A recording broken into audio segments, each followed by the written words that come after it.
Welcome, ladies and gentlemen, to the second week here. We've got the best teams in the world and complexity. Flamey is his kryptonite again. And this is it. It's a bulldozer. We have fun, we're going to play good. We may lose some shit rounds, but you just brush it off, and if we win some good rounds, we cheer. That's all it is. The best team in the world going up against a team who, hasn't even been able to qualify for the major yet.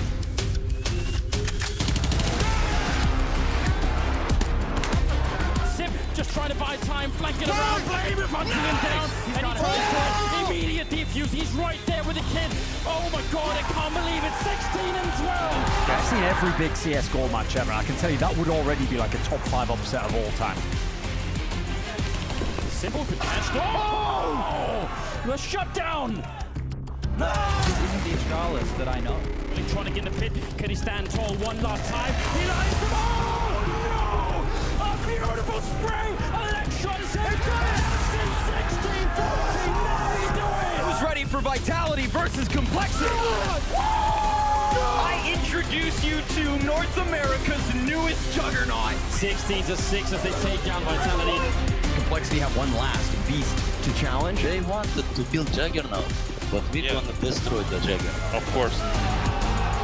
16 rounds to Navi's favor. Victories on Train and Mirage. And the Na'Vi Storm has come and conquered today. It's an exciting, couple of days that we've had here, and it doesn't feel like we've had any losers other than maybe Astralis.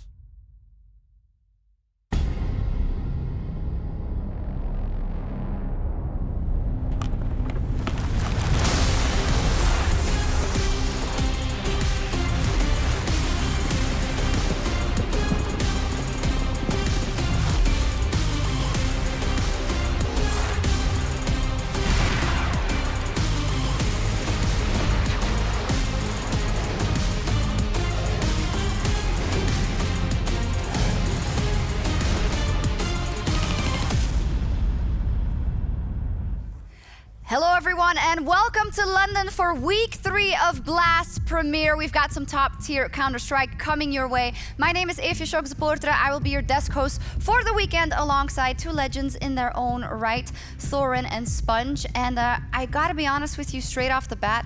A couple of days ago, Semler called me and he said, I can't with these 2. I am absolutely donezo. You gotta come in. I want to cast with Anders, so this is what it is. It wouldn't be the first time he broke up a winning formula. Great stuff. Hey, week 3, you've been here for 2 weeks already. We've had a fair bit of upsets, I would say, as well. So still energized for that last group? Yeah, lots of emotion in our game, as you can see right there. Everybody getting up and about for it, and I think this one should be the same. A bunch of teams here, 100 Thieves, EG, who were on the way up and up last year. They've had some breaks. I'm hoping that we get some good Counter-Strike coming out because, look, we've had surprises. We've had some favorites who aren't able to perform with long breaks, and I think a lot of the teams here fall into the same categories. Yeah, I think after what we've seen for the first couple of weeks, it's a different flavor of Counter-Strike to start the year. A lot of the big names sometimes haven't hit the ground running. So I think actually this is a group where it looks on paper like you know who's going to go through, but I could see actually a lot of mobility between the teams in this one. Yeah, an opportunity for upsets. If you're just tuning in this week, we have a new tournament format for this year for Blast Premier. Chad, would you walk us through it? The main thing is the best of 3s, but when you're looking at the spring series in terms of the group stage, which we're in right now, the 3 groups, 1, 2, and 3, and the third one, the top 2 teams from each group will be going through to the final there in Moscow, which will be going down in June. The bottom 2 teams, well, they'll be going the showdown. So we've already got 4 of those teams confirmed. We'll get 2 more after these 3 days. And then 4 teams will be able to qualify in to meet the member teams from Blast.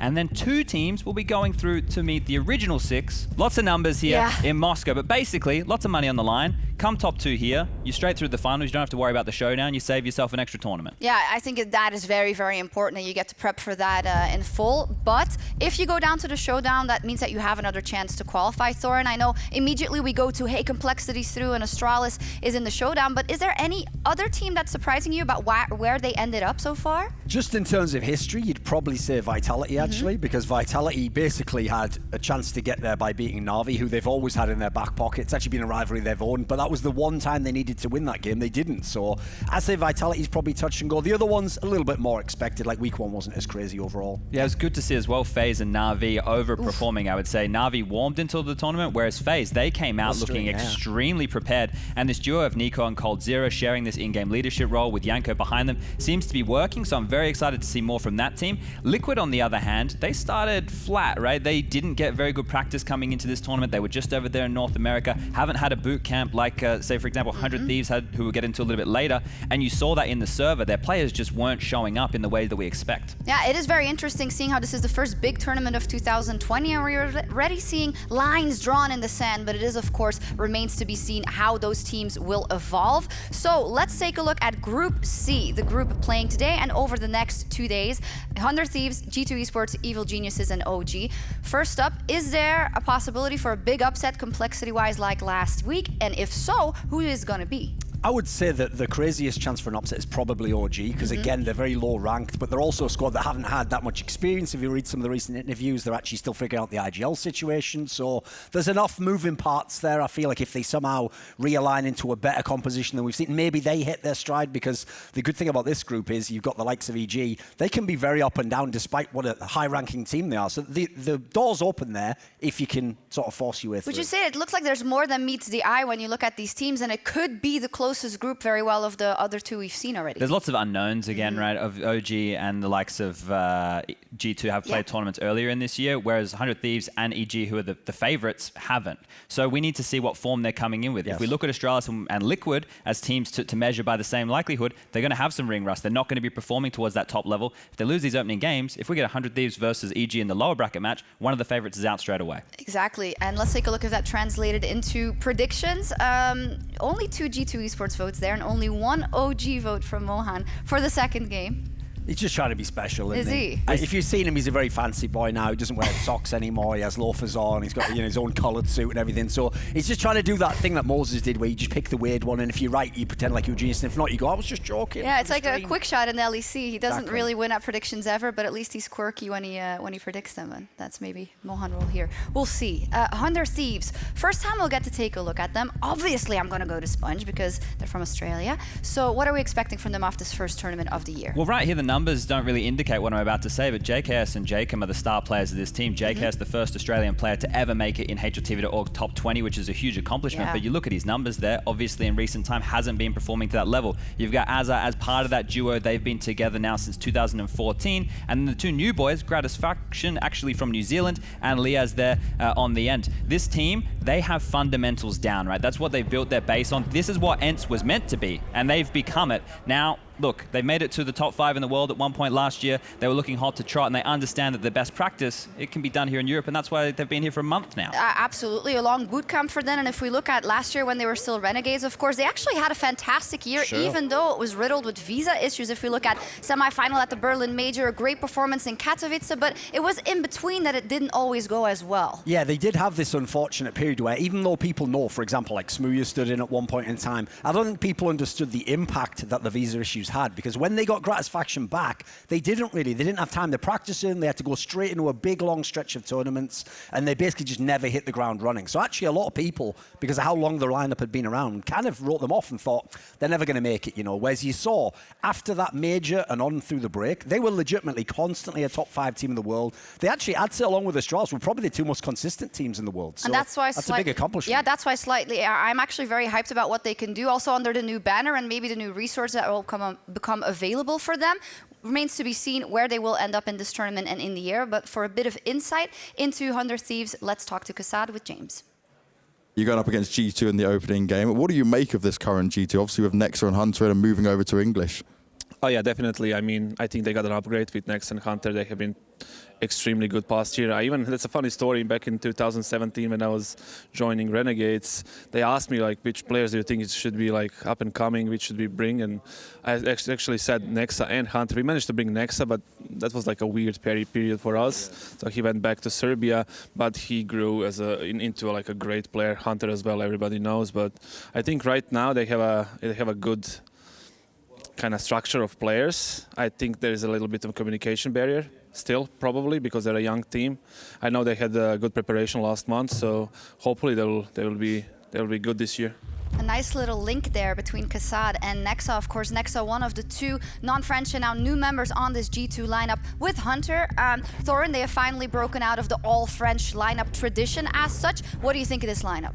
Yeah, the problem with it is a mixed bag, not just nationality-wise, even in terms of playing style. Like, the one positive I have for this team is I do actually think their coach Malek does a pretty good job generally, and I've heard he's constantly been trying to tweak the system they use and who plays what roles, etc. So maybe there's some hope there, because I kind of thought, I understood why they made the risk and they went international, and even though actually the international players have been the best part about the team, the rest of the team hasn't really responded yet. So they were in a bad shape anyway when they were the old G2 lineup. They haven't quite gotten out of it yet, so I think in this group they've got a lot to prove. Can I ask you, you say a risk breaking out of that only French lineup? I know the language obviously is so incredibly important in the communication, but surely opening up the door to possible any top player from anywhere just ups the ante for everyone on the team and outside of it. Oh, look, it means that now G2 can pivot and they can get rid of the French completely. That's what it means going Is that forward. what you would want? No, well, if it doesn't work, I think, you know, that would be the way that Yeah. Ocelot and co would be taking this team, right? Because the French, they've had their chances with under the G2 banner for a very long time, and they need to start showing up now. You heard Casada saying this is a young team. It's a young team in terms of the amount of time they've been together, but you're looking at Jax, who's only broken into the pro scene at this level. He's already 27, Amanex 25, and then you've got Kenny and Hunter, who are both at 24. Nexa, the in-game leader, he's 22. He's the young pup of the team, and he has the most responsibility on his shoulders. Now, they had some good tournaments last year, but they weren't against tier 1 opponents, right? That's actually maybe a good thing for them. They could warm into it. They could kind of work out some of the kinks. And we heard yesterday, actually, from Nexa, that he said that they've actually changed their approach with the team. They brought Kenny more into the entry fragging pack. That's probably going to be alongside with Jax and Hunter. So I assume it might be that trio, but we're going to have to wait and see how this one works on out, because they weren't using Kenny as a star AWPer previously. Indeed. Was it brusque? They weren't. Nope. Indeed. Well, Very brusque. yeah. Yeah, okay. I actually hear that we have a Nexa interview standing by, which is what you Oh, so wonderful. cordially cued me for. Let's go. Nexa, first a big event, first LAN event for 2020. The first thing I want to ask you, what's the biggest change between G2 that we saw at the end of last year and now? I think the biggest change is a little bit in the structure we implemented during the practice time we had, and we are trying to just give more freedom to Kenny and use him more, so this is something that you can expect to see more of throughout this whole year. So you've got Hunter, who's already playing really well, you have these incredible moments, and now we're going to unleash Kenny as well. This sounds like a very scary G2. How's that practice been going? I mean, if I was any of the teams that's going to play us, I would be really scared. I love to hear it. Now, the development for you personally as in-game leader, right? How much have you had to kind of adapt and learn coming on to G2? Because obviously it was a big step up from your days on Crazy. Definitely a big step up and a lot more work. And like coming here and actually working with Malek actually made me realize how much I was lacking and the things I was missing. So that's something I've been working very hard during the off season and on practice as well. And I think I'm getting there. I'm getting more experience, playing more events, and actually starting to feel very comfortably calling and trusting my teammates, and not falling under the pressure like we did at the end of the last year. There we go. What a spoiler alert. Can you not spoil the interviews I that are actually supposed to be watched the played? interviews before, Chad, and just Yeah. repeat what they're going to say. I actually didn't know what he was going to say, so I'm glad that it really backs up my point there. But one quick thing there with Crazy and him moving onto this team, Crazy was a team that performed really well at that Berlin Major, or at least above their They expectations. almost made top 8. They almost beat Astralis. And what was curious was that Nexa and Hunter came out after that acknowledging the fact that that was probably, I don't want to call it a fluke, but they probably over-exceeded their own expectations, and knowing that moving to this G2 roster was a better move for the future. And then the last bit he was talking about is some barriers. I don't know if everybody saw it, but at the Summit event towards the end of last year, they lost to Mouse Sports without their in-game leader and a stand-in. So not the star player. Yeah, so that right there was a bit of a punch in the gut, and hopefully they've been able to learn from that, and when they're up in series, they can close it out, because that's a big learning curve right there. Yeah, we'll find out. Thorin, talk to me about Nexa as the in-game leader, who is still, of course, very young in that role. Sure. On the other side, up versus Azure, who is also the in-game leader with a bit more experience, I would say. How will they match up in this match? Yeah, well, the interesting thing is, stylistically as players, they're very different, because funnily enough, Azure used to be a star player, but has very much become one of those lower fragging IGLs. I mean, the stats here don't show it as much, because actually he's had a pretty good last few months, but generally you expect to see him at the bottom of the scoreboard, but he's doing a very good job by all accounts. You see the game plan they implement, they play a pretty smart Counter-Strike generally, they don't make a lot of mistakes in terms of reading the game. Then you go over to Nexa's side, he kind of does it the other way around, because this guy used to just be a player, but now as an IGL, pretty good fragger actually. Again, maybe the stats don't quite show it here, but we're talking more generally about his career. You can actually expect him to be one of the higher people up on the scoreboard in G2, so for me it's also also about how they fit the style of their team. Like, I think Azza's doing a great job within his team. Nexa, there's still the question, whenever you're performing well as an IGL, but your team isn't as good, like, are they playing the style that would fit you? Is that your calling style? Because I feel like, personally, on G2, I'd open it up a little bit more if I'm with these guys. I'd run a lot more defaults. I'd have Kenny S and Hunter in the positions where they're going to, like, feast on their frags, and I'd kind of just play a little bit more by ear on the rest of it. But I feel as though Malek and Nexa, they want to go for a little bit more structure. They want to actually have like a deeper game plan. So maybe some friction there, I feel like. Yeah. Just to note as well, Nexa, as Kassad mentioned, he was one of the players that came over to Renegades. That was back in 2017. Nexa and Azza and JKS all played with each other back then. So there's a bit of history there, but you're going back, 3 years now. Nexa's only 22. This is when Nexa was still a teenager. Yeah. So he's grown a lot as an individual and as a player since those days. But in terms of an in-game leader who, we were talking about this a couple of weeks ago, of, who can make the really big plays. Glaive was at the top in terms of his calling ability and then the way that he would react in certain situations. I've seen glimpses of that from Nexa. I think that he can be a good in-game leader. He is still very young, still getting molded, but he knows when he needs to make a big play. And that's one of the keys for that individual right there. And then, the other part of this duo that's joined the G2 roster, Hunter, he's older than Nico. For those who aren't aware, Nico from FaZe, that's his cousin. And he's got similar tendencies in the sense of a bit of an aim star. See, there you go. The hugging. JKS and Nexa, they remember each other. Yeah, they do. That's, it's bad blood, you can't be hugging your opponents before you get and Maybe I was murder doing them. that whole, like, keep your enemies close. Yeah, keep your enemies close. That's why I joined the CSGO broadcast. No, just absolutely kidding. Of course, we're going to take a quick break, but in a second, we're going to see these guys take to the stage. We will be right back.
Excited to be playing our first tournament here at the Blast Premier, and it looks awesome, to be honest. Everything looks great. Looking forward to it the most would just be to get back into a tournament mode.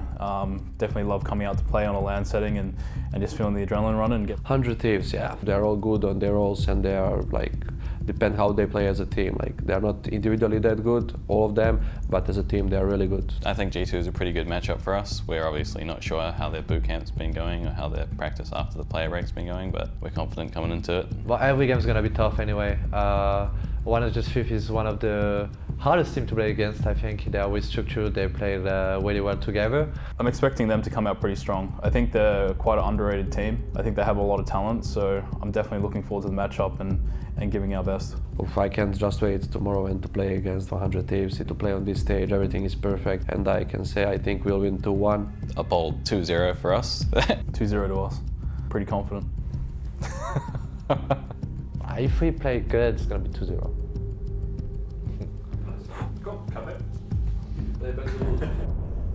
Kenny saying a little prayer. We'll see if they will need it. 100 Thieves, very, very confident. Let's see how they look on stage with a snazzy intro. Take it away, James. London, are we ready for the opening game of Group 3? London, you can do better than that. Make some noise! That's a bit better. Let's start. Let's get these teams on. The first one, they've got a lot to prove in this matchup. It's 100 Thieves! The Thieves had a phenomenal year in 2019. They rose higher than any Australian team has before them. They've got the pieces they need, a new organization alongside them. It's time for them to shine, but there's quite a rivalry against some of the members of the opposing team. And so let's get them on. Let's bring them on ready to bring the action and bring the heat. It's G2 Esports! G2 don't seem to have the full crowd behind them compared to the Thieves over here, but this game is going to be a lot to prove. They've spoken about the differences and how they're utilizing Kenny, and we're looking forward to seeing it. Having already qualified for Katowice, which will be taking place in not too long from here, now is their proving point to see what they can do this time around. Nexa, come join me. Kassad, come join me. Oh, I love getting you two up here for this one. Now, I'm going to start with you, Kassad, because we were speaking to Nexa yesterday, and he said that famous little Mirage boost into window, that was brought up by Hunter. So he was the one that created it, right? Because I thought it was you. I think it's kind of embarrassing even to answer that question, because I was still making strats when they were literally pissing in their pants. Nexa, he's saying that he was the one making it. You invented it, you said, so what's the real deal? Obviously Hunter invented it and he stole it. That's like, he's from Serbia, all they do is steal, so. Thieves, it does make sense. Okay, he's playing up to the name across the board, but when it comes to this matchup, right, surely you have the better pieces of the puzzle to do the deal and make sure you take this win. I think so. What about you, Kassad? Any final words on this one? I mean, you have to give them something, like we are the better team, we have the bigger org. Jerseys are more beautiful, so whatever, you know. It all comes down to this, guys. Shake hands, thank you very much. Get yourself sat down. It's time for us to get into the game. It's time for us to start off the match between 100 Thieves and G2! I gotta say, is this how interviews usually go in CSGO? Because what the hell? They brought the fire. Listen, shame on both those guys for stealing my notes from earlier on. That was material I was saving for later in the show. Oh, you love to see it, though. At least they're going all in. They're going ham. How much would League fine them for that? Would that be a lot? You know what? We'll get back to you at some other time. Let's move on to the map veto. Exactly. All right. With that, though, I think we're like properly prepared for the matchup and for the firepower. So talk to me about this map veto. Where is this going? Well, the fact that G2 is going to pick first is the most sexy part of it, because if they really have reformulated everything, there was a big layoff since I saw 100 Thieves play. I'd love to see like a bold vertigo pick here. Like, this would be a great way to start the series. Yeah, just to know, 100 Thieves are only a 6-map pool team, overpasses their perma ban, so G2 getting to go first, that means they're forcing 100 Thieves into that ban, and them getting rid of Inferno, it's one of their weaker maps as well. So that's worked out perfectly for G2 in the opening phase here. The pick of Dust 2 makes sense. It's a map that they like to an go obvious to. one. Definitely a playground for Kenny with the AWP, but also Hunter with the AK. Once he can pick that up on that CT side, he can lock down anywhere across the map. Now I'm curious to see what 100 Thieves have been working on. Do they just go with Mirage? You know, are they just happy to keep doing what they did last year? Are they going to keep going back to their home ground of that map? We're still, okay, look. That's not one we expected, Chad. I don't hate it. I know it's a map Sure. that they poured a lot of time into, but this is also a map that I think that the G2 side, they haven't looked terrible. No. It's always been in the back pocket a little bit. Yeah, so this one here, they must have noted something that they can potentially exploit on a map like this, or maybe Kassad's worked out an approach that they've been working very well in practice. Mirage to go out now. So this veto is going fantastically well for G2 here. You have to be happy with this one. If we end up with even like a train as the third, it's almost... They don't necessarily hit it, man. So it looks like it is anyway. Yeah, I would actually say if you're G2, adding in the information deficit, like no one really knows for the opponent how good they are, so it's always tough. You can't really punish into that, and they were never going to anyway if they picked Dust 2. It's all going to still ride on Dust 2. Sure. Got to have a great performance here, but that's actually the reason why I feel like not everyone's written off G2 as harshly as I have. When they play Dust 2, they can look like one of the best teams in the world. They can take anyone on that map. Yeah, we know that most of us all predicted 100 Thieves to win here quite comfortably. They themselves think it as well. How much has G2 thrown a wrench in that with that Dust 2 pick? I feel like they've won the veto at least in the first phase right here. They're going to be very comfortable on these first two maps. Dust 2 is a map where Kenny and Hunter, the stars, can take over and just get things absolutely kicked off for this G2 team, and then they can carry that momentum through to Vertigo. Whereas the fundamental, that base, it's not as easy to control things if you're 100 Thieves, right? It's harder on a map like Dust 2. Things can spiral. It's very momentum based. If they're just doing fast long strats, if they're peppering B all the time, that's where 100 Thieves. It doesn't matter how good your fundamentals are. You need to individually be able to lock down those bomb sites. So this is where the conversation about all the practice starting the year without any tournaments, 100 Thieves have to start with a high energy, and something which has plagued them in the past is starting pretty mellow and not getting into games. They need to be getting into the one straight away, or it could be an upset on the cards, actually. Let's talk about the AWP position and respectively for Gratisfaction and Kenny on this map. What will their roles be and how will they perform on Dust 2 specifically? I mean, even though statistically there's a big gap here, obviously Kenny is still one of the stars in the game. Gratisfaction is more of a role player with his AWP.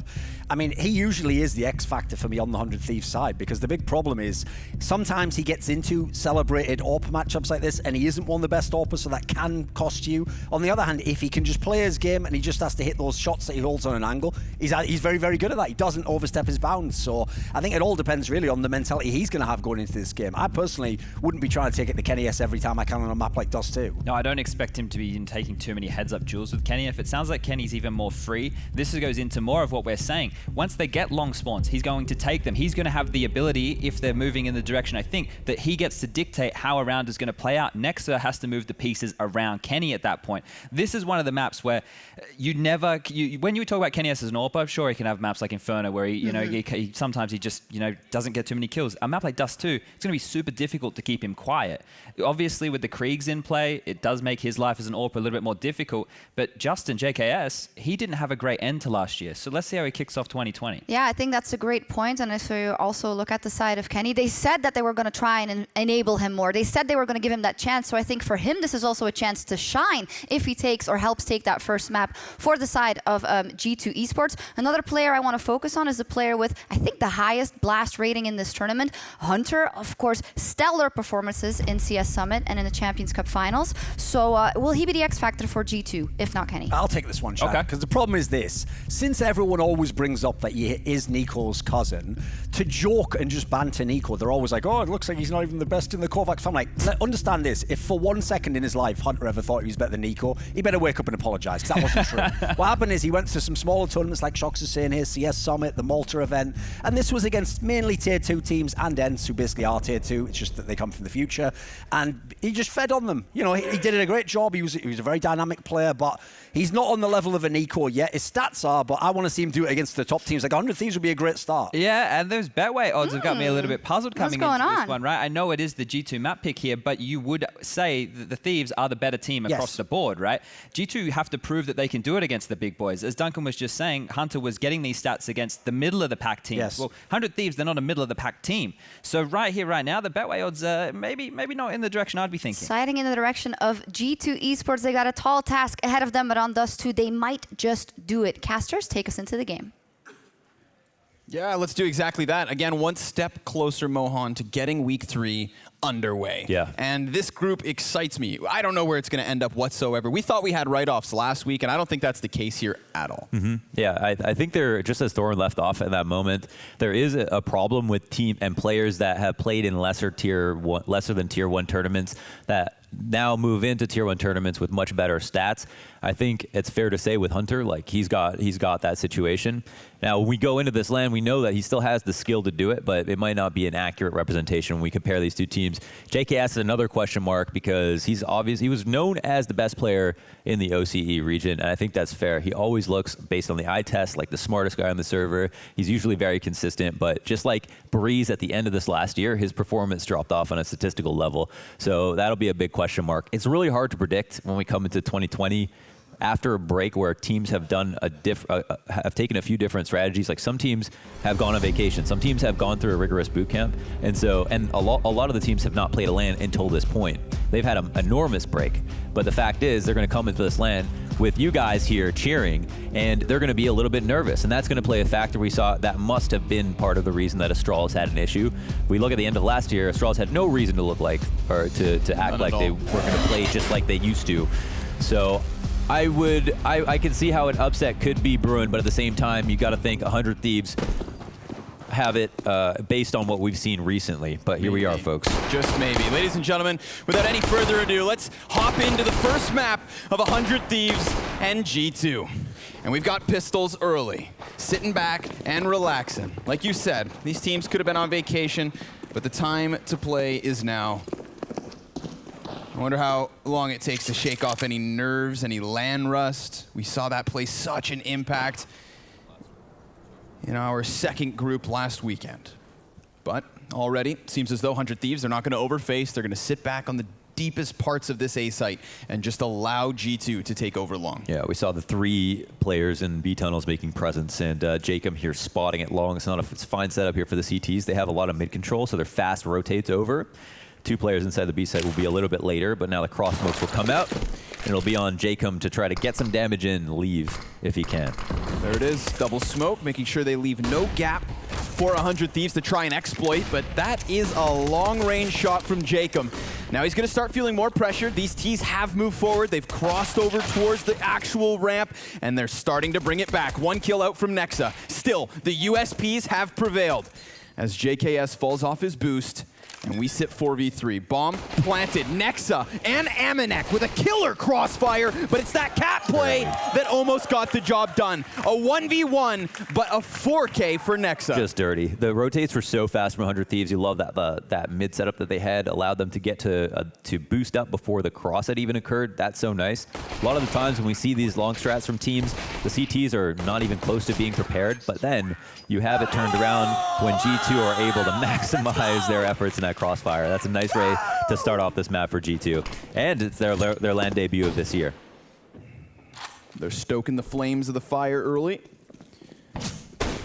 I feel like we've been given such a treat with the energy that some of these teams have kind of sat down with. You've got to think, they've got pent-up Counter-Strike aggression. For months, they've been at home waiting to sit back at LAN. And you can see it. 1 pistol round, 1 4K. Nexa's ready to fire off. And it's been a lot of time, and they haven't done that much media about content with you yesterday. You talked to G2. Did you learn anything interesting? Yeah, well, I mean, it kind of mirrors what Nexa's been talking about with the little bit of new structure they've been adding, really wanting to kind of unleash Kenny S, wanting to put him in a position, and Kenny himself even said, like, he feels great. He just wants to start. He wants a chance to take some scalps. And 100 Thieves, well, he's staring at them early. Yeah, we compared him to Gratisfaction early on as the Oppers, naturally. And his recent performances slightly outclassed Gratisfaction. But in terms of per their teams, on 100 Thieves, Gratisfaction has had the biggest bounce back in stats in recent form compared to any of his teammates. He's been playing extraordinarily well. Slightly missed smoke there. That one's supposed to bounce out just a little bit more, but it actually got caught on the border of the archway. So they'll have to wait that one out. Clearly G2 looking to just split this B site at the 30-second mark, but a deke from JKS and a follow-up kill makes things complicated. Doesn't put G2 out of the round. But look at this, the bomb's actually going all the way back to mid. Somebody's at top, man, that's Jacob, and he can't get the kill. Kenny, what a trade. From the lower, second man out, had to react. But here comes Azza. He's got that scout and a dodge shot. Here's a second chance, and he's not going to land that one either. So now it's the creep and crawl, and it all falls onto just the bomb carrier. He doesn't realize Aminex moved over, so the plant goes down. Oh, what? Liaz comes in from behind and just robbed away the round. That's it. No plant goes down. Nex is left alone as the last man on the pistol as well. Can't win the round, and now 100 Thieves pull it back. That's crazy. I was surprised that G2 decided to rock it back to mid in the first place. But then even more surprised when they got the kill on Jacob, who was waiting for them. This is a fantastic start, obviously, to get those 2 openings. But there was still an opportunity to go for the B split. They had the mid to B smoke. They knew mid was cleared out. Yeah. They could have tried to still squeeze it. Maybe would have had a better shot. And it looked like Azur was a bit shaky. The scout shots missing at first. Right. But then picking up that scout shot on kennyS was the most important one, and it was critical that he hit that. And despite Azza being in that big playmaker position, our eyes drawn to him. I never saw Liaz's flank coming. Rough stuff. But that's what happens. You know, you boil it down to a 35-second execute through mid onto the B site, and you had that decision. They chose to rock it back to the A site despite there being a chance at being caught in mid, despite the chance at Azza locking down the car. So it came back to bite them, but here they go. Barking back at the A site early. They overwhelmed the long player. It's a weapons disadvantage for G2, and they play close to these CTs. Gratisfaction scout shot, good for the trade. Good kill. Locks down Catwalk. All 4 members of G2 still on long. It's a great kill. You know, like they lose that information, but getting the kill is so much more important. Long control alone can win the round. A lot to do here for Gratisfaction.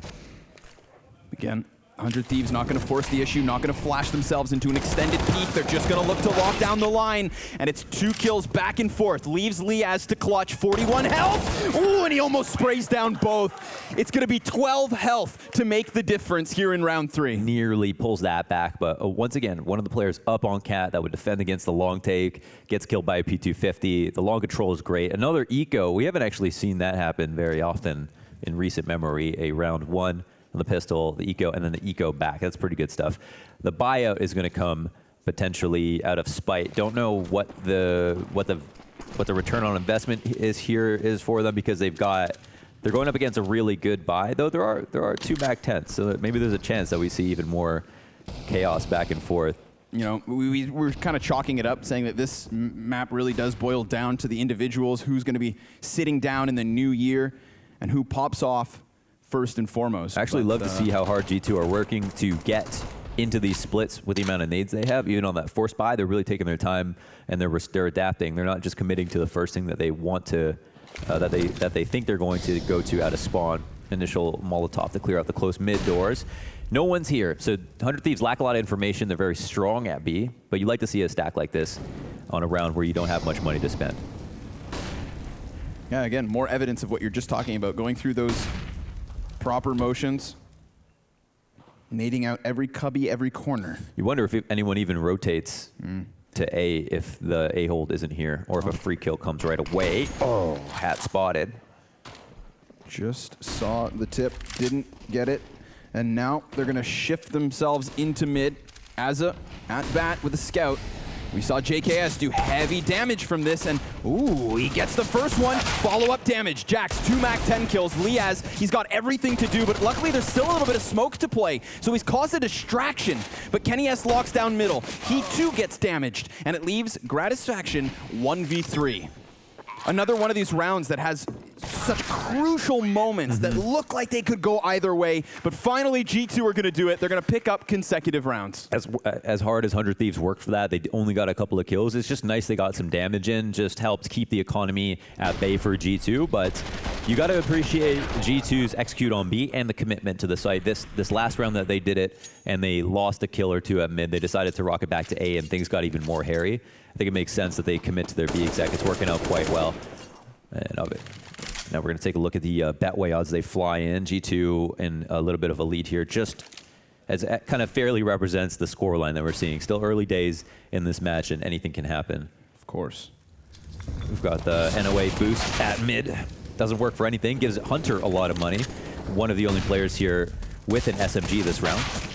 Would like to kill as many pistols as possible. He'll go ahead and get 3, I believe.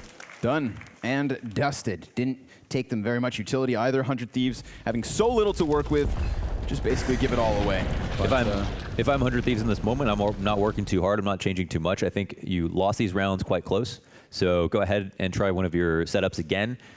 The only thing I'd be really worried about is the long control. That we know G2 like. So when they get out there with 4, they've been very successful at actually committing to the site, getting the bomb down, winning the round. Here we have it back, full-fledged gun round. Man, I was so hyped to watch this kennyS versus Gratisfaction op fight, but we haven't had a single sniper take the server yet other than the scouts. 5 rounds deep. The economy doesn't afford it for 100 Thieves. Low grenades here for the CTs. I'm talking no incendiaries, which can make the difference here if we're trying to bleed down the clock. He's going to be ready for a pop flash, but it looks like Azza holds off for the moment. Smoke first. Now he's going to turn. Good thing he did, seeing as Hunter had tried to puncture through it. 5v4. This is a good place for 100 Thieves to be. One of the win conditions here with low grenades, you got to get the kills, get them early, ease up on those rotations. Azza left side of mid, they've got a pretty standard setup. Everybody's kind of jiggling between 2 angles because G2 have done a great job of applying pressure at all these different choke points, so they're on their toes. They've gotten back what they wanted in the first place. Eyes up here on Catwalk. They've convinced the 100 Thieves to fall back off of it just a bit, but here comes Azza. Reeling in from CT spawn. He's going to hear that. Yeah. Jax just jumped downwards, and it's 100 Thieves to win the duel. So 5 versus 3. Finally a bit of a response back for G2, but it's going to be the B-site pinch, and Liaz sees it coming. He peeks out, he extends, and there they go. Corralled through mid and just clamped down upon by 100 Thieves. All protocols there. We saw Jacob go through that long door again. He was so good on that flank last time. Didn't get him a kill last time, but that doesn't mean it was the wrong play. No one was there holding for the push. So for him to come around top mid, that just goes to show that he knows exactly what's coming his way. They have a good read on the setup, so no surprise that 100 Thieves eventually pull one out. Good positioning from Azza as well. In the smoke, waiting for that Freiburg drop into CT spawn. He was in a spot where if somebody had dropped through the smoke and he's closer to mid doors, maybe he doesn't hear it, and he could get flanked, but he's kind of in that position just in case it's some kind of cat play towards A. But it's obviously very versatile, as he could also stop the mid to B. Another stringent default here for G2. A little bit of a focus on cat early, as we're used to seeing. I've liked the decisiveness of these long A door pushes. It's been a couple of rounds. We've seen 100 Thieves throw a player out there. Jacob catching them in mid. I actually think that's something so nice because we saw, linchpin of the round there. Jacob, if he gets a flank off, he can win the round for them. If they kill him early, they have a great chance of winning with long control alone. Yeah. So we'll have to keep eyes on him. He's got a lot of work to do so far. A little bit of lull in the action here as we exchange grenades up cat. We do a quick nade count. Look at the CTs are working with a single Molotov and a single flash on JKS. So it'll be guns out. That means G2 are doing a great job of baiting the utility out in their favor. They've got tons of nades to work with, lots of damage grenades as well. Starting to cheat players over towards this A site though. Jacob, sweet angle off of blue box. Can't manage a second frag, but he does do huge amounts of damage. Here's Hunter playing off of the gap in the smoke. Also lit down by these defenders that are just going to hunker on ramp side by side. Gratisfaction not able to get those headshots, so it gives Nexa a chance to bring it back, and he gets 2 kills as Hunter adds 1 to the tally and pushes Justin Savage. I can't believe these trades right now. Justin, 1v2. He's getting back around ramp. He needs clean kills, and he takes down Kenny. Follows up onto Hunter. Wow. 3 frags from him as he comes back up of spawn. I feel great about this for 100 Thieves because in this round, you had the long setup where Jacob plays a new spot, gets 1 kill, does a lot of damage to the second player, and then his 2 teammates are perfectly set up on the A ramp. It can get a bit claustrophobic on that ramp when you're waiting for the cat players and you see a Molotov come your way, but they do a good job of bouncing off each other. They get the long kill down first, and then they double peek for the cat trades. It's actually Nexa who brings out these miraculous AK frags from that position where he's crossing onto the ramp. Very unfavorable situation, scary situation for him to come out around the ramp. And that was all of our faces at that moment, I think. That's good. The embodiment of disappointment. That was my mind's eye right there. Three to four. I don't know. I don't really know who has an edge in this half. I actually think they're both playing really well. I feel like 100 Thieves, it feels like they could have very easily won most of these rounds, even though G2 have been doing a good job working the map. So and I think that's what's kind of given them these 4 rounds already, is working that map, not being too easy to read. I think that obviously Dust2 expected. 100 Thieves did a really good job, I'd say, even making that honeypot trap in middle. You saw, like, once G2 boiled it down to 20 seconds, didn't have anywhere to go.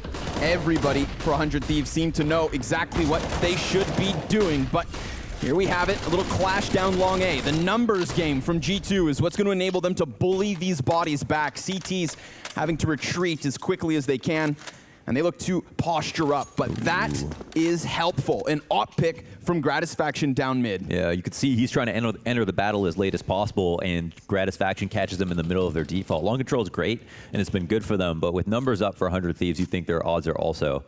Now, we're going to see how the response will come through. It looks like 100 Thieves are already making a move. Yep. They know they've got the mid player down. This is a lot of pressure off of Liaz when he's pushing through the tunnels. Overstack to A, you just wonder, are G2's days numbered? Another moment of proactive play. If it's not long door flanks to top mid, it's tunnel pushes from Liaz. So there's no way 100 Thieves are going to be caught by surprise with this. It's just the walk up from G2. And I love that nobody's giving KennyS an angle to work with. If anything, 100 Thieves may be content to let them get their plant. We'll have to see. Smokes fade, fire, hits the feet of the ramp. That's going to do tons of damage versus Nexa, so no surprise he loses the duel. And somebody's going to have to cross, but here comes Liaz on that flank, pushing Jax's attention into 2 separate directions. He knows it's going to be tough to get across. So to no one's surprise, he dies. It was a symptom of the circumstances because G2 had too many win conditions to have to check all the boxes. There was a flank there from Liaz. There was the players on the A site. There's the fact that they knew they were coming from long. There's the fact that they killed the mid guy as well. So there were so many things that were working against them.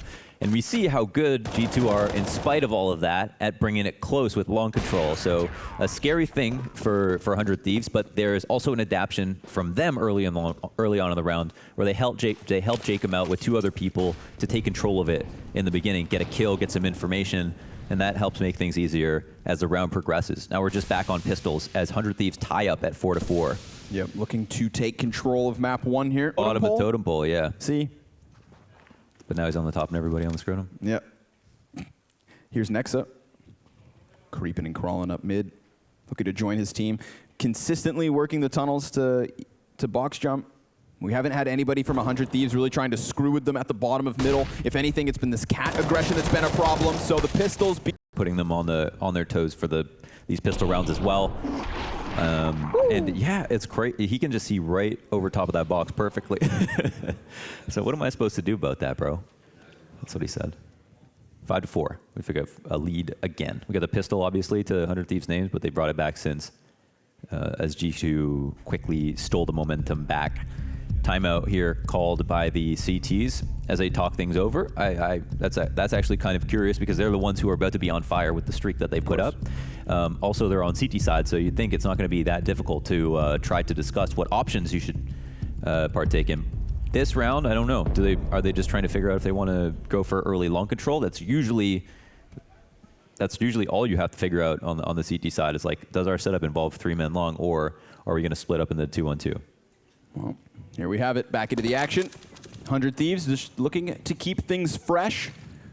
Looking to keep G2 on their toes. Offered over. It's only going to be KennyS wielding the big cannon, but ooh, nice dink. Great damage, but neither frag. That's a robbery. Yeah, would you take that? I'd be pissed. Hunter's super low. Yeah. Jack's taking a lot of damage. That's not so bad. I feel like it's very close. Yeah, and the thing is that every time we've seen 100 Thieves players do this, get that amount of damage early, somebody else will pick it up. We praise the individuals all across the board here for the Aussies, but this is something they probably won't expect. A double cat setup to follow that cat push. It might be just what they need. Also, 2 players are low that are coming at them. Exactly. I mean, if you just isolate this moment, huge advantage for 100 Thieves. Look at the flashbang, misses the mark slightly. They look away from it, dodge bullets, and now there's another player tagged down to such minimal health. A stiff breeze blows through those 3. Nexa and Hunter That's all that's left, and not for long. Again, aggression out of Azza. But what comes next? And when that much information is gained, it's just a relay to Azure to be like, okay, well, you can take some liberty here at mid because we know that we've got a bunch of cat presence. It's really loud on cat right now. You'd probably be able to walk through the doors, no problem. Next up, 1-on-3 situation. Can't write him off, obviously. Bomb is here on the railing. We'll try to jump up and get it. Two players watching it like hawks, and actually a really good smoke to deny them from jumping up. He's gonna jump and reach. No.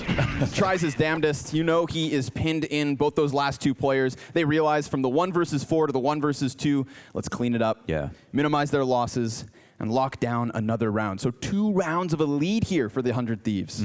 Yeah, and once again, I would like to look at that, but here that push from Jacob pays off in dividends, makes it so much easier to get the trades. And then as we see, look, Azur's in their side of the map, right? And that's what it's been, this mid-round aggression from 100 Thieves, who are now on fire.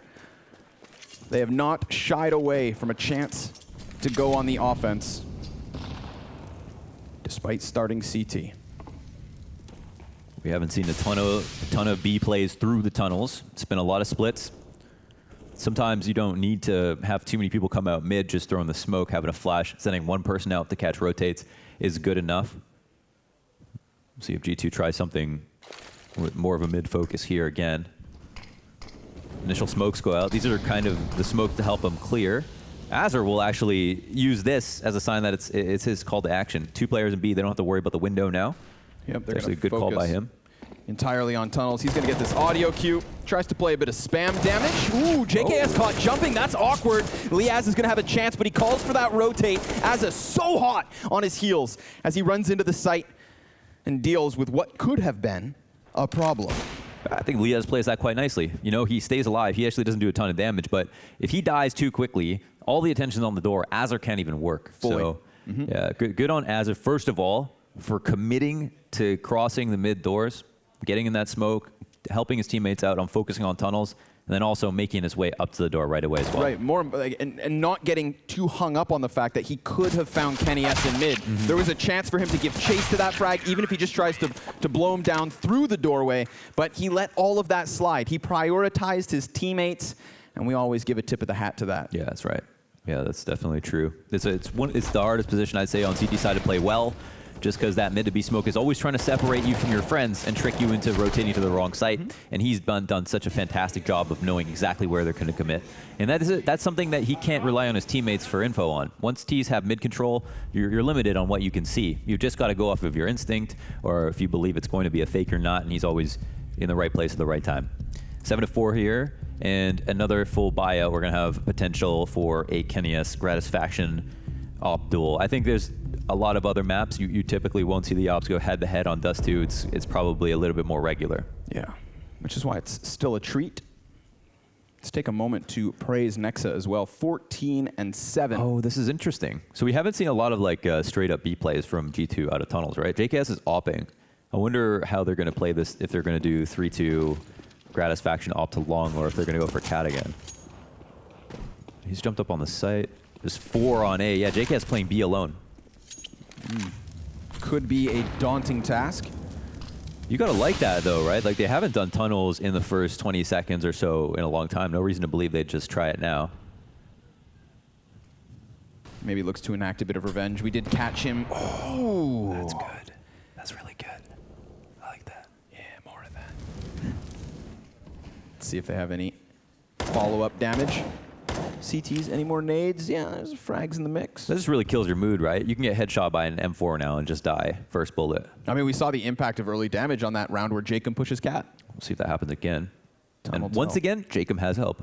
Yep. This time it's Azure tucked into the side of the doorway. A Molotov hits the ground. I mean, right from the gate, G2 have been waiting at the starting line, but it's false start after false start, as they've never been given a chance to move out until now, the 50-second mark. Jacob's going to come back over, and Azur's still tucked in. So if he could serve as a distraction, my God, this could be a mess, but he's turned. Good flashbang coming out of the CT side. Ooh, Amanek, he's going to get himself another kill, but a sliver of a shot from Gratis Faction's all he needed. Man advantage still up for G2. They've got a very real chance at taking the A site as they catch Liaz sleeping from CT spawn. And JKS, he's been at B on his own, the lonely Valentine's Day tale. Position on Cat because all his teammates are over at long, and when they said they were going to execute, he ran through the molly, or he ran up to fight A site and then had to fall back. There's a number of times there 100 Thieves had all the tips. They had the right stack. They started at 4 on A. They had an op to work with. They had help for Jason to trade here, and they get a kill apiece. But that's not enough. That's not enough. Very real chance for him to even pick up a third there, but Kenny bests him. So here we are back in it with round 13. Full-fledged buys on both sides. The double op still for 100 Thieves. Liaz is going to feel the pressure here with that utility. He does really good damage onto Hunter, in fact. And this has created a little bit of space for them to play out mid. Azur's not expecting them to be there so early. It's true, we haven't seen G2 go through those doors that fast, but the door swings both ways. Jacob is starting to lurk out from long, quickly executes Nexa, but Kenny's there to plug the hole and take it back 4v3. You see that? He tried to pre-fire Kenny in spawn. There was no one there at all. He was trying to pre-fire the op with his M4, and Kenny had already pushed through suicide. Now it's going to be JKS to try to catch someone jumping up, but it doesn't seem like Hunter's going to make that mistake. He's sitting patiently, as a Hunter should, trained on this angle, and his two teammates probably have their attention on long. If I'm G2, I'm thinking, let's just trick these fools and go long again, right? It's working so well for us. Could be round in the bag. Again, there's still a chance for G2 to finish this half with a lead, if it's only one. But, ooh, gonna dodge some shots and come back. He sticks around, the audacity. Damn, there goes Amanek, but Jax, he's picked up a crisp headshot. You have to wonder, JKS giving them a bit of an opening, but here they go, corral towards the A site. They may just commit, and that's gonna play right into the hand of Liaz. He could give chase to this. Look at them try and dodge. 20 seconds. He knows he can cut them off. Dodges the flash. The jump. Oh, and he's gotten the bomb down. 18 seconds remain. Kenny, he has everything to do now. He's desperate to get to that bomb site, and he will be given the chance to. Just slightly. You know, Kenny, he might try to end this round early. Yeah, he's going up through the window. He just has to Bomb's hide. not planted just yet. Liaz. 2, taking back around and denying what would have been an awesome 1v3. That was so nice from Kenny. It was really, really smartly played from Liaz as well, committing to the information, realizing they have almost no chance but to go back to B or just fight him straight up. He got that little bit of info as they were turned, running off of Cat, and thought, this is my timeout. Man, look, Kenny. He obviously, he misses that shot, he's dead, right? And there's a chance that he misses that shot. I love that you called that Kenny might just go for it. He doubled back through window, took a chance, and really left that down to the wire. Oh, and what a gift this is. G2 roll out of bed to an open B bomb site. I mean, sure, it is just USPs. We'd always favor them to take this and tie at 7, but it feels real good when you get that bomb down with 0 casualties on top. Also, just like to point out, you know, Liaz making the jump in mid to the box. If he doesn't do that when he, I mean, it is an easy jump fundamentally, but to do it, like, to make sure that he lands that means the difference between him getting close to winning that round in the 1v1 and not. If he doesn't land it in the smoke, and that's all just to say that having good movement doesn't mean hitting technically difficult jumps. It's just being able to get to point A to point B with the least amount of friction possible, being incredibly efficient at all times. That's what defines good movement in this game. That's such a Frag Hunter highlight right there. If we can, I mean, you've got Nexa, taps 2 heads at the top of mid. The rest of his team realize it's USPs. And then you have 4 guys on the exact same angle, literally body blocking him for the shot. Launders, they're feeling good now because they have closed the gap. They've tied this up at 7 rounds apiece, and they could even nab an 8th. There's a buyback for 100 Thieves. It's not all the utility in the world. It no longer features their double op. Hell, it doesn't even have 1. But they've done more with less. Aggro Cat again. Kenny still buying guns, but he can't help out with any type of flash. Instead, they'll just try to attack this head on with the SG. But the aggro Cat presence has now receded to just around the corner. It's a little bit dangerous here for 100 Thieves, I'd say, this early on, considering the nades of G2, that they could take a lot of damage sitting in this setup right out of the gate. As they're getting some good information early, just making sure they're not clearing anything out. Here they come. Yeah, Molotov comes in. There's not much they can do to react.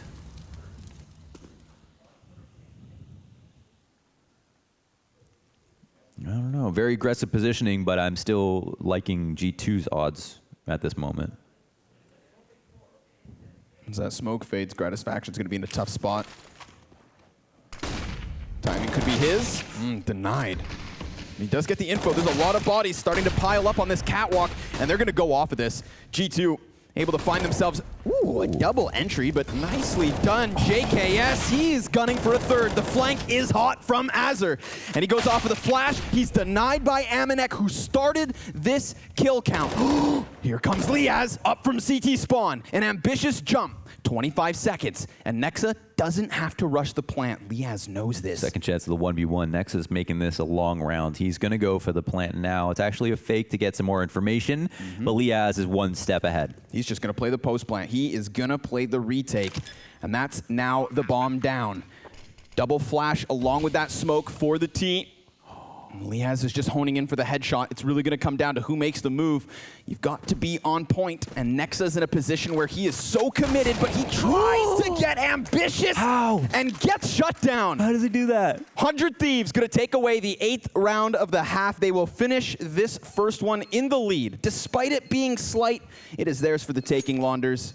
Liaz in the clutch. As soon as he put his gun back in his hands, it was an instant one-bullet headshot and revenge for Liaz. Hot damn. Ladies and gents, we'll be back with the second half of Map 1 in just a bit.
Nice. Nice.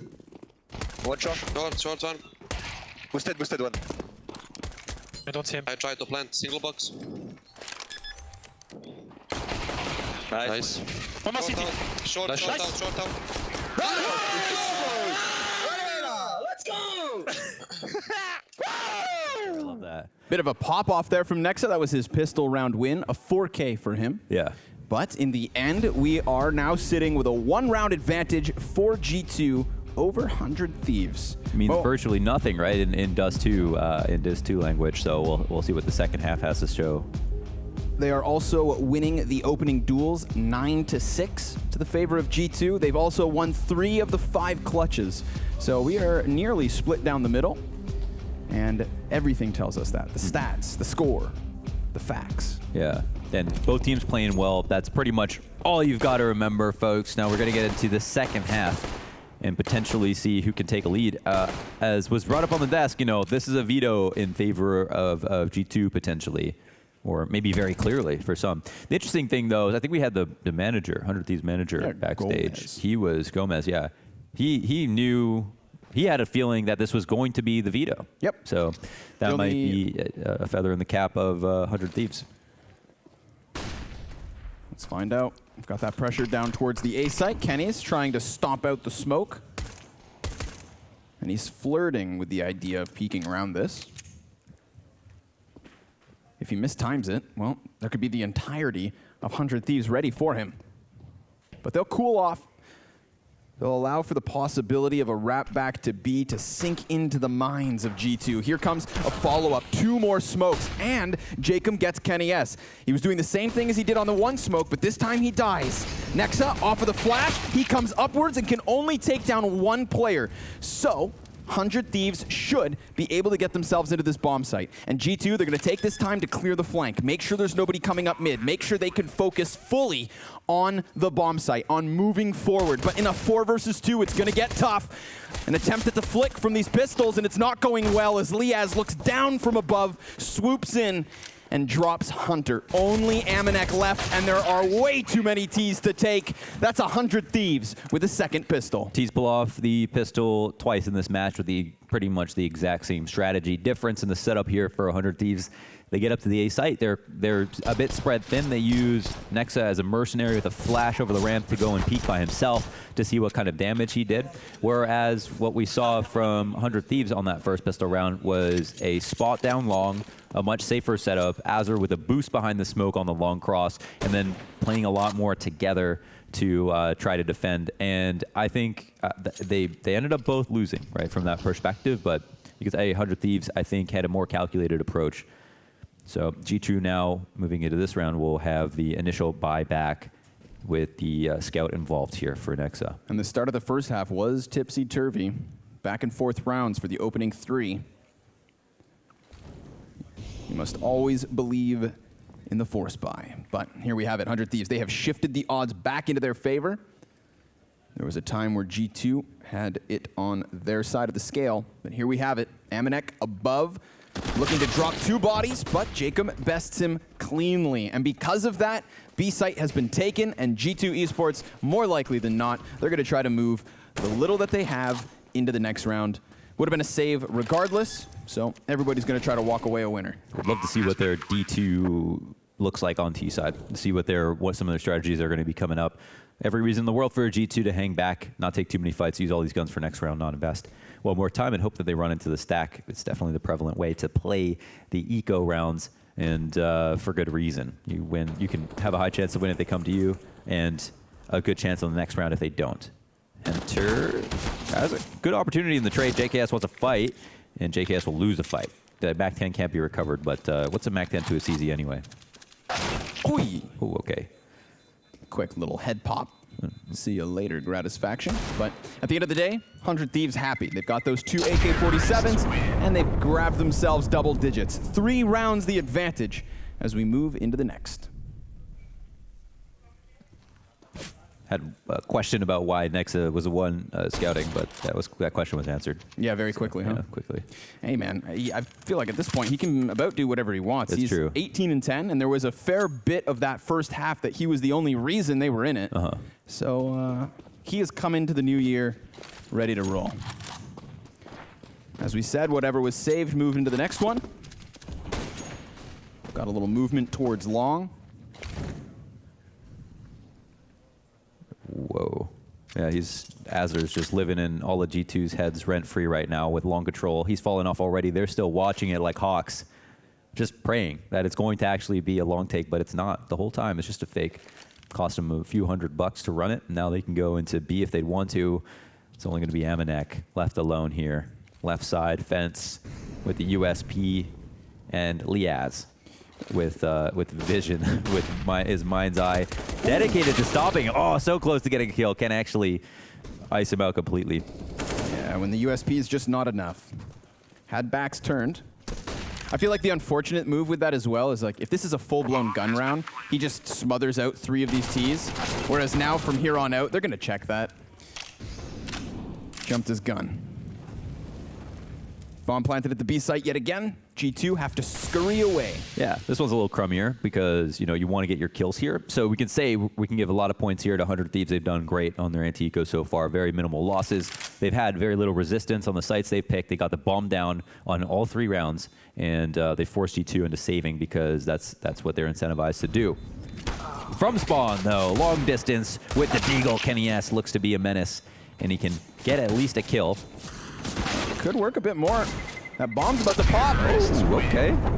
Hello, Jax. Yeah, we'll definitely take those trades. Jax wants to try to grab a gun if he can. There we have it. And the storyline changes a little bit. Those are actually really important kills, you know, and they cost G2 a lot less than they cost 100 Thieves.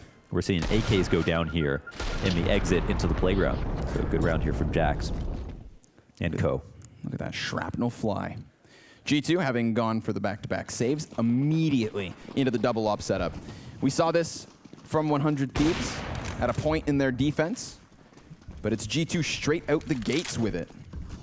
Can be a little risky unless you know what to expect from your opponents. Interesting that they're going to do the double ops of the 3B Hunter moving right into fence, anticipatory of some kind of fast exec towards the site. And look at the consolidation of the T's here at mid and the tunnel choke point. It looks like they might get what they're looking for. Has been consistent B hits since the start of this second T side. Interesting, though. They're going to be able to clear out mid for free. This is going to make the CTs a little bit nervous. They might try to push a choke point. And they could very well be walking into the lineup of the offense. Amanex looking to get that skewered shot through more than just one, but he drops Liaz first and foremost. He's going to get pinned into the corner, and Amanek here on mid, looking for a second.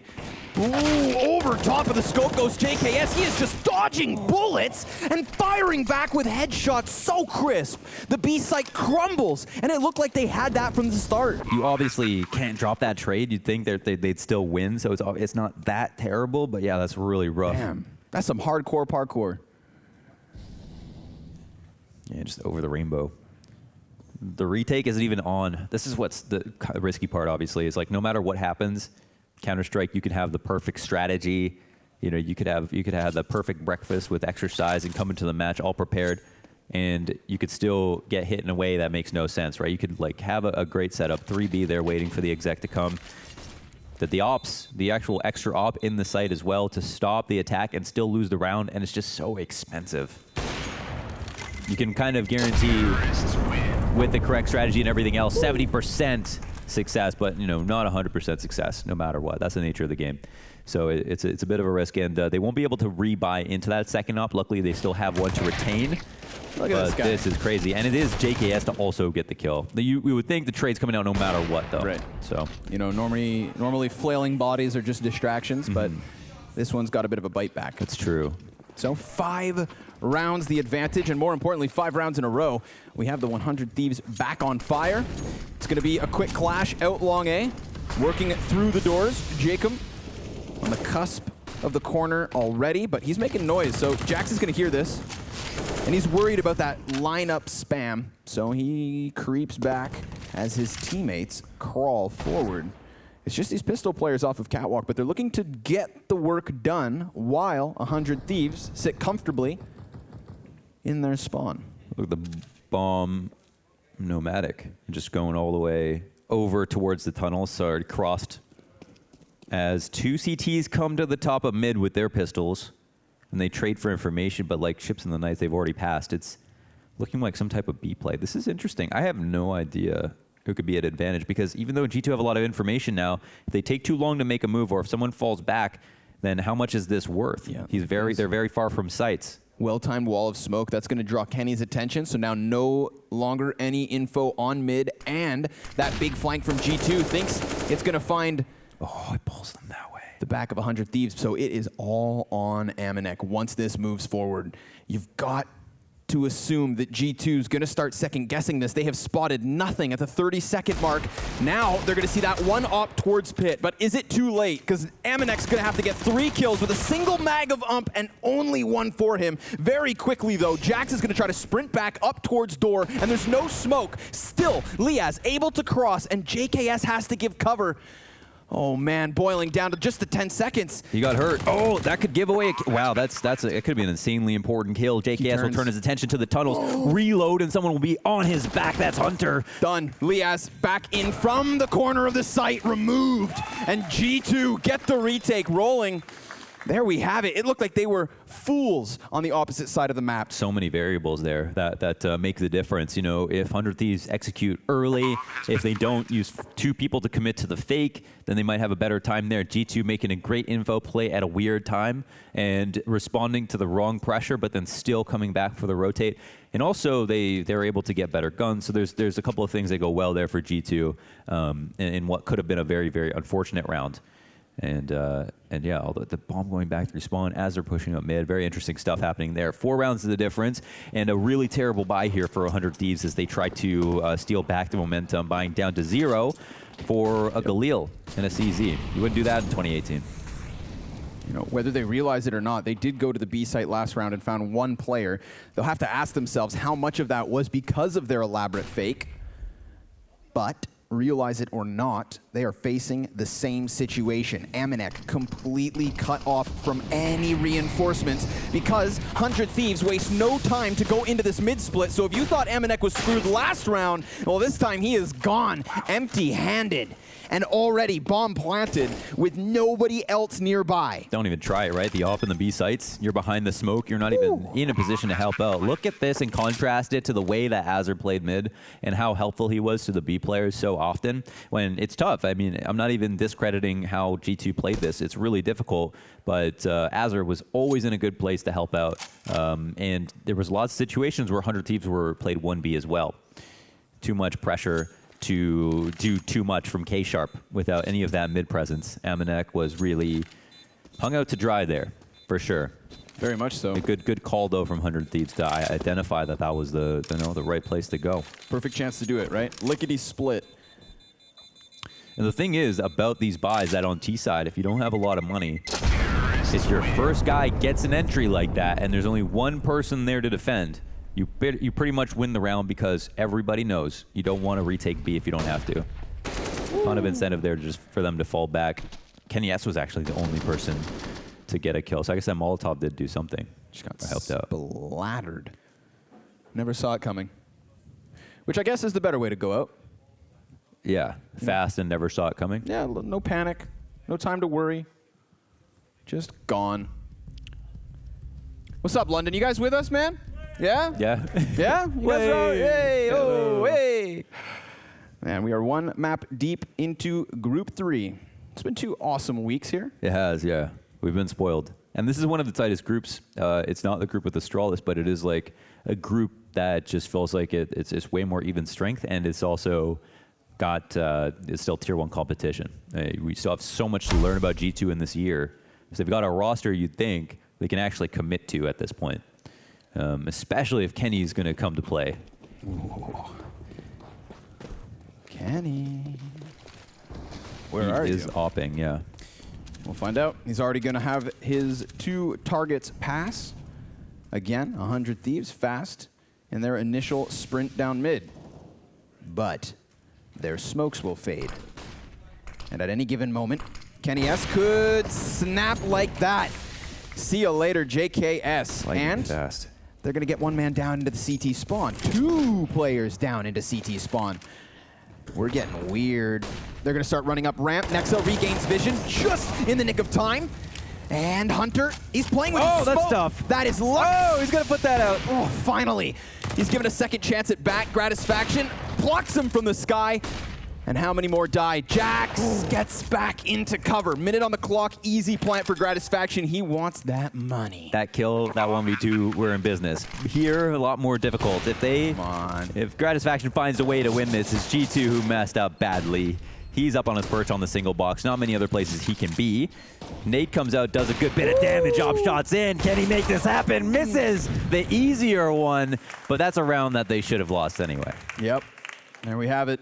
Given a chance, I like the fact he keeps it proactive, tries to block down Catwalk, doesn't let Jax get away without that warning shot down long.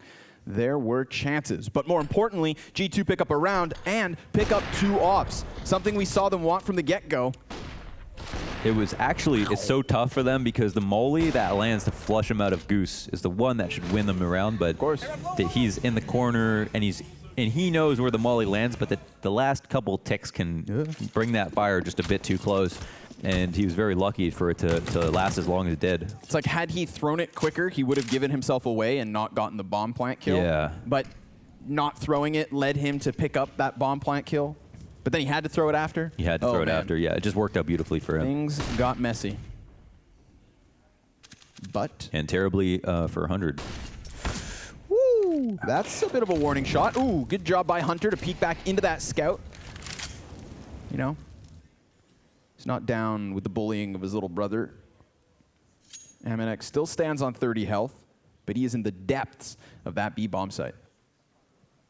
Precarious here for 100 Thieves. Good for G2 to be in this long setup this late on, even though they've gotten a kill in the tunnels, because it looks like 100 Thieves are thinking about going towards this, probably assuming that G2 have pulled some presence. But the opposite is true. They're moving in. Not going to get both. G2, you can look at the health that they've given away in order to get opening kills. They'll be happy with it, but they can't slip. Oh, they're going to keep this one rolling. Jax goes back in for more. And unfortunately for JKS, that was going to be his escort. Now he is tasked with making his way up mid. Hunter spotted by the boxes. And finally something going the way of the Aussies. But it's stripped back just as fast. And we have JKS 1v4. Individual duels won here in long that dictate the round completely. And of course, Hunter also has to get his dink off before he dies, even though he gets caught off pushing through that mid smoke. But really great info plays here from G2. A nice round overall. And they had it from the jump. They kept their A setup, and they knew that 100 Thieves were going to run into them. They did the damage in long nice and early to make it a 5v4. And it leaves JKS now to have to save 13 HP. He's going to run. Oh, it's actually someone running at him. Oh my God, so lucky to live in that moment. And G2 have now crossed the threshold. They're now into double digits. 3 rounds the difference. Much of a difference that made. In rounds previous, just be able to get one entry. G2 seeing this AK, do they want to think we've got to be worried about the B site? There's 2 ops here, so there's 2 ops and an MP9. So I'd say B is very appealing. But if I'm G2 and I know it's like this low of a buy, I'm going to play that similar setup where you had 3 inside of B. Maybe this time 1 a bit looser outside towards mid to get info, 2 in the site. And then you should be safe. We'll see if 100 Thieves even want to go B because they're probably thinking this is quite obvious. Well, right out the gate, we get that 2-1-2 from G2. Ooh, Hunter, ambitious. Sprints into the lower tunnel. He is met by that 1 single AK, so suddenly we've got a second weapon in the hands of 100 Thieves. Yeah, no armor though. That's not going to help. Yeah, makes things a little harder. Wow. Hell of a shot. Down goes JKS. Although, if there is a silver lining, it's that they've used that to make their way to the opposite side. And that's going to draw the attention of Kenny as the 3rd mate comes to join them. And now, the entirety of what's left of 100 Thieves is upcat. They still have that AK. They've managed to lose their MP9. All 3 players on 100 health, and just Nexa. This AK's got to literally beat Jason Bourne, though, because he's got an AK with no armor. He's coming. Could potentially see someone on the ramp. I don't know if Priya's trying to help him out. Oh, there it is. Yeah. But no kill is had. He's in the perfect spot to try to bait the shot, but not take the kill. Bomb could potentially get planted. That's something. Insignia would go too high and far. Yep, and there's that flash behind Nexa. It's going to allow for him to clean up shop. But hey, all things considered, 100 Thieves happily going to put down that bomb. Yeah. Whole round, G2 did not respond nicely to noise complaints. Not at all. You made some noise, they killed you. So no warning. Maybe they'll learn a lesson. 2 rounds of difference. Full buys out. Nice and healthy here for 100 Thieves. SG in hand for Azza. You like that wallbang shot from Kenny? Does that get you going? I mean, I liked it. Why? Did you like it? I liked it a lot. I just want more of the AWP duels. I feel like that was one of the narratives we were having talked up before this match started.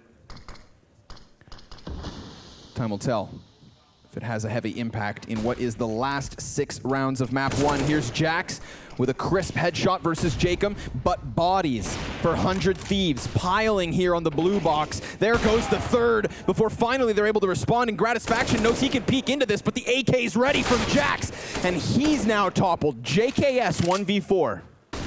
Got to write him off. He's going to pick up the bomb, but yeah, barely anything to work with. Last spot, I mean, the long control just falls on his face, as we can see by the mini-map. We've got the 2 deaths from the CTs for 4 trades. That's beautiful from G2.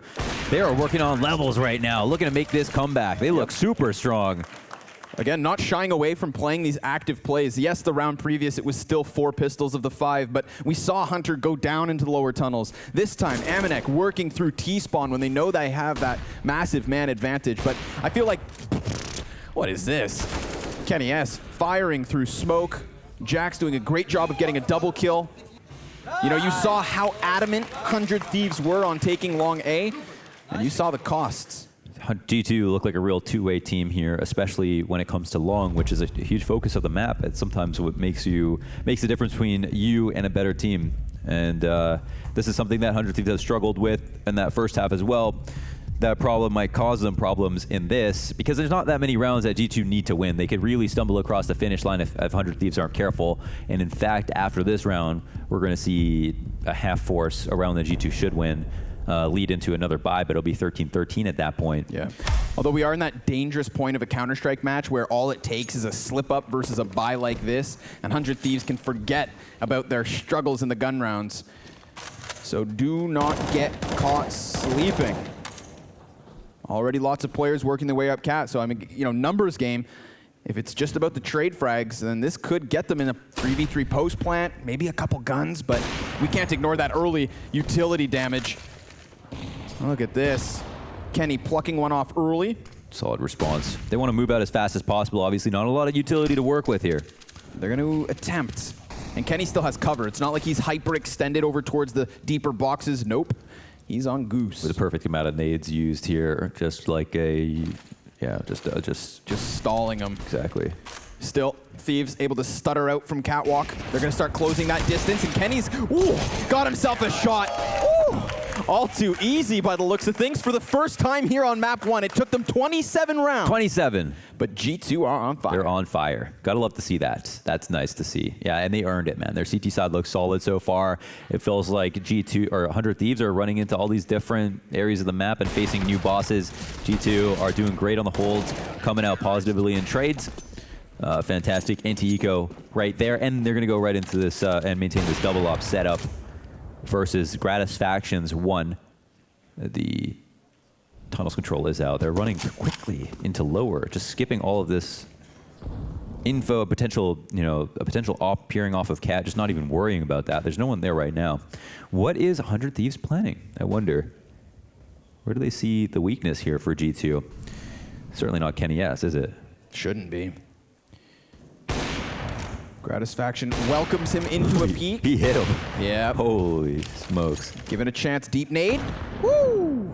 That probably wasn't worthwhile grenade to throw. Yeah, I mean, yeah, I don't think Kenny's got arms that big. He's just ambitious, right? Like he's always going to try it instantly, and that's part of what makes him such a good. He's a very impulsive operator.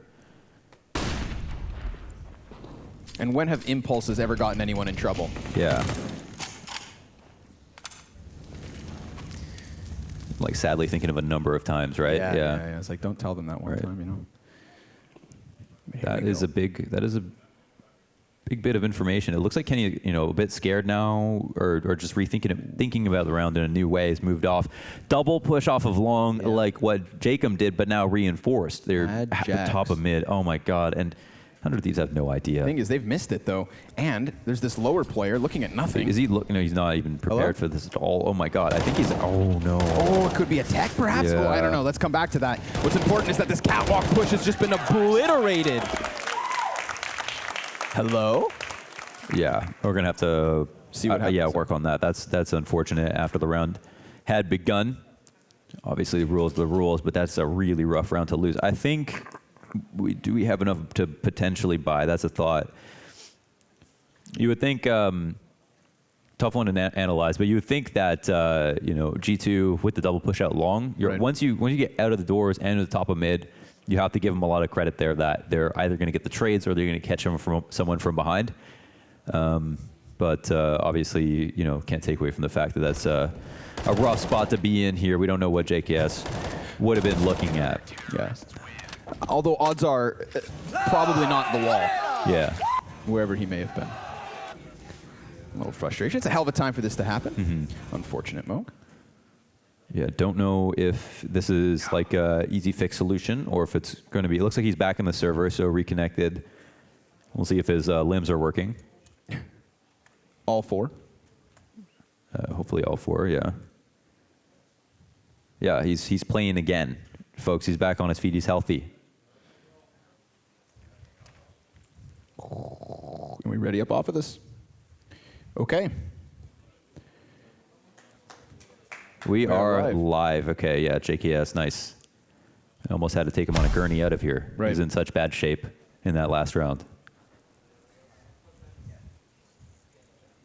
G2 keeping it on fire, still leading by 1. They're playing for OT here. Yeah, man. That's, man, that's a kick in the teeth. It's really tough. Feels bad. Yeah, it feels bad. This is really tough for them because they got the armor. They've got enough to potentially win, but you know, it's 13-14. G2 could easily step into match point right now. Not many ecos have been won. Only early on in this match. It seems like the rust is shaking off for both teams. They're looking a lot more clean on their anti-ecos. So it's going to be a tough ask for 100 Thieves to pull this back. Look at the firepower meter. It's basically 10% of the length of G2's. We know size isn't everything, but in this situation, it matters a lot. Yep. Still a world where 100 Thieves can use what they've been given. We've got that utility being thrown out on mid. A little bit of tick damage, so as his presence will be called, you can see Hunter getting a bit uncomfortable with the idea of players near, but Amanek, he's only going to get a few chances, and he misses the first 2, creeps back, gets the third, and even manages to hang on. It is a sweep from G2. Could be an easy first map here now because they've got the match point. They held it down right there. They aren't going to make any compromises on their buys right now. In fact, they're looking at like 16K a piece almost on all of their players. So not only did they come into this basically on fire, but they had such low losses on the rounds they won. They've just been able to build up a bank majority alive multiple rounds in a row. Man, Amanek, you know after he misses those first 2 shots, he is sweating. And the problem being, ooh, little wall bang. Okay, something early to the favor of the Thieves. But Hunter also had to step up in that because once Amanek misses 2 bullets, sure, he's putting his own life on the line, but also making Hunter have to come in big. The fact that both those players recuperate with 2 kills apiece, a thing of beauty on the B site. So they survive the half-buy, and now we find ourselves here with guns on both sides of the coin. The 29th round ready to unfold here, and it's a little bit of patience from the 100 Thieves as they go for the op boost. The one to lock it up, it's going to be Cat. It looks like they're going to commit fully to this, right? No one's behind watching any flanks. JKS is just at mid sitting there, probably going to come up right after, potentially going to hold for the long push, but in general, they're going to commit minute mark crosses, and they're executing its on Kenny S now. Go deep molly. It's going to flush out Goose. They're not going to find anything for it. Kenny comes back in. Instantaneous frag versus Liaz. There's the second for Kenny S. And now it's a 3 versus 5 with map 1 on the line. They've gotten themselves the post plant at the very least. G2's map pick going well, but JKS is ready. Looking to seek revenge from the mishaps of a previous round. Imagine he wins this. Flash goes over. He's got Azza also looking into the wall. They're dodging these flashbangs. These CTs need to avoid lining up, and they'll do exactly that. All 3 kills have been taken, and G2 Esports pick up map 1. Wonderfully done. Really good. You know, from beginning to end, it's a tight match. It's hard to even see who picked the map because they both played so well on it. But hats off to G2. In that second half, they definitely look clearly stronger. That was nice from them. Yeah, both teams off to a strong start at the beginning of the T side, but it was 100 Thieves that kind of dropped the ball, and G2 ran away with it. So they will have that advantage as we come back with map 2. It is Vertigo up next.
Who's up? Flashing?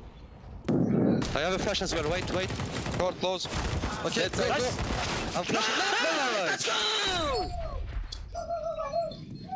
Let's do boys. Defuse! I am alive, bro. Chill. Defuse the bomb, G2! Wow, hilarious comms. Also much reason to be happy for G2 Esports. They've been focusing on defusing in their boot camp, obviously. For those people who don't know, G2 in the past have had issues with that. I famously know that reached me as well. Oh, okay. That was pretty epic. Some of the newer viewers, they don't watch all the tournaments. Exactly. So, you know, I want to make sure they're in on the joke as well. No, it's good. Yeah. Wonderful chat. But hey, overall, when you look at this, it was G2 Esports' map pick with Dust 2, and they It didn't go extremely well straight from the get-go, I should say. In the beginning, it was good, but they got caught back up. But 100 Thieves wasn't able to finish. So let's break this down into kind of the components of the game. Because in the beginning, G2 had a phenomenal start on a map they well prepared. Sure. I mean, obviously, it is their dream map. Like, I will say from listening to the comms, they are kind of pogging it a little bit. People are just calling what they're going to do, and they play off their skill. Like, in this game, the actual stylistic and personnel matchup of, like, the more skills on the G2 side, it's supposed to be about fundamentals and tactics on 100 Thieves. That played out, but then the map is what I think swung it, because the difference is perfect map to have just fraggers on if you G2, get into a bunch of rounds, win a few rounds that are here and there. But you look on the 100 Thieves side, if the normal Dust 2 team, you've won the game when you have the lead that they have and you have that many T rounds left. But you saw this isn't one of their best maps. It's not a map they have the super deep playbook on. They ran dry, I think. Yeah, to be fair, after they had lost the Force Buy battle in the start of the game, they were 4-1 down. They actually needed clutches to get into it. We can probably bring them up. There's 2 clutches here within the first half. There's the JKS 2v1, and then that one's going to be followed up with the last round of the half, which was the Liaz clutch as well. So if we can bring them up, these were big rounds right now for the side of 100 Thieves to be getting back into the game, right? When you look at the way that they weren't clean rounds that they were winning. This shouldn't even have been a clutch for JKS. They should have easily taken it on this one. Yeah, they had that one, and then the one against the Liaz within the final piece, he's swinging out, and Nexa actually is the one taking the aggression on that duel, but it's a left eye peek. So going into that fight, which I'm sure we'll be able to see coming up after this one, he was doing the best he could out of a bad situation there, but those clutches were key to Renegades, bloody hell. No, you can't do Thieves that being anymore. able to at least win the half, right? Because the last round Liaz one gave them the 8 to take it across. And then as Dunga was talking about, they were up 13-8, and they still crumbled here. Now, look, I think we got to see some good moments from Kenny. Nexa towards the top of the scoreboard, 27 kills to his name. The guys from G2 look very comfortable on Dust 2. Yeah, and it is correct me if I'm wrong, but I feel the way Counter-Strike can be won nowadays or in this period of time is by if you're a heavy fragger and you're doing good on a map like this, you actually have a very big chance to win, even if your tactical playbook isn't that deep. But don't you think that on the other side, 100 Thieves should have had a bit more in their playbook, deeper into that game, or can you not fault them for that? When you look at their map pool, they're not a team that chooses the Dust 2 games they play. They'll play it, they don't ban it, so they'll play it if the other team wants to, but the reason why it's one of the least played maps for them is you see it on this one, it doesn't play into their strengths. Like, when they had all those T rounds, if they look back now, they'll be kicking themselves. Like, why did we just waste them on things like just always going catwalk over and over again? And for example, one thing they didn't do is read that this double setup at long A means you can mid to B all day long. Like, they're begging you to do that because they've got the slow rotation. I have 25 kills for him. Absolutely, he finished off this was a big clutch as the well. map tremendously. That round right there could have gone awry, right? It was a Liaz 1v3. He gets the first kill on Cat, and then they both run mid to B, which is a very curious call. Liaz jumping over the smoke there, but it's good to see Kenny on a map like Dust 2 looking comfortable. And you could see on the CT side, it felt like he had more freedom. On the T side, I wouldn't say so much. He felt like he wasn't going for all the picks that you would with an AWP's spawn, but he got it done. 25 kills, can't be too unhappy with that. Chad, I heard you say in the green room that some of these moments were classic Kenny S. What does that mean? Well, it's just the positions that you see Kenny hold, like mid-long. You always know he's going to get 2 kills. He's so good at evading those flashes, and just his crosshair placement in those situations is second to none. Only world-class AWPers can do what Kenny does. And let's hear what he has to say, because he's standing by with Banks. G2 taking their map pick of Dust 2, and I've got Kenny with me. And the first thing I've got to ask, I heard you have had a bit of a situation change in how you're being utilised now, and certainly you had a good game, but how does it feel? It feels great. I think we've shown a lot of strength. We showed a lot of characters. We believe strongly in our strength as well, city side mostly. It was a slow start. It's really not easy. This tournament seems really different from the other tournament we played, the atmosphere and stuff. So I think we were a bit nervous at the beginning, but afterwards we released a bit of... we were getting loose, pretty much. So that was fun to play. Yeah, as you said, we performed really well as a team. Also, I'm feeling confident and good within this team. They put me in really good situations, and if we manage to start the game properly without being too nervous, would have been maybe a bigger gap. There we go. Well, a happy Kenny seems to be a good Kenny on the map. As we look forward to the next one, which is Vertigo now. And in the beginning, we said, well, hey, G2 picked Dust 2, and then still 100 Thieves went for Vertigo. They all thought it was going to be 2-0 anyway, we heard in the pre-game interviews. How does that shake things up now, Thorin? I did think 100 Thieves outplayed G2 for most of this particular map, but at the end of the day, it's DOS 2, and you have to shoot people on this particular map. You don't win by just outmaneuvering them. If 100 Thieves have actually done their homework on Vertigo, this could be a very good chance to get back in the series. I don't think it's necessarily, again, playing in their wheelhouse, but I'm assuming they've got some interesting boosts, some things we haven't seen before, so a chance to maybe completely throw G2 off, I think. Yeah, something that they played against Astralis back in IEM Beijing. They pushed them on that map in the grand finals, the only map that they were close on, so something that they've been working on a lot here, but I think they have to deal with the tilt. There obviously was that crash that went down late in the piece, round 27. That tilt is something that you just have to deal with. You know, these unlucky things happen, and they have to mentally recover from that going back into map number 2. Yeah, it doesn't have to mean anything. It's how much stock you put into it yourself. We'll see if the 100 Thieves can get their mind back in the game as they go onto Vertigo after the break.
Welcome back, ladies and gentlemen. It is map 2 of 100 Thieves versus G2 Esports. We had ourselves a close affair on Dust 2.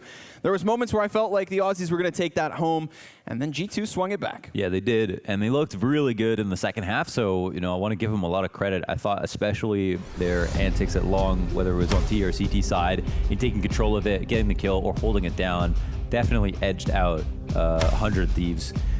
So now we're going to move into Vertigo, another interesting map where it feels like, apart from one or two teams at certain points, nobody really has this map 100% figured out. People are still trying to figure out what to do at mid. They're still trying to figure out if they want to go for B execs or if they're going to go back to full-on A plays, and game plans seem to change at the drop of a hat. Well, I'm all for it. Let's get weird on Vertigo. It's always a good show. Over here towards the A sites where we're going to start things off. G2 obviously on the T side. The Thieves hold the line. So far, so good. No casualties either way. Yeah. Another move up. They're looking to take control of J-Hall. 3 CTs pushing out. Instant headshot back and forth, actually. But it looks like it's the CT. Oh my God, JKS! The 4 headshots right off the bat. Are you kidding me? That's ridiculous. Let's get that cued to the replay real quick, because we need to see how a man that slick just wrecked the ramp. I mean, for a moment, it looked like G2. 3 CTs lining up like that should have been easy. Here we have it. There's just no way to expect that. What a crazy way to start things off. Damn, man. Last bullet 3 for 3, just out of ammo right after he gets the last kill. And obviously still has the sleepy eyes. Looking to fight back with a vengeance, but here we have it. Anti-Eco versus just the Glocks. Not even a bomb plant for G2 in that pistol round. That one's gonna hurt the bank account. Like a Friday night out. Azza playing back behind construction. He's gonna have Jacob try to come help him. He's not even gonna shy away from these gunfights. They've got grenades, they've got USPs, and it looks like they've locked down another round. 2-0 the start for the Aussies. That's a nice way to begin things, that's for sure. A lot of money made there. As you can see, the amount of kills here are basically mostly in the hands of Azza. There's not going to be too many other guns upgraded. Definitely a good round here for G2 in terms of firepower. They're going to be looking quite strong. Money spent is about equivalent, but the amount of MP9s we're seeing, you'd think, okay, 100 Thieves are going to do something a bit atypical here. Maybe go for some early aggression, because they've got to make it a bit closer to G2 before they can win trades. Oh, what a spam from Jax. That is just wonderful. Man, I was thinking to myself, like, this could be a great grenade, and suddenly Jax takes control of the situation. That'll wake you up. Amazing. I feel like Azza's never going to throw that grenade for the rest of the half. He's never going to stand there again, that's for sure, unless he spams back. But yeah, super good way to open up a round. Don't see a person and get a kill. Now the 3 swing in front of the Molotov at mid, and it looks like we've got a lot more mid presence as part of the strategy here for G2. A lot of teams are wondering what the potential or value is of taking mid. Let's see if G2 can show us what that value is. Yeah, they are very much all in on it. They have no presence over on A. Just making sure nobody flanks the depths of Forklift. Nexa's floating around just beneath them, and Hunter here too. So they'll sit and they will wait, and they've burned the time down to 40 seconds. We saw them doing this on Dust 2 even. Those late splits in the final 20 seconds. They hold this position. They rocket back now, back down the ladder into the spawn, looking to make a move on the A site. I mean, we talk about the sound playing a key piece of Vertigo.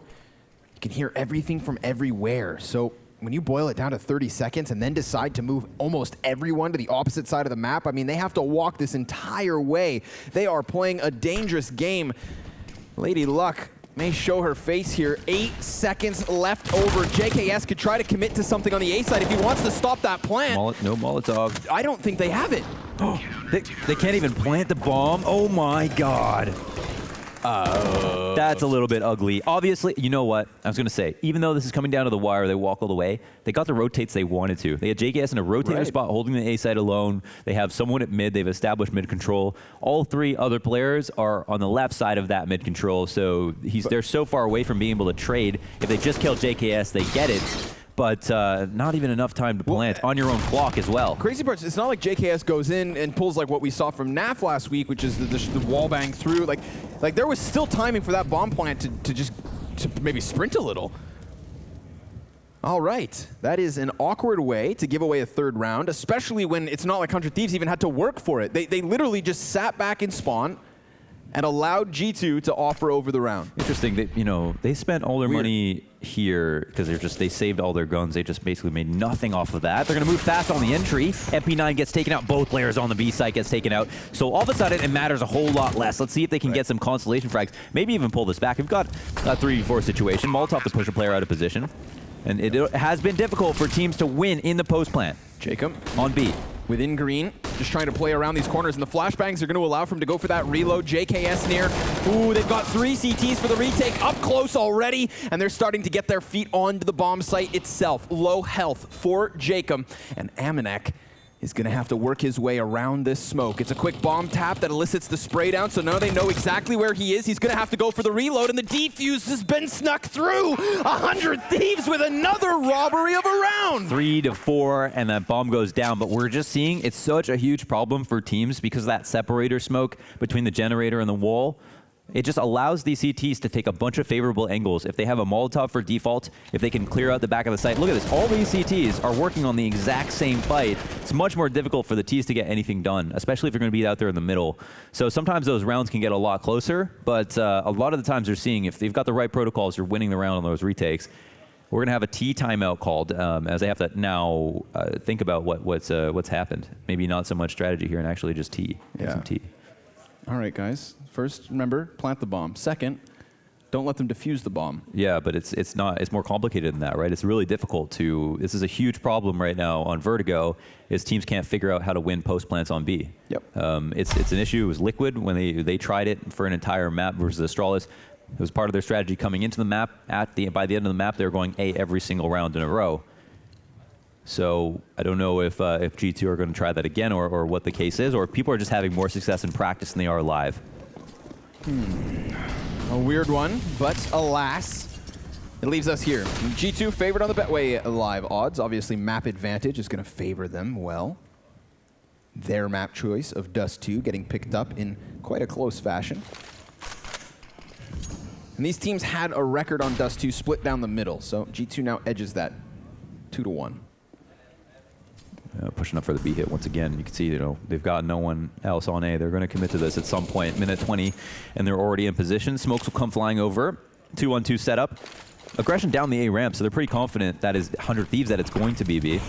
Well, we'll see how it plays out. See how they're able to handle this. Good pop flash off at the side. Liaz able to get one player removed from the hit. Azza inside of the smoke could wrap back around these Ts. Oh my god, they're all still all over this site. Here comes Azza in from close proximity, dropping a second player and a clean sweep in the retake. Dude, I love that. They're not forcing the issues. They're not standing in the open. They're literally smoke camping, letting G2 try to play their post plants, making them think that it's all clear, and then popping out and sealing the deal. A 5th round.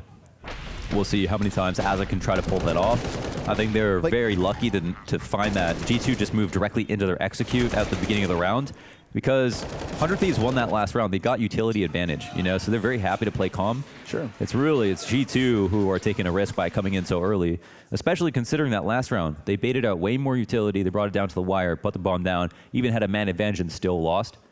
You would think like G2 might try to work the map a little bit more like they did.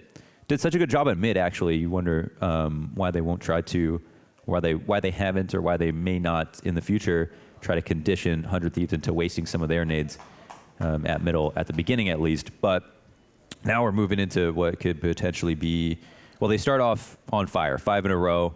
They've begged the op out of Kenny. Everybody's bought down a 0 from G2. And they've had a couple of rounds that are just really sad to think about, but they got to forget about as well.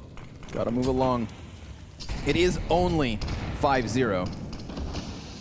Ooh, JKS fears not a man on the other side. Spam shots, actually. Look how close that is to hitting the mark. But 100 Thieves ready to go for this. Gonna try and get their eyes down range. They've got to be cautious. There are bodies on both sides. But this gunfight could be a tough one. Flash misses the mark. Gratisfaction misses the shot. JKS still playing off of the short shelf. Could go for the peak. And he does. Dance with death. Yeah. They're winning the positioning battle here. Jacob going for the spam. Oh, doesn't go. But Kenny S does. Nails the first one. God, that was tense, man. Consider we had like 6, 7 players all incrementally getting closer and closer.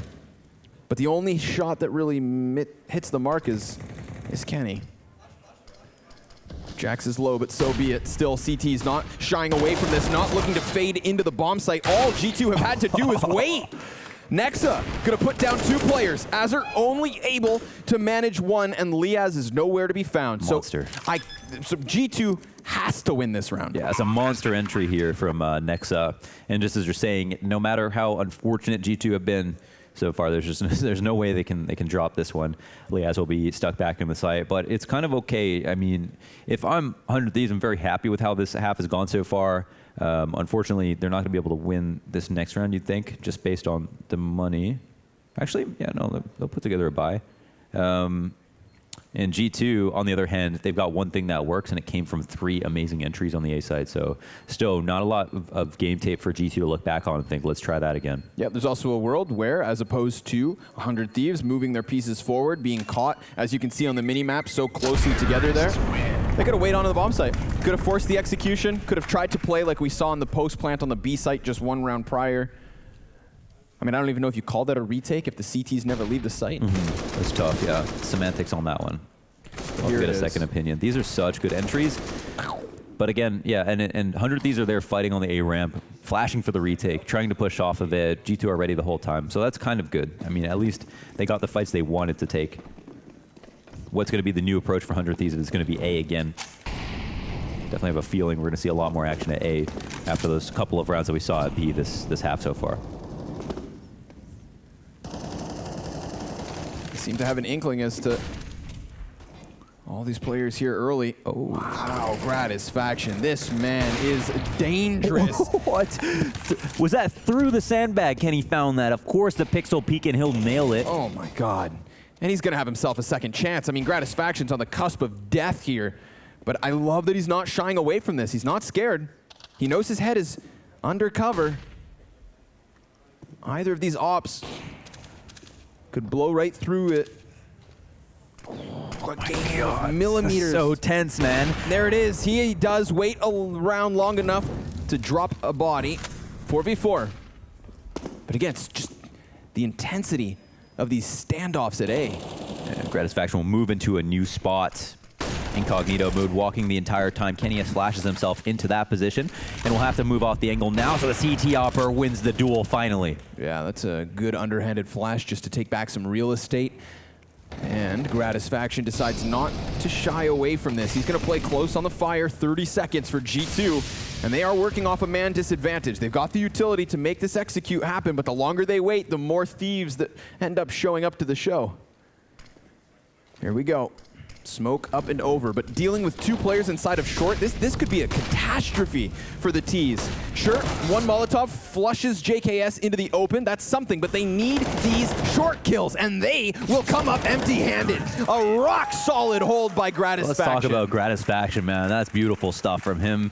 Positionally, like, one thing I love is that even as his teammate dies basically in his arms, right beside him here at the sandbags, you have Kenny lurking around this box. Gratisfaction is relatively out in the open, but doesn't fall completely off of his position. He's not scared of Kenny that whole time.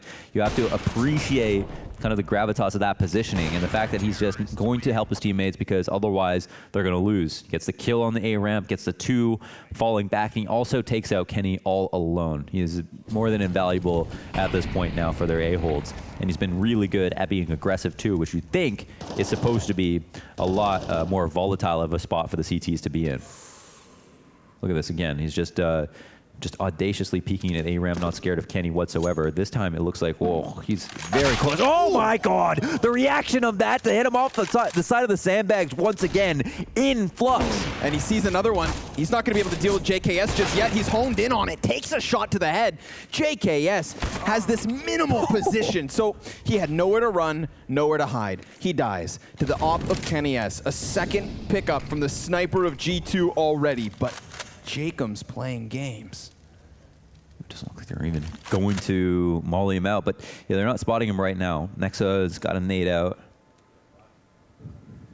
Can we just take a moment to feel for Liaz? He's been at this B site 3 rounds in a row and hasn't seen a thing. He looks like a guy who just likes reading books and hanging out by himself anyway, so I wouldn't be surprised if he's just chilling in the B site, appreciates the solitude. This is his ideal game of Counter-Strike, perhaps. But here it goes. They've got the double smoke past the bomb site. Still, nobody's actually cleared sandbags until now. Kenny. Dude, Kenny. Cerebral. Well played by him, but still, there's a challenge at the A site. Getting that bomb down. They've done it. CT's just on the other side, and Liaz picking up a kill through smoke. That's going to be great. However, do they go one further? Follow-up utility here as the belts of G2 run deep. Now out of nades. Just that single flash, and they're gone. They're going to go ahead and retreat. That's G2 Esports slowly but surely inching their way into that A site 2 rounds in a row. You want to learn how to work the A ramp, you got to look at Kenny here. Even Gratisfaction in that previous round, so much data and just like how to play against your opponents, especially if they're opping. Yeah. But then Kenny catching him off guard as he's crossing back from the sandbags to the A site.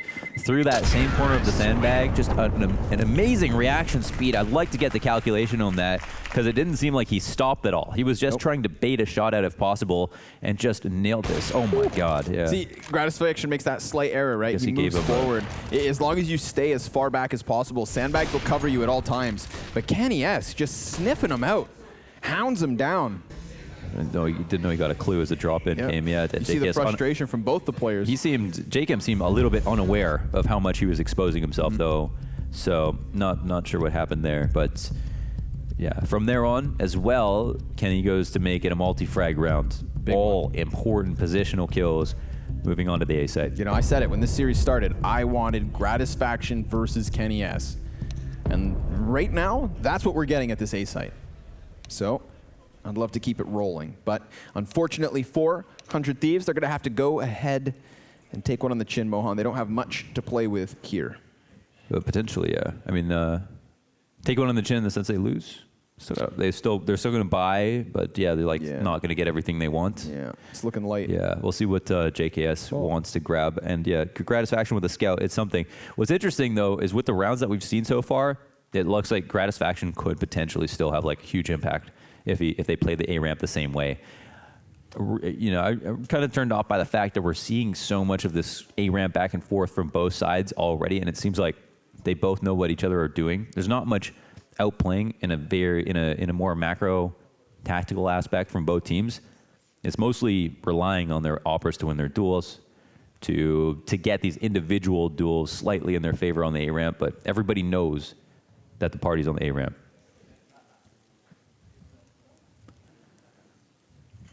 We got to fix a coach mic. 6th man of any good team. I already see players unpausing, so it's just a matter of here we go. Okay, we're back into it already. That's good. Quick fix. Anti-cheat is on. We are locked up. 10 seconds to go before we start the round, and JKS decided it was decal time. He's going to go ahead and pick that up along with a little bit of utility. This round has bled down. I'm not sure how much of a factor the utility has been, as long as you have a couple of important grenades left over for the executes. Gratisfaction has no armor, but he has $1,000. And he's immediately going to get pressured off of this A ramp. Nice grenade. Damn, half of Jack's health gone. That's going to open up the scout for an early 5v4. As long as he hits the shot, aim punch could be such a brutal factor for Gratisfaction. 9 out of 10 players over here on this A site. Kenny S is going to be given a chance to walk forward with the scope already in. Killing an assist from Nexa. That's a great start, but here comes Azza trying to line up more than just the one. JKS down 2. And once again, it's G2 forcing through the defense at the A site. Dude, Nexa knows everything about the A sites in terms of getting these trades. He's been so super sharp. Him and Kenny are a great tag team. They are working this beautifully, and as he pointed out, you know, they took a little bit of a knock there. There's 100 Thieves with the amount of stuff they could buy. They would call it themselves probably something of a full buy. But they also hedged their bets with that save. So, I mean, maybe with the $1,000 saved on Gratisfaction. So potentially still thinking about the future, but looking at that as an opportunity to like completely swing back the momentum. Like if they were able to pick that up, then, you know, then G2 might have been saving. So. Yep. Ooh, Amanek gotta be cautious because it almost costs Jax. Again, Jax is gonna start a round with just 50 HP. One thing I do like is that, you know, with all the A stuff going on, if it is 100 Thieves to make an adjustment, to think, what else can I do? Oh, that's a nice boost. Maybe they go to mid, and G2 already have like a really good mid protocols, and then they could potentially keep that going. So I guess as long as A site works out for them, it could potentially get rougher for 100. Splattered. Here's Liaz back in with the P250. He's gonna try to just tuck himself away. Hope it goes unnoticed, and he does drop the bomb carrier. JKS with a pistol kill, 2 at a distance. Wait a second. Where has this come from? Oh, baby, there's a chance. Ooh, but Amanek's had enough. He's gonna take down 2 of the 3. Here comes Jacob out of the smoke and almost able to push it to the 1v1. An excellent round coming out of 100 Thieves considering their minimal investment. The boost was nice, the P250's on point. Mwah. Wow, yeah, and Amanek saves the day for sure. So great boost, a couple of cool and interesting tactics to pull it back. Nice long-range shots here from a few players, mostly from high ground. Buy-in here as Gratisfaction spends everything, so he did the math perfectly. He's got enough for the op, a couple of nades, his armor as well, and everybody else has pretty good nades as well. Doesn't have his armor. CT's looking a lot more timid. Oh, he doesn't? Okay. No, aim punch could be, again, an issue. Last time he died so fast it didn't really matter, but at least this time it's not just a scout. You know? I feel like op, unarmored. It's still a hell of a beast. It's only the nades you have to worry about, so if you don't play those positions, then it's no big deal. You know, if you miss and get sprayed down by an AK, you're dead. Close, and then down goes the second as empty-handed. It is a clean sweep of the B site.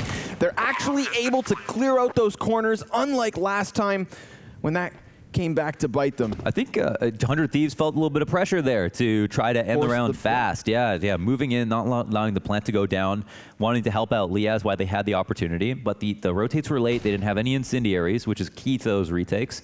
And no way to push the guy off the back of default. So potentially some great calling here from G2. Just working off of their information.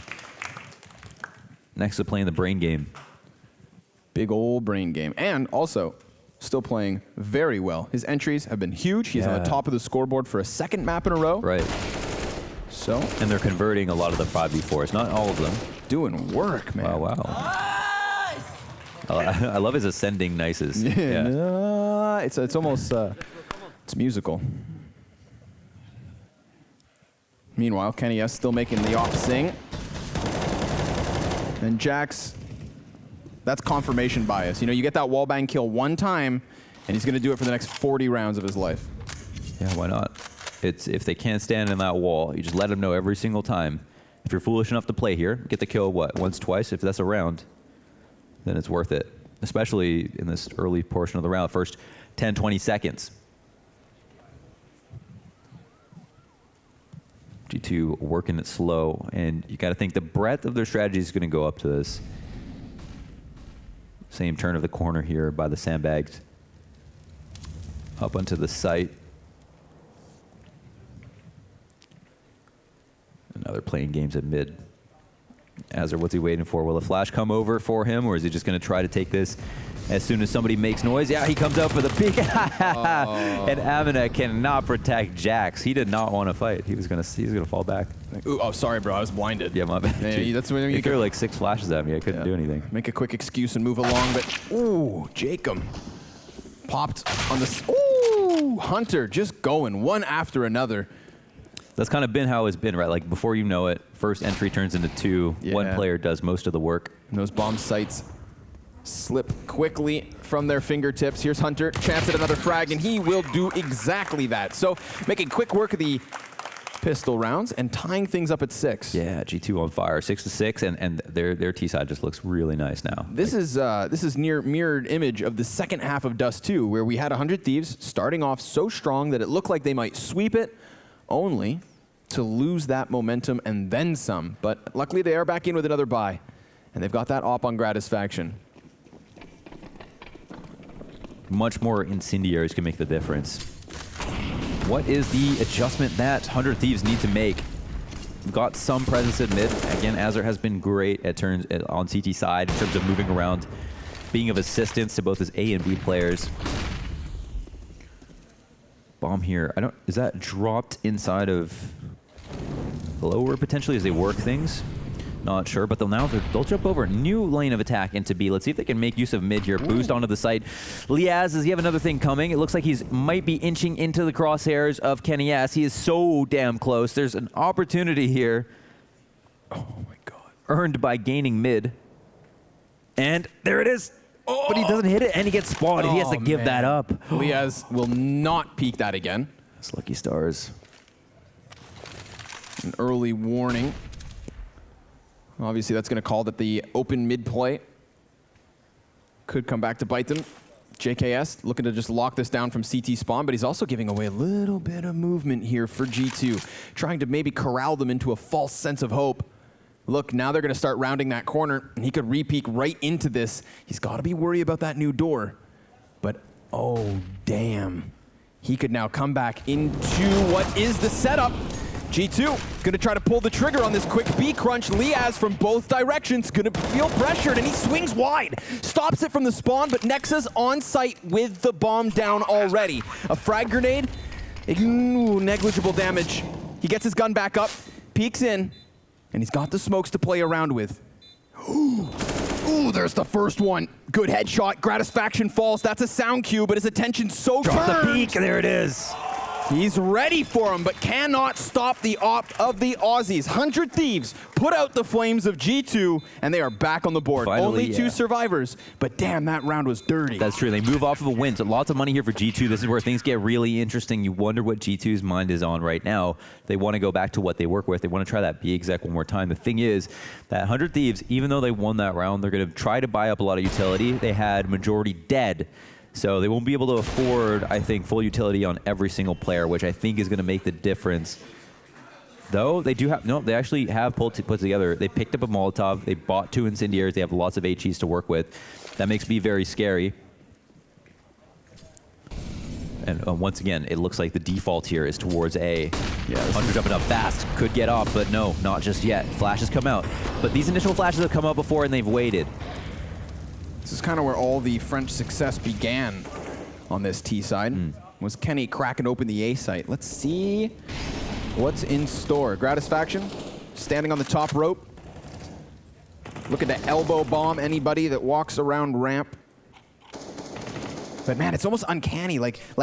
This position from G2, it makes me anxious. It's so far forward that you don't really have eyes on flank. It is unnerving. But you're not so far around these corners that you're ready to take these duels. Still, JKS, he comes into it. Oh, ruins their setup side by side with Jacob. CCTs, they push into a spot where the T's have no cover, but these last 2 players try to bounce back, shut down by the flank. Wow. And that's what I'm talking about. It's a very anxious positions. If the counter-terrorists decide to push you, you have no cover. If you get hard flanked, you're done. Yeah, Nexa was it was just a can opener, right? When they came around the corner, he was able to isolate 3 trades, break their heads wide open, come around the A ramp onto the A site, but they can't call based on that, I guess. So it seemed like G2 won of those fights to begin with. On that round, I mean, it changes the thought a little bit. Is that exactly how they thought it'd go? Was there something wrong there about the communication that allowed them to eat those flashes when in the past they didn't? These are questions we have, and it looks like G2 think that they could definitely do that or win a round like that in the future. So they're going to go right back to it and try it again. Ooh, missed off shot. There it is. Nexa gets 2, and potentially 3. The trade is even better. 4v2 still. There's a chance. Liaz is going to scurry over as quick as he can. He's still wary of a flank, but I mean, G2 have just been so all in on this A play. Let's rewind 1 round. They're in the exact same position. Yeah, they're in the same position. So that they believe that on that last round, something went wrong that they weren't planning for, something they didn't expect. Maybe they're happy again for 100 Thieves to try to get aggro down that ramp. 2 players here left over on what is the last round of the half. They're going to move in. JKS, monster on the pistol round. Not so much right here. Liaz looking for the spray down. 2 players up, but he can't get away, and that's round 1 for G2. Yeah, he tries to get a grenade off in time, but down he goes. A final attempt from the Aussies, snubbed out. 8-7 the score. They still have that lead. They'll be switching sides, and we'll be right back.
In the exact same fashion as map 1, we finish the half at 8-7. Again, it's as close as could be, but we are on the map choice of 100 Thieves, and they're switching over to the offense. I've got to say, Mohan, I have high expectations for them. I'm hoping they give us something fresh. I hope they approach Vertigo with some kind of new look, because this map's in a really weird place. Yeah, I agree. It's in a very strange place, and I think G2 responded well to their shortcomings on that half.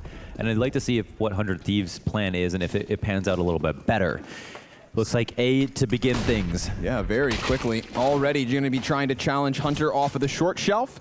He has support now in position. Jax coming in from behind to try and hold the line, but they've lost short. Ooh, Liaz tries to trudge into the bomb site, and that's going to cost him. 2 versus 4 still for 100 Thieves. And I'm curious to see if they play the kills before the bomb. Azo wants that money. And all of a sudden, they're going to get flushed out. It's a rapid push in from the counter-terrorist, looking to retake by Storm. Kenny, man. I love Kenny right now. He is so nice with it. All his kills have been so impressive, and it's like on pistols, on ops, all these pixel peek angles where he's winning duels. He seems very like hyper-focused, like ready to react. And obviously hitting flicks too. That's a beautiful pistol round. Yeah, and when I talked to him yesterday, I mean, that's what really he had to say in the interview. That's all he really had to say, was that he had taken the time off, he feels fresh, he believes in this face of G2, and he wanted to kick off the year running. Well, this man's sprinting into bomb sites on the retake, popping heads all over, and getting this score tied at 8 apiece. It's wild to think 100 Thieves, they had an 8-7 lead, but they lost the opening duels 5-10 in that first half. So constantly playing off the back foot, just like they will here in round 17. 2 Kriegs, 3 Deegs, and a nice bit of utility. Yeah, the solid plants to help the buy get a step up. They're going to go ahead with all this utility and attempt an A hit. I think they have a very good chance of getting through here with a couple of kills, unless Amanek has something to say about it. He's got the UMP looking for so much damage. He finds a bunch of it. He's actually got 2 players down to the point where they just get peppered off easily. It's just Azure and Liaz who have to move up. They'll both be able to pick up Kriegs, which is nice, but it's a 2-on-4 situation, so yeah, that's not so nice. Az is also not working with armor, so I feel like a bit more of this falls onto Liaz. He's been the last man standing in so many a situation, but at least the A site's pretty much been given over, all this free real estate for them to get closer. Kenny just got boosted, in the back of the site to see over top of default. Let's see this angle. Ooh, could very well catch them off guard. This is M4 versus Krieg, but element of surprise, no problem.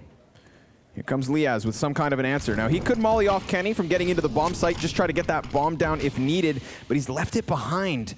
So he's looking to play kills at the 30-second mark, and he'll do that. Cuts it down to the 1v2. Could predict the flank. He knows that someone's here for sure. Yep.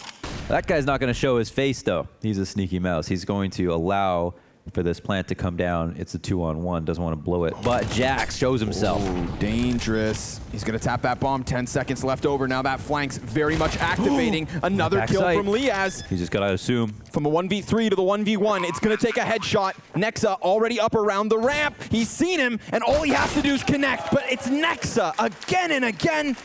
He is so on point in this series. G2 take a lead. You have got to love it. But I also appreciate, Liaz was lagging behind in terms of his performances. He dropped off a lot, but he really appears to be extremely smart in the 1v1s and in the clutches in general. It's good to see he's picked up a couple of them. It's good to see he's last alive in some of these situations because he always finds a way to make it closer, competitive, and at the very least gets a lot of damage off on the other team. It's sad, obviously, to see him lose around like that, but you think, G2 are going to win that 9 times out of 10. The rate G2 up around and up a map. Very close now to potentially just closing this out 2-0. I think you, as well as I, can see a world where that absolutely happens. Liaz buys back in. All right. Yeah. Solo Krieg. He just had, I guess, a little bit more money than everyone else. Or, yeah. Maybe somebody else did. Graz Faction has enough to buy up in a bit, so it's okay to have. Like, we know Vertigo, there's lots, it's like kind of like Nuke in the sense that there's very valid spots to have shotguns, to have SMGs. So if that's part of their buy, that'd be totally normal. But this is a tough pill to swallow. I mean, they come in with Liaz ready to rock that Krieg. He's down to 49 HP instantly, and instead it swaps hands to Aza. Now, he does still have armor at least. Yeah, that's something. And he is most certainly capable. But he's going to lead the charge here. He's taking that forefront. Look at the sneaky position just next to the crane. No, we've definitely got fresh stuff here from G2 in terms of how they're playing it. Again, the flash to trigger things. He's going to go off, get a kill, spot 2, fall back. They don't even see him. Nope, and he's ready for more. Liaz pops his head up, now relegated to one of these pistols. It's Gratisfaction who's going to have a chance with a bigger gun. Okay. My, oh my, 4 kills and money, baby. You shall not cross. Amanek picks a spot on the ramp and wipes it clean. That's so nice. So much money, too, involved in those kills. So ready off the flashes. Just milking it.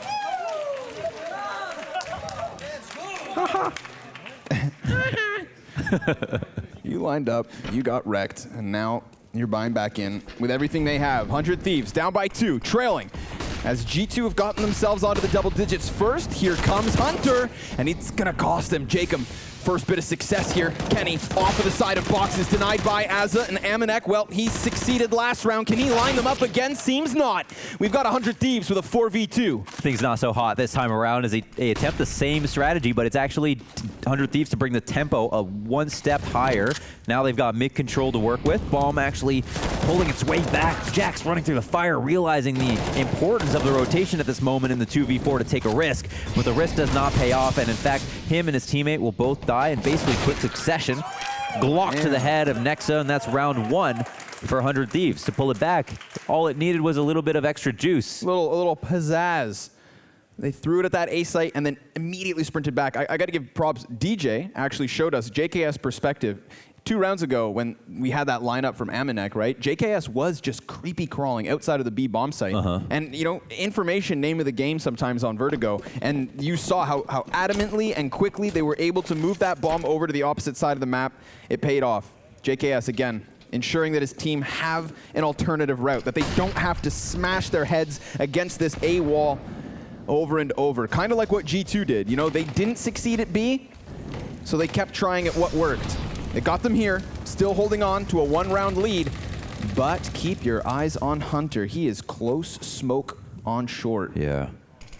He wants to push. I don't know if they'll expect this. Interesting, Smoke can help him out a little bit. Jacob will spam into it and catch him falling back. Kenny left alone on the A site. Well, Amanek's a bit farther away. Jacob picks up the pieces of Kenny's body as well, and let me drop the fire behind just to make sure he couldn't leave. He's just cutting him down at the knees. Yeah. Good anti-eco so far. Yeah. Doing a really good job of just slipping into the side of this A site. They've left bomb behind. Don't need any unnecessary losses. Counter-Strike, counter-terrorists. Counter-Strike. Counter-Strike. Always weird to hear that. You ever heard it? Heard of that game? I heard of that. It's a pretty good game, yeah.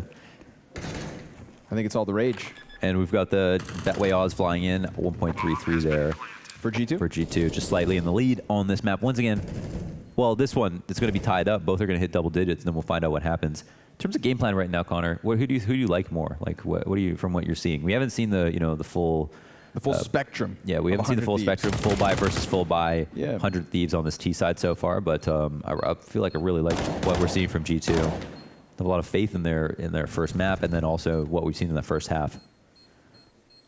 Even though it was tight, right? Even though it was 8-7. Absolutely. I'm curious to see at what point, if needed, 100 Thieves are able to kind of change direction over towards that B site. We've been talking about it. Vertigo, just as a map, is a bit awkward on that side. You know, the post plants particularly seem to be a struggle. So, seeing as they are one of these teams who have decided to pick this map, I would like to see their style and their hands playing at it. But that is not a problem just yet. Yeah, that's a really good point. Thank you. Since they picked it, I like that point. Since they picked it, you know, maybe they're one of the teams that have worked on that specific part of the map more than anyone else. That smoke's been consistent. Constantly throwing that one out early. See where it lands there on short. Woo, that is Molly damage, baby. And Kenny S. Wait. How has he managed that? Didn't seem like his angle was that deep to be able to pull that off. Amanek having to spray. Gratisfaction doing his best Nexa impression up the A ramp. Double entry here to open things up, and it leaves one player alone. Hunter. Not just any player. Hunter here on the A side, teammate coming in slightly behind him. Did have the highest blast score of anybody in this server before the match. So let's see if he's tested. But again, 100 Thieves, they can decide to head elsewhere if they want. The option's there. JKS worked up the B stairs, saw nothing, and has decided to come back over to his comrades. So shoulder to shoulder, it is an all-in at A. You can see that big flank working its way around T-spawn, but for the time being, it is just going to be Hunter at bat. Smoke starting to move past, and he is able to retract himself enough to come back in by surprise and kill Azza. That's the 3v3. Yeah, highlights the positioning there. That was great. Pulls off, gets a kill, falls back. Another smoke up. Ooh, then that flank comes into play. Jax able to snap back JKS. Takes the man advantage into the hands of G2. The retake meant to get rolling, but Liaz has other ideas. He's cleared one of the two players on the bomb site, and low HP for Jax puts him into a very awkward spot. Oh, the HP so low, it's gonna take one bullet, and it connects. Liaz back turned, Hunter drops him down, and G2 back in the lead. Getting the plant down, step one, getting the kill, step two. That was something that was the puzzle, the piece of the puzzle that G2 were able to figure out on A. Once they got the bomb down, they definitely had it. Wow, that comes down to the wire. G2 win the round. They take the lead as well. And this is where it gets scary for 100 Thieves. This is one of those establishing shot rounds where we look at how good their bread and butter is going to be. That's an interesting way to get that kill. For some reason, we didn't see 100 Thieves get that as quickly versus G2. And I wonder if that's because it was G2 to be a lot more careful about when they turn that corner. They made sure to hold up specific positions on the ramp, clear the sandbags guy, get the operas to get flashed off, and then look to wrap J-Hall. And in this round, that's a free kill. That's a shot in the back. That should not happen. Hello, here we go. Kenny, not sleeping, sprints in for the pick. Feels a bit pressured, doesn't like it. Smoke in his face, dirt in his eyes. So he retreats ever so slightly. That is really good wallbang damage. Jacob down to 17.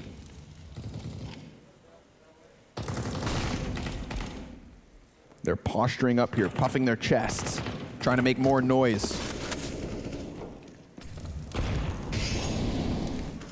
Oh man, they are not winning this early spam fight.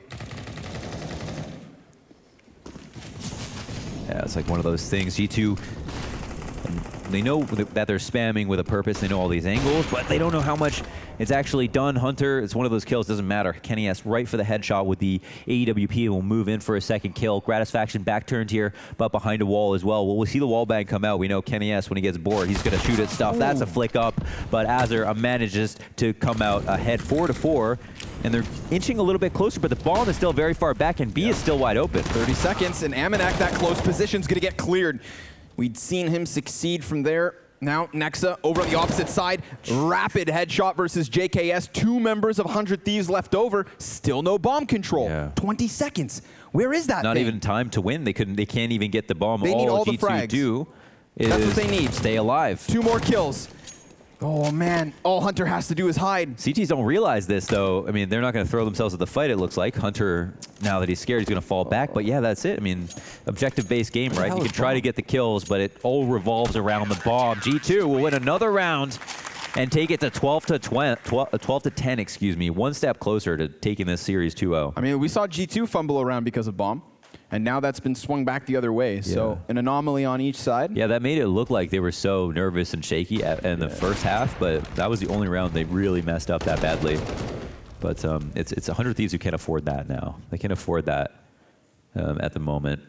Very healthy buy here from both sides. Still to the FAMAS and the UMP, but for G2, but that's really no big deal. I think for the most part, they're taking control of the situation, which is the thing to understand. How does Kenny even come up with that kill, man? Wild. There's Jacob, at least early answer. Now that he's not sent to low HP early on. Poor Amanex trying to play on the forefront of this bomb site, but the frontier's wild out here. Oh, Kenny again. He's just twiddling his thumbs, looking for something to do. He's using the sniper like a shotgun, swinging it up close. Ooh, a leg shot.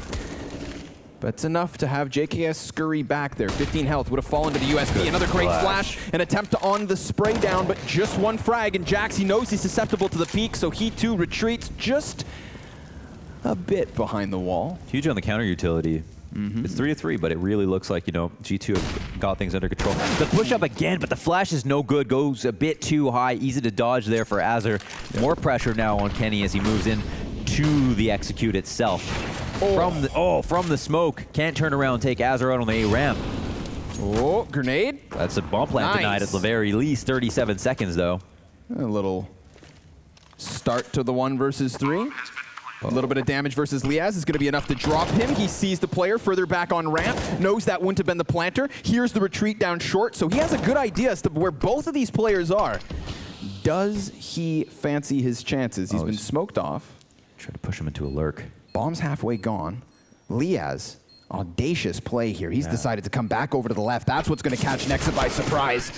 Really smooth moves there. He went back short and then inside of that follow-up smoke, swap back over. Yeah, I like how you described that audacious play. It's one where it just has to do with the psychology of the situation. Nexa is trying to get him to push through the smoke. He comes back.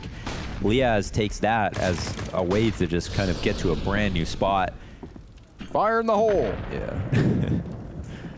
Nicely done. Nice attempt in the 1v2, but very nicely handled for 100 Thieves. 11-12 as we really round out this game. Round 24, timeout called for the CTs. G2 going to talk about the economy a little bit. They're going to have a conversation about the money, okay? No one's really putting food on the table for this round. It's just dried up baguette and half a bottle of wine. Yeah, a couple of breadcrumbs. They've got... a bowl of heavy cream. It's very cool, very modern. They've got no money left over. Nope. Kenny S can maybe buy Pistol, but I don't think he's going to. So what's the eco strategy? I haven't seen them faced with this predicament in a long time. What can the CTs do here that'll be interesting? You know, it's a 6 strat. This is the Henry G special. All right, let's hear it. I've played a Vertigo Pug or two with Henry G. Okay. And if you're ever on the CT side, you're in one of these weird half-buy situations. Now, it works best right after losing pistol, okay? The creme de la creme here is Armor MP9s. All 5 players rush top mid. Oh, Armor MP9s. Yes. All 5. All 5. You guys win a lot? Or? Well, that's not the important part. Right, I'll forget about that. You know, it's about the teamwork and the Minor camaraderie. details. Okay. But I do feel like you can, at times, catch players, especially Ts, sitting in the first hallway of top mid. You know, we've seen a couple members sit back behind the, let's say, generator up here where all these wires connect. And that's a good spot to be if you're holding for the top mid push, but it also forgoes any top ladder control. So if anybody wants to make sure that Pistols can't take top ladder. The thing is, we're seeing, it was like the first half, that would have been nice for 100 Thieves to use, because G2 were doing a lot of stuff at mid, like on their T side. It's just not as much of a focus for 100 Thieves. So, they could come out with a fast flank at worst, right? No one's going to be here to wait, so they're pushing through. B, they're doing the chaos drop. It's all USPs. The spray's here for JKS. He catches them off guard, and there's not going to be a player to die, I don't think. Oh, just one. Just poor Jacob. That deserved a golf clap. Yeah, that was great. I think so. It was just an anti-eco. Can't get too excited. But it is, at the very least, right now, numerically right now. I mean, every round is just so big. If you could pull the eco out, you'd be on for something interesting. Jax is so little money, man. They can't even buy on this round either. All right. Oh, this is where they, wow, that was such a big swing, that 2v1 they were able to close out. Props to them. Wow. Okay. They get to reap the rewards. Quick and easy last round. As it's like, you taught me this. Yeah, he doesn't know it quite. Is this it? It must be here. Clearly missing the mark. Monkey see, monkey do. Well, I mean, that might be the strat. CT's here at mid for one of the first times. Yeah. As is caught hopping. You know, it's not just USPs like in the last round, so you'd hope that 100 Thieves haven't been lulled into a false sense of security. They double back down to the base of ladder, grab their bomb, and start heading strong towards the A site. Why? Because Gratisfaction's already worked up short. They're making a lot of noise, though. The rotates are out instantly. They're running over. Now, they must know Gratisfaction could be close. Ooh, there's lots of bodies starting to pile up here, but there's most certainly an opening for a plant. It's a scary prospect when you hear these deagles rattling off, but he is going to get that bomb down. And once these smoke fades, should be easy pickings. That is a dangerous game, Jacob. Yeah, for real. But he's tucked in. Tightrope walker over here. Ooh, that's a big kill. Wait a second. Pop flash. They're close. Meant to keep anybody at bay, but Nexa not scared. He's going to move this one forward. Little bomb tap. That's going to reveal a position that's pretty easy to deal with. I mean, Jacob has nowhere to go, so JKS has to clutch this 1v4. He doesn't get the man off bomb, and they've managed it. Yeah, get loud. That's insane. They were able to get close enough that they can pull off the defuse. 10 seconds to go, but it turns green. Amanek locks it down. That's 13 here for 100 Thieves. They had their economy broken. That was one of the easiest rounds so far to pull out. And you imagine that they win that on an A retake with pistols. This was so nicely played from Nexa and his team. I mean, here they bait Gratisfaction out with the fake the fake defuse and his teammate shooting. That's rough, man. That's, and he comes out of the tall grass ready to spray. There's no chance there for Gratisfaction. Everybody, I mean, that's contributing a whole lot there. That's a real kick in the koalas. Yeah. Is that what you call them? That's so rough. They made mincemeat of the USP play. Just Deagles to work with in the next. You saw them get a bit ambitious. Jacob's play as well, you know, like once the smoke was on bomb, you understand why he had to go for the spam, but he has a bit of a gimmick position. Rough spot. As G2 managed to hold on to a one-round lead. It seems like that's where they've been for the most part of this map. But here we go, bringing it back into the site once more. Hunter with the high ground. You gotta be careful if you're Liaz here. He is the solo bomb carrier. He closes that distance and he punches in the digits. Oh, he's lucky to see no grenades coming his way, but he can't actually escape that easily. Smoke goes down to his left, but he still can't move away safely. Luckily, cast a spell and Harry's out of there. Here we go. He's looking to float back into safety if he can find it. Azza's going to be coming in with this late lurk. There it is. Fire at the feet. They burn out the witch. Gratisfaction looking to switch back momentum. Azza's flank is down for the count, and he's seeing around. Oh, another! That's it! Jacob with a team kill. Oh my God, That's going to sting. G2 not yet here with the win, but at least one round closer. Joey, cue that up. Was that off the corner of a spray, or did he just kill like somebody who, was he beside an enemy at least, or? Gratisfaction was inside of the smoke. Yeah. Just on the side of it. Right. This is the replay. Okay. So Jacob's behind him on ramp. This is the flank not going well. Jacob tries to kill Jax. Oh, thank God for this rewind. Wow, production, baby. Yeah, he's a little bit in the way. Okay, so it's okay. I mean, he probably would have died anyway, but yeah, team kill doesn't help. 14-12, man. And we saw 100 Thieves after things went south. They decided to go light speed up the A ramp. So luckily they didn't do that this time. We have time to talk about it. Oof. Great aid there on Gratisfaction. Down to 56, near perfect. He's got shrapnel in his mustache. Might be a good look. No, 14-12 isn't. But they will trudge along back to the B site. Nexa, ready and waiting. He definitely just saw something. Shoulder peeked it, drops the smoke, and retreats behind Big Green. Jax at bat from mid. Yeah, Molotov, frag. Looking to do a good bit of utility damage. I mean, damn, look at the HP here from 100 Thieves. Highlighting mid control again, G2, part of their game plan, both sides. And it looks like it's going to be the reason that they win on this round. Nexa, oh my God, after they get that info, do some nade damage, comes through with a spam. However, it's still even strength. And the 100 Thieves are split up. Kenny S has made presence now on the B site. They got to be confused as to what the setup is here for G2. They're not quite sure what the heck's going on. Here's Gratisfaction, just peeks in as Hunter comes off the angle. Now that could give him a good bit of timing. I mean, in Hunter's mind, he just checked this, and he is very concerned with what's been going on at the B bomb site. Smoke in his face, if he jumps up, Gratisfaction might catch him completely by surprise, but no, it's Azza with a good headshot to keep them here even 3v3. Bombs down. In the post plant, you know. I mean, oh, there's something. That's a slides off his teammate's head. Yeah. Yeah, he'll see something. It won't be worth anything, though. An electric slide, two-man boost. But the drive-by's a miss. Jacob, oh no, he is Poor just Jacob stuck. has to just sit there and die. Are you kidding me? That's a bit awkward. Little small mistake is made. Azza, he's gonna go down after just the first one. Gratisfaction trying to connect a headshot here. He's got 56 health to work with, and Jax is already on that bomb. He has to go for the peek. He has to stop it, and the mag goes dry, but I don't know if there's time. Yep, he's got it. Oh, a 15th for G2, down to the wire. Dude, so smart. Just budgeting that ammo because he knew what he had to work with and couldn't come through the second headshot. Such a good attempt. 3 rounds of difference. G2 could potentially win this 2-0. What is that from Jacob? This is crazy. I mean, he's set in a couple positions there where it looked like he was kind of uncomfortable. It's like someone told him to stand there, but he didn't know what he was supposed to do. Right. Right? Yeah. It was like someone was like, go fix that bookshelf. And he's like, I've only ever built IKEA furniture. You know, I don't know how to do this. Poor guy. Cuts his own hand off. Yeah, so he was exposed maybe not his favorite map. He got exposed in the sandbags with his back onto Kenny S up the ramp for that early kill. There, he's jumped out onto the railing. Yeah, right. No, that's like a little bit unaware of exactly how much he's showing. Yeah, and you could argue as well that when he was tucked into that closer position, well, he kind of jumped the gun on the spray down too. So like he played into the weakness of his spot.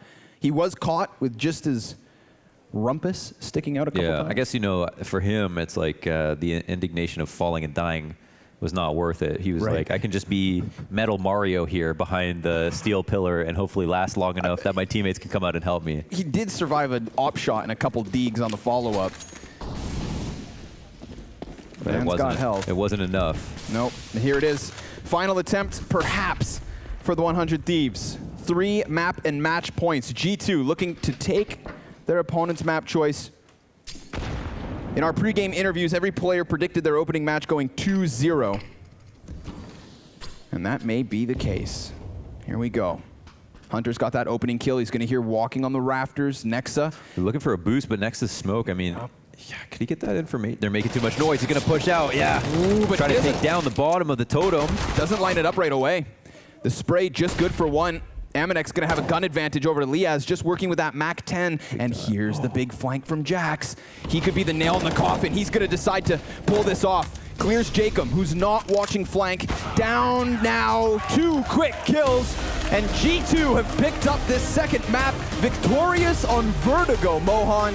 Who would have thought that they would have come in with such conviction? Mogul moves, baby. That's huge from G2. Looking super solid in both halves. And again, it looked like their game plan was even stronger on Vertigo than 100 Thieves, so you got to give it up. They look very strong. They look fresh. I mean, that's what they talked about, just coming into 2020, sitting down with their LAN games and just starting the ball rolling as early as possible. Well, they've done exactly that. And we've got some good stuff to talk about. I mean, there were openings for 100 Thieves, but there were also mistakes. And at the end of the day, that's what came back to bite them.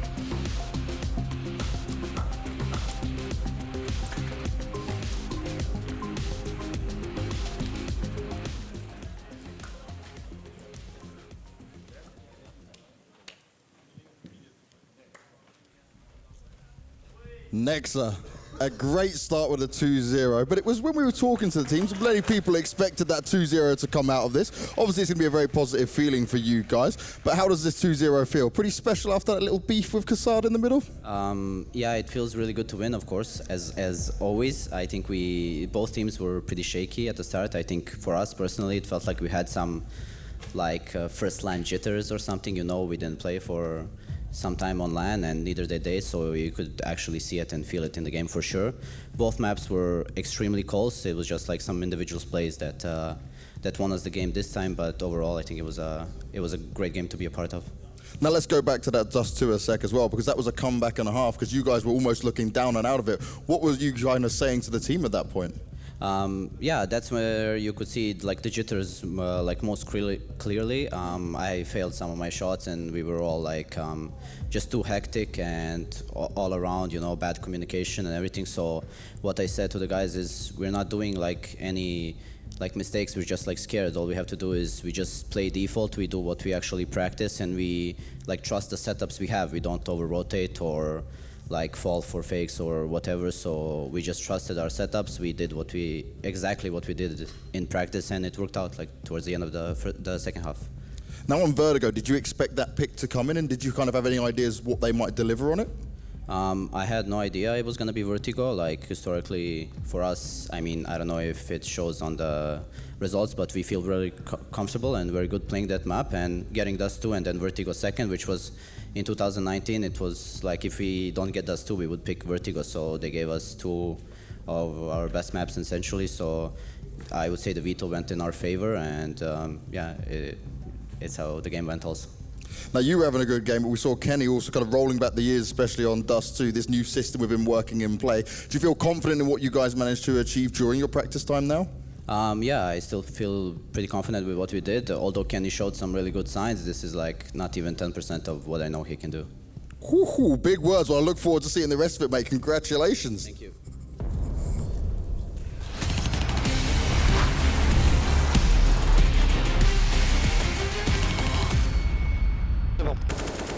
Short one.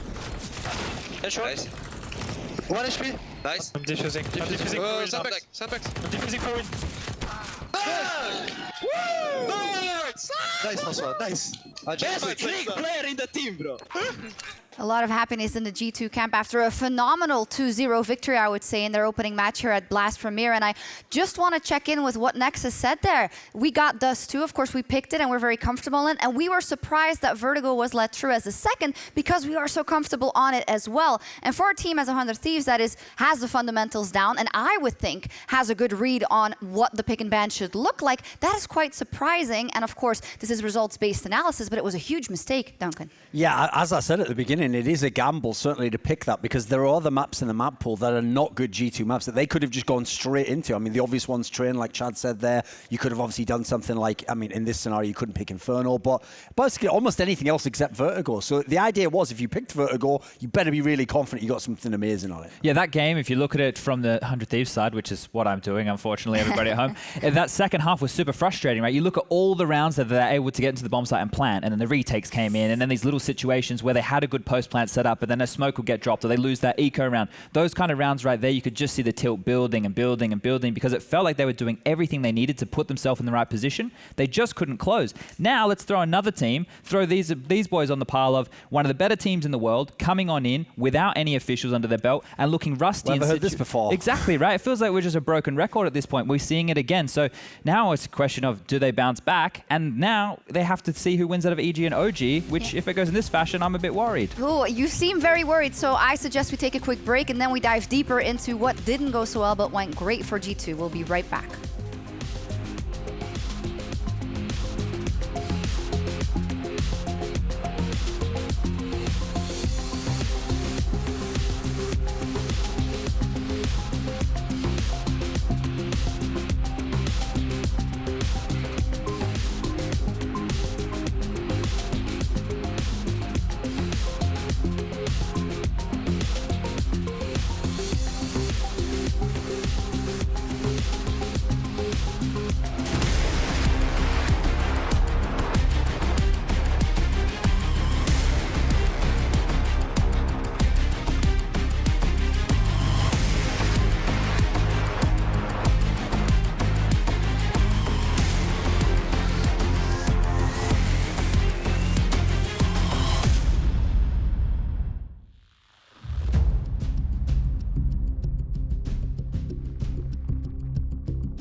Welcome back, everyone, to Blast Premier Live from London, where we wrapped up our first best of 3 of the day, G2 winning versus 100 Thieves. And I need to ask you guys something, if you could explain it to me. I come from a world and a game where G2 wins everything but the World Championship, and 100 Thieves always loses. And I was told it was the same or different the other way around here. 100 Thieves always wins, and G2 doesn't.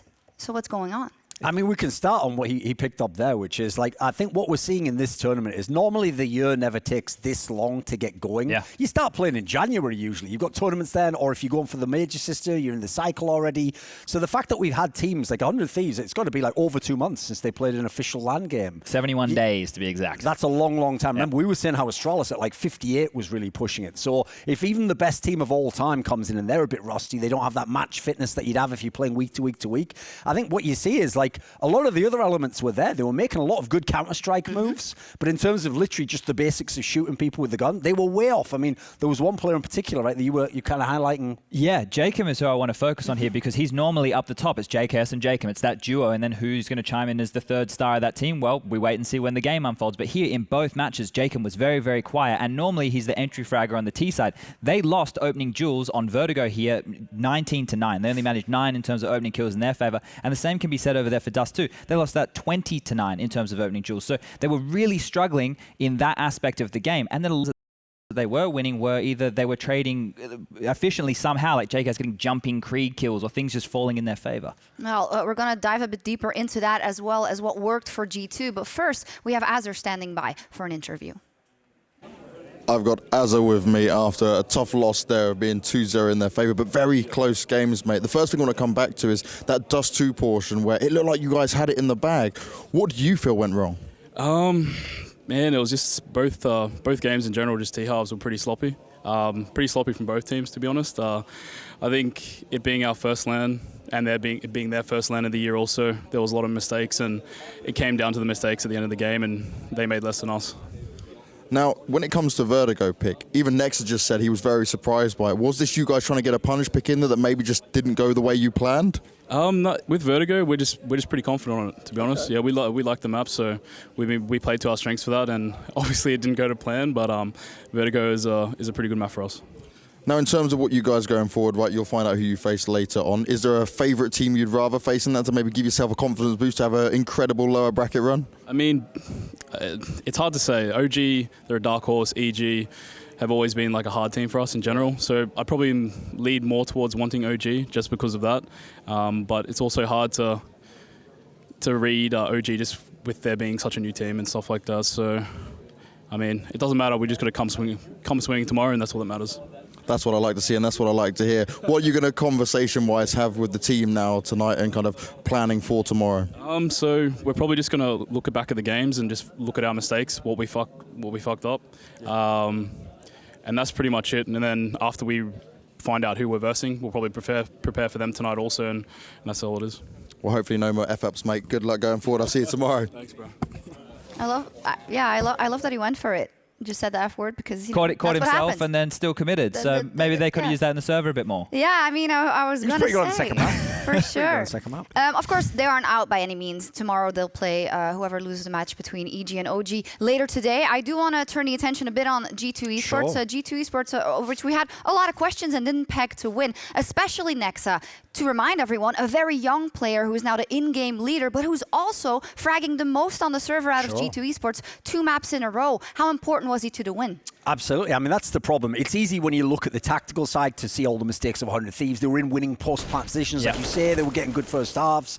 But there's a reason why they lost this game, and it wasn't just on their stick, as it were. I'd say if you look at the guys from G2, they hit every check mark of who you needed to play well in this game. So Nexa was fragging out of his mind, having a whole bunch of good T rounds that got them in the games. Kenny S, I'm sure we'll see him later, was, as you say, it was old school highlight, Kenny S. And then Hunter, he could even be quiet at times. He was still putting up some pretty good frags at certain key moments, and I would say overall performance, like, you couldn't really ask for a better distribution for your G2. Any team, when you have your in-game leader with a 1.47 rating, they're the highest rated player over the entire series, you know, you have to look at that and go, he did something right. So with the man on the screen, you can see here 51 kills to his name. He's the youngest member of the squad, and he takes a lot of responsibility. We heard with a lot of the communication going on that it was messy for G2, and they're still able to get it done with that in place. So props to you win that many opening duels in the IGL, you can do a lot. lot. Yeah. I was gonna say, correct me if I'm wrong, but being the type of IGL that frags heavily as well and is able to keep that control in the key moments, that is a rare thing. And this is a 1 map or 2 map, of course, sample size, but that is something to look out for in his development. This is actually one of the big sort of feathers to his bow, as it were. That's one of the strengths that he has, is that unlike Asa, who used to be a star player but had to sort of give that up, give other people space, sometimes has to just be the hard entry at times where you get fragged. It's a totally different game as how you call. As we said, they didn't seem as structured. You don't have to be if the IGL can get the kills and then open the site up and he's still there to call. Yeah, when they're winning, you know, those eco rounds and the gamble stacking correctly, or the retakes that kept going on down, those are like crunch frags at that point, right? If you win or lose that duel, you probably win or lose that round. And there were certain plays that he was making that, you know, he didn't have to communicate to his team to do. He could just do it himself. Exactly. And you've got, when you have him getting, okay, so in this round right here, this was picked up. This was the eco. He's pushed close. Gratisfaction didn't even know he was that close in that scenario. So those are 2 huge kills, and he just continued to find impact throughout this game. So Nexa, as an individual, being such a young player and such a young in-game leader, still has a lot of room to grow. And if he can continue to have performances that are even half as good as this, then G2 start to look dangerous. I'm wondering, how do you guys see like the longevity of that fact that an in-game leader can like grow their skill set as an in-game leader and on top of that keep fragging as much? Usually does it drop off one or the other? It definitely helps if you have his style of team. That's the thing. It's very rare. Like when Glaive occasionally has had the odd tournament where he was actually the MVP, that's basically an outlier for all of history. It doesn't happen if you're a tactical in-game leader usually, because so much of your mind is on every single aspect of the dynamics of players and spots and what the other team's doing. So I think you need sort of a team a bit like this. You need a team that's going to be a little bit looser. People are playing, hopefully they have a lot of skill and can make their own decisions.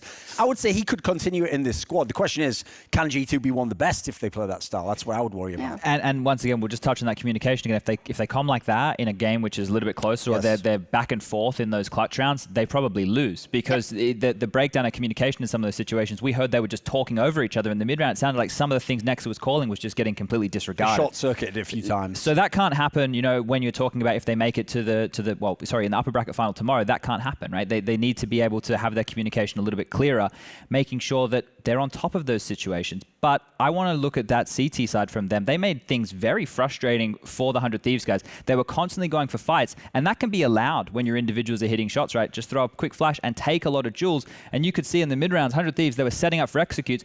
Next minute, they're getting pushed and having to fight, and that just made it so awkward. Making it onto bomb sites, getting the bomb down, that's fine. But when you're in number disadvantage and you're trying to defend, that's where the problems were. And G2 did a fantastic job of playing the game on their terms. Yeah, and we see it there. We, of course, heard talking about Kenny and giving him a bit more responsibility again, of course, on that AWP as well. And we also heard in the post-game interview, that's only 10% of what he can do. I don't know if that is true, but, you know, we're seeing some glimpses of that classic Kenny, like Chad dubbed it. Yeah, of course. I mean, not only is he hitting all the flick shots here, but I think actually it was a lot of the CT frags really decided the game, because when you have a player like Kenny, with the way that he plays the CT AWP angles, where he'll just peek into you, that just cripples your confidence if you're the T side. If you think he's going to hit that like 70% of the time, you start thinking very differently about how the map is, where there's space on it. So I feel as though when he's got a baseline level like this, G2's going to be in any match. Yeah, and if they can get him to maintain this level, that's what's scary, right? Because Kenny had periods of time where he was good for very long periods of time, but he hasn't been himself in a couple of years. So many AWP kills. Yeah, that's 31 kills, so what, an average of 15 over both maps from him. And then you think about when they started getting back into that Dust 2 game on their CT side, was the double AWP setup with him and Amanek. So it's all kind of clicked for G2 here, and it's a really good sign for the team, because Hunter was somebody who I thought was probably going to be having more of an impact. He wasn't even one of the top 2 fraggers, right? So if they still have that crutch of Hunter to fall back onto in the future, it's starting to look like the talent is deep. And that is obviously contingent on Nexa having that level of performance. Even though, listen, yes, we should definitely praise the G2 performance. They did everything they needed to win. I will say, I'll go back again to actually what Kenny S himself said in an interview before this tournament with HLTV.org, which is, he said 100 Thieves, what makes them hard to play against is they're a team that make very few mistakes. You cannot say that in this match. In this match, there were a lot of scenarios where I won't say they gave it away, but they opened the door. And each time G2 had the frags to come and take the game from them. Yeah, let's take a look at the bracket, because as said, of course, nothing is lost for 100 Thieves, but it could become very, very dicey. As said, they have historically had really rough matches against Evil Geniuses, so they're going to hope that they're not up versus them. So what do we want to see then? They've got a day now, Chad. What were the biggest points of contention for you? I just think they need to clean up some of those post-plant situations, right? They were being a little bit too lackadaisical, giving away kills, you know, peeking behind smokes, not expecting to get spammed. Those little situations right there is what they would need to fix, because the rest of their game, they were outplaying G2. Yes. Like their CT side on Dust 2 was fantastic, the way that they were taking territory. And a thing that does get them into trouble, and this has kind of been historic with them when they were Renegades as well, is when they go for the Force Buys, if they win like after that pistol area, they're conceding 3 to 4 rounds every time and then getting back into the game. They were lucky in the Dust 2 first half that they won a full rifle round without an AWP and without full utility, right? That's not how they want to be approaching it. They're very structured. You want Grat on the AWP, you want your riflers, you want your full utility to lock things down. So they play a very risky game with the Force Buys in the early stages. But they were unlucky with the crash on Dust 2. That didn't help at 13-13, and I think a lot of frustration there probably carried on through, but they still made the second map competitive. And look, if you're going to hang it on that, and then you're going to go and lose the second map, then you don't deserve to win the series anyway. That's not a winner's mindset, exactly. Yeah, you've got to put it behind you. But with the OG versus the EG game we have coming up, I just hope that EG don't start in the same fashion of what we've seen from all the top dogs. I want one of the top teams to come out and go, hey, look, you know, we're not messing around. I think that's an apt point, because when you say, you know, 100 Thieves, they know their fundamentals. We've known that for a long time, and usually they don't make the mistakes when they have to finish it out. And a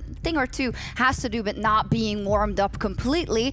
So we'll see if EG can break kind of the curse that we've seen from Astralis and now again from 100 Thieves, but we'll see.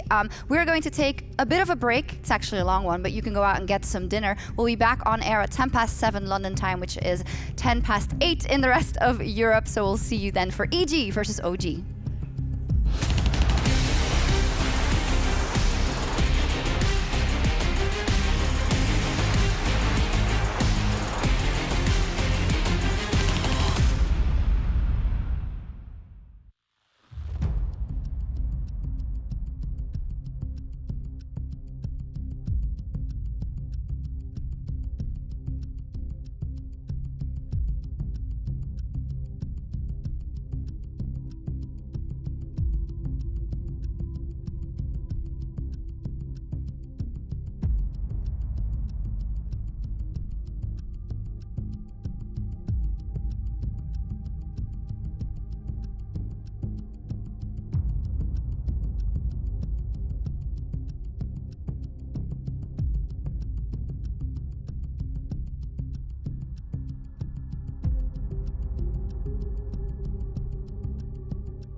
It'll be our first event. We're feeling confident against OG.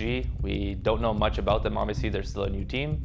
They've attended a few events which we've watched and scouted. I'm feeling very confident considering the practice we've had and the talks we've had within the team. Kind of don't know what to expect from the EG team. I think they can be very up and down, but to be honest, I just really want to focus on ourselves. Blast has been looking really well in these past couple of weeks that I've watched. Just the fact that you're sitting so close to the fans, it's very, hype, and I saw the new, the glass thing with the frosted glass that they did, that you can turn on and off after the rounds.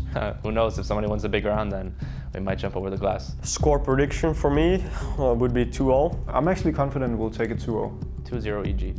I think it'll be a 2-0 in our favor. Right now it's our chance to prove that we're capable of beating these teams. Obviously it's all talk right now, so hopefully we can show that on the server. We're just going to hopefully play with our confidence and our skill, and hopefully that shines through. Always you just want to do your best. It's just in the nature of being a competitor.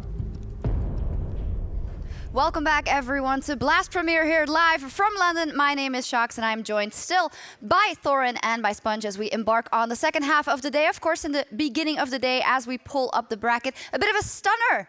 The Australians are out for now. They'll come back tomorrow, but not victorious versus G2. We'd say that's an upset. I think, if we just looked at the two teams and where they've been setting, definitely an upset in that regard. Now, whether we have another one on the cards here with EG versus OG, well, I want to wait and see. I'm hoping not, because so far, all the big dogs, Liquid, Astralis, the 100 Thieves, they've all started very slow. We've got to have some favourite come in and win. Now, I just want to make sure that if Cloud9's watching, don't try and buy a 100 Thieves team just because they beat G2. Like, that would be too much for you. Oh, wait, they've already got a good org. Never mind that one, because I know they get a little bit nervous around my results are on G2. No, this is one where it's obviously death to say this on the Blast desk, because we've had so many big upsets. But this is one that on paper, even where people say EG loses to the worst teams and stuff, usually there was extenuating circumstances, like when they lost to Greyhound, they'd come right off the flight from New York.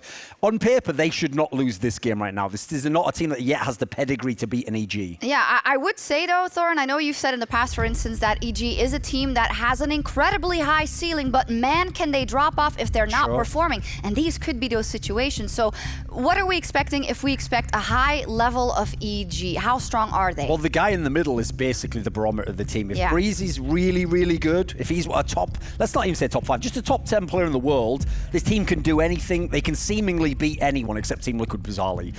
Meanwhile, in a world where he's not as good, even when the two guys to his right, Cirque and Ethan, have played very well and been MVP level players, they look like about 70% as good a team, Chad. Yeah, this team is the most in flux, I think, that we would say in the upper hemisphere of Counter-Strike teams, right? You look at the skill ceiling for these guys, they could be the best team in the world, but can they maintain that? And so far, we haven't seen that, right? Obviously, there was that New York victory, which we just touched on, but since then, their results dropped off. Now, they're going to cite burnout. I think some of their play style has to do with that, right? It is quite heavy on the individuals, and this boot camp that they've just had, it's only been 2 weeks. They've only come back recently, hoping they've added some strats to that, because you can't just rely on your individuals to show up. Yeah, you cite that burnout. Now, they did play a whole lot of games last year. That is true. Can you elaborate when you say it's the way they play that kind of incites that as well? So when you look at the start of last year, and Daps was still the in-game leader of this team, and they were known as NRG, right? They still had that base of an in-game leader who could have the strats to come out. Now, I'm not saying Stan's a bad in-game leader at all. I think Stan is a better in-game leader as a full package, as a fragger, and adding that to the team. But I don't know if they've had enough time with him, enough of a downtime until recently, to actually integrate what style of play Stan wants to have, because it was very reliant on the individuals. Breeze getting the multi-kill, Cirque opening up with the AWP, then momentum carries them through, right? And that's what Stan was known for before. When he was on Optic, they won that E-League season. It was exactly that. Individuals being able to snowball rounds, and that's not going to work against the best teams in the world. But is it going to work right now? Because what we've seen is this pugging style just from G2 a while ago, and just in general, the teams that have played their first matches of the year here, it is working. So if 3 of these guys are in the HLTV top 20, if they're fragging, it's game over before it began, Thorin. Yeah, especially because at the moment, if you look at the two teams, the experience and the big names on OG aren't actually the star players, although I did see that in an interview with HLTV.org, Valde said they were going to try and make him more of a star. So at the moment, it's actually the younger, less experienced players on OG that have got a lot of the pressure to perform. And so if you want to just put a direct head-to-head, that should edge you over to the EG side of the equation, I think. We'll see. We have a bit more insight as I'm a Pet is standing by with Banks. When it comes to the playing OG, right, they've got a lot of experienced names, but they've got some other names in there that maybe not so recognizable, maybe not on the top level. Is there something you guys have noticed or thought of, like, okay, there's a way we can exploit them a bit? Just from what I've seen, from my preparation, I feel like they're very like a scrimmy style team. I think they do have a lot of inspiration from ENCE, obviously, with Alexi B, from when he used to be on the team. They're kind of like just like a single pop flash type of team. And, you know, I recognized it instantly, and so I don't think we're going to have any surprises in this match. Like, we'll know what's coming to us. They know what's coming to them. We will see indeed. There we see the guys of Evil Geniuses waiting to take to the stage against OG. Now Team OG, of course, legendary in esports, and it remains to be seen how legendary they will be in Counter-Strike. What do we make of this? This one here is a mixed bag, and it's in a very weird way. I think if you look at the two guys on the right-hand side of your screen, Mantu is a name that you have probably not heard about if you've only been following Tier 1 Counter-Strike. He's the pickup that these guys have actually had to take a bit of a gamble on. He's the AWP player for the team, and then Issa, you remember him from the Hellraisers days when he was paired up with Woxic. He can be a good player, but once again, another individual who can be very up and down. Then we gear on over to the MBKs and the Voldas of the world, the guys with a lot of experience who have been around doing this for the longer periods of time. They haven't been, you know, that for the team, and I think Volda, based on the interview that Duncan's talking about, has to be made the star of this team. At one point, you know, his name was, well, if Astralis ever need to make a change, Volda would be the one. Yes. He's not that player at the moment. Yeah, and I've, you know, Thorin, you said multiple times as well that you're very excited about Valda's possible development as a player. Why is that? Why does he hype you so much? I mean, one of the interesting things is, despite the fact he's not a super experienced player, he's played a couple of years at the pro level, he's much older than a lot of the other guys, and if you ever talk to him, it shows. Like, he has a very, very sort of like even-keeled approach to the game. But in the game, he has an all-around skill set. Even when the North teams, before he was the IGL, were there, actually, he's someone who always showed great potential no matter what the performance level of the team was. So I feel as though he's just someone who's got like the professional athlete sports psychology type mindset. We'll see what he can bring. Let's talk about that IGL role then for OG. Of course, earlier today an interview came out with Alexi B that he will be solo getting that role today in the games. Of course, in the past we've heard maybe it will be a shared responsibility. Of course, MBK, Valda and Alexi B could do it. So what do you think of this? It has to just be Alexi, right? The thing is, it should just be Alexi doing it. That's the whole reason he was picked up. Why would you worry about having MPK calling the CT sides, or why would you worry about have Valda chipping in as well? You want a secondary in-game leader to help, but you want to have a clear leadership, because too many cooks in the kitchen, we know that doesn't work out. And if, you know, you're calling over the top of each other, the ideas aren't, you can't have a clear game plan. So they need to just settle on letting Alexi B call the shots, and everybody else has to take a step back and just do their roles. Well, when it comes to potential for growth, Alexi B as a shot caller could, of course, be greatness down the line as well. I think so. I mean, at the moment, we don't yet know what he'll be like with a different squad. Obviously, those are all finished players, people he's played with for a few years. But I will say, if you just look at the difference between ENCE with him and without him, it's been night and day. They've had none of the great things that made that style that they had, where famously they had so much tenacity, so much grit in the game. So if he can bring some of that to this team, I still feel like some of the players aren't quite there. But we could use another team with that kind of style of play, the great fundamentals, good tactical approach, get more out of lesser names. We'll talk to MBK for a second to see what he has to say about the IGL issue, I think. Now, when it comes to comparing this team to some of your older teams, what are some of the key differences for you? This team is created from scratch. There is no background between players. There are like two that play together already or anything like this. So like the fact that you have 5 different players with 5 different backgrounds that came from different roles that have to adapt, you know, it's like a lot of things to work on. So we need a bit more time than that another team could have needed. However, this diversity makes our strength, and so it's not a matter of like putting it together, keeping the best out of every part, and then moving forward with it. There you go, citing the fact that they started from 0 and are building everything up as a team, as a plus. I mean, I can see that. Twice in a couple of years for MBK. Didn't you have to do that with Vitality recently as well? The problem with that, right, is NBK, how many times have I told you to stop trying to be the in-game leader? He's like that dog where when you put the other dog's dinner down, it's trying to get in there immediately, like, right, lock him in the kitchen while we feed the... Because whoever the IGL is, just learn. You've done it like 3 times now, mate. They're the IGL, you're a really good player, and everything but being an IGL. Let's just keep those two worlds apart. We have so many players throughout CSGO's history who have taken over an in-game leadership role out of either necessity or maybe... in this team. Yeah, and it's always been a problem. You get that tainted brain, you can't go back, and it seems silly, but when you're just a fragger, you can turn off your brain to worrying about what everybody else is doing. And that's been an issue. Valda has been stuck in that for a little while. He's never returned to that form since he took it over in North. Yeah, and the other side of EG, they don't have that issue, right? It's very clear that Stan is going to call there and is very good at that in certain situations. Yeah, for sure. I think Stan, you know, he has those leader-type qualities, and he's someone who, he's had his ups and downs with different teams. He obviously was on the Complexity team back at the Face It Major, where he had to get it done with the likes of Shazam, etc.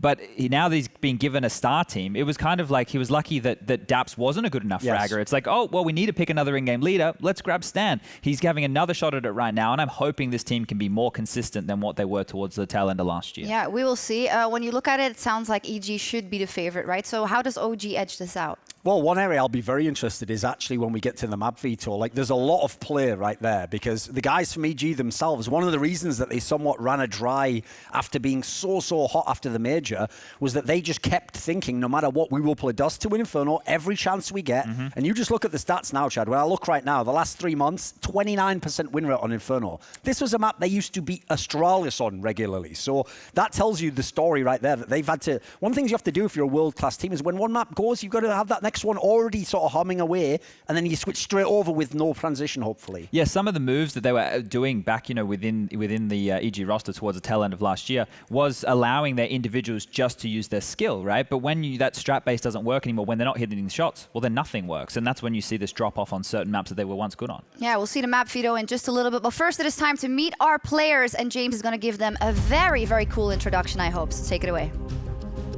Thank you, Shox. Yes, it's time to shine. One last time for today. We've got OG going up Evil Geniuses.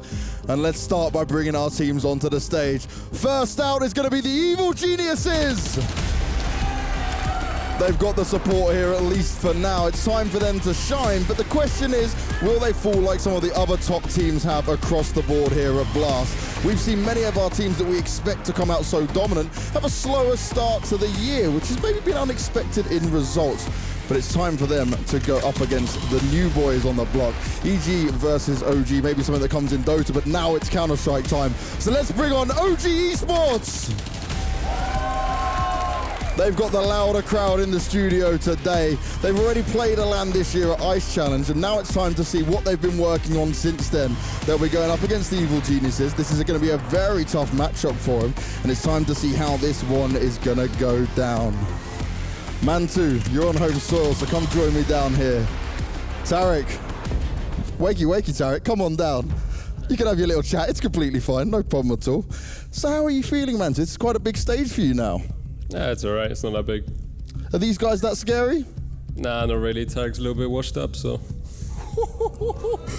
Tarek, are you washed up? You know, I was going to take it easy on them, but now I'm about to bring the heat. And in terms of him, right, he doesn't have much experience as you guys. Is this an easy target for you?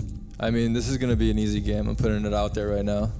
Well, I'm looking forward to the game. I'm looking forward to the heat. Shake your hands, boys. Take your stage, and let's get into it. So we're going to do a little bit of analysis of the trash talk, right? Because this morning it was absolutely popping.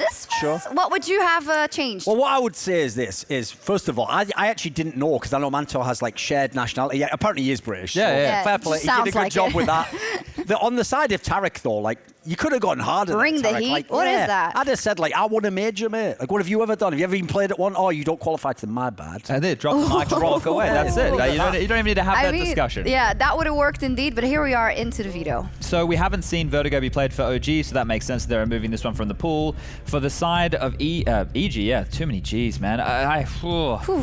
I'm not quite sure what they're going to be leaning away to. And maybe train if you want to get it off the map. It's one that's been played a lot. There we go. They're a it used to be a good map on them. Yeah, I agree, but they haven't played that much these last few months. I'm very interested in the OG pick, actually, because at the moment, like the map they seem to like the most to pick is Mirage, but I don't know that I would pick that against EG. That's actually been a map that they've been pretty strong in the last few months. So Inferno, as we said earlier, in your mind you think EG map, but actually 29% over 7 times I think it was the last 3 months. So not even a bad pick necessarily. I think based off the stats is a great pick, but I want to grab those stats and I want to throw them out of the window. I don't think that OG have any business being in this game, to be completely honest with you. I don't think that their fraggers are good enough. If you just match them up pound for pound, and now coming off of this break, sure, we've been talking about EG and they've been having a break. We throw Astralis, Liquid, 100 Thieves in that mix. Look, the break I think is much needed for EG because they played right up until the death knock of the year, right? This is hopefully them coming out fresh. Them going with Nuke is actually quite audacious because I've seen them pick this before, and then when their T-side strats don't work, they get completely blown out of the water. The thing is, though, they are still thinking in their brains. We have also beaten Astralis on this. I think they beat them, I think it was ECS Season 8 or something. So if you can do that, a lot's possible against a team like OG. The thing is, OG's map pool is very, very thin. So I don't necessarily hate it. I want to see what the decider is going to be at this point in time, because will they really flex in Overpass? Looks like they're not going to. So I actually think for that one, I don't know if I'd want to gamble that against OG. The Dust 2? Yeah, it feels like you just give them away. Overpass is the only map that OG have a 100% win rate on. They've only played it twice, so there's not a lot there. You know, when you look at the caliber of teams as well, that has to come into the mix here. The reason that, look, the veto, I don't think it even matters. It doesn't. Like, I've seen OG lose all the maps, basically. I don't think that OG, and it's very dangerous, as Duncan prefaced before, saying this at the Blast desk, considering what we've seen happen, but I just don't think they're in the same ballpark by any means. This should be, in my mind, based off the caliber of these teams and what I've seen them do over the history of Counter-Strike, it should be a 2-0. Yeah. It should just be a 2-0 based off recent history. If OG have something to bring on out, they're going to need Volda to be that superstar of the past. Yeah, exactly. And I would say you're not wrong to think that. Obviously, huge fraggers on the team of EG. If we just look at Breeze, who's had an incredible 2019, top fragger there. Cirque is a beast on the AWP as well. But I think you got to give it an avenue because we've seen so many upsets already. We've been wrong so many times here at Blast. So outside of Valde and for the rest, and you know, the strats of OG who've already played a little bit this year as well, there must be an avenue for them. I'll give you the angle and why it might have a chance to turn around. It's like, this shows confidence that they were willing to pick Inferno. Yeah, you're right. Obviously, it's a punish pick against EG, but it wasn't a great map for them. They didn't have a high win rate. And as you said, they could have taken Overpass there if they really wanted to, if that was the only map they're good on. But that's also why I kind of referenced that interview where it feels like they're changing a couple of things. A player, someone being the main IGL, is like, I think they know that the initial showings they had weren't good enough. Like, that wasn't living up to the hype of the name. Well, let's remember Alexi B with Ents. That wasn't a project that just happened overnight. They didn't just wake up one day and they were good. They actually had to grind the fundamentals. They built their entire team off of, you know, being together for a long period of time, working out the kinks, and then Sergey's becoming a star. Then Alu's firing back up in the server. That's when it all changed, right? That's when you're catching off better teams who aren't as good with the fundamentals, and then you're able to beat them in the rounds you should win. Then you win a couple of clutches, and you can win a game from that point.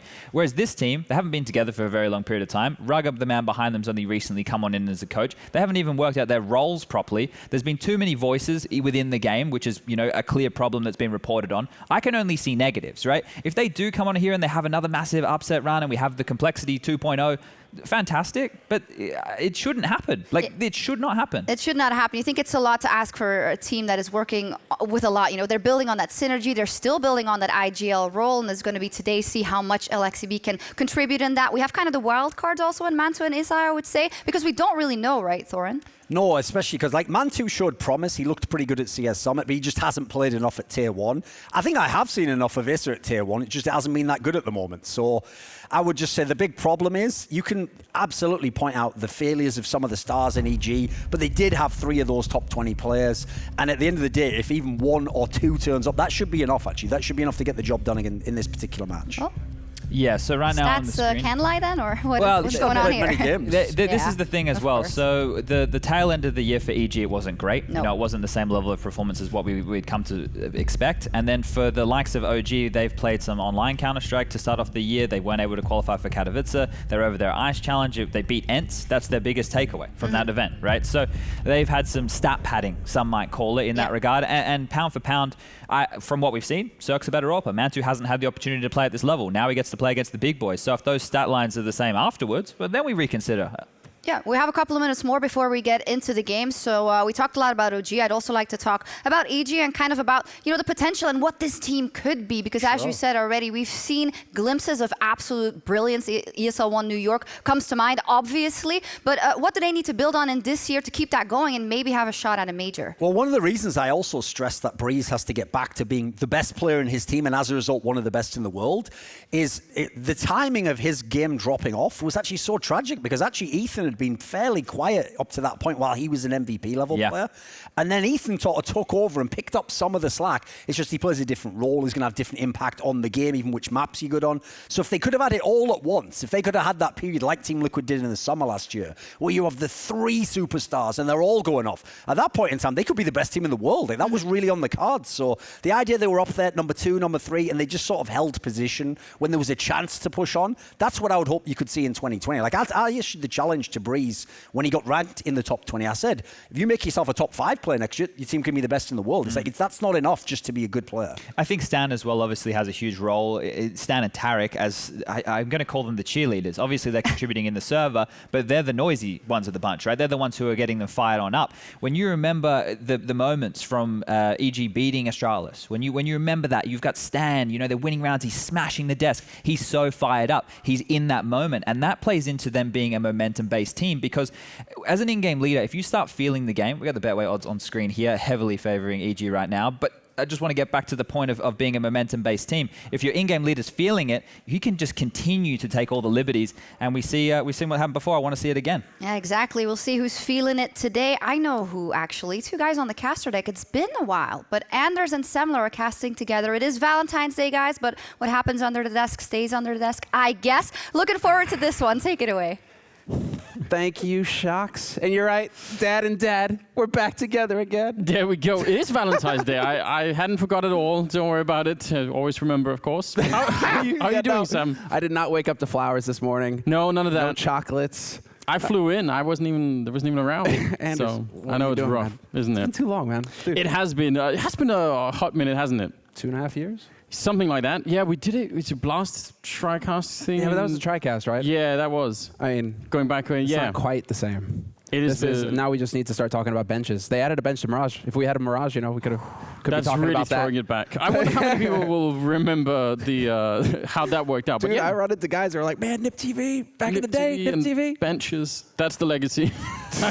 I appreciate it. I can't wait to get into this game. Yeah, me too. I really don't know what to expect for this one. I understand why EG might be the favorites in this one, but I just feel like all the results have been crazy for these first couple of weeks. Well, so. everybody's been cashing in their scrim bucks, right? You know, we've had this time off, but we've been getting great prac in, right? You know, we've been over here in Europe. That's something that OG can say. They've been at the hotel for a week ahead of time already, just getting ready. They've had prac rooms at the hotel provided by Blast. They've been, you know, getting the grind on.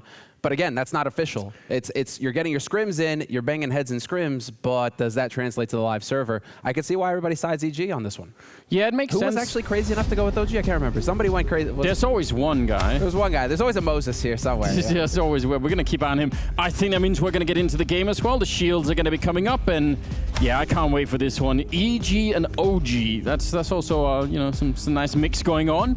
And it looks like EG are going to be starting on the CT side with OG on the T side. So, yeah, these pistol rounds are always fun. I feel like that's where people get real creative. You got a lot of Gs. Got a lot of Gs in there. You know, when I think of Gs, I think of NBK as well, though. I mean, he is the kingmaker. Got to give shout-outs to Thorin for creating that video recently going over NBK's career. Yeah. If you haven't watched that, go check it out. It is awesome. But, absolutely. NBK's a boss, and now it's looking like very early action here from OG. Oh, they're not even stopping. And actually, Stanislaw just got boosted up. He's trying to hit the headshot. He does midair and a fadeaway through the smoke on NBK. That seems absolutely unfair. A bit of revenge here for Iza, but still a 3-on-4, and the bomb is going to be going down. Valda, I think he's going to have to beat Ethan on this one for this even to make sense. He has to hold Banana. They have to have a way out of this to not have to worry about this pincer movement coming onto the site if you're OG. But Stanislaw, again, a 3rd kill for Stan. He's still alive. Tarek chimes in, and now it's all on Velda. Last man here for OG, and it's not for long. All 3 alive for EG, taking that site, no problem at all. But you got to give it to OG. No fear. Just go swinging at them. Yeah, there was no hesitation. I really appreciate that. And who could have known that? One thing is the mid-air headshot. This is pretty good, but this is outrageous. That's when you wish that it happens to you, right? You're like, oh man, you know, through the smoke, it's so close, and Stan just pulls it off. No worries. Yeah, first pistol round. Even comes in for that 3rd kill. I actually think that that plan was good for OG. The execution was good. You can't plan for the triple kill, so not really their fault. Can't really blame them too much. Do you think that has to do with confidence? You know, just like get out there, shake it off, right? Yeah. Don't try and slow it down. You know EGs are the favorite, so just run at them and just try and get some damage done. I hope so. I really much prefer that kind of Counter-Strike, so I hope that is exactly the style that they've gone in with. If you end up second-guessing yourself way too, I think especially against a team like EG, if you're hovering around and waiting, it's like you're going to get shut down. The firepower on this team is so ridiculous. So, yeah, I'd much rather if they just picked something and try to follow through.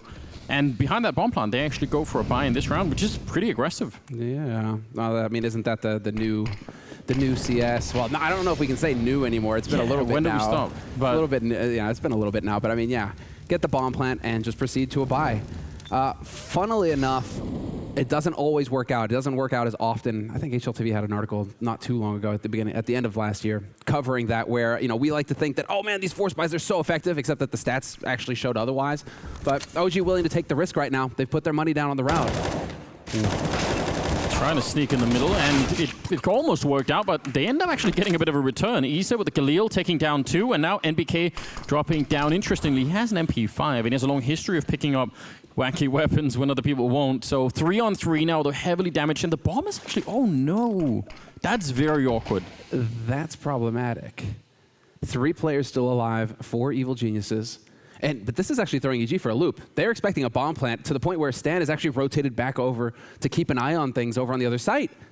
Cirque boosted up, knows that somebody's in graveyard, though. He's just patiently waiting for Isa to take a peek, but it's not going to happen. And now the bomb has been planted, so the clock is now going to start running on evil geniuses. They need to get in here. They need to defuse this bomb.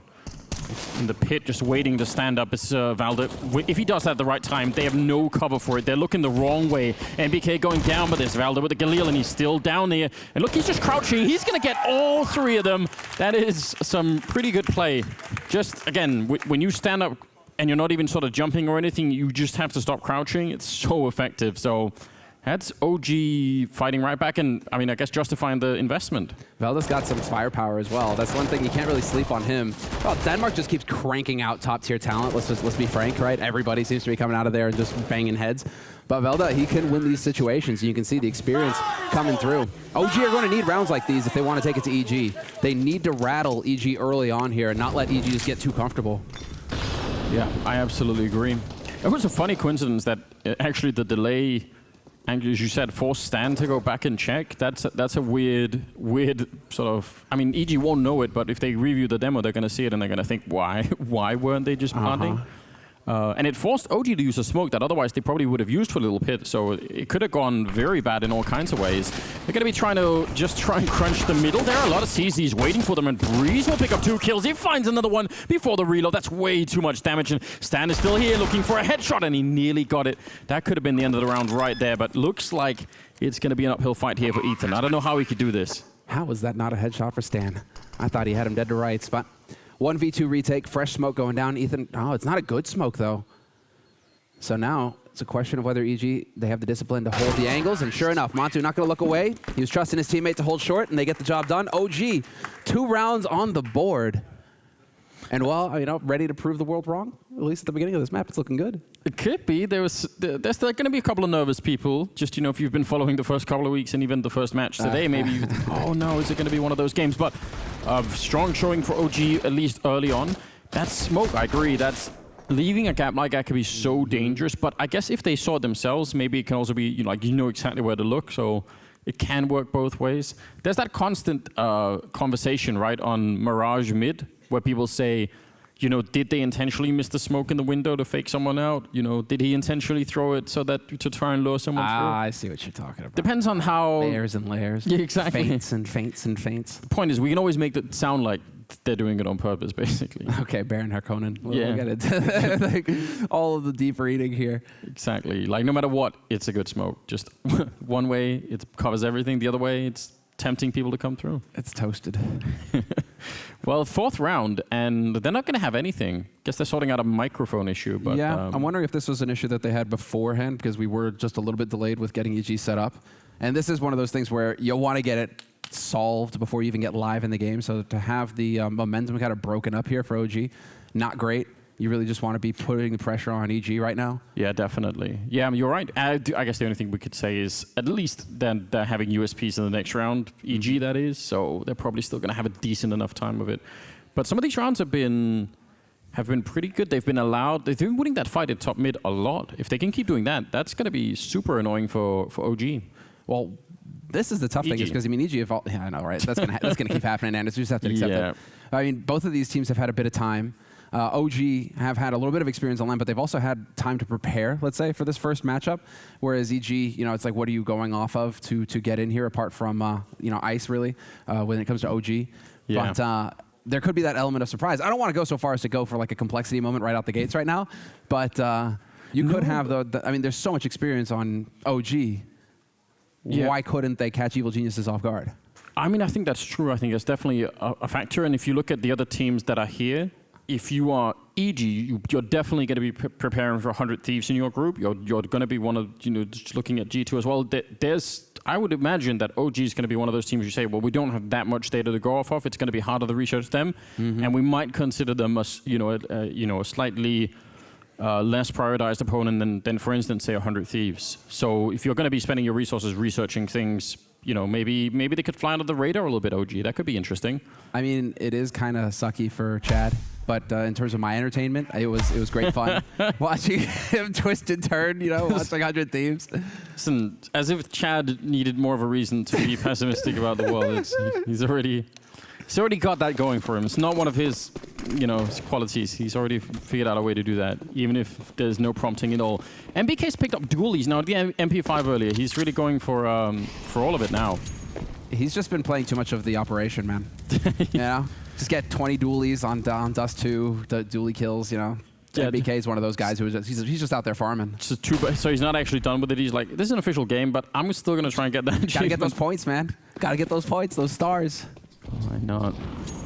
Double grenade into the corner, and he was a little bit further back there, Stanislaw. Odds have changed slightly. It's not a lot. Slight bump there. I mean, OG, they've got a strong start, so it looks like that nudged the numbers back a little bit over here. We'll be keeping an eye on those Betway odds throughout this series. And that is for the match as well. So already a little bit of a duel going on here, but some pressure. This is what you need to be doing if you're OG. Time to bully Evil Geniuses. As soon as you figure out these guys are hard ecoing, it's time to run in here and just start smashing. Yeah, they've used grenades. They've led with the MAC-10. They're really trying to make sure they don't walk into any kind of a trap here. You have to just appreciate that OG are being very, very careful. And Alexi B looked like he had the right read. He's going to win that fight easy, and he's ready for all of it. Oh, could have nearly had every single one there. That's some solid work. Worst case scenario too, right? Oh, they're going to get the bomb plant over on OG. Again, playing it safe, realizing that Evil Geniuses had rotated over. They'll get the bomb plant for free. But it really is worst case scenario when Isa will win the round. When your guy gets 3 kills with the MAC-10, that's like the last thing you want to be doing. Go die to a rifle or kill yourself at least, something like that, because you just fed so much money into the economy. Yeah, you're right. We've seen that in the past, right, where people run into Molotovs just to avoid the SMGs. Just don't die to an SMG. It's bonus money in your opponent's pocket. And it feels like economy is more important today than it ever has been in the past. Teams need to be more disciplined with the rifles. They need to be more disciplined with saving their guns. A bit smarter right now with how they're spending their money in the rounds, because every round is so dangerous. Yeah, I think especially true when OG are playing that T side, right? So a couple of kills like that, that's a whole an extra AK you could buy down the road. And they've already got a pretty good economy building, so could be a little bit of trouble. Boost here in Boiler Room to look for the headshot, and they'll get it on NBK immediately. That actually does work an alarming amount of the time. I feel like people are going to start to grenade that more now, or do something to try and push that out, because we've seen it a lot on Inferno recently. Yeah. This is one of those maps where you can have the prefab grenade spots. Yeah. It's like, we know you like to play this, or this is worth it to chuck a couple of HEs up there, but it is going to be quick moving up short. Alexi taking point. Isa's there to get one, and we're looking for a second here. Isa trying to play it patient, but Breezy staying alive. That's all he needs to do. Tara caught out in the open, though. He's going to open this whole site up as Valde gets caught on the rotation. This is OG just being methodical. I can't believe they've managed to slow it down in the middle of the rush, and they were leading with the bomb, so the whole game was up the second they turned the corner, and still, they've actually managed to put it into a 2-1-3. Now, there is a flank coming in. Stan is always going to get shot at the back. Isa with the headshot to take down Breeze. I did not actually think they were going to win that. There were so many things that could have gone horribly wrong. If Valde loses the fight over at Archway, then I'm not even sure it's much of a round anymore, but they managed to power through. And they made this choice. I mean, they had lost Banana at this point in time, and they could have either spent another 30 seconds, trying to flash their way in there and fight back or whatever, but they just said, you know what? If you want to have Banana, we'll do this right now. That's really decisive. You made this point earlier about them coming with that attitude of, really trying to take it to them. Dude, Isa right there, man. He's getting pumped. Team is pretty calm on the side of OG right now, but Isa, he's making noise. Valde with 2, and very quick round here from OG. Very quick anti-eco. And they're looking like a beastly team right now. 5 rounds on the board on the T side. 1 round for EG. That was the pistol off the back of triple kill from Stanislaw as well. So, I mean, EG right now need to be doing a little bit of waking up. And this could be the round for it. It's looking like we're going to get a tactical timeout used. I'm pretty sure it's got to be coming from the side of EG as well. It's now or never. This is going to be the make or break round for your half if you're on the CT side. Absolutely. See that smile? He's not smiling anymore, Anders. I was gonna say that's from earlier in the day. That's from like 10 minutes ago. Before right now, exactly. I can't believe it. Yeah, this is wild. They've got so much money. They've got Drago, we don't need to know how much Visa. money Seb is paying you, dude. It's fine. We get it. You're coach now. You know what? It's good to be there, isn't it? Who have we got now? Who went to North? It's Jumpy now? Yep. Yeah. He's over in North, I think it's called. The memes. The memes, man. They're in. Dude, and the question is whether the other coach died or not. I mean, whoever came up with that idea, man, seriously, I get where you're going, but you guys need to pump the brakes a little bit. Oh, man. Yeah, it'll be fun to see what they manage to do, but good to see Raga. Yeah, definitely also see Raga get back. Fired up behind them, I'm sure. So 5-1. OG winning 5 in a row. And you're right, they do have a really good buy. Double up on CT side Inferno, pretty much have all the grenades they could possibly want. So yeah, this is now. This is where they, if they have something, then here's the time to prove it. Nice HE comes in, staggers them, but OG powering straight up short already. Alexi B once again taking point with the bomb, no less. They are committed to this bomb site, OG, and it's not going their way this time. Breezy still alive in pit. We lose Cirque on the site, though, so it's a 2v1 versus Breezy, and Valda's gonna jump at him. That's gonna cost him his life. Breezy still in this. Buys all the time for Ethan to rotate. And that was a big round for him. Quad kill for Breezy, and that's how it's done, staying alive in pit the entire time. So well done. I'm so shocked by this round because I can almost guarantee you one single well-placed flashbang, because they're so close to the bomb site, and EG get wiped out in this round. But somehow it just wasn't there in time. It'd be really fun to go back and watch that in slow motion, because I don't know how Breeze isn't more flashed or anything. Like, there's just so one flashbang would have done it. Well, the way that they're playing that too, OG, they're putting the bomb on Alexi, and they're throwing Alexi in first as the entry fragger, which basically means it's do or die, boys. We have to get this site, or the round is over, because that guy died with the bomb on the site. There's no backing off. Yeah, no plan B, in other words. What do we do if this doesn't work? What? It doesn't work, what do you mean? Didn't plan for that. But, I mean, if you just look at it from OG's point of view, what they've learned so far in this game, as far as I can tell, is they can win top mid. They seem super confident. Again, they didn't have a fight there. They ran into the grenade, like you said, but they can do that, and they can get so close to the A-bomb side. If I know that on the T side, that's so much to work with. You can go back and revisit that any time, and again, one grenade that works out in your favor, and that's it. You probably win that round. So, yeah, let's see. Maybe they just want to, looks like they're going to want to test B instead, and I guess why not? Why not? You just got shut down on A. Let's try the other site real quick. Cirque isn't too far away. He'll be able to rotate over, but he needs to survive a little bit longer than that. Nicely done here by Stan. 1-for-1 trade, and now Cirque's on the scene, and he has not been smoked off. There's a chance for him to step in here. Stan, once again, finding another kill. Man advantage now for Evil Geniuses and OG. What is that? How does Mantu get that kill? I don't know. It looked like he shot him right under the arm or something. Still 20 seconds. They do need a bomb plant here in a 2-on-2. So a little bit sketchy, throwing over the AWP to Isa and looking for a way to get that kill long range. The flick doesn't connect, but Mantu's there with a headshot now. 10 seconds left, and he's going for the fight out in the open. Breeze will win it. I can't believe it. Looked like OG had brought it back. You've got to point this out. Cirque is a little bit of a hero in this round. The fact that he could throw that flashbang, he's so exposed. If anyone peeks him in CT spawn, he's dead immediately. He threw that for Stanislaw to get that next kill. I can't understand how this isn't a kill for Cirque, but still, the fact that he went and froze the flashbang is pretty epic. So 5-3 though. That's all the money gone for OG all of a sudden. It's all of their bank, but because they had such clean rounds, I was about to touch on that, right? EG keep winning these rounds, but it's a bit touch and go. They're not building a bank off of this, and so they're not out of the doghouse just yet. They've got 3 rounds on the board, good, but they don't have much money. Whereas OG, all right, they're losing some money, they had some money to start with, and now OG, if they can take this round here, it could get dicey for EG once again.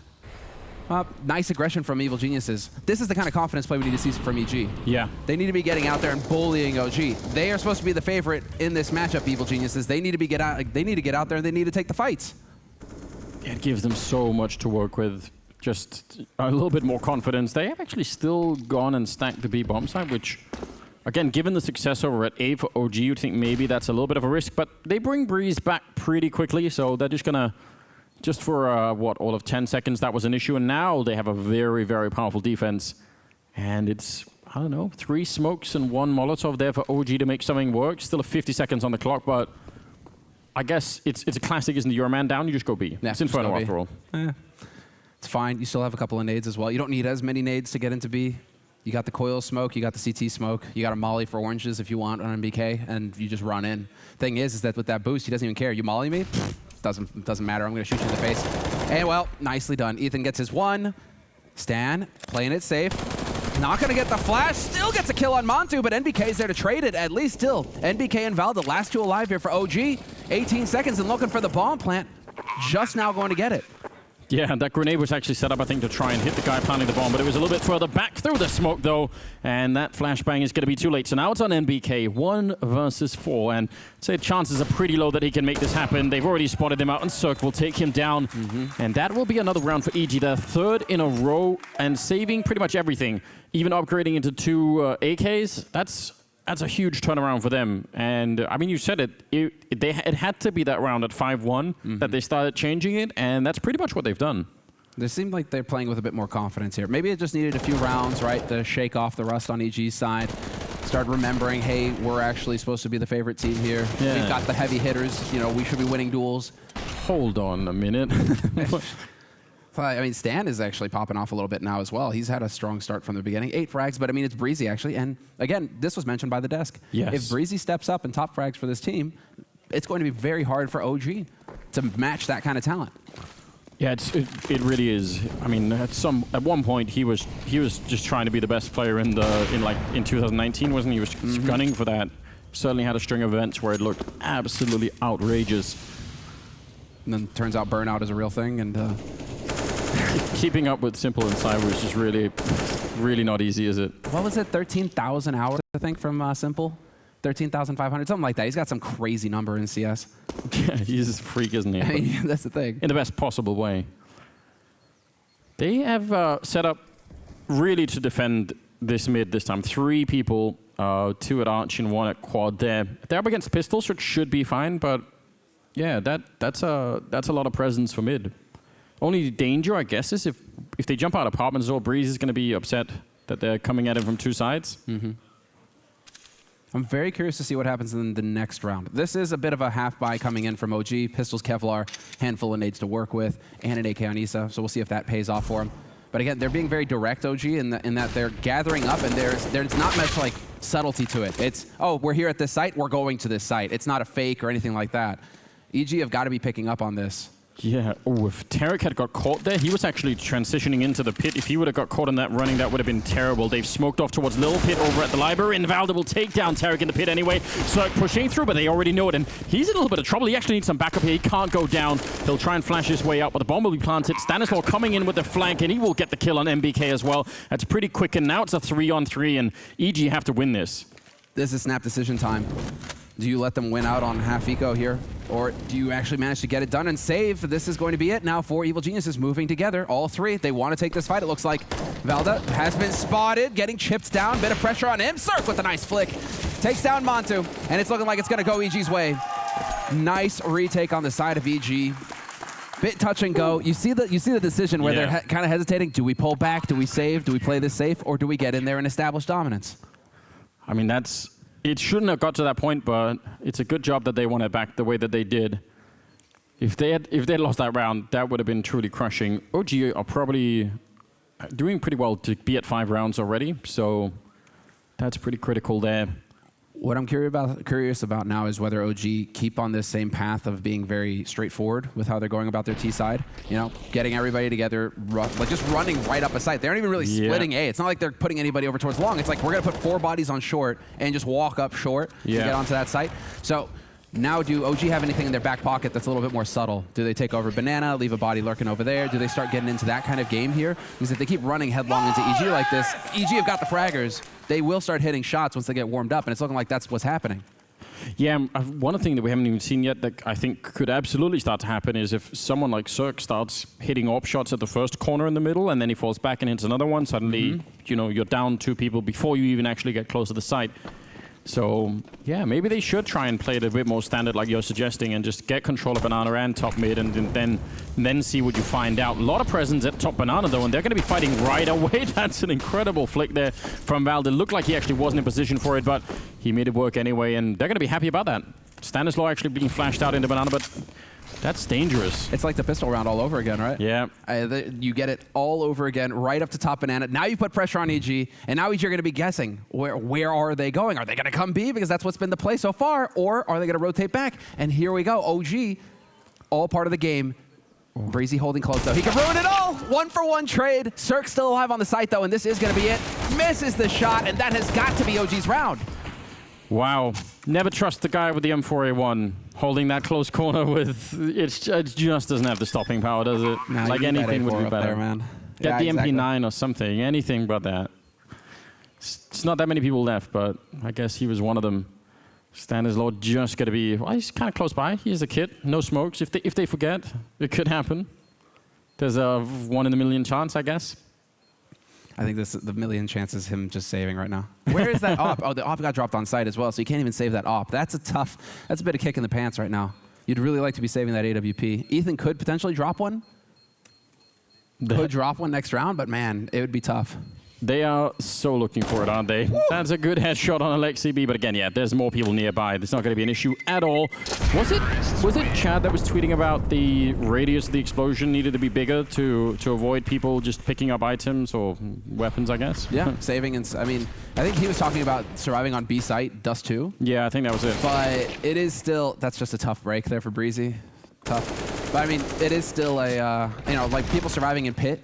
On Inferno has always been a bit questionable. It should be a little bit more risky for you to be able to get out of that site to give at least a chance for the CTs to whittle you down a little bit economically. Yeah, there is. Fight your way out.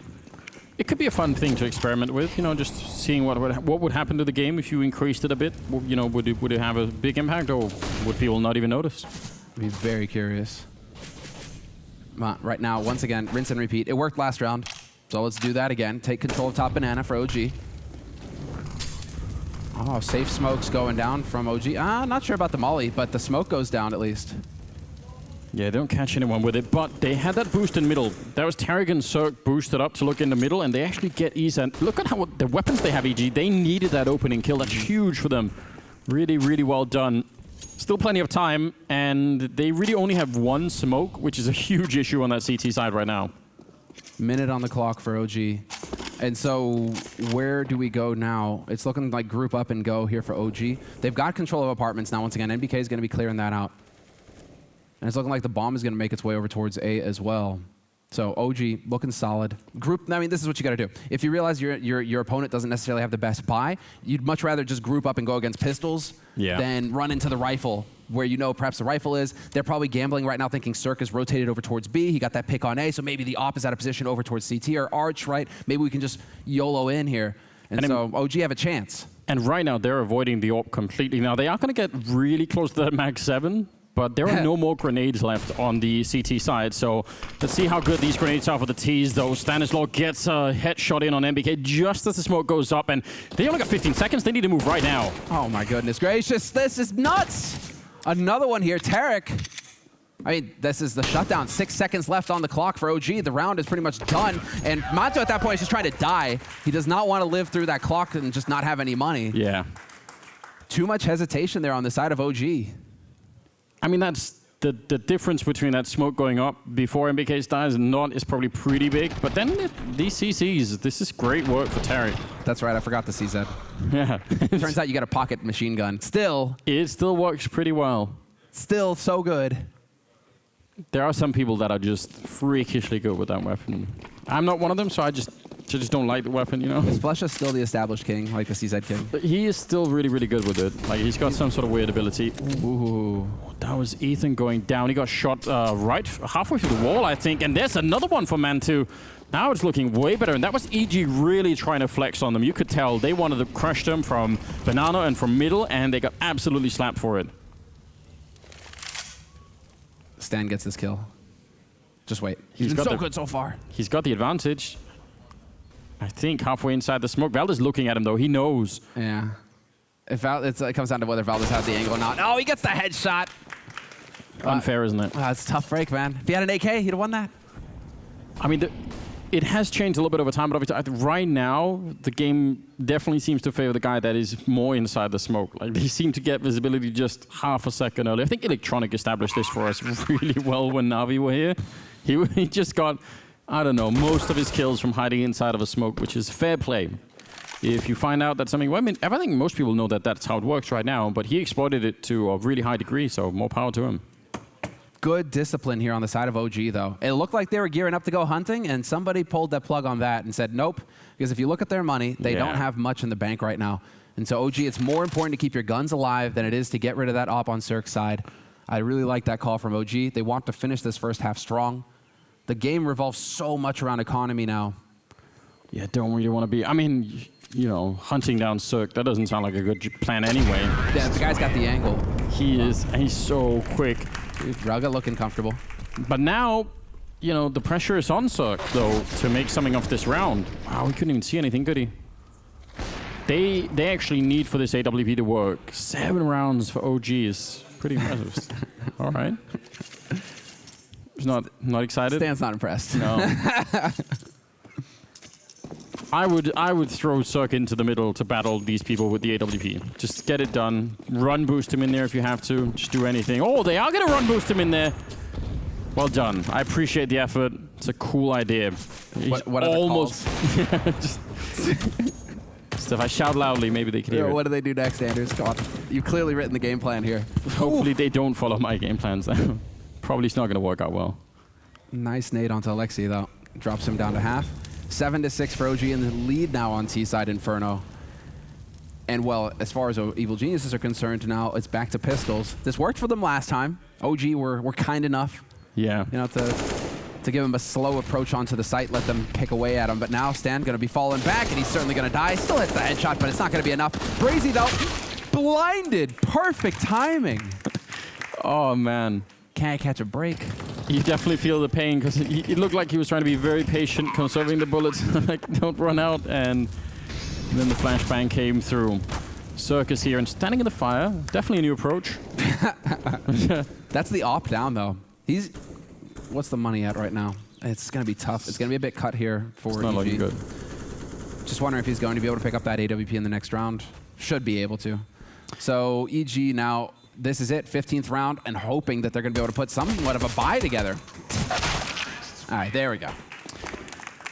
He was so focused, I'm not sure he realized that his feet were on fire.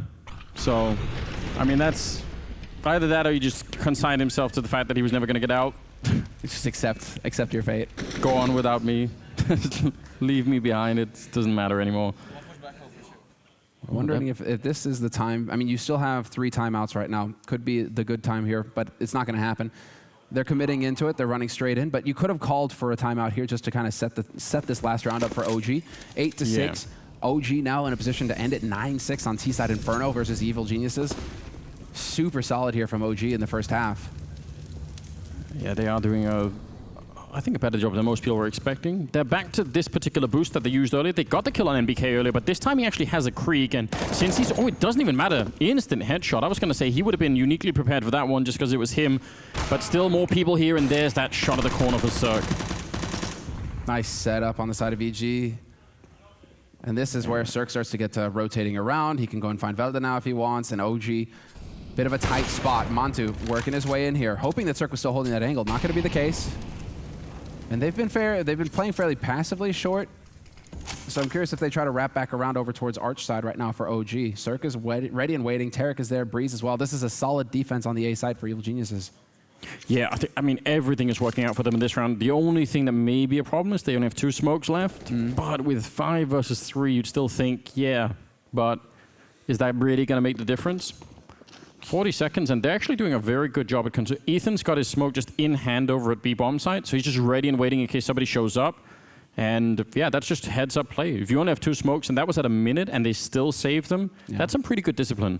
Now you want to see Ethan just throw it. At 30 seconds, just throw your smoke, dude. Yeah, I agree. All right, now I mean, because that smoke's going to last minimum 15, so now there's going to be very little time here for OG what are they looking at utility-wise? A couple of flashes. They will have a smoke for Coils and one for CT. And this is it. Ethan misjudges, but a flash comes in. Doesn't save him, though. Alexi B picks up one. Stan only finds the one as well. 2 alive on the bomb site now. And OG, they can win this situation. Yeah, they absolutely can. Oh, man, you could see he wanted that pre-fire as they came for the smoke with the UMP, and the flashbang was so good against him. Now, Relda hiding in the corner. Mantu's there as well to pick up Taric. That's pretty good for OG. They've now put it into a 2-on-2, and he still has a Molotov, Mantu. So if they're not quick, they don't have a kit right now. If he throws that onto the bomb within the next 5 seconds, they're going to have such a rough time. Cirque trying to make the jump. There's the Molotov on the bomb, and now Breeze in a 1 versus 2. And he picked up a kit in the meantime. I guess that's something, but how do you fight your way through this? He knows he's in a lot of trouble, and just trying to see if he could walk around, but they're not even giving him the fight. This is so well played by OG. A lot of patience, and it's going to be the round for them. 9-6 in their favor. A good double kill there at the end for Mantu. Oh, look at Isa. A bit of a pop-off. I like it. He's excited. Dude, he's got to be making a statement up here. You've got some vets on this team, but, as far as the rest of it, the experience. Cool stuff. Well, we're going to go to a break. We'll be right back with the second half. Don't go anywhere. It's coming up next.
Welcome back, ladies and gentlemen. Second half coming up here between EG and OG. We're on Inferno.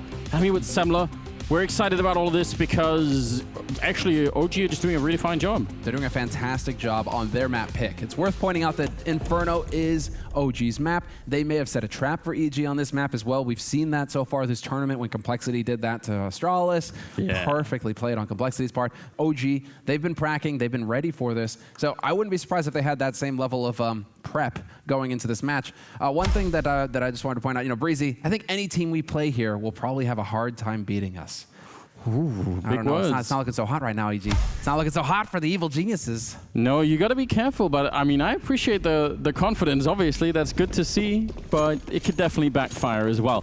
Look at what EG have bought here in this pistol round. That's 2 smokes and 2 Molotovs and a couple of flashbangs. So they're ready for an execute, leaning towards Banana. They're probably, right now, Tarek is second mid, Stanislaw is middle. They're just checking out if OG are going to be spotting anything out, but I'm assuming they're going to go for a full execute against Alexi B. That's shooting sparrows with cannons at this point, isn't it? You hate to see it when he's it's alone. OG going for the gamble. We'll put 4 on A. They're going to come A, right?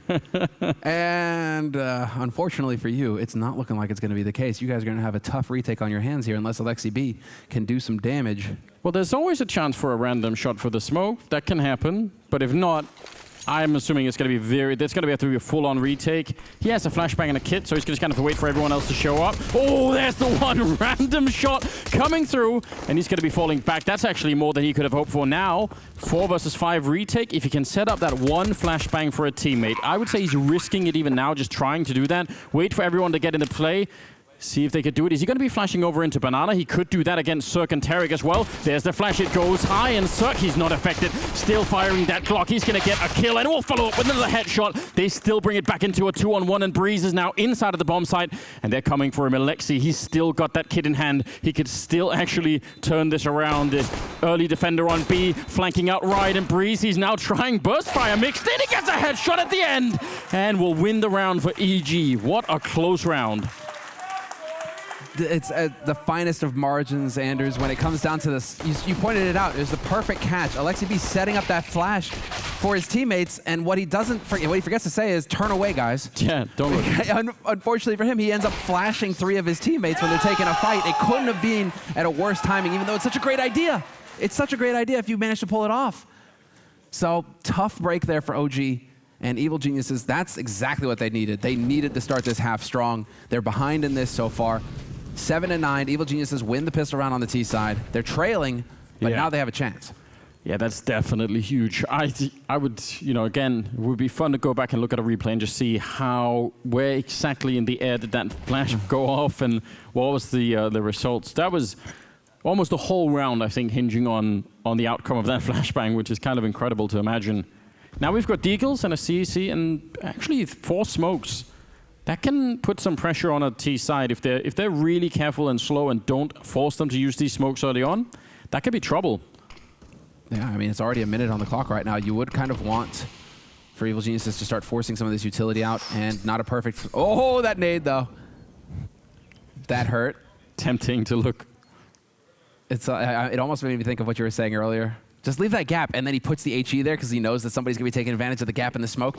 Next level nade games coming out here. You want to ask them, but would they ever give you a solid answer? Wouldn't they always just say, of course? Of course. I'm that smart. Look at the size of my forehead. Oh, man. Valdir and Alexi B over at the B bomb site. They have set up the 1 smoke, and they still have an HE that Valdir just put out and his flashbang, but they're out of smokes in this bomb site. That's very bad news, I think. Oh, we know that the Deags are in place. Ooh, Mantu, though, takes down Tarek. OG whittling down Evil Geniuses. 19 seconds left on the clock, and they've got to go. Yeah, actually through the smoke, he actually does connect, but Alexi B about to get shot in the back. The Deagle, he'll get the 1 kill. 10 seconds on the clock. They need that bomb plant right now, and it can't be interrupted. The boost is super dangerous. No one's watching for it, and that's the round gone. Oh, no. That was the one thing they had to be looking for. OG will win the round. Time running out. Look at Rugger. He's taunting them. Eases back with the high fives. Everyone's having a party now.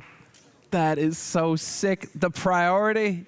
Knowing where the clock was, all you have to do to win the round is stop that bomb plant from happening. And now we'll get the replay here. This is Ethan. Ethan at this point is trusting his teammates. That's all he can do. And Cirque is just a split second too late. Split second too late, and that decides the round. Ruga. All right, then. All right, then. That's unbelievable. I'm shocked by so many things. I can't believe that they weren't quicker to react, OG, once they found the first guy in Arch, the T player there, because that is a strong signal that it could be a B split. This time they've got M4s and an auto shotgun. A lot of fire. Oh, they've left all of Arch open though, and they'll catch Breeze. That actually takes a lot of the power out of it, but it might not be done yet. So that's both pistol rounds won for Evil Geniuses, and then both follow-up rounds lost by Evil Geniuses. So Evil Geniuses right now really struggling dealing with those force buys. And well, right now, OG, it is a bit tit for tat. Cirque making it expensive. It's Tarik in a 1v2 now. Last Alive in a 1v1 could turn it around here for Evil Geniuses. This would be a huge clutch if he could pull this off. It's looking so good, and for Alexibi walking into the middle, he's picked up a Krieg. That's pretty good. And I mean, I'm not even sure who has the element of surprise. Tarik is smart to have walked out of that bomb site and just repositioned himself. So now, kind of at even odds, I guess. Alexibi walking in from one side. He's got no kit, no smoke, or anything to force this fight against Tarik. And Tarik is at a really nasty off angle. He just relocates, and this might be a little bit of a problem. Is he going to spot him as he jumps up into the graveyard? I'm not sure about that. His head is going to be showing, and the spam is not working. Oh, Alexi surviving on 13 health, and he's not going to have the kit. He just has to run. Oh, man, that's rough, because that should have been their round. They should have been 11-7, and with, just building an even bigger lead. What a huge, huge round for EG to be winning. It's such a fast pace getting set here by both of these teams as well. Yeah. Just running right in on each other. And it's at the beginning of the round. You hardly have time to talk about the round pass before they're already struggling against each other in the following round. And so Evil Geniuses right now, that is the key round that they needed. If they had let OG just run away with it, same way that it planned out in the first half, where OG chains some rounds together, they start feeling it, and they just eliminate that margin for error, Evil Geniuses would be in a real tight spot on OG's map. And now, Evil Geniuses, once again, straight up to top banana, taking control, and Breezy. Wow. Finds Alexibi before he can get around the corner in CT, and kills himself. Unlike Epstein, Ethan immediately goes down.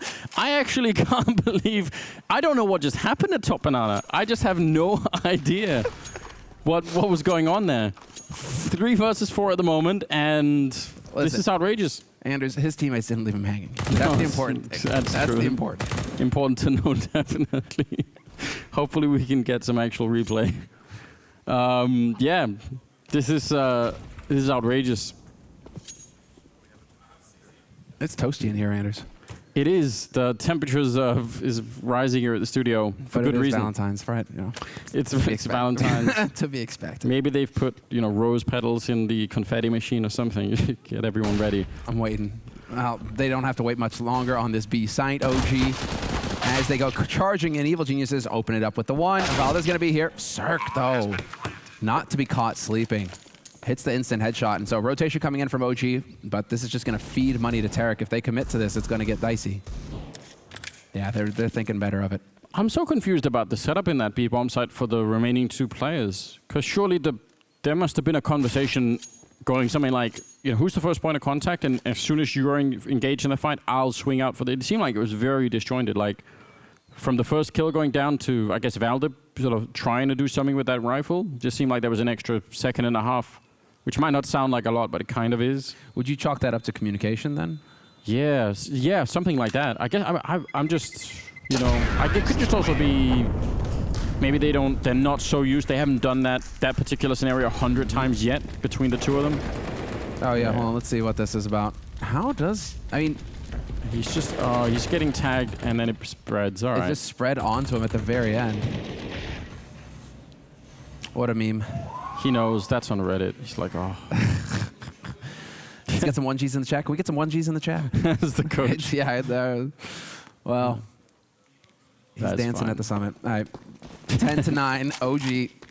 Hard eco now for them after that round where they'd invested their money, and so Evil Geniuses should be tying it up. They have the buy, they have the nades, and Issa's got the 1 dig.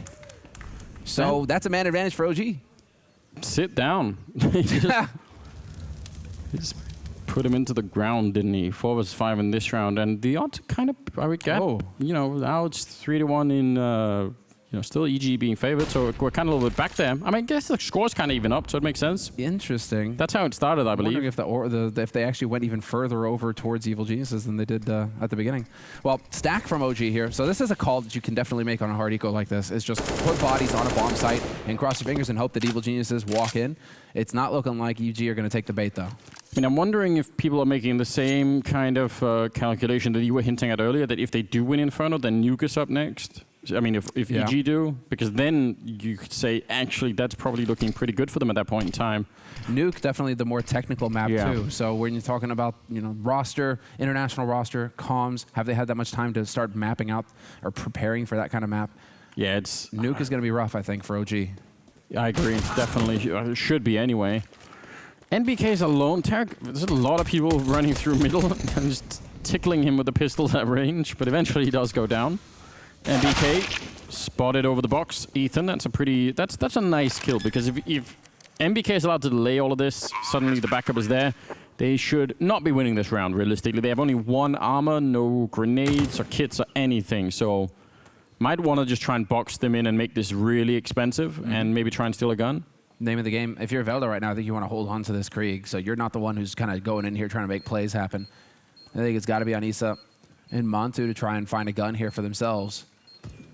But the bombs are ticking, and at some point, EG are going to have to start making their way over to the pit. And this is on Montu. If he can chip away at least a little bit at one of these guys, make it so that if you try and hide in pit, but Breezy's ready, hits that shot, insta kill.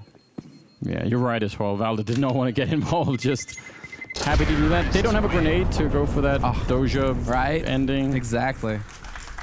Well, it's all tied up.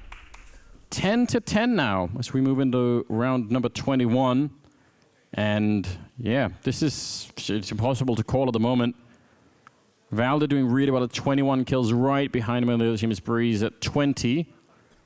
And I guess Ethan and NBK are kind of bottom of the scoreboard in some sense.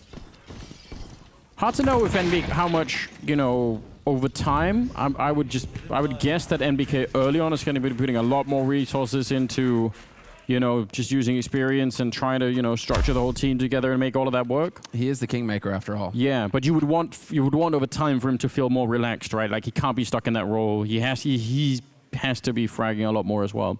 But I'm guessing that probably will, something that we're going to see. Hopefully we will see. Well, they're on the CT side right now, and NBK actually does a bit of the calling on the CT side as well for OG. You're right. So they OG have an interesting situation now where they have 3 in-game leaders essentially, or 3 guys with enough experience who want to have a say in things. It's like a whole Virtus Pro situation. Yeah, exactly, and we've seen how that goes in the past. But I think the reality is that Alexi is still calling the majority. NBK's taking more of a role on the CT side, and then it seems like Velda is kind of in there as well, but not with a fixed role.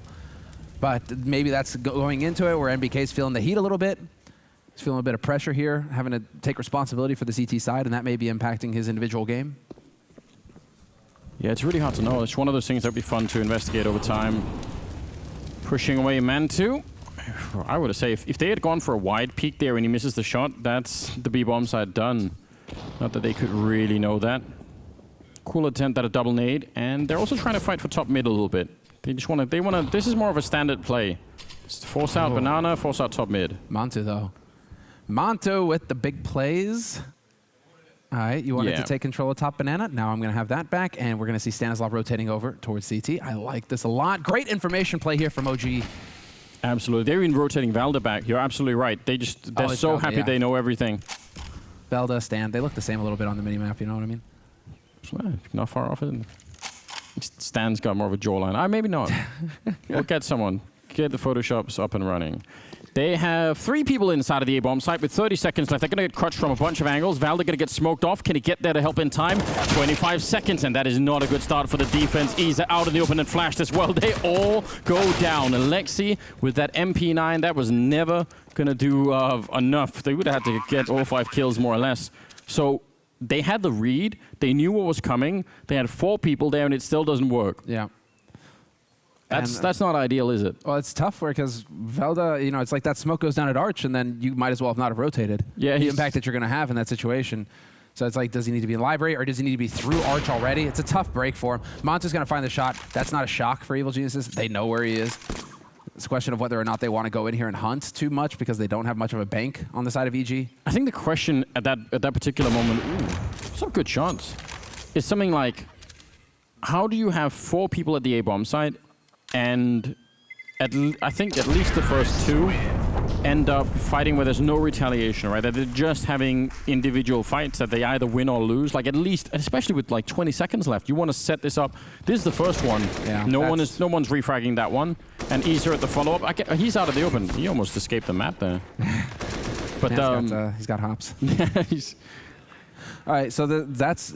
Yeah, you're right to point that out because they were all in positions where it's like 1v1 duels. Yeah. So if you lose the duel, you're toast. And then you got a man with an MP9 in pit. You're just hoping they're jumping off a balcony basically with that guy with the MP9 there. Yeah. But then maybe you want to put the MP9 on short instead. It's a tough one. Nice trade. 1 for 1, top banana already. But EG have taken the lead 11-10 on T side here. Alexibi looked like for a minute he wanted to stand inside the smoke with the AWP. But then the saner part of his mind won that conversation. Was like, this is not a good idea at all, is it? What am I doing if that shot doesn't hit? They have an AWP and pistols, and that's it for OG. EG are actually about to run away with this game in kind of a sizable way. Their money's not that bad. Yeah, this is the round where they need to clean, right? Yeah. Oh, they almost lined up for a double there. He's back through the smoke. That actually helps him out a little bit. They can catch him, and now it's a 2-on-2. He's got the open position. He sees the direction of those grenades. He definitely knows. He tries to make that jump, but he just can't see anything. The bomb is going to be going down inside of the site, and he's guessing at the angle, not really sure exactly where that is. The flashbang won't do much, and now Valde coming in from the other side with another AWP, and he actually legs him right through the wall, and Breeze is just quick to return. Now it's Alexibi, and a missed shot here could cost him everything. He's trying to guess it. Stanislaw playing at the edge, and I don't know what he could do. He has to fall back. Man, that is so close. You wanted them to do that. You really did. And at the same time, facing into Kriegs, it's just a bad idea as an op now. It's so hard to win those duels. You got to win. You got to hit that shot, because if you don't, you're a dead man for sure. It's not repeak and you get a second chance at it. But that goes from them being able to save 2 ops to only being able to hold on to the 1 here for OG. Yeah. Evil Geniuses, though, 12-10. Extending the lead, but that was way more expensive than it needed to be for them. So it's still doable here for OG to bring it back. It's not end days, because EG's bank hasn't gone out of control. They're keeping it close here, OG. They are keeping it close, and they've won 5 in a row catching fire right now. And BK, buy a kit, please. Get 1. Oh, okay, he gets an HE instead. Always need the 1, at least. 23rd round. Yeah, I don't know. 5 in a row, that's a scary thing to look at if you're OG right now. They do have almost everything that they want in this round, so I guess that's kind of good news. And again, a pretty good... I'm so worried about that last round, where they're doing kind of a similar thing where they had Man 2 at the corner, and they knew everything about that A-bomb site, and they still couldn't defend it. That's not confidence building. Whoa. Mantu trying to take the off angle. That costs him. Nicely done. And acceleration behind this from Evil Geniuses. All 5 here, ready to go. Quick rotation coming out from Alexibi, and we will get MBK as well, but it's not going to be fast enough. No, it doesn't seem like it. The smoke goes up. The bomb is being planted in front. Valde not going to get anything. The grenade, yeah, it'll do a bit of damage, but the bomb has already been planted. Isa is still at Archway. They have to just back out. They don't want to try and do this, and I can't really blame them for it. That is 6 rounds in a row for EG. And the immediate decision, like you said, kill, boom, let's go. No hesitation on the side of Evil Geniuses. That's fantastic work on their side. You get that op. You pointed it out earlier. You can use that op as an anchor on the B site, and you can leave him alone. If he's playing passive and just holds, odds of him going down that way, not too high. Turns out, Evil Geniuses, they knew exactly how to go on it, and they managed to pounce and get that round. 13 rounds on the board now for Evil Geniuses, and a perfect round means their bank is going to get out of control now. They might have a bit of an idea, EG, about how that's working out, because the way that they took Banana the previous round, they threw a Molotov in that position, and this time they boosted. So they have a strong feeling that if that AWP is in play, probably it's around that corner. So maybe if it's still in play and they know it, so or they probably, yeah, they should know it. So then the question is, will they just try and like triple grenade it this time? Because if they do that, that would be the perfect confirmation that they have a pretty good idea about how Man 2 likes to play. Although he's on the other side now, so I guess it's all theoretical at the moment. But Yeah, EG seem much better prepared on the T side here than they did on the CT side. At least maybe they just warmed up more, I don't know. Great read here from OG, though. Time to go aggressive. Oh, but Breezy charging. NBK just can't catch a break. Caught with the nade in his hand, and it's a quick execute coming in here from Evil Geniuses. Trading it back, though. OG with 3 quick kills. Just like that. This time it bites Evil Geniuses. Yeah, but a kill could have absolutely changed all of that. Now it's Suck in a 1 versus 4, and they should be able to do this. Valder will clean him up pretty quickly. Nice triple for Valder in this round. But if they had got the second kill up in the apartments, or the first one they ran into there, I think that would have collapsed everything. I'm curious what happened on the rest of it, because we saw the apartments one, fair enough, but how did the other guys on EG die?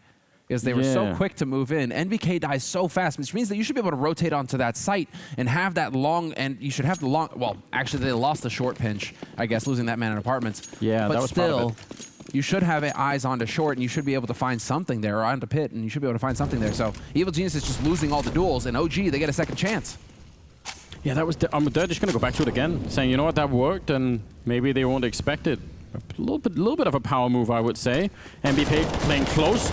Actually, the flashbang doesn't work that well against him, and they clean it all up. He's so bold right now, shooting through the middle. He was at a point where I think the first flashbang went behind him. The second one was pretty good, but they were already dead by then.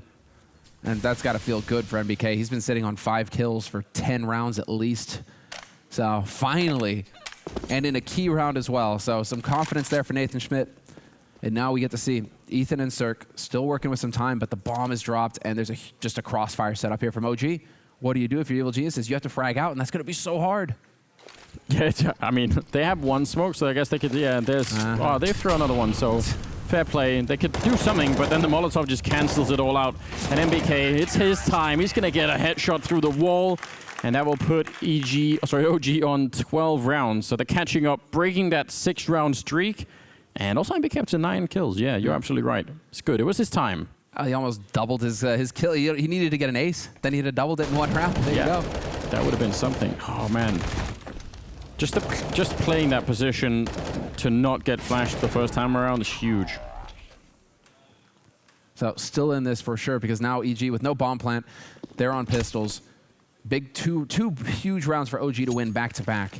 And that's allowed them to take some control in the game, and it's also allowed them to build a bank. And so life just got very difficult here for the North Americans. And it's going to be a question of whether or not they can get in here and get a bomb plant on this eco. Yeah, it did, and it's so, I don't know. I guess that's the problem with having a round where you only get six rounds on that CT side is they still have some work to do. Looks like they're going to try and explode out of the apartments. I'm guessing there'll be a flashbang setup. But no, they just go for it right away. No grenades and nothing.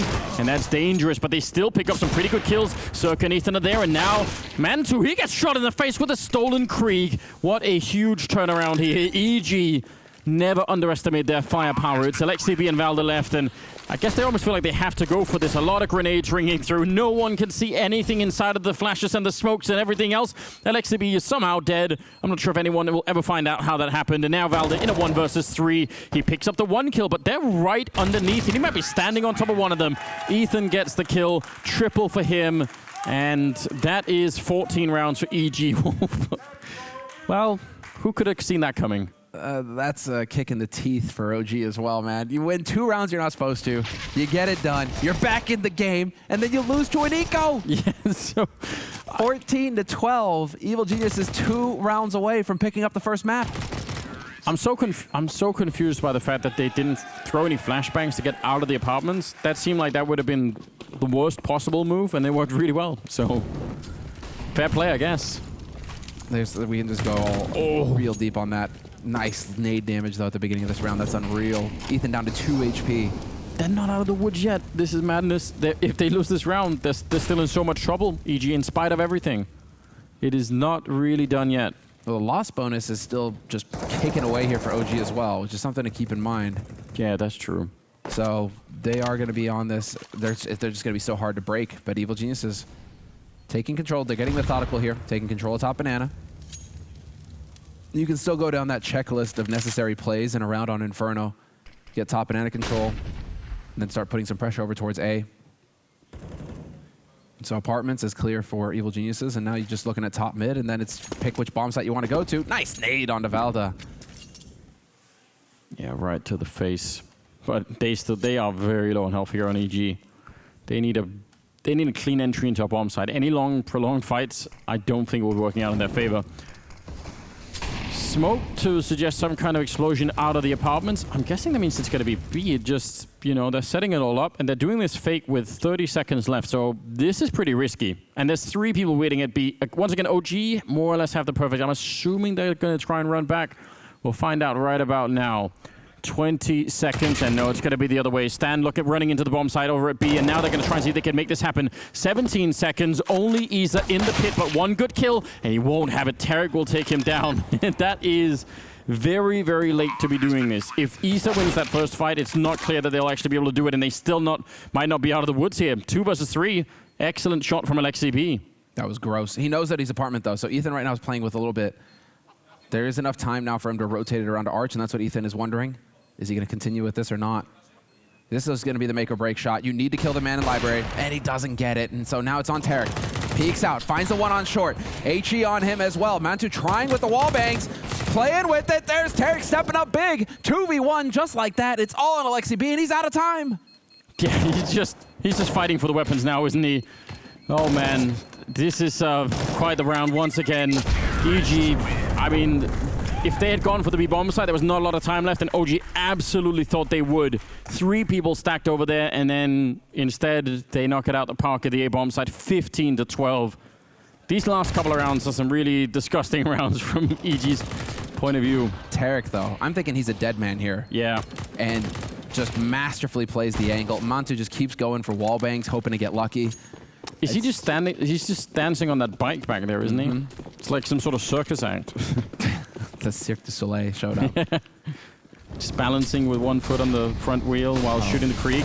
YOLO!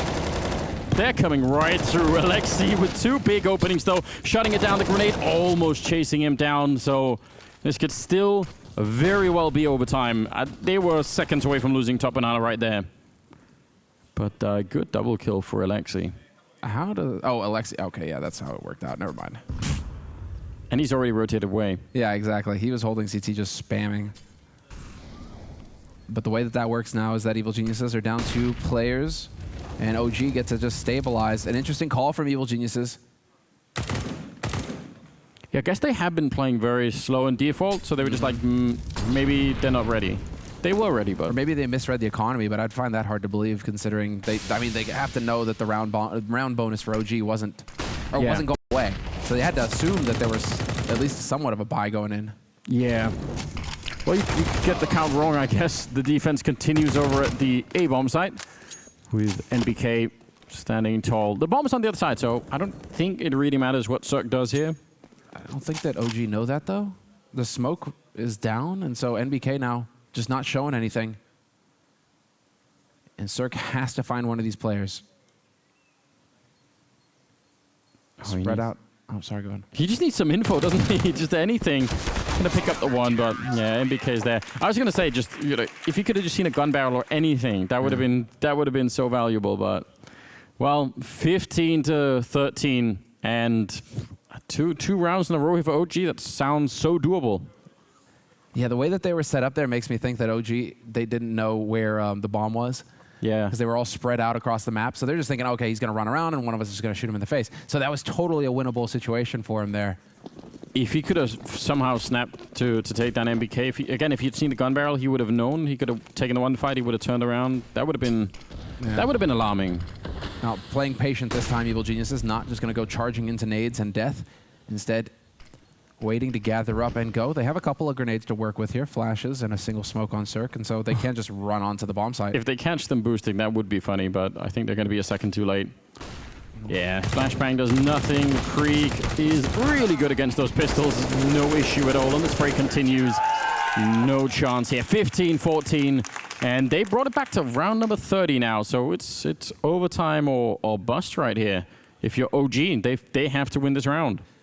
Keep in mind, Anders, this is bonkers. Already EG are having a really strong T side, right? They're getting the rounds. And Breezy is top racking for him. He's got 26 kills. This is how it's supposed to be going for EG. Breezy's supposed to be at the top, and they're supposed to be going from there. And this is, I mean, if EG are the team that are favored in this situation, you have to be thinking that now's the time where the experience bears out and they just sit OG down. But the OG could definitely be taking us to overtime, and we haven't had too many overtimes this tournament at all, actually. No, that's true. Weirdly, what happened to CS:GO overtime? Yeah, we've dodged that. Although Inferno is a classic map for it, so Yeah, maybe that's it. You're right. Like they've already shown, I think, some pretty good knowledge about how to play this T side OGs. So EGs. So just one more piece of success, winning top banana again or something like that, and probably that's it. What do OG do though? They have all the grenades. They have everything they could possibly want. Couple of Galils and no AWP on the EG side. If they wanted it, they're not going to get a chance to have it here. And just to stand showing up to check out banana, nothing else. And they're being real careful in this round once again. And a much more, look at this, apartments again for OG on the defense and ESA down at quad, but nobody at arch side. It's been such a short focus. But they really want to put their attention here, and they've got the setup. 1-2 combination. Tarek wins the duel, though, and now Mantu doesn't even go for the trade. Tarek with both. Oh, that is bad news. Mantu's here, but he has to do something. That's a lightning fast pick. He's down in the pit again. He knows they're coming for him, and they almost catch him mid-air. Wants to re-peek it, but yeah, they're moving closer. The bomb is still at the bottom of middle, and there's Tarek, another one. A triple, and this is almost it. He finally does go down. Valde with a pretty nice long-range shot. But he's probably going to get grenaded out of there. Alexi goes down. He was the backup, and now it's a 1 versus 3. And Valde, I don't even think he could do this. Circus ready and waiting for him. He's going to try and see if he can go for this, but not going to happen. 16-14 as OG steal it away. Oh, sorry, EG steal it away right at the end. Always got to be careful with those names. A lot of G's, like we said. Evil geniuses. That's like, I'm just calling them evil geniuses right now. Let's do that. Let's just do that. I'm on board with that. But they do win out in the end. They do show that they are capable. Yeah. And while we are going to be taking a break, when we come back, we'll hear what the analysts have to say about the first map of this series. Inferno going the way of the evil geniuses.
Welcome back, everyone, to Blast Premier, where EG versus OG, first map in favor of EG. I was promised a blowout. I was promised a slaughter. I was promised a clinic by EG, Chad Sponge Birchall. Yeah. What went wrong? Well, I've been disappointed, haven't I? They still won. Wins a win. Yeah, wins a win, that's it. But look, the fashion that they did it in, it was more, OG slowing down than EG speeding up. I thought, Breeze, in the early stages of the game, he was looking absolutely fantastic, doing his anchor roll well, very dynamic, and Stan was contributing, but it was quiet from the rest of them, right? We're kicking off here in the early stages of this game where we had the force buys back and forth, and there was lots of moments in those early stages that could have gone either way, similar to the 100 Thieves game earlier in the day. But OG actually were making some fantastic calls. They were moving EG around the map very easily.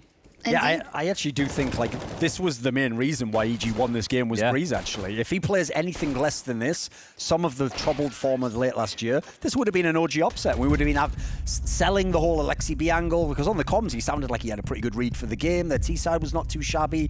But if a guy wins all the opening duels, gets 6 multi-kill rounds, averages a very, very respectable ADR like that, this is the superstar performance we wanted from Breeze. Absolutely, and it's what we've come to expect. This is the guy who had the most trade kills in 2019 out of anyone, and he's also a guy, I think, who has such a control over his aim and over his ability that he can turn around situations where he shouldn't be walking out as the victor. And we saw that a couple of times in crucial rounds for EG. Yeah, when you're looking at an individual like Breeze who's able to do those plays, it just changes the game, right? Because they're swing moments. They're not just rounds where, he gets a multi-kill and it's just a standard gun round. He's actually able to sway the course of the game. I have a clip that I would like to play. It's one that I made. This is my hard work right now that I want to share with everybody. Is that the first time, or? Yeah. This is from the pistol round in the second half. Alexi B with a bit of a flash here that doesn't end too well for his teammates. Now, this setup, they were playing complete retake. We can see the flash, it goes over, and you're going to see his teammates with an overhead view pushing up Banana. Now, the idea, I assume, is to be behind the half wall, but once they shoot towards the car position,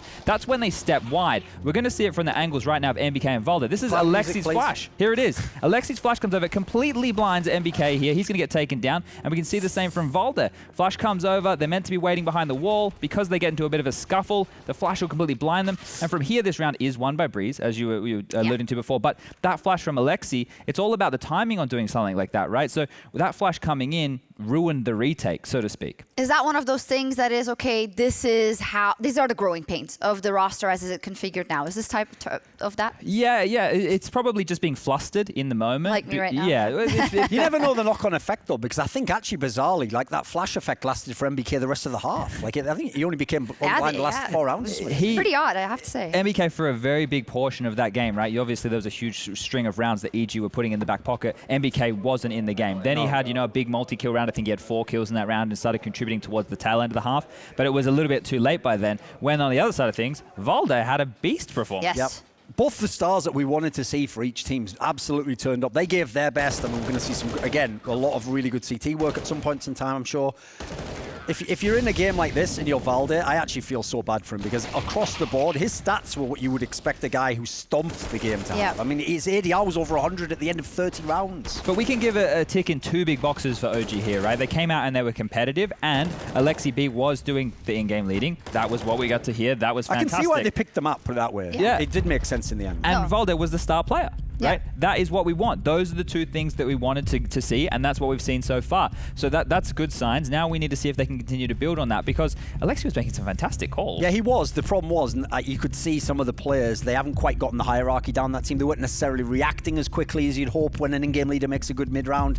And then I'll add in as well, this was their map pick. So this was one they really needed to actually scrape just through, because next up, it's the EG map pick. Do you think this is the best result they could have gotten? Are you happy they were at least quite competitive, I would say, almost pushing it into overtime? I think they could have actually won that map, right? Yeah, there we go. With the way that EG started that game, with how sloppy some of the other individuals that aren't Breeze were looking, that could have been a win, right? That could have definitely been an OG win right there, and we maybe would have been seeing all 3. But now with Nuke coming in, this is the most structured map we have in the pool, right? Yeah. And EG, they don't play it like most teams. They're a lot more fast-paced, and they're going to be using their individuals. Like you see Tarek in that last round of the game, picking up 3 big Krieg kills. He can do that, right? And that's kind of where they're going to do their best work. So it's going to be a very tough task for OG now. Maybe you get that clinic you're asking for. Maybe. We'll see. We're first going to hear from Breezy, who put on quite the clinic in this one.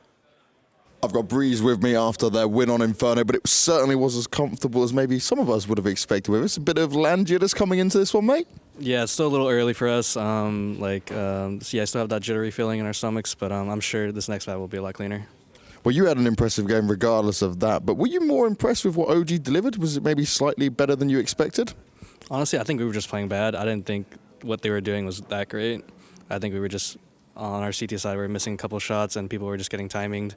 And yeah, I don't think they were doing anything great. Now, going into Nuke, you'd certainly have a confidence because it's your pick anyway, but also for a new team like them and obviously the communication from different countries, probably going to be slightly harder in how they get that done. So do you think we're going to see the true EG this time? Yeah, for sure. On our map pick too, so let's see. And in terms of what you guys delivered in that game, right, what was the communication like when you were down and trying to bring yourselves back up? Did you find yourselves maybe a little bit frustrated at times? No, we never really get frustrated. Peter's always really good at keeping us calm and composed, so yeah, we're always composed.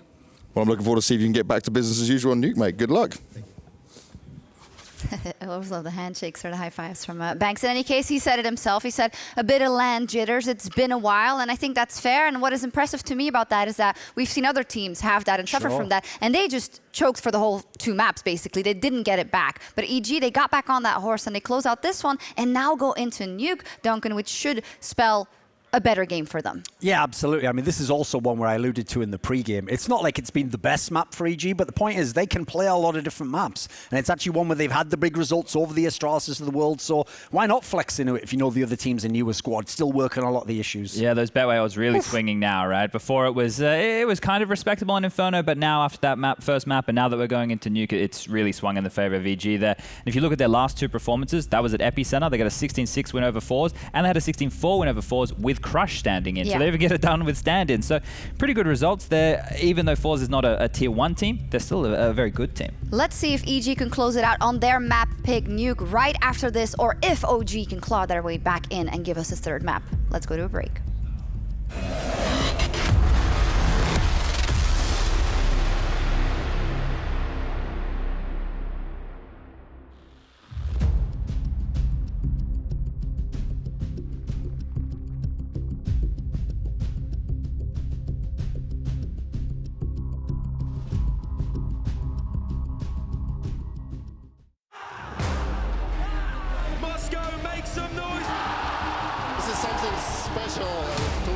Here in Moscow. And here it might be 3. Down to the 1v1, and he'll tap the bomb.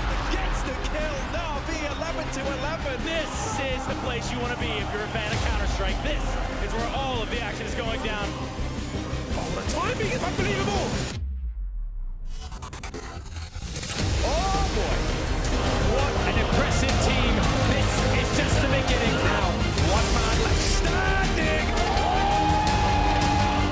Exciting is this? Trading blow for blow, and Flame here with another. Oh my goodness. So hyped up. What a victory.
Welcome back, ladies and gentlemen. Second map coming up here between EG and OG. We made a deal to call them Evil Geniuses to avoid some of the confusion. At least for my part, I could really use that. We're going to be on Nuke now. It's like I agree with you, Anders. There are a bunch of Gs. A lot of Gs. One Gs. But there are 1Gs. We saw that. There are OGs, that obviously the OG team name is playing off of. And then you've got the Evil Geniuses. The logo we will not speak of. But the team actually looking very good right now. Yeah, they are. They managed to bounce back in the end and win the key round, actually. And that was more the EG that we were expecting to see all along. So I'm wondering what took them so long. Well, what was the scoreline for the 9-6? They got 6 rounds on the CT side of Inferno. And still managed to run it back, exactly. Got a whole lot of rounds on T side Inferno themselves. So you're thinking after that first half, if OG are doing it right, they should be just, it's still a CT side map. So, yeah, and you pointed out this, right? I think EG won both the pistol and lost both the second rounds. So you get 9-6 and that happens. That's kind of setting it up nicely for OG to take that victory. And they nearly did, to be fair, but it just wasn't quite enough. So a little bit of rough technical pause, luckily, before anything really happened. So that's good news. But it looks like EG are going to be starting on the T side and OG on the CT side. So on this version of Nuke, it could get real rough. That T side could be really, really good if people know how to play it well. I think EG are going to be pretty good on this map. It's their pick. Yeah. So you'd expect for them to have a few strategies up their sleeves. We already have the pistol round going live now, so it was a quick tech pause, but we're back into the mix here. We will be kicking off the second map of this series, Nuke, right now with the pistol. So Evil Geniuses pick up Inferno. 2 players picking up utility on the side of EG. Alexi gonna go inside with that CSAT 75. That's so much stopping power if you can get it up close. Some quick grenades. They've smoked off Mini. They've blown up the door, but nobody's really coming through. They're running outside, which seems like a really cool but ultimately very elaborate idea. And that USP took all of that finesse away. Circus gonna get... Oh, he actually jumps around the corner. He just picked up 2 kills, swaps into a USP. What a madman. Cirque is bonkers. Dropping down the vents quick here. OG trying to get in position in Toxic. Can they get there before, though? Or are we calling it Detox, right? Yeah, I think that's the official name for it. Oh, fine. We'll call it Detox, but that was so quick there. There was an opportunity for OG to come in and actually put the kibosh on things, but Evil Geniuses will get the bomb planted, and NBK brings it back to a 3-on-3. Alexi B catches the tennis ball looking the wrong way somehow. That's a big opening. Man advantage now for OG. Yeah, they've got it down almost. They've got a bit of health as well. Ethan goes down. It's all on Cirque, the man that started it all, and he can't actually finish it. They're going to get the kill on him, and they'll turn around very quickly without the kit, but they should still just have the time for it. He got 3 kills in that round, Cirque. The first 2 ones were fantastic. I actually thought they were going to lose the round as soon as Man2 picked up that first one, because it just looked like everything they were going to do was going to be red, but that's pretty well done. 1-0 in favor of OG. They get in there, they get the retake done, and EG goes straight for the buy. Look at this madness. Yeah, this is. I wanted to see actually a split second before that, because I think they had the molly that went down on Heaven, and so they lost a frag for free there, EG, that should have been cleared, because that molly would have cleared. Who got the first kill? Velda? Mantu? I think Mantu got the first kill. Would have cleared him out of there, and so that first frag doesn't happen, and there's a man for EG that they would have had to go through if they didn't get the timing off. That's what I'm trying to get at here, Anders. So it seems like EG maybe a bit too quick there on the gun, not quite letting everything fall into place. And so once again, we're seeing a lack of polish here from Evil Geniuses that we really should be seeing. But, then you get Cirque just bopping heads. Yeah, double AK and a Krieg. So that's a hell of a lot of firepower. NBK's out there in the garage with just an M4 at range, and this could definitely end badly. Now he's shown himself. They're going to go for the fight. They do line up for a big double. He's trying to buy time, just wants to be annoying at this point in time, and they're going to get the kill. Cirque will take him down. Still a 3-on-3, and still pretty good position for EG at the moment. And they're getting boxed. Issa is now committed, though, so he's in a bit of a tight spot.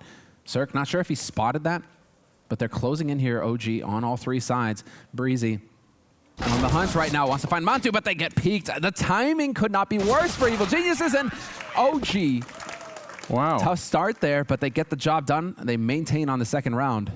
It looked like they were going to crunch that guy by the container from 3 different directions. I actually thought that was going to spiral a little bit out of control. But, yeah, NBK, I was going to say that the first kill that he got on Tariq just had a pistol, so if that was traded immediately by Stanislaw, that would have been very bad news.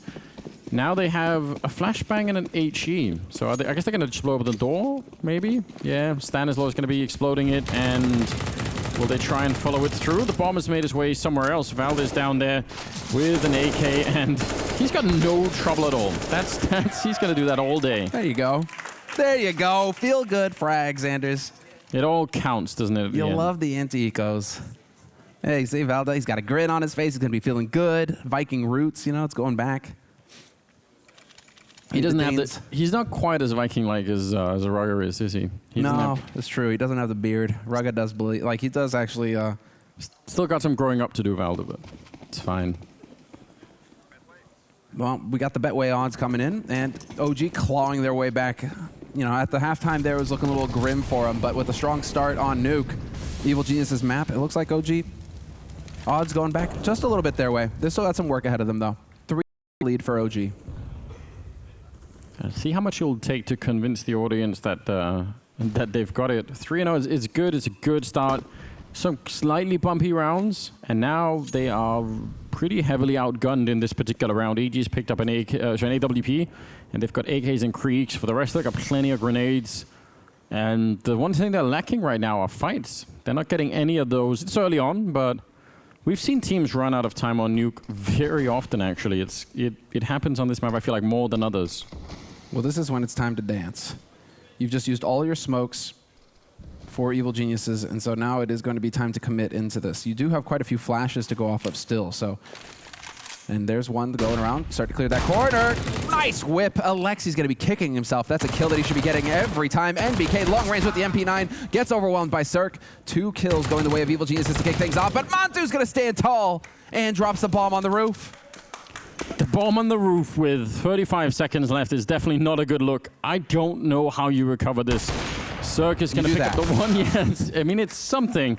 It could have maybe helped out, but Breeze is down here. 25 seconds. They go, oh my God, he gets a headshot. Oh, they gave it to him. He needed to run around. He would have had almost no time. I can't believe it. EG probably can't believe it. OG can definitely not believe that. I mean, I guess he might not have seen Man2. There's a lot going on out there. He might not have been able to call that.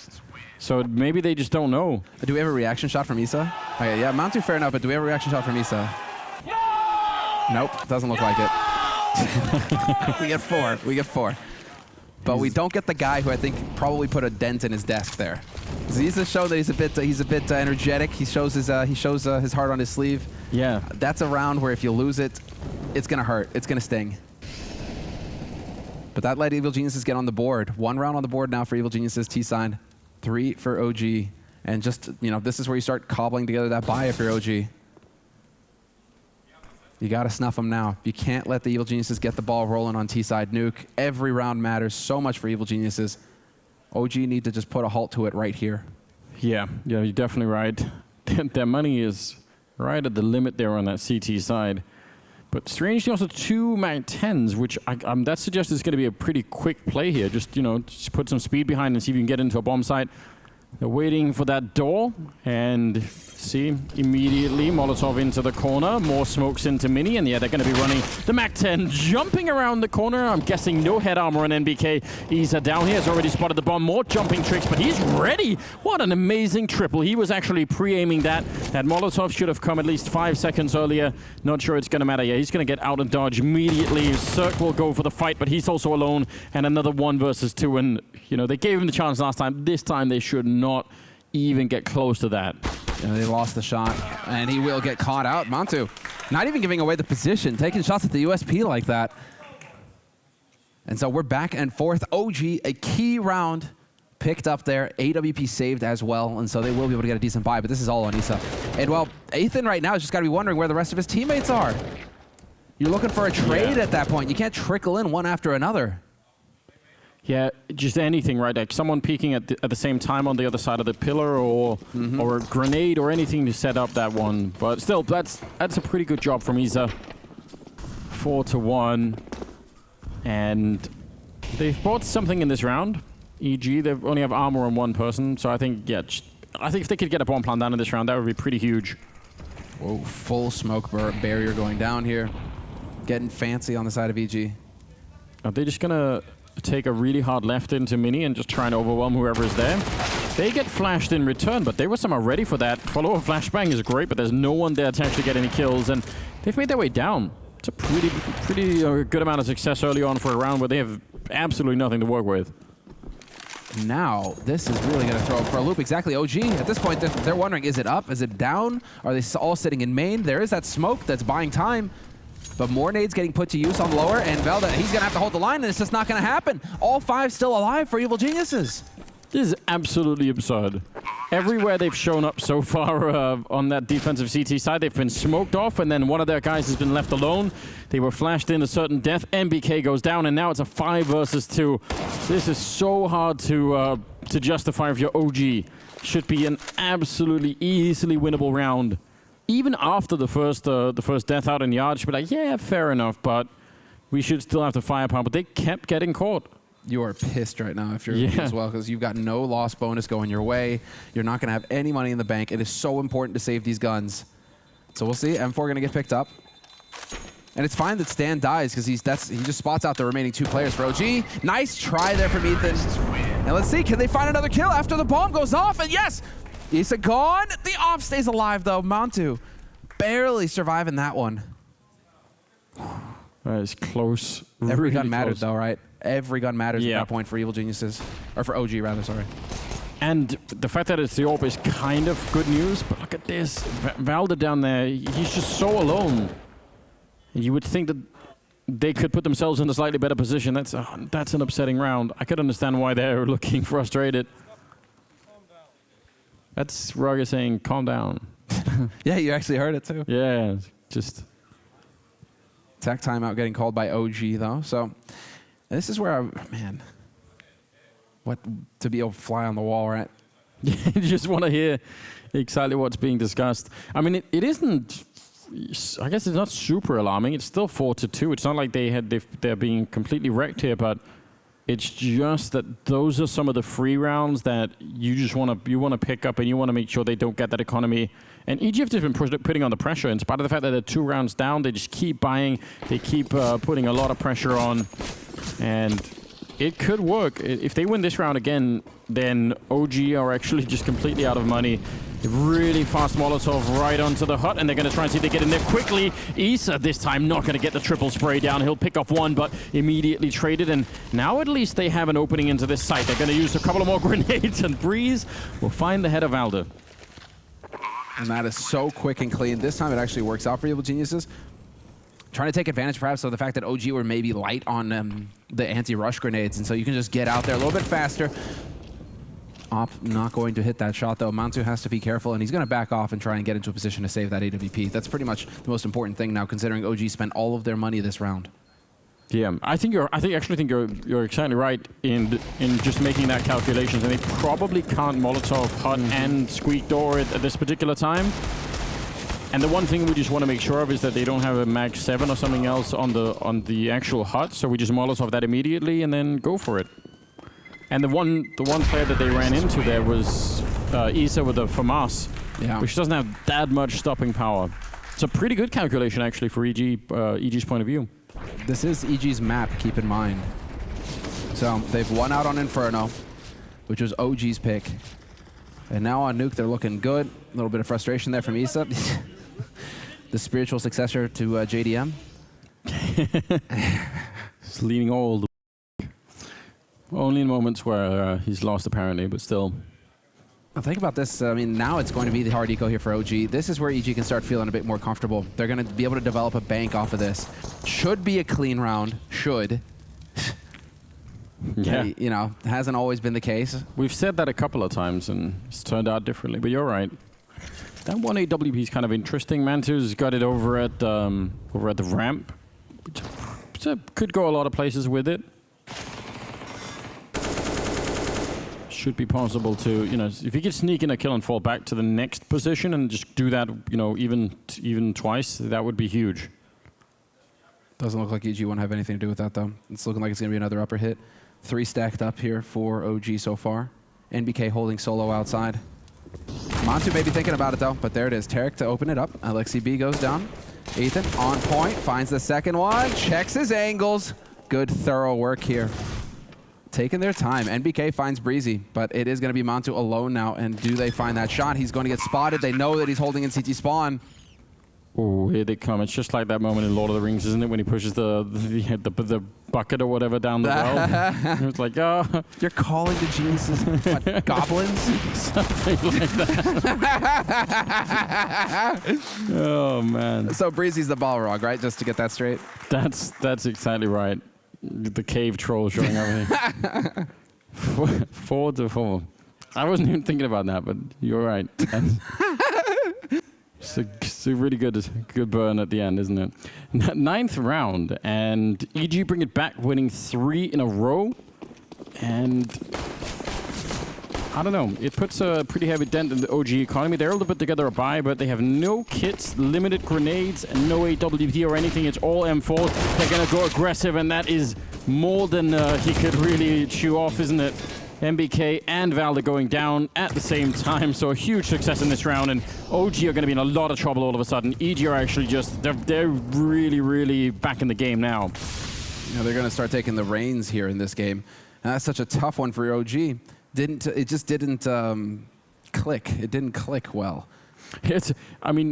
I love when people play aggressive around that red container. It's something that obviously Astralis do a lot with Glaive out there. It's so much fun, but when it backfires like that, yeah, it's one of those plays where it's like, hey, either we look fantastic or the round is lost, and we're just going to be down on B site trying to save. Just save the guns, and really you have to. I mean, they've obviously got the round loss bonus building up for OG. Yeah. Yeah, I mean, there's definitely something working in that area. Not even going to be enough to put together anything crazy in this next round, but hopefully it shouldn't be a double eco of any kind here. That's a very, very clean victory. Cirque at 12-6 right now, so he's doing a remarkable job. But what do OG do? I mean, some of these yard fights, even when they look somewhat sort of even, it still feels like EG just come out on top in terms of positions, and that's kind of scary. You can't really just let them have that whole yard area. That's way too much space to work with. You need to do something to slow them down at least, make them work for it. Well, that's unfortunate. Oh, Ethan. Cirque gets the team kill. Issa survives it. AG taking the lead, 5-4. And well, if you're OG right now, yeah, you're kind of stumped because you want to have Monter, I guess, playing ramp with the AWP. Fair enough, except that EG basically aren't going ramp. So that's a tough one. Yeah. But then you're always going to be wondering if you're OG right now. It's like, is this the time that we need to be changing it up for ramp? Yeah, unfortunate turn of events there. It was necessary. He had to go. He had to go. It was time. I'm not sure what this round is going to be another rough run. They do have 3 HE grenades. I guess set up over by ramp in case anyone shows up, but not going to get the chance. That previous round when, I think it's Alexi B running to that corner at the red container with an M4, and they did throw a flashbang, but it definitely didn't clear the container. Like it was in the container, yeah. It was half hidden by the container, so I'm wondering if that was just a straight up mistake. If that was supposed to actually go all the way on the far side to flash those, well, anyone who was there. They're divided, right? It's so hard to cover that much ground. Yeah. The thing, it's not even like Evil Geniuses are going down secret, really, either, to get down into the lower hallways. It really is the focus on the yard right now, and OG don't really have an answer to teach them otherwise, apart from hitting shots, where when given the chance, you need to hit the headshot. But if you're not, then Evil Geniuses are just going to keep going out there until you prove to them that you're going to force them to do something else. Yeah, they have so much that's working for them. Maybe that's putting Manter out there with the AWP, getting a little bit of a sniper fight going, but then you still got to contend with the smokes.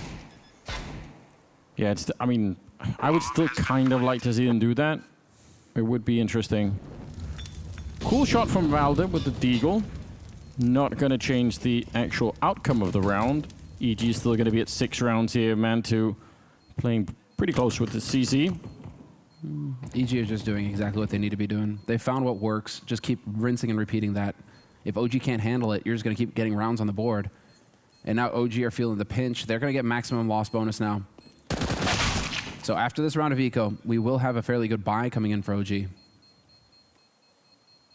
Yeah, Valde actually right underneath Ethan, trying to take the shot, but Might have broken his ankles jumping off that, but he'll take it. It was worth the $300. It was worth the $300, Anders. It's a good idea.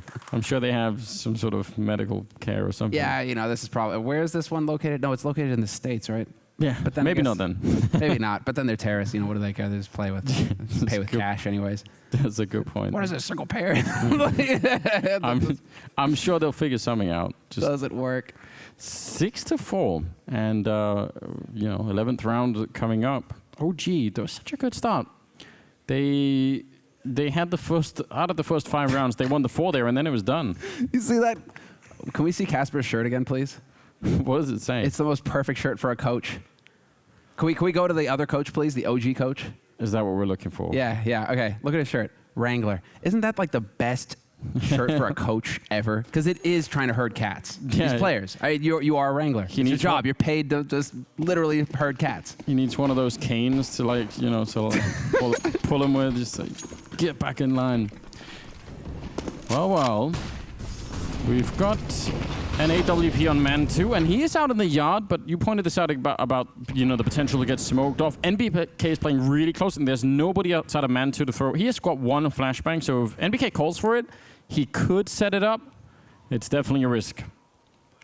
And you're just waiting. They might even be expecting that OG are going to try something, adventurous, so they just want to see for the first part of the round. Mm-hmm. Oh, they're realizing, just like we've been speculating, that Stanislav's over there thinking the same thing. What are they going to do? What are they going to do to change up? They have to do something to deal with us out here.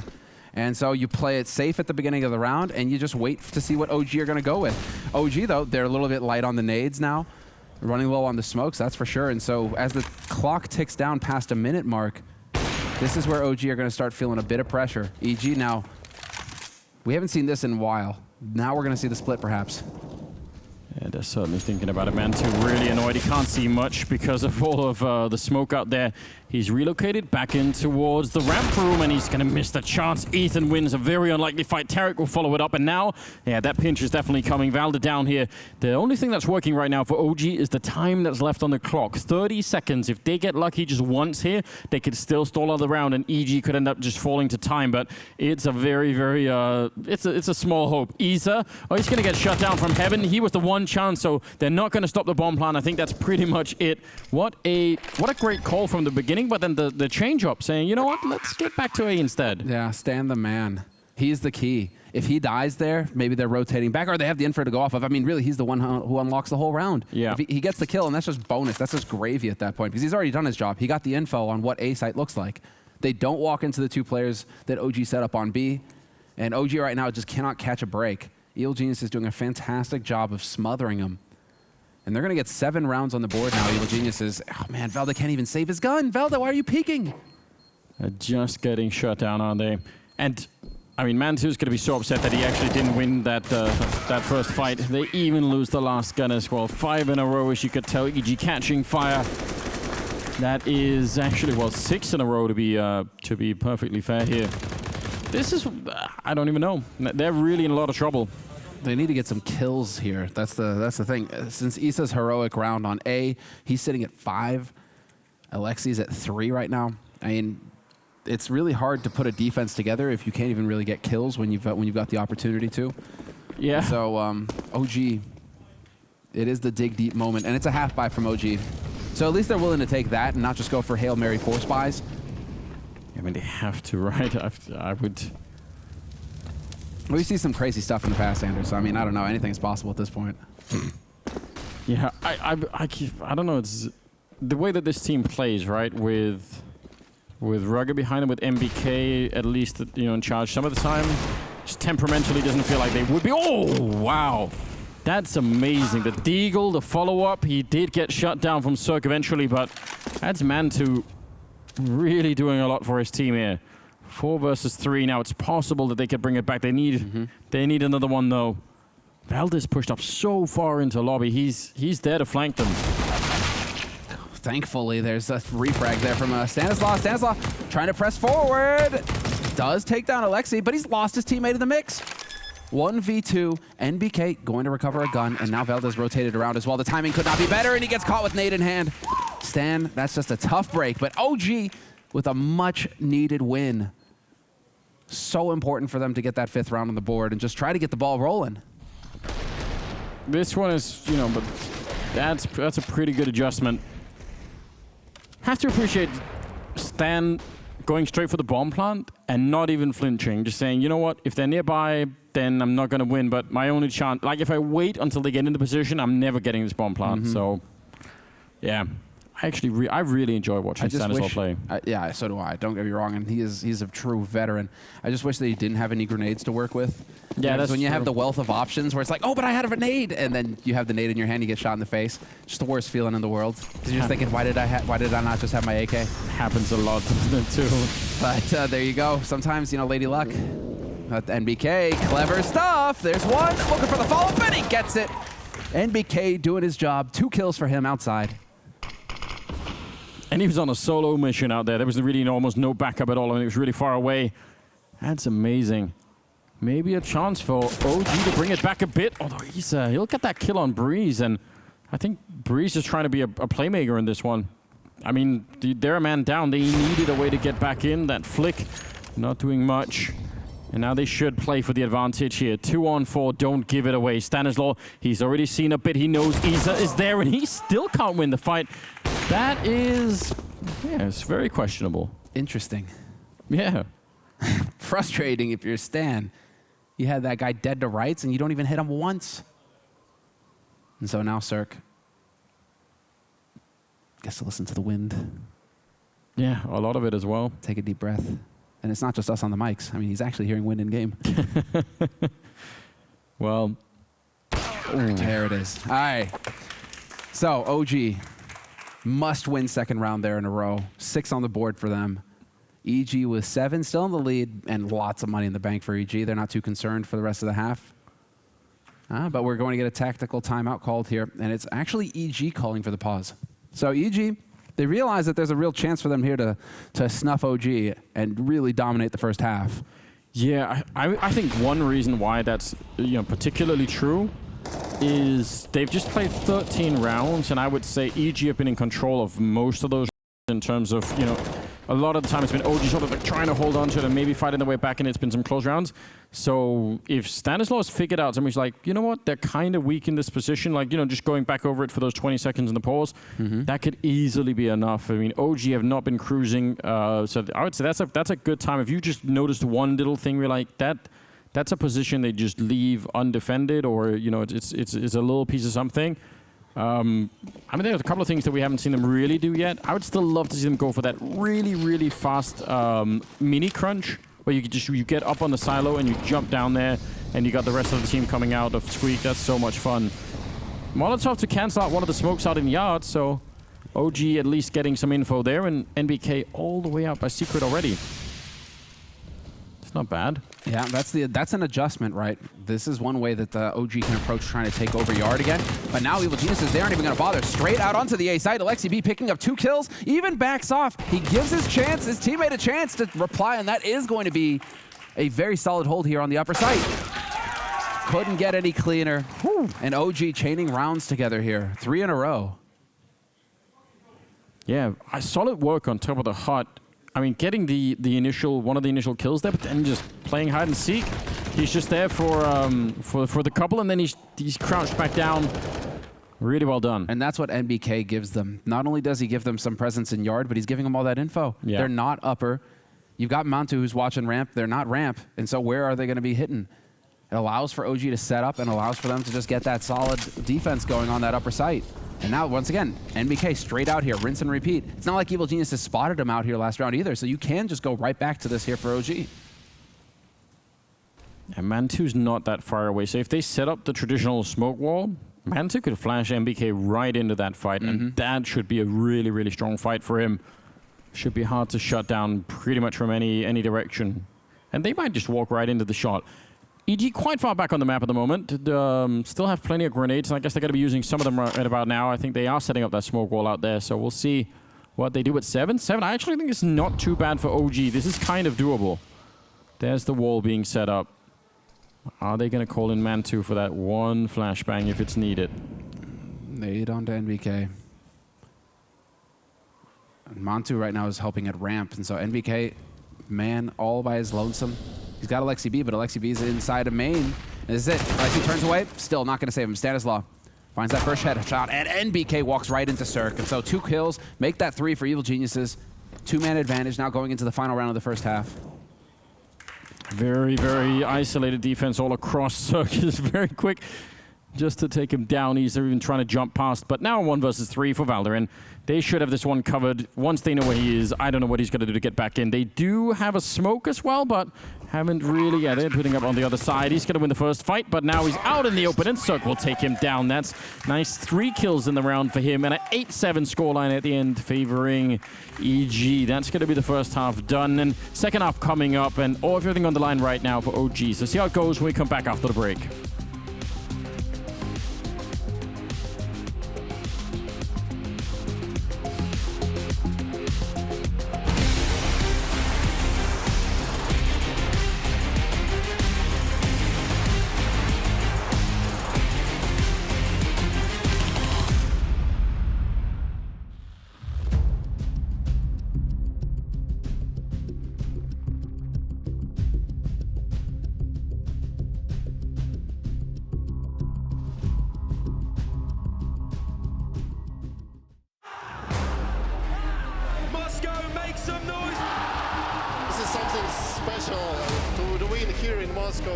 And here it might be 3. Down to the 1v1, and he'll tap the bomb. Gets the kill. Na'Vi 11-11. This is the place you want to be if you're a fan of Counter-Strike. This is where all of the action is going down. Oh, the timing is unbelievable. Oh, boy. What an impressive team. This is just the beginning now. 1 man left standing.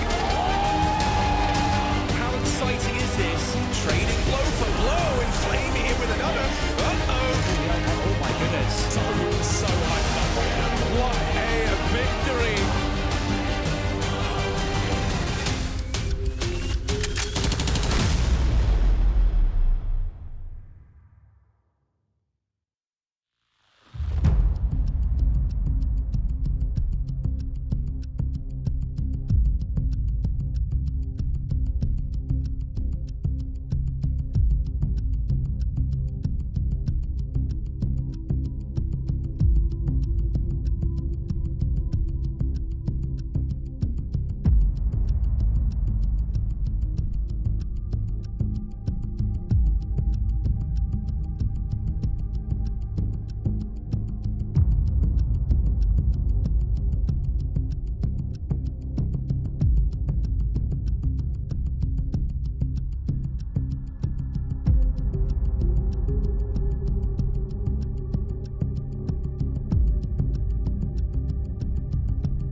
Welcome back, ladies and gentlemen. Second half, second map coming up here. Second match of the day as well. It is EG versus OG, and we're on Nuke, and it was 7 rounds for OG, who did not pick this map. EG did, and they were on the CT side. I actually think it's pretty doable to win it with 7 rounds on the CT. It's not that bad, but EG are, still their map pick. They're really good on this map. Let's see how it goes. Second half pistol coming up right here.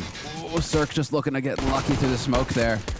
He gets lucky, but not the way he was hoping for. Bullet to the face for him. Going to force him to back off and play it a bit careful. And now OG right down into the lower halls. They could just steamroll straight onto the B site. Cirque, the patience pays off, though. He catches Alexi B. So he's given his team a man advantage going into the retake. And they have a huge stack of this B bomb side. I don't know if OG know this. It sort of feels like they've set up a smoke. They're gonna go planting right inside. That's very odd, but they lose Mantu at the same time. Isa out to check and see if they could get in on the other side. Ethan sniping away. And this is getting worse and worse for OG. More people are showing up at the bomb site, and they just can't hold them back. Breeze will get the kill on NBK. Pretty good long-range shot with a Glock, but again, just driving by is Tarek. And now it's all on Val. The P215 hand, he's going to close the door and try and see if he can play a little game, but they're double up on it. He gets 2 big kills. He closes it back up again and runs away. Tarek wants to catch him, but he can't. And he's back for more. Valda will take him down. A quad kill for OG to win the round. That is absolutely world class. That's how it's done, Anders. And he's Danish. Once again, the Danes with the top shelf CS. It's not bad. On Nuke, there's something going on there. He came back right at the right time, pretended like he was going to keep running. Wow. Oh, how demoralizing for Evil Geniuses. You've got to be thinking to yourself, we've got this on lock, man advantage. They walked right into it, Anders. They had everything going their way, but Velda with the plays. Quad kill for him in the pistol. OG tie it up, 8-8. They get the perfect start here on their T side of Nuke. Both pistol rounds for OG. And so now we get to see. Getting a bit of a chance. I'm so confused. I don't know. I'm not even sure what they should have really done differently there. Because... Not open the door. Not open the door, I guess. Yeah, just leave him to it. I mean, if you're defusing the bomb, right, you've got 2 guys ready and waiting. He's got to open the door and then guess where you're at. So they try to take the initiative there in EG, and I think it just bit them. Tough break, but there we go. Sometimes that's the way it goes, and Stanislaw, he's going to get overwhelmed. Isa, 2 kills for him. Out in the yard to kick things off. And this is a round of eco, a hard eco at that for Evil Geniuses. So we fully expect OG to just win this round clean, make a bit of money, perhaps. But Isa with this AK, you know, if you want to get nitpicky about it, it's like, Isa, why are you getting these kills, man? Yeah, leave him to the UMP. Leave him to the USMGs. MP5, smooth weapon. Don't get to see it nearly enough. It really is NBK to... He is the natural born killer, I guess. You know, you give him any gun and he's going to get the job done. He's just trying to diversify, make sure he could use every weapon. I don't know. We talked about the MP5 coming back for such a long time, and then I feel ungrateful because then it's back and I've bought it once. Just years of complaining. It's like, thanks, I'll just use the one time. I'll just use the UMP, or what is it that you buy when you get an SMG then? I don't really buy them. I just never really mastered the art of doing it, I'll be honest. The only time I really buy an SMG if I happen to be playing with Americans from Europe and you've got that, you know, smooth, 160 ping thing going on, then you buy the P90 because then you're just making, well, you're not even making money at that point. No, but you just increase the chances of hitting something with the ping. All things considered, OG, they get kills, but that does cost them in the end. To a hard eco, they lose 2 guns, and so they were SMGs. Fine, fair enough. Now we get into the thick of things here, and we see what Evil Geniuses are going to be capable of. Circa's got his AWP, a little light on the nades, and so we could see some early aggression here from OG if they wanted to play with fire, if they wanted to get out there. They could try and go for some quick plays here to take advantage of the fact that EG are not fully equipped. Stanislaw actually immediately into Mini, puts up that smoke just to buy a little bit of time in case they were going to try and rush him, but now he's going to fall back, and he's got Cirque out there as well. They are making their way down actually fairly quickly. This is a really, really quick move coming out from OG, trying to see if they could be clever in the first buy round that EG have. Opening up the door, Terry will pick up the 1, but that's a good refrag from him. Well worth it. Cirque, that's a shutdown and a half, but they're still trying to plant inside of that smoke. Are you kidding me? How does that not connect? Wow. Up close, this is it. It needed the no-scope, and it doesn't happen. 3 on 3. Going into the retake. Stanislaw is going to be here, though, and we'll see if Mantu expects this. A 3rd man over at ramp. This could really throw things out of whack. Big shot of opportunity, but it's not going to happen. 1 for 1. 2v2 and running out of time here for Evil Geniuses.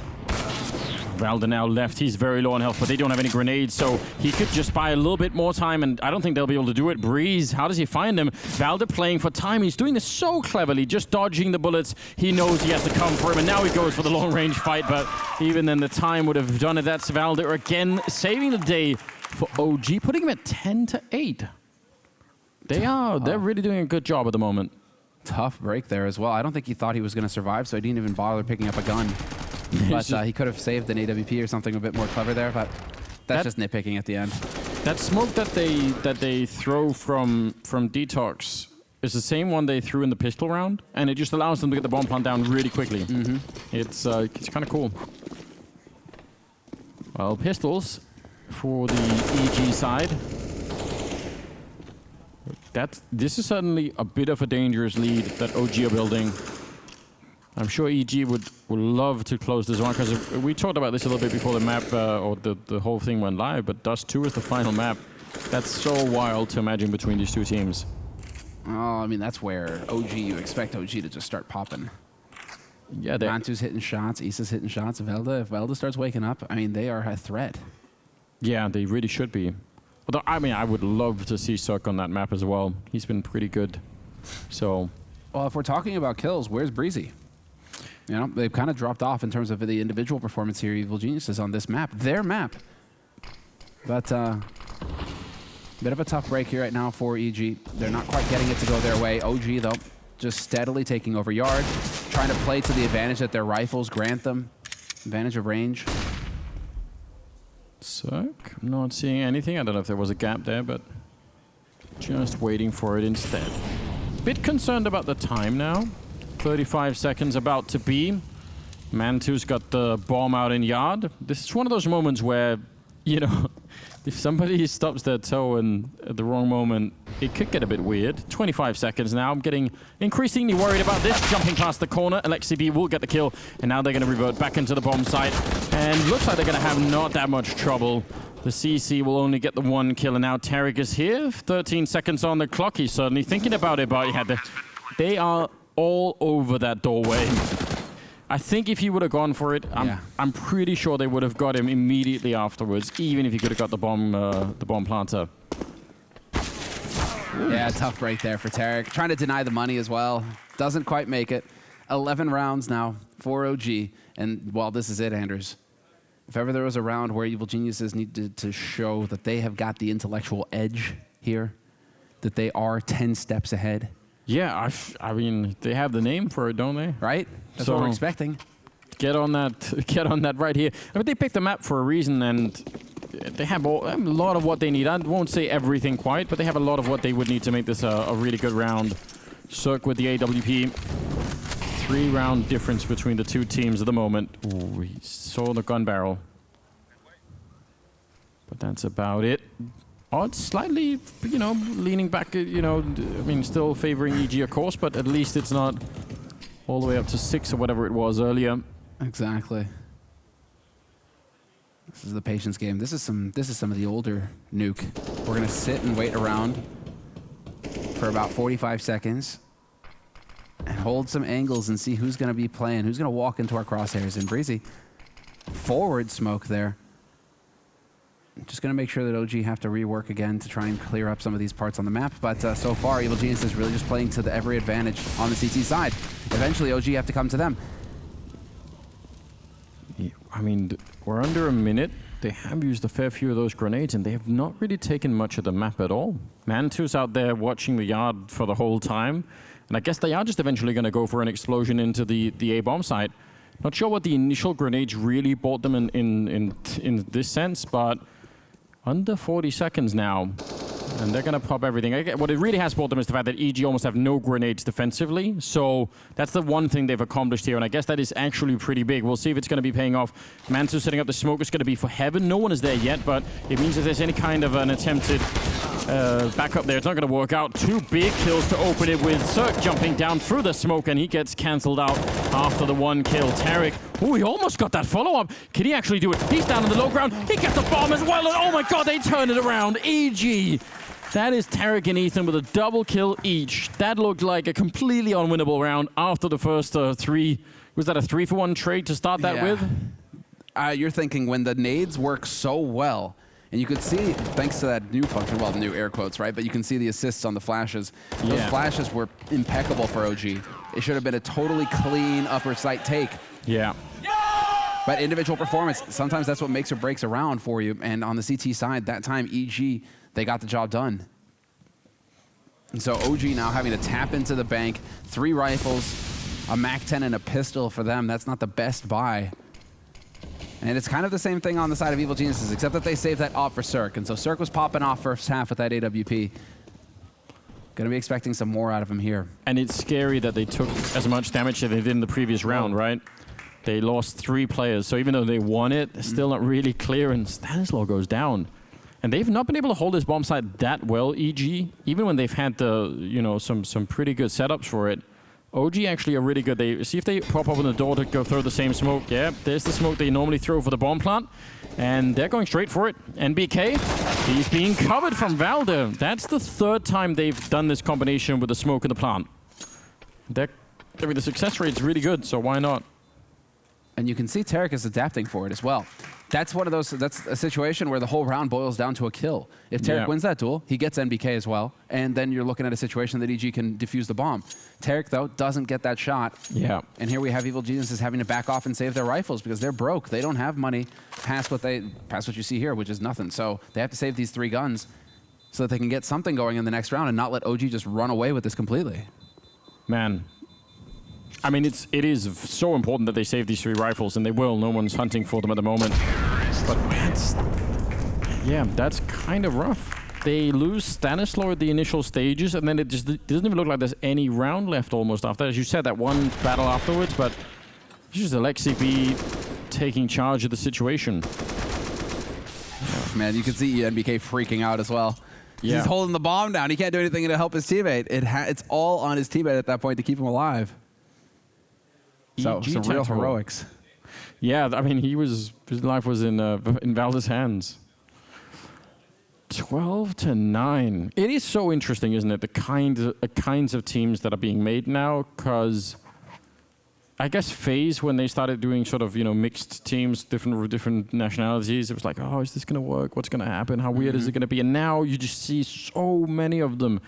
And I feel like, you know, just think about what's possible from what it was in, like, you know, 14 or 15 or something. Like, the kinds of teams you can make, it's just so much more diverse, which is just in terms of hand, because otherwise you'd have these players that were just stuck on an island somewhere because they didn't have anyone from their country to play with. Exactly. That doesn't really seem to be, like, no one has to be stuck that way anymore. There is that bet that Chad's got. Well, yeah, nice anti-rush nades. Nice anti-rush nades.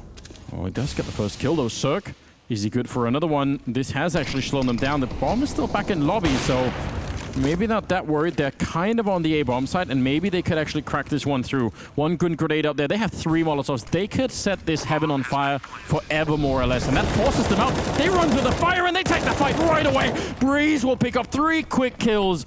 They wanted that fight, and they got it. Isa, 1 versus 3, and the bomb is down there. I don't know what they could possibly do. Tarek will pick it up. I mean, that Molotov landed on 3 people, and he just said, you know what? We're going to have to go for it. That's so good that I thought that Tarek had all 3 of those kills, and it turns out that it's Breezy, right? Sniping them away. Oh, yeah, that's Breezy. Wow, the spray control as well. So sick. Is he just shooting that while he's falling off the ledge? Because why not, Anders? Because why not? It's pretty bold. He's a leaf on the wind. Man, that is... Well, what do you think about Chad's bet that he's got running with the HLTV guys right now, where he doesn't think that any of these international teams will be top 5?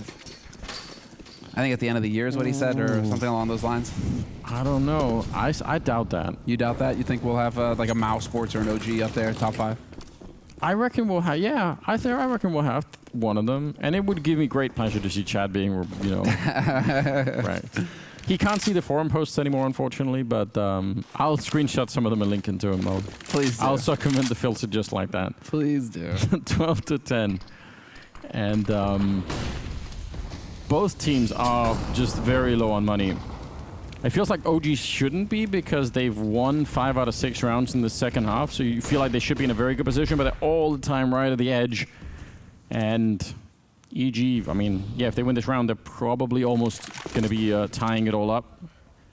And at that point, yeah, it gets tricky. Valder and NBK with a bomb over at the lobby, and 3 people set up at the stairs here. And I guess they're just calling a pause now, saying, just everyone try and calm down and see if they're going to react to this. Oh, he wants this. He wants it, but he's... There it is. Tough break. That's the risk of playing the op as well, because at that point, because he's unscoped, if he scopes and anybody's close, he's a dead man. And well, it turns out he's a dead man anyway, so just a tough break there for Cirque. Some heroics here from Tarik, needs to win the duel, wins it versus NBK. Does he stay alive? No, Velda's there to hunt him down. Stanislaw going for the wrap though, long range. That's the kill, needs to get it and he doesn't. Oh, if he could have had that, it would have been 2-on-2 immediately. It's a hard shot to hit if you're Stanislaw. I can't really blame him for it.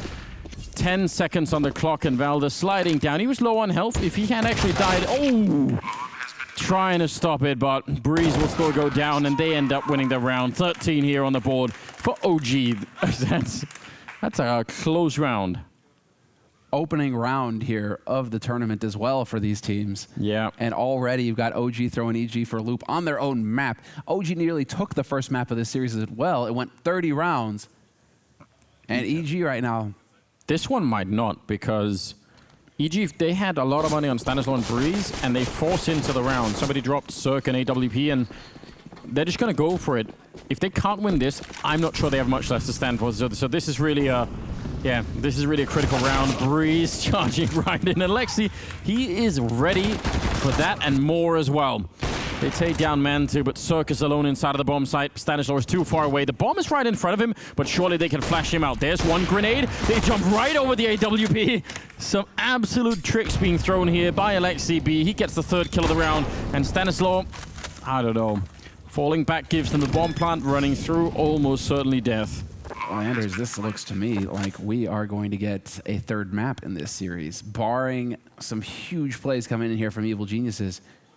OG, they're looking so good. There it is, 14-10.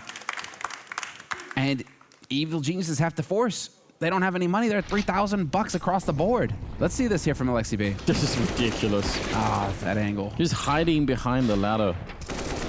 Jumping over the op shot's a nice trick. Yeah, Cirque, yeah, you see the frustration there, because really, what? It's like, come on. Yeah. Is that really what's happening here? Rogo with the guns. I saw him in the gym the other day. He's been hitting it. He's been pumping iron. It's been a whole cultural change, hasn't it? Suddenly everyone's at the gym. Yes, yes is leading the way, man. I don't know. I feel like there's just so many now. It's good news. Absolutely. Changed it. We've made Counter-Strike a cooler place somehow. So just get everyone in there. 14-10. Ooh. Ethan looked actually like he almost had one of those earlier shots, but this should be OG paving the way for that 15th round, and I guess there's going to be one last heroic stand for EG. More grenades did it at the end. Yeah, they're not losing this round, are they? No, they are not. They have got this on lock. Mantu out in the open, picking up 2. This is really, I mean, OG, each team winning on their opponent's map, but this is a statement from OG. They have the talent on the team. There is the experience, and you still got players like NBK. Yeah. Velda even has experience on the big stage as well. Lexi clearly showing that he is capable. So, I mean, there is experience on this team, but you're still expecting Evil Geniuses, especially after last year, you're expecting them to do some damage. Yeah, I mean, especially because you saw the power of some of those individual rounds that they win, where they're down a man or two, and suddenly someone comes up with a double or a triple, and those kind of rounds should just give them, I guess, more of a boost in the end. They have rifles. They've got the double AWP. They need to win 5 in a row to bring it into overtime, or they are going to be playing on Dust 2 instead. Cirque goes down. That's one of the AWPs done. Alexi, he's had so many opening kills in the last 3 or 4 rounds that it's really helped him out. And yeah, that was that Mini getting shot through the squeak door halfway at least. Maybe he got legged himself, but regardless, that's a nice opening. The man's a beast, Anders. He's waking up. Everybody very consistent across the board for OG in terms of kills. EG, though, lagging a bit behind. That doesn't mean that the man with no shirt can't make the difference here at ramp. He's got the op. There it is. Opens it up with 1. Looking for the follow-up, but he's going to get bopped if he doesn't get around this corner. So close. I'm shocked that he stuck around. Sometimes you got to make the plays, but Breezy's going to be in a bit of a tight spot here. There's Stan out in the yard. Breezy, though, caught looking the wrong way. 3-on-3 situation. Bomb site under control here for OG on the upper. They have some pretty good grenades on Stanislaw to retake this with. It's possible to do it. Valda's got a flashbang. Alexibi goes down. There's Taric dropping him through the wall as well. It's not bad. NBK and Valda to try and see if they can win this map right here, right now. If they let EG back in the game, you never know what could happen. Overtime would absolutely be devastating. A little bit of a line up there as Valda will get the one kill. NBK, and now over top, there's Stanislaw with the spray down, and he immediately makes the jump. He does not have a kit, so could still be a little bit tricky, but from the sound of it, he's going to be making it. So 15-11 EG with a very, very good retake. I mean, that was close. He's going to get the op? Yes, he gets the op. He saves the op just in time. So he'll hand that over to Cirque or Taric. I mean, Taric hit some shots, so we could give it over to Taric. It seems like he's feeling good right now. I'm so shocked that this is going back for the second kill. That's a little bit nuts. Man, Stan, okay. That works. Yep, a little bit of frustration there, but you still have quite the edge here if you're OG, so no reason to get discouraged just yet. Look at the money they have on MBK and on Isa. That's important. Yeah, they still have some margin here. It's still going to be hard. Every round here is just an uphill struggle now for Evil Geniuses. Yeah, they win the round and they have an MP9, a UMP, and a FAMAS. Like, great. Okay. That's fairly crazy for MBK. Did they get rightfully punished for it? Leg shots in, yeah. Done and dusted. Cirque takes down Alexi, and now Stan on ramp looking for some action. Not going to find it. 2-man advantage now, though, for Evil Geniuses. Yeah, looking very good. That MP9, incredibly mobile when you're running around back and forth shooting like that. So 5-on-3. And Stanislaw's taking it up on himself to just push all the way through. So don't know if he's actually going to get a kill. Valda taking down one, but that position for Stan is still impossible to really read no matter where you're coming from. A bit of a missed chance. Oh, this is dangerous. Valda gets the one, but there's Stanislaw. The flank works out. Double kill for him. It's a pretty good play. 12-15. And they have money for another buy here, OG, but... Those kills are so valuable, though. That's no op. They weren't able to save the op for this round now, EG. So they will be down the sniper rifle. They saved a couple AKs. Cool, fine, but no sniper rifle for Cirque. Do we just get a scout? I mean, tactical timeout, this time called by OG Esports. They've got the money for a full buy this round, so they will be able to just execute on whatever kind of strategy that they've been keeping in the back pocket. Yeah, now's the time. I don't know. There are a lot of options to try and bring this one home, but don't mind that they're taking the timeout right here. They had Alexibi successfully vent dive the one time. If you do it once, maybe you could do it again. Maybe get that back. They got the kill on Stanislaw, but even if you don't find anyone, you don't have to find a kill.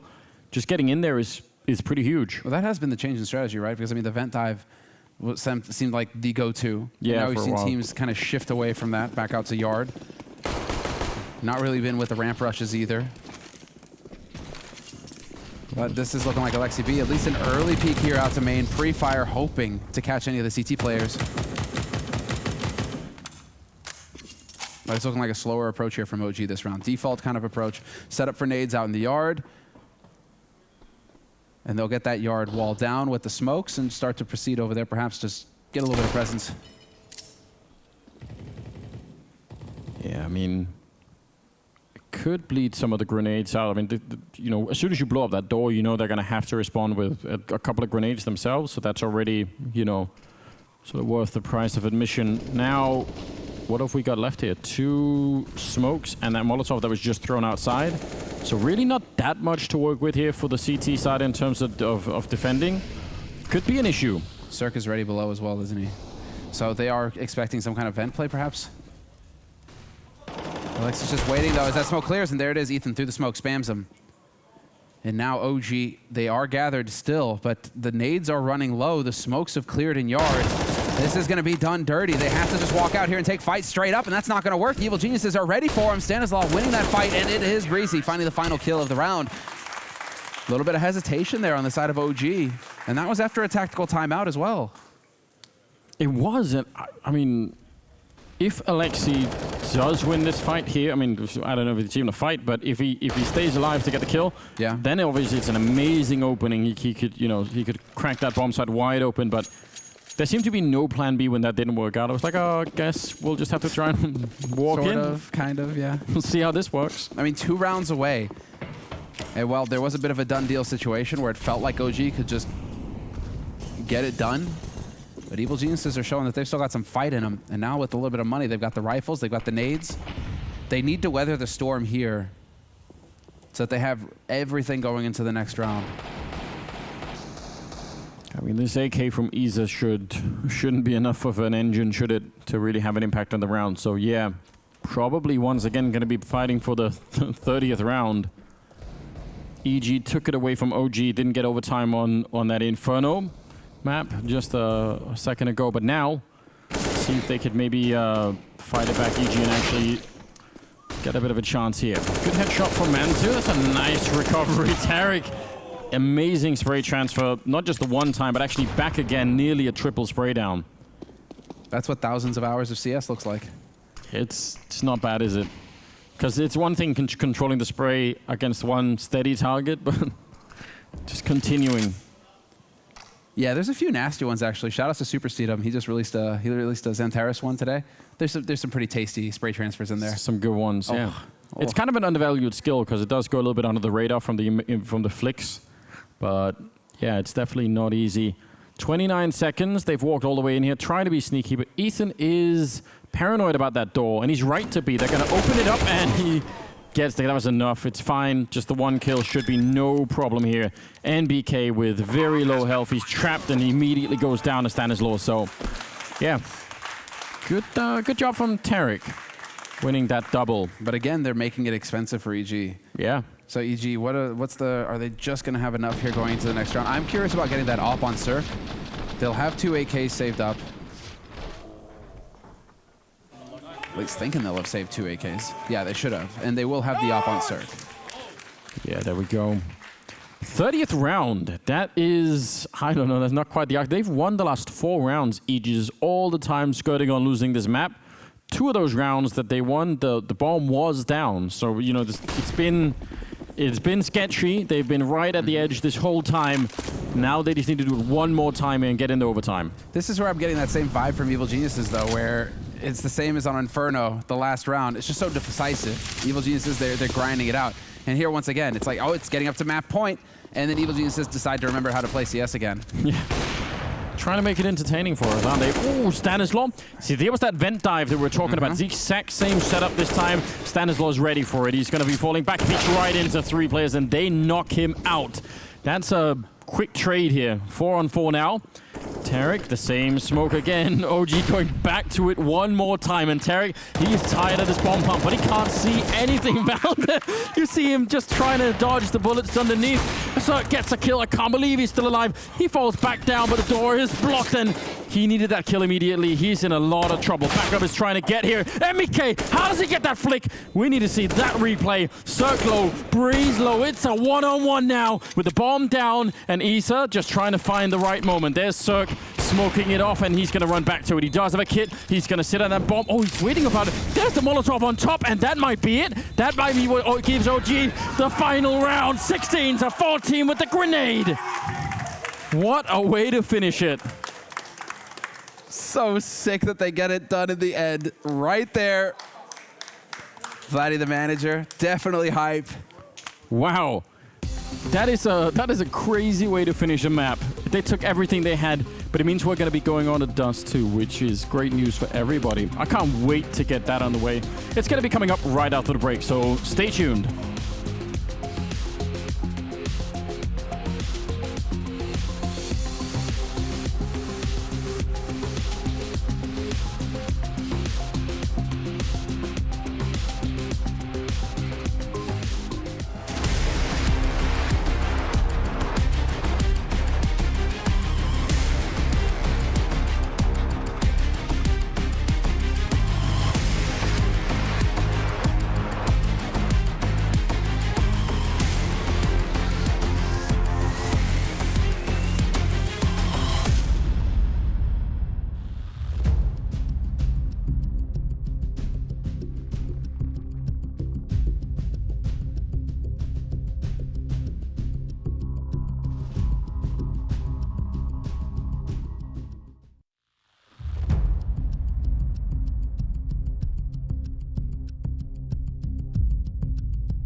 Not planted for me. No. You can molly pump. It's on opposite. Yeah, good molly. No, bad molly. Bad molly. Nice. Sick.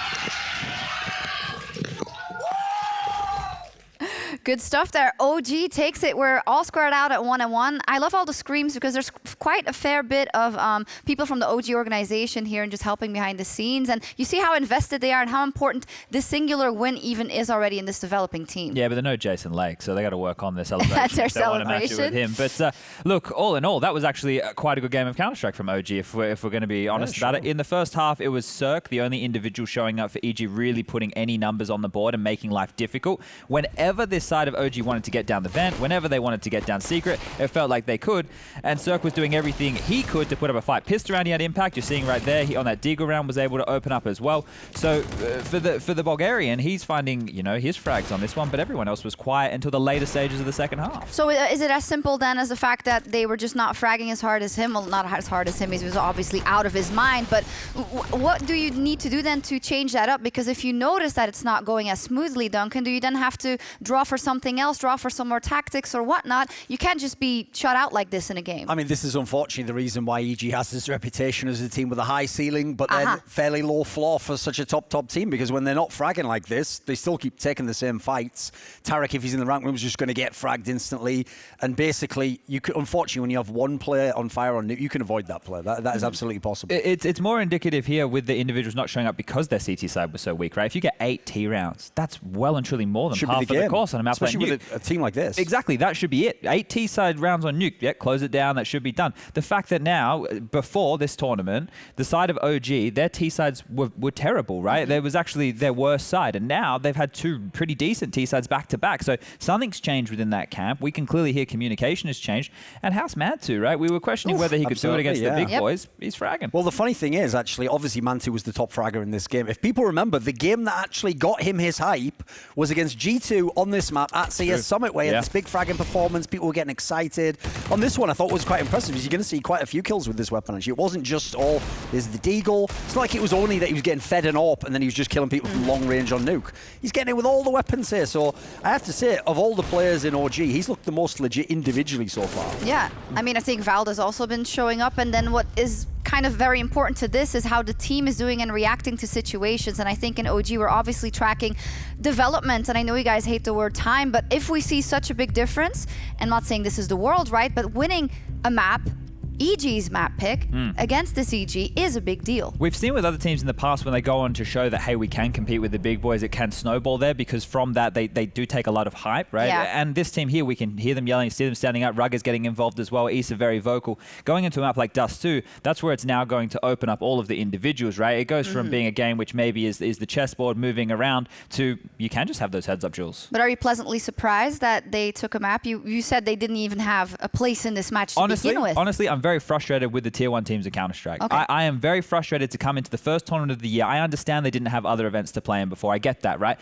But how do we go from having the top 3 teams in the world and then they come into this tournament and then they can get beaten by everybody? That just doesn't make any sense. Let me put it this way. Here's the problem, right? This isn't just old man yells at clouds, right? It's I'm not good at that. It's not that he's mad at an underdog winning. It's that if they'd have won like Ensted at the beginning of last year, where they actually outplayed some of the best teams in the world and then won a game that was great, brilliant. Let's watch some top quality Counter-Strike. The problem in this one is OG had their own ropey moments on both maps. It's going to be 2-0 either way, so already. So how much of it, the fact that they're fluctuating this much, has to do with the fact that it's the beginning of the season and lack of practice, and how much has to do with the meta and how things are evolving in that regard? I think you could even throw in another angle we haven't thought of, is you actually know your opponent. Yeah, you actually a lot already of can prep plan time. for the best of 3. Yeah. You're not just going into a tournament not knowing anything. They're very good factors in that sense, but I know that I'm going to find myself in 3 months' time with the complexity of the world, with the OGs of the world, and I'm going to be like, well, yeah, look, that's where we started the year. That's what we thought initially, right? I'd love Get to what be you able deserve. But the thing is, like, if they don't overperform and then Counter-Strike is this competitive, that's great, but I just don't see that as being the case. We've had this happen time and time again. I get that, but I can only take it at face value, and this OG takes that map off EG. You have to say congratulations. For Let's sure. see what you can do in the next one. Let's also hear from Mantu, who had a fantastic game. OG managed to take the map pick of EG on Nuke. They're swapping things around, but it went right to the wire, and London's own Mantu comes out in style. And first of all, you said to Tarek White some strong words that he was washed up. He said he was going to bring the heat. Well, that heat didn't seem to exist, mate. Yeah, I don't know, just a bit of banter. Obviously, I don't have anything against him. Just wanted to, up the flames a little bit. Yeah, so yeah. Now, looking at what you guys had there on Nuke, right, we can obviously hear some of your comms in the background and stuff. You guys are really trying to make this magic work, but it seems that things are managing to come together now. How does it feel, though, in difference between Ice Challenge and now? Yeah, I think we're communicating a lot better right now, even though still in some rounds we're a little bit hectic, and we're trying to keep it under control, and just like everyone has a lot of ideas, and we're just getting confused in the round when they're doing strats we're not supposed to do. So we're just not on the same page, so we're slowly just, get on the same page. Now, Nuke is a very tough map for that, but we're going on to Dust 2 next. Do you think you'll have more confidence coming into that, make it a little bit easier communication-wise? Yeah, I think they have no idea how we play. I think we can surprise them on that map, and make it 2-1.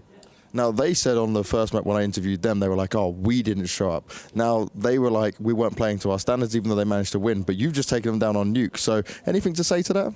Yeah, I think we just both didn't show up, so let's see how the further game goes, and yeah, hopefully we'll win. I'm looking forward to it. Good luck, mate. Thank you very much. Yeah, a bit of honesty there, and what you guys also said already, just echoing that. I don't think both of us, or either of us, played the best Counter-Strike we could have played, and then it's just about who beats you out in the mud, right? So I'll even take an allusion back to the first game, because actually we heard on the comms that Rogger, the coach of OG, on the T side, where obviously they won the game, literally was saying, like, I love that they're making mistakes in certain situations. So I feel like, again, the experienced team that you expect to have none of the mistakes is the one that's making the glaring errors, and the other team takes their opportunity. quickly, Betway odds in favor of Evil Geniuses. Chad, what's going to happen? Yeah, look, on those two? I'm not going to move away from EG right now, because as soon as I do, they're going to win. So I think that this is their map, come on. Yeah, then we had Ethan and Breeze as the bottom two performers in that last Nuke game. I don't see that happening 2 maps in a row. So EG, going to close this one out. Done and dusted. We'll see what EG does, or if OG can complete the upset on Dust 2 when we come back.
We've made it to the final map here. It's Dust 2 between EG and OG. And I don't know if everyone was... I wasn't really expecting this. I really thought Nuke was going to be going heavily for EG. They did pick the map. So a little bit of a surprise here, Sam. It was their map. You would think, you know, they won their opponent's map. You're thinking Nuke, EG, bit more time, bit more structure. This is going to be their playground. This is where they're going to take it to OG. And then a guy called Mantu showed up and just started wailing away on him. Cirque put up a fight for EG. That's the thing. He was the only one who was really kicking off for EG. After that, it was just a bit too little on the EG side of things, and OG were able to grind him out. So OG showing that some of the veteran talent on this team, they are really bringing it to the table right now. Velda, NBK. Yeah. I mean, these guys are actually making it possible for the rest to shine. Which is incredibly cool because, yeah, I don't know. I mean, we've seen the odds all the way through. Definitely favoring EG no matter what, it seems. And that hit they kept doing on the B-bomb side, the smoke going up, it's like 4 or 5 times they managed to do that, and nobody could stop that bomb plant. I think all of us are kind of in the same boat as Chad. Yeah, it's like he was angry. You should have a little bit of frustration with EG. Because, I mean, come on, you went from dominating to losing to everybody within, what, the span of a month? Yeah, it's not good. What's going on here, guys? Because you are still, with the firepower that's on this team, what has changed that is stopping you from just dominating teams that are outside of the top 5? Yeah, nobody knows. I certainly don't have the answer for it. And as Chad was pointing out, like they had sort of a bit of a break. They've had all that stuff going on. I like angry Chad. He's my favorite Chad. Is that your favorite Chad? I prefer going to war on Twitter type Chad. I think that's the best version of Chad there is. So you guys tweet at Chad and try and get him even angry if you can. That Chad. That's your homework. Just wants to watch the world burn, though. All right, that Chad is giving up. Here we go, EG and OG. And EG starting on the T side. They have a couple of smokes and they are going to be rushing B. It is a classic for a reason. And they've gone straight for it. A little bit of a peek in. Oh, the crossfire. It's working defensively. NBK and Isa with an absolute shutdown. Stanislaw, the lone survivor, and he'll get shut right down with him. NBK with a triple. And that's the B rush coming to an absolutely crashing halt. That does not bode well, Anders, because we're talking about how Evil Geniuses are supposed to be the team with more experience. They're supposed to be the superior team, the team to beat in this matchup. And then they literally go for the classic pug strat. You know, I mean, that's not what you want to see out of Evil Geniuses for the pistol round against OG. They don't even come close to getting a bomb plant. And so OG now are going to get the perfect start to Dust 2. They couldn't ask for a better start to the map. Flashbang doing a fair bit, but there's so many people out here. And Mantu did take 99 damage in that fight, but he stayed alive, and he'll be just fine. Ready to go in retirement. Well, actually, he's almost back from war against Stanislaw out there. But yeah, they got that early kill on Lexi, so I was getting worried, but it should be fine. No bomb plant in the first round, so they don't really have anything much to fight with. Ooh. We'll take that. We'll take that. NBK with the wallbang. Why not? This is a hard eco here from Evil Geniuses, so this is kind of just going according to plan as far as OG are concerned. They lose Alexi. That's frustrating. Oh, Stan takes down Isa as well. All right, now things are getting a bit too pricey here for OG because you do not want to lose the rifles. Yeah, definitely. I mean, at this range with a Glock, if he takes this one, he kind of deserves it, doesn't he? There it is. Now, Mantu wasn't going to show himself, so that's good. All right, so 3 rifle strike for OG. Bit more pricey than it probably should have been, but now they can move on here to the following round where EG will get to buy. They're going to have such a good buy, EG. Well, they've got like the B spawn right now from heaven. Yeah. Look at them. It's got the perfect B spawn. Just go for the B rush again, EG. Do it one more time. I mean, they might be discouraged. They might have Chad yelling at them if they start doing that, so got to keep that in mind. Down the middle, they actually do land a little bit of damage onto NBK. But there is not a single AWP in play, which means these 3 Kriegs, I mean, they could really do a lot. I think OG, to really have a really good chance of winning this round, they need to conserve those grenades and try and make sure that they can even out that fight a bit. But a very much a default setup for EG early on, just, you know, clearing out top or upper dark. Now middle, probably going to be taking Catwalk next, and then we'll see what they do. Everything is still pretty much in play for them, still over a minute. And ooh, look at the odds. They've almost evened out. People were impressed with that nuke win after all. Interesting decisions.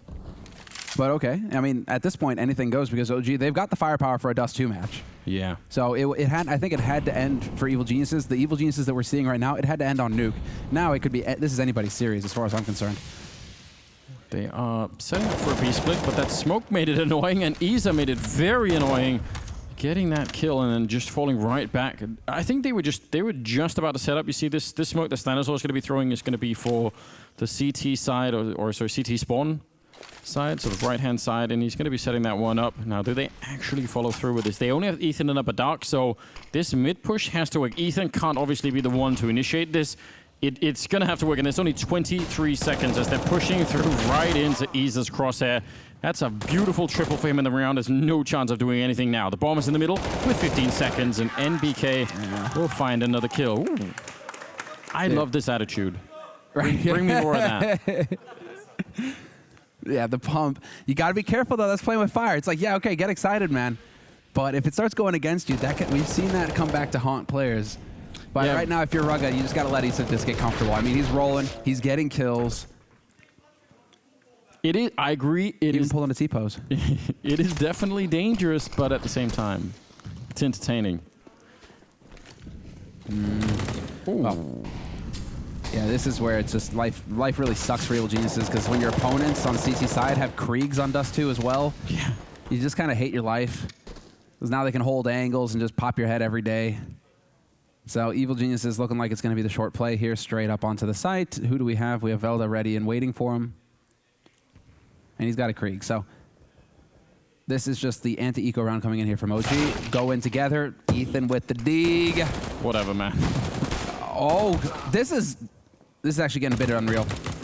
No way do they win this. They're going to get a bomb plant, though, which is fantastic for Evil Geniuses.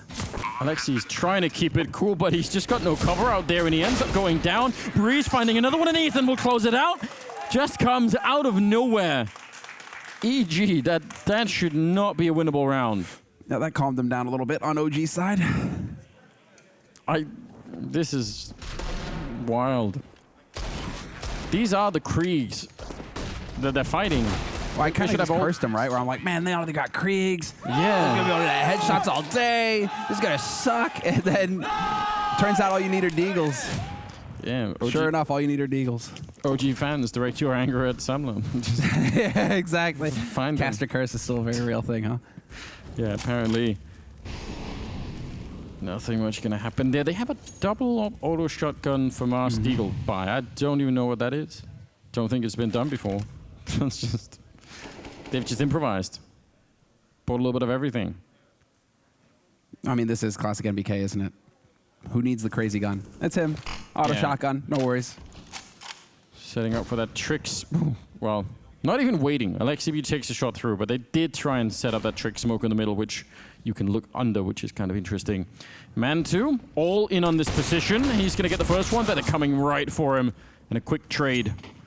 Still a minute left. Still got Breeze out at long. And what they've done is they've done a great job now, Evil Geniuses, of wearing down the utility on OG's side. And so OG now, with inferior firepower, they have to hold the line. Evil Geniuses, though, still have the nades for a full execute. Wherever they want to go, they've got the setup for it. They do. Alexibi and Valda, if any one of them die here, then the other one has to take care of everything else on their own. That's kind of rough. It's a good kill on Breeze for Alexi, still 35 seconds. And now they're grouped up a little bit closer to the A-bomb site, but someone has to hold long, and Valda snaps right over to pick that one up, leaving Ethan and Cirque. I can't believe he's actually able to do it again. This is so hard to hold that many angles all at once, but he's able to. And Ethan, that's a bit long range, MBK. That's the auto shotgun, but Valda will clear out the round. A nice triple kill. All right. See, this is the benefit of this kind of a studio setup, where they can actually taunt each other. Not bad. What's great is that it's usually the players that taunt each other and the coaches kind of just chill. Rugga doesn't care, man. He's just talking smack because he can actually see the other coach. You see, the coaches can actually stare each other down over that window. What we really need is for Taz to coach a team. Yeah, dude. That'd be amazing. He'd be world class at that, no doubt. Man, we'd be made for it. Happy? Are you happy? Oh, man. Yeah. So a lot of grenades being exchanged at long, and OG give it up. They just don't want to really fight it. It's so strange when you have both teams just throwing grenades over the wall out there, flashbangs, and you hope that you get the better of it. They've lost long and they take catwalk. That's some good fundamental theory. Now Alexibi is risking it all. Could be a high payout though. Yeah, because now he's sitting top mid. This allows for Mantu to set up and hold cross. It's just that they've changed places right now. So OG, this is definitely a defensible situation for him. This is definitely something that they can play off of. They've got Issa backing up with a Krieg as well. So smoke goes down, and that's set up from OG. So Issa's got a gap to play with here. They've got 2 smokes on the side of OG, though, so they should be able to get the smoke wall down to block CT and go for it. They can get the smoke wall down, but there is some Molotov on Mantu, and that could get really awkward. Nice enough pickoff, but Issa and Valder are still up here, and you see that Molotov is down on the ramp, so it slows them down just a bit. Issa takes one right through the smoke. He did not see Ethan, and still got the kill. And now just buying time. 28 seconds here. Need that bomb plant pretty quickly. Deep Molotov in towards Gandalf to force out Mantu right into the waiting arms of Breeze. Good teamwork. Tarek with the kill on Issa. And now it's NBK trying to get close with the MP9. He's going to pick up the 1 kill. Can he catch him at a range? He just goes straight for it. He has the kit. There's nothing to stop him. He's going to go all the way through with the defuse. And that is ice cold from NBK. That's how it's done. NBK with the clutch. MP9, who cares? He still wins the round. And OG, man, they are just pulling away from EG. More and more pressure gathering on the shoulders of EG. And EG were so frustrated after Nuke as well. Yeah. Tarek was tilting a little bit outside. Just didn't go his way. 3 rounds on that lower site. Yeah, he had a very, very rough time. I don't know. I mean, some of these rounds are just unbelievably close. Breeze opening up out at long, taking down Alexi B, who had no backup. He was there alone. No op save this time for OG. NBK is pushed up into upper dark. That's a benefit, but can he stay there alone? That's gambling it all on A. Just saying, you know what? See if we can do this. Yeah, that even makes sense, doesn't it? But if he turns the corner, he will, and that's not a fight you win. So now, EG no, they still have way more than a minute. That's such, I mean, not just the kill, but the information. They know that OG would have found out that there was no one on that side of the map. Yeah, Valda's going to rotate over. Does he make it through? It looks like it.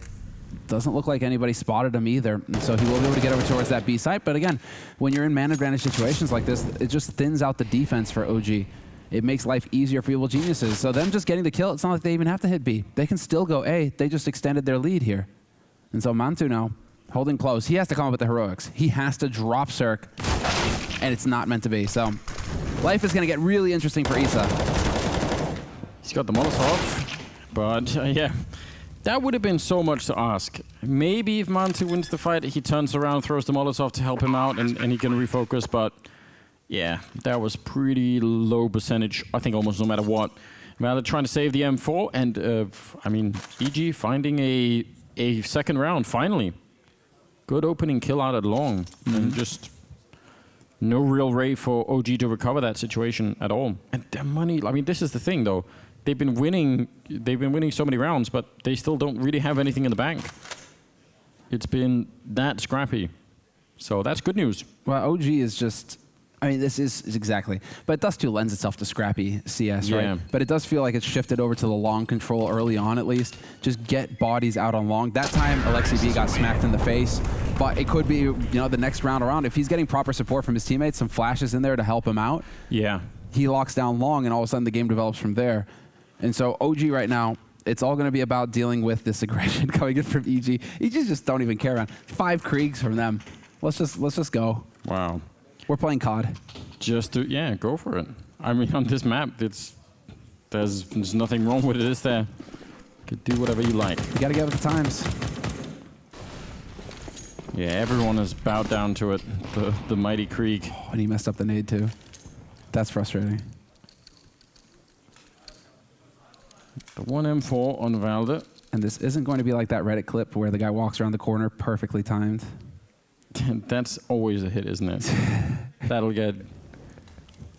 Oh, instead it's going to be the Molotov. Oh, that sucks. Let's get saved by a teammate. But yeah, I mean, the EG are playing this round pretty much like you want them to in terms of not giving too much away early on, and hopefully what they'll do, you know, in the next 30 seconds is group up.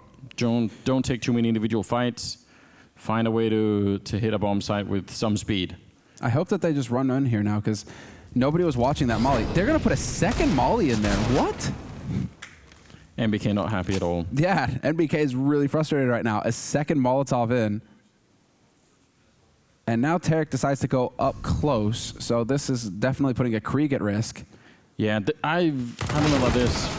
This is where I'd be so much happier with the Mac 10 or something. I'd be like, yeah, that's fine. He does get a lot of confirmation about what's happening, and they're ready to run over it long, so it kind of works out all right. Now, they do go into the middle where, again, there could be a Krieg and an M4. They're just going to find the M4 and no trouble for Breeze. But be careful in some of these rounds. You'll find a third round here, though. Where did the Krieg go? I don't know. Was that downstairs in CT? Should be at the corner, right? Did it magically disappear? Somebody throw a grenade? Well, I mean, if you're Mantu right now, you've got to be wondering where that Krieg's at, because that's the only thing that's worth saving right now. You got a Deeg in your hand, but okay, fair enough. Ooh, definitely yeah, spotted him. Took it. I'm getting help from the crowd right now. All right, perfect. My boy. That's good. Good intel. Looking out. So he took it, ran down the middle. And died. All right, great. Died. Dude, teamwork. Mantu did not even save the deagle. All right. Hard life. All right, Anders. It's another round of eco here for OG. And so now, oh, there it is. See, we got the investigation. They're on the case. The detectives here. Prius, shout out to Prius. That is some top shelf observing. Now the question is, after this round, are they going to go for that double ult? Is it time for that classic? Definitely, we've seen some turnarounds for the CT side. It's not that the OG are going badly. The USP, again, not quite an AWP, but I guess it can work. And now they are streaming in, and Valde lands a headshot. Now the bomb is still out at long, but they steal 2 Kriegs and 2 Molotovs. I'm not sure if they should go for this. Yeah, I get the temptation, Kriegs. but probably not worth it, is it? Just save the Kriegs. No, that's exactly what they're going to do. Yeah. Because, I mean, it's a 3-on-3 retake. They've got the grenades on Evil Genius's side. It's going to be so hard to pull off. No Kevlar for you. So now you've made away with 2 Kriegs. You're thick as thieves right now, straight bandits. And now you've got those dudes on the defense. Yeah, I mean, that's a lot to get out of this round. You could tell there was a minute where it's like, oh, you know. They're dancing on the edge. You know, do we want to make this play or not? But you've got 5 rounds on CT side. You're already looking pretty good in this first half here on Dust 2. Yeah. And then now you've just given yourself some great tools to use to take down the Geniuses in the next round. So, Evil Geniuses. I'm quietly satisfied that they went for that with that particular choice. It's one of those things I would say where. Well, I mean, not only is he a mental coach, he is an actual god. Seb is here in the house right now. That is fantastic. There we go. Hiding from We've the all watched True Sight 5 times. Yeah, that is well worth it. Yeah, but fun fact is Jerax and I lived together in the Good Studio back in the day. So we were roommates. And now he's won TI twice, and I'm casting, so, you know. I'm sure, Sam, if you wanted to, you could have won. I could have won TI twice as well, too. I know. Oh, they come out long, but they run right into the Molotov, and Stanislaw goes down. A follow-up HG lands right on Tarik, and they are about to get shut down out here. This is not a good look. They know that Tarik is back there. They're going to try and see if they can make a bit of an escape. Isa still holding, and that grenade not going to do it, but Alexi anyway. 5-on-3. Valde down to 1 health, but that does not matter. Those Kriegs doing a little bit of work here in this round. They get a kill in return, but still a little bit of trouble here, EG. Man.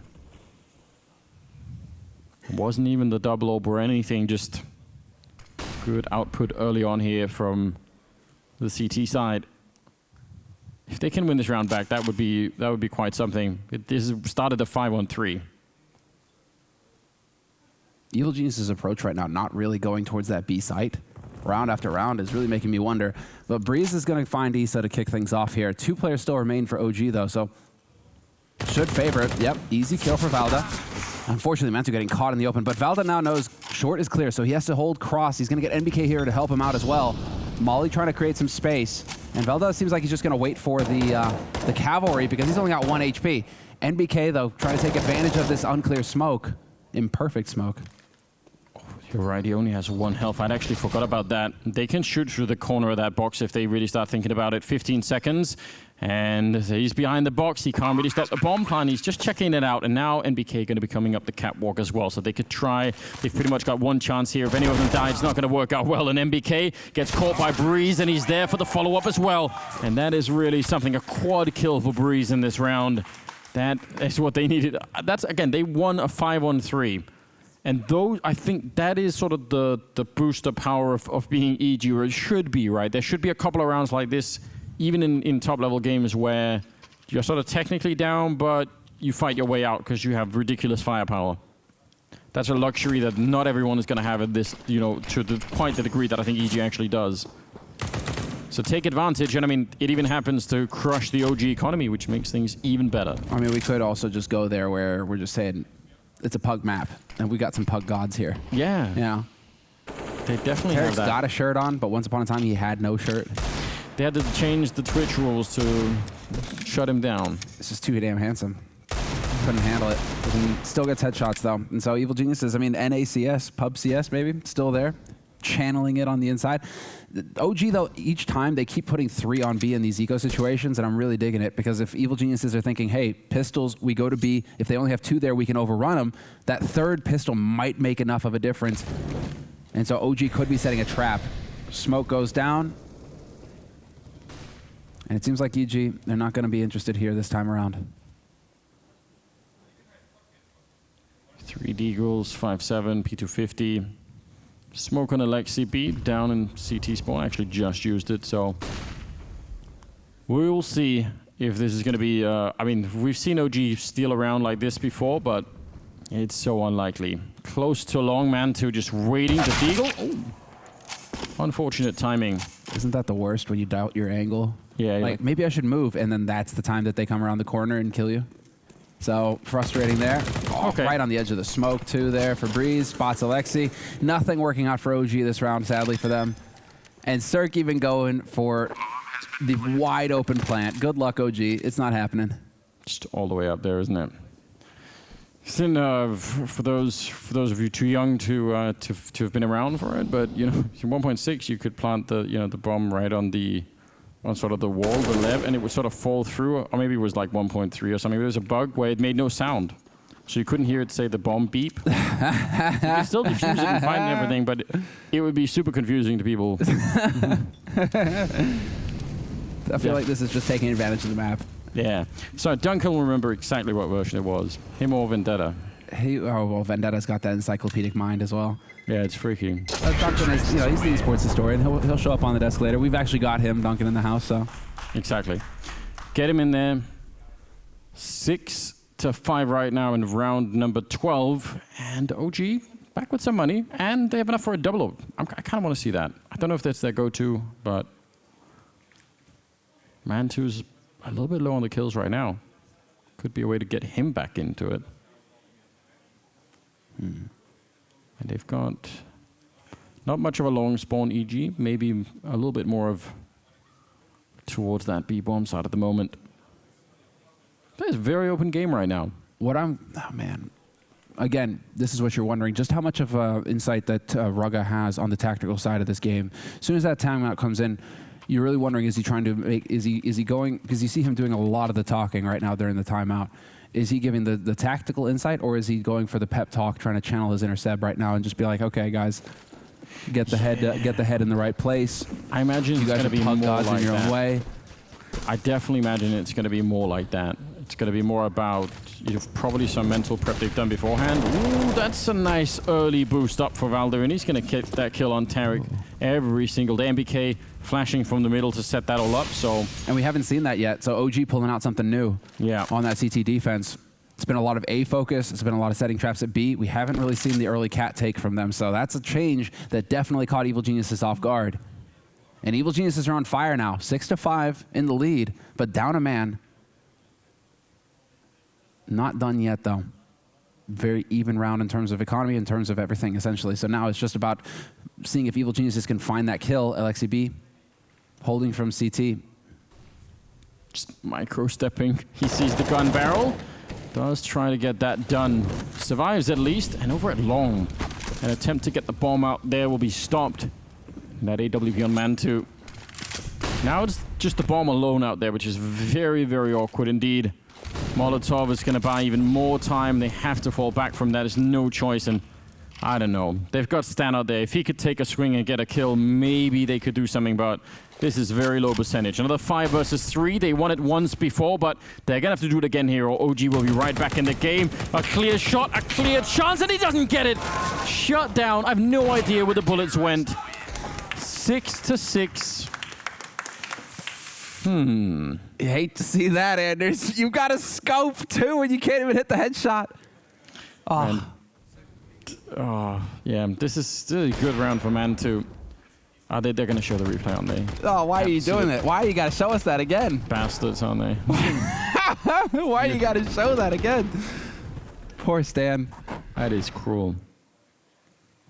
Yes, these are the hopes and dreams of EG in my fist. Raga crushing them. OG, though, once again, now we're reverting back to the long take coming up quick here for Evil Geniuses.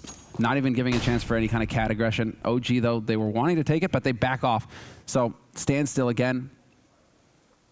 Dust 2 has really changed up in terms of just how very slow it is, though. At least on this long, this long position take now is. Yeah, I mean, it's even catching me a little bit. I don't know. I'm not sure. You know, it doesn't have to be this way. I guess they are actually sort of going a little bit faster this time. They get close to the cross. They run immediately for it, and Cirque takes down Val. There's the opening bit here. Ooh, jump for the grenade. The Molotov to follow it up. Mantu. Oh, that smoke. Not even actually putting out all of the fire. He's just going to have to try and run for it. And Breeze will drop him. So nice cleanup in this A-bomb side. EG making this work no problem. Embracing a bit more of the Dust 2 vibe. Yeah. Just get in there fast. And so 6-6, soon to be 7-6. Evil Genius is on the T side. Looking like they're going to get control here of the situation, take the lead. OG still on CT side, though. So, I mean, they've got 6 rounds CT side. Issa holds onto the op. Yeah, it's definitely, I don't think any one of these teams is panicking right now. It is really even, completely open game in terms of who could win it. So that's kind of exciting. We want that. All the maps so far have been close between these two teams, so Issa trying one more time. Going to lose the one in the middle, but they're still going to be saving the AWP. Those are fundamental mistakes, though, that you shouldn't really. I mean, you're going to get the buy because you're getting the. You've got max loss bonus, right? But Alexi swinging, you know, you're losing guns that you really shouldn't be losing. Even Issa going for the peaks at the end there. I mean, you're risking the op at the end where you really shouldn't be. So I mean, it's just small adjustments like that that could be made here. It all matters in the end. Because MBK is now light on nades. Mantu doesn't have a full set either. It's just It's the small details here, but Evil Geniuses, very quick cat take from them. Here's a change of pace. Yeah, and I think they were hoping for a fight, right? Yeah. They were hoping for another one of those boosts like Valde had at the previous round, and they would have been ready for it.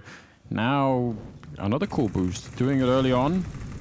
Well, it's very much long or short here, but it's an A kind of game coming out from Evil Geniuses, and OG at the end are just starting to take risks. Alexi holding CT, 2 guys on A, 1 on long as well. I mean, NBK is supposed to be your anchor B, isn't he? And he's chilling out over on long right now. Yeah. Evil Geniuses, they have no way of knowing, but the B site could be wide open for business. And it kind of is. Issa is alone on that side, so it is a risk, I agree. They have 4 people at the catwalk. Let's see what they do with it. A minute, and they're going to set up that smoke, which could be used for 10 different things. Sometimes people jump right through it. More smokes coming in. That HG grenade. Oh, it's going to land right on top. That's an immense amount of damage. Tarek comes back with a headshot, taking down LXCB and Circus there as well. But Mantu down at long with that ult. No one is coming for him. He knows that he's got MBK covering him. Should be his kill here, and he's going to drop Cirque. The ult out of the picture. The follow-up kill on Ethan. Amazing play from Mantu. Quad in this round so far. Could maybe even get the ace if Breeze is going to give him the chance. Speaking of Breeze, he still has 25 seconds for this 1-on-2. And they know where he's coming from because he got the kill on Issa. And so set up properly here, OG. Long range, there's the spot. NBK darts back to safety, and time is forcing Breezy's hand. He has to run out into the open, and that's setting it up for Mantu. The ace with the op, locking down the A site. Could not have gone better for him. That was, that was his 11th kill.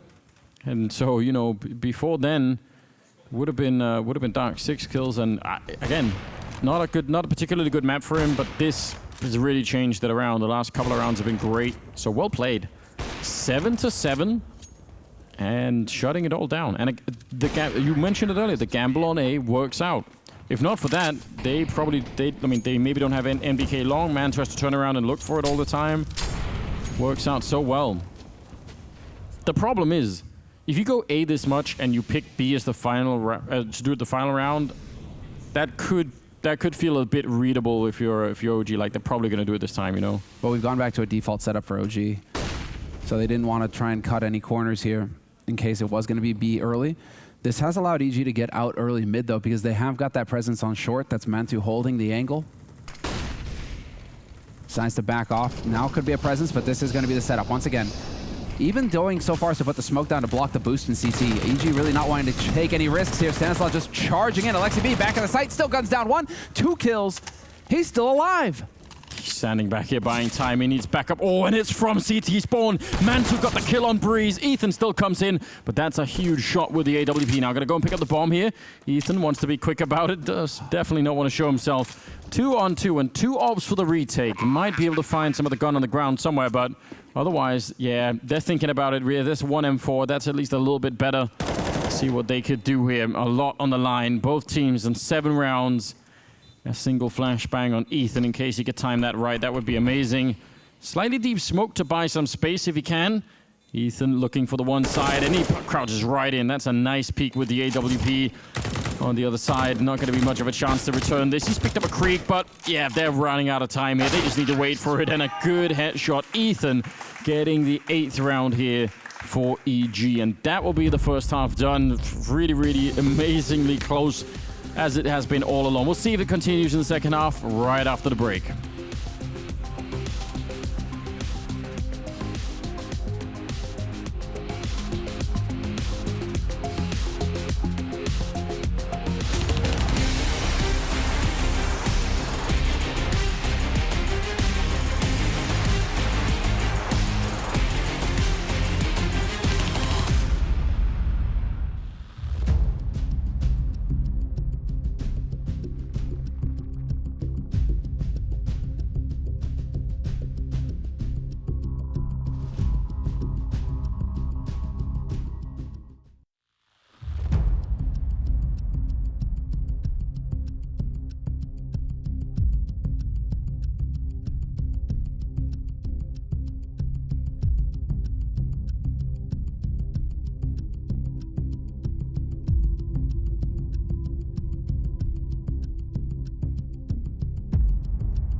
Welcome back. We are with the final half here on Dust 2, 8-7 at the end of it, and looks like we're really quick into it. Right away, no time to really catch anything. Couple of smokes, couple of HEs. Are they going for a B rush? Oh, they slowed down. They saw what happened. Contact B. I was getting ready for it. Contact B. This is the next step up once you've progressed and realized you can let go of your W key. You get here. You get here where you're like, oh, hey, contact. Wait for contact, and then we go. But there's the nades. Oh, is it the nade setup? Double nades? No, single? Yeah, it's going in. There it is. But Tarik up close. 3 kills. He tries to continue that smoke. He's still got some bullets. He lands another one. And now it's Man2 left. He will finally take him down so close to that pistol ace. That would have been amazing. Man2 now, the weight of the world on his shoulders. How do you bring this one back? Got the time, but you have a Glock against the 2 USPs. That was a great setup with the grenades. Yeah, that was so perfect. How did Tarik get those 2 kills? Yeah, now trying to sneak on past. Did Cirque spot him or not? Or did Breezy spot him? Just guess he knows that pretty well. He's done it a couple of times. Oh man. 35 seconds and a free way up onto the A site, and they are gambling. I mean, I like this though from Evil Geniuses. Gamble. If he comes B, great. You got both players there, and if he goes A, you retake together. So you're trying to play the numbers game here. Yeah. When they heard him running, so they know exactly what's going on. That actually makes a big difference, because if they were all the way at B when the bomb goes down, he could find a new position, but he is out here fighting and immediately gets dropped. Smooth headshot from Breeze, and EG winning a really critical pistol round here. Tarik, I mean, that smoke. I guess they don't know how many people are behind it, because surely they would try to come through, wouldn't they? What? He got the second one through. He didn't even mean to do that. Hey, man, sometimes Lady Luck, she gives you a wink, and you're just really, really happy. It was more than a wink, wasn't it? It was a nod. It's a fair bit of action involved. Say no more, say no more. Yeah, it is Valentine's and all that. 9-7. And we've got Mac 10s and Galils for OG. That's a very strange buy. Odds are, well, still favoring EG. Seem to be the theme for this. I mean, you have to. This is the safe one. MBK getting caught, traded. Tarik there, watching his teammates back, and moment's hesitation is going to cost him, but that smoke goes down to block off CT, and this is setting it up for the split once again. Breezy, though, going to catch him in mid, and he does manage to stay alive and back off as well. So important. Velda, though, takes down Stan, and now, just like that, each team is going tit for tat. Each time they get an advantage, they're able to bring it right back their opponents, and so now we get onto the B side for free somehow. In spite of one of the worst flashbangs I've ever seen being thrown to come through that smoke, that was absolutely broken. You just don't ever want to see that ever again. I'm pretty sure it flashed both of them completely as they were running through. Tarik trying to get in. The Mac 10 will shut him down. That's Man2 who's really been doing well. Somehow Ethan has made his way into that corner and he's taken down Issa. The bomb is not planted. It's still at the car waiting, and Valda coming in. Actually will follow it up. That is so quick to take down Breeze, and slight smile. 9-8. Watching that round is where you just want to hear like Shroud subscriber thing, you know, where the freak I am. Because the entire time you're just sitting there going, what is going on? Oh, yeah. How do they keep getting kills in this situation? How does Ethan get back onto the site? I don't even know. Where does that happen? I actually don't know. I mean, already, you know, Ethan's got to be raging his nips off that he went down mid, and then somehow 2 guys wound up on B site, but then he somehow sneaks back in. Whew! All right, that was nice, Cirque. He was so sure that that he was going to be there. Interesting. Well, Deagles, CCs, and a scout.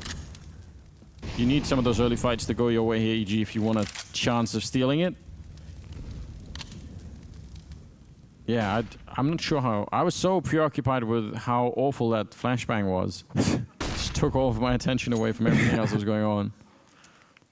Oh, this is it. There it is. Oh, what? Cirque gets that shot. Well,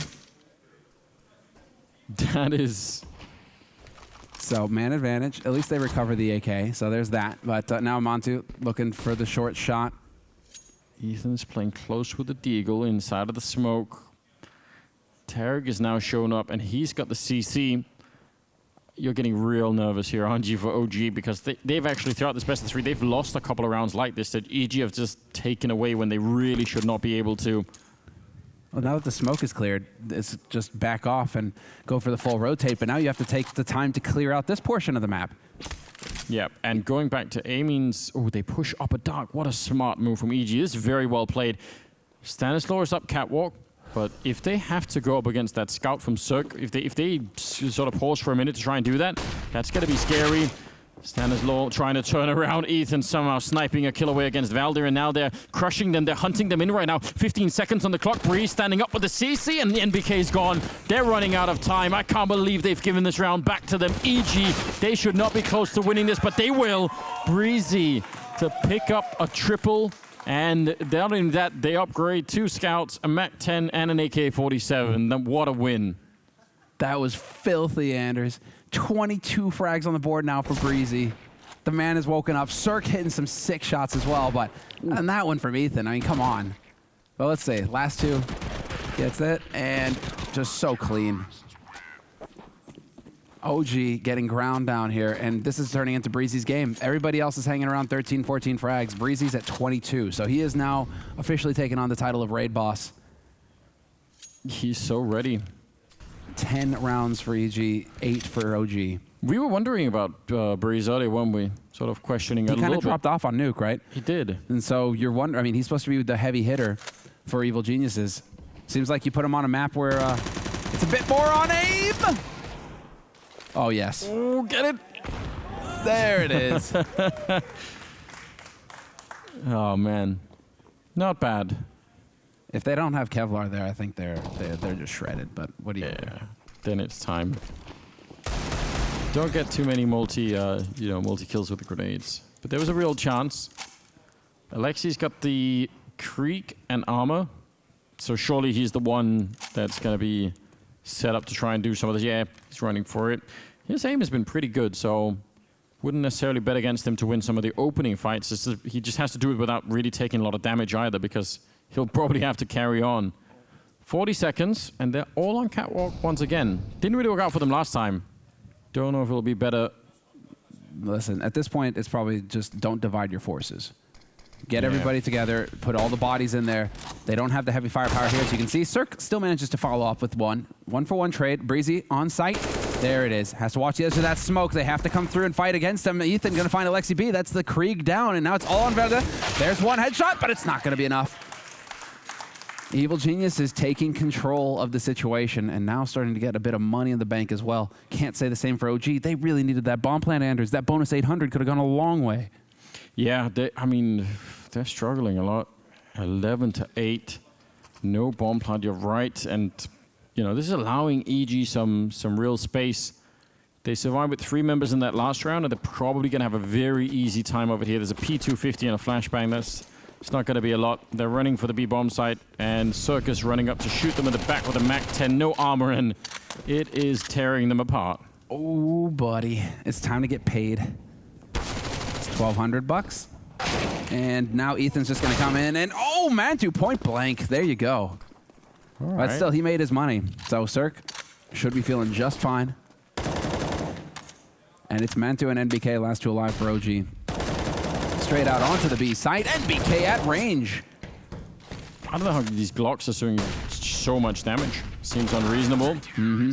A couple of kills. Again, this might seem completely insignificant, but it's really not. Ethan and Cirque probably would have been on the other side of 10K, I think, or something like that, if they could have, maybe not quite, but close to it, if they would have saved the rifles here. So the fact that they lose a little bit at least, helping out OG. But this is where that bomb plant would have really mattered, like you pointed out. They can put together a buy here, but it's going to be so questionable. You could just get the AKs and the grenades, but the 800 bonus would have been huge. See, there you go. Full support. He's got him. Some strong backup. Well, that's where you have to, exactly. If they get the bomb plant, bonus 800, they've got an op in play. They've got a whole lot more to work with in terms of nades. Full nades means mollies and the whole kit and caboodle to go with it. Here, we're going to have to go for a bit of a pick and choose kind of approach. It means a Galil on Alexi B just to be able to get the Molotov and the full nades along with it. So, OG now, this is it. Evil Geniuses 4 rounds away from winning the series. OG fighting to catch up. Yeah, they really are. Oh, and a slow take here on A as well. They didn't just go running in. So this allows for Evil Geniuses to actually get a bit of a presence here. Straight out Big Blue. This is big! There's the kill, though. Traded 1-for-1. Cirque still the hero. When he actually makes it back around the corner, I was worried because if he'd have stuck around for the car, that could have been all kinds of bad news. That was a very interesting timing out long. Breeze looked like he almost had them fooled. Now they've made a huge rotation running back through T-spawn, and NBK's been listening outside of B for a long time right now and has heard really almost nothing, so not seen anyone. He's just been waiting and occupying this territory. And look at the read on EG.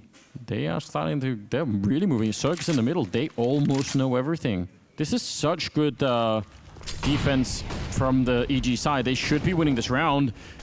Ethan goes down. That's a nice running headshot from Mantu. And now Tarek needs some backup, but it's not quite coming. Stanislaw goes down as well. Nice flick from Cirque, and that leaves Alexi B in the corner. That AWP up against him. He's got that Galil and just trying to shoot through the smoke. He's going to go down. Cirque will drop him. A nice triple kill. Takes no damage at all, and that's 13 on the board for EG. Cirque, there it is. Cirque warming up as well. Means so much now. All of the weight isn't just on Breezy's shoulders. He's at 24, but now Cirque is starting to catch up at 16. Ethan's even chiming in as well.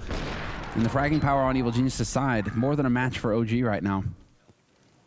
It's just that OG are just stuck in that stranglehold, that vice grip on their economy. So they have to go for a half buy right now, just to set it up for the final, well, for what is leading into the final round. Yeah, I mean, that's one of the big differences, because we mentioned how both the first two maps were so close, and the thing that isn't making it close, I think, is what you're pointing out here, is the fact that OG don't have any money. Because they were trading on both Nuke and on Inferno, right? They were trading. There was some of the time where EG didn't have the money, and then OG could get a couple of rounds in, and this seems to be a little bit more one-sided just in terms of the economy. NBK burns alive somewhere up inside of the smoke, I guess. And now Ethan actually might get a little bit overwhelmed. He's handling himself very well, shutting down Mantu. Even another one on top, and he did his job just fine. That's so important. That's so important, yeah. Brutal. And now, well, there's no way for Vel to expect a man in T-spawn. He's gonna have a heart attack. So that's a, mini heart attack for him. Sucks, but now we move on. 14-8, and this is it. The round that OG just keep trying to save for. Again, no bomb plant. So again, somewhat light on the nades. At least Mantu's going to be able to get that AWP, and they've really got a decent buy now for OG. So this is it. All or nothing. What do we got in store for us here? What's going to be the call from Alexi? Yeah, that's a good... the problem is... YOLO, rush B. Oh, surely not. Surely they just... Maybe he could try and get the early AWP shot. I guess he's got the spawn for it, so he's just hoping. Oh, yeah, that's so sick. If he gets the spawn, then they pounce, right? If they gets the kill, then they pounce. But it's like, all right, just straight out anyway. Let's go, boys.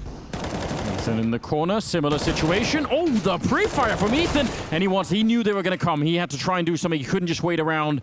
It's pretty good. It's still a 3-on-3. And can they finally go for a bomb plant here at least? Isa going to be in charge of putting it down, and no one there to stop him. Breeze is flanking in. He missed Valda by about 3 seconds, so this could get very awkward. If Valda hears him running, then he's going to shoot him in the back, and then there's not going to be any retake.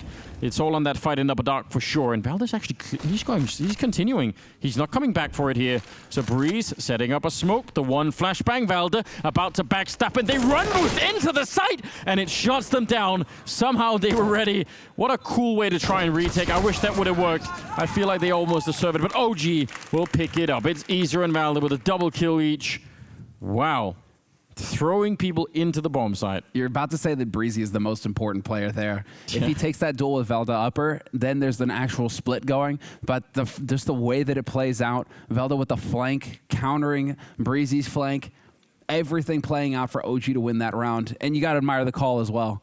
Playing off of the spawn. There's so much to go in as well, because B side is so hard to retake, which is why Anders and I were a bit puzzled that Evil Geniuses weren't really going B much on their T side. It's so difficult to retake B once that bomb is planted. And once again, OG straight out onto B. Just playing to the advantages that they have now. They're going to get the bomb plant. This is an eco round, or anti-eco for them at least. And just another easy round here for OG to just try and get some catching up going. But again, great call there from OG at the end. Yeah. Go B, hold it. And finally, some of that we were talking about with the economy working out a bit better for OG and just getting that benefit. They don't lose a single player here. That's very, very important. But the money is, it's already back for EG. They could buy right away. That's just a 1 round of eco. So they've got to keep their focus right here, OG. They don't have a lot of time or a lot of rounds to play with. Well, this time there's no Mantu spawn out on the edge. Alexi B isn't going there either. He's going upper. And NBK's there. Issa as well. We could have a similar situation. Mantu not going to find one. But this is a stack long here from EG. They're expecting a change of strategy from OG. It's just not the case. OG looking perhaps to just rinse and repeat. They're boosting to look over. That's going to be, what, a triple boost to look all the way through. A little bit of patience. He saw that. Tries to get it the one time. Ethan, I'm not sure he realizes how close to death he just was. Man. Well, he has no way of knowing. And, well, that's the painful thing for OG. They have no way of knowing because they had nobody over on long. They didn't know that how many bodies are over there for EG. They have no idea that Ethan is solo holding B. 1v5, they can take that site and get another round on the board.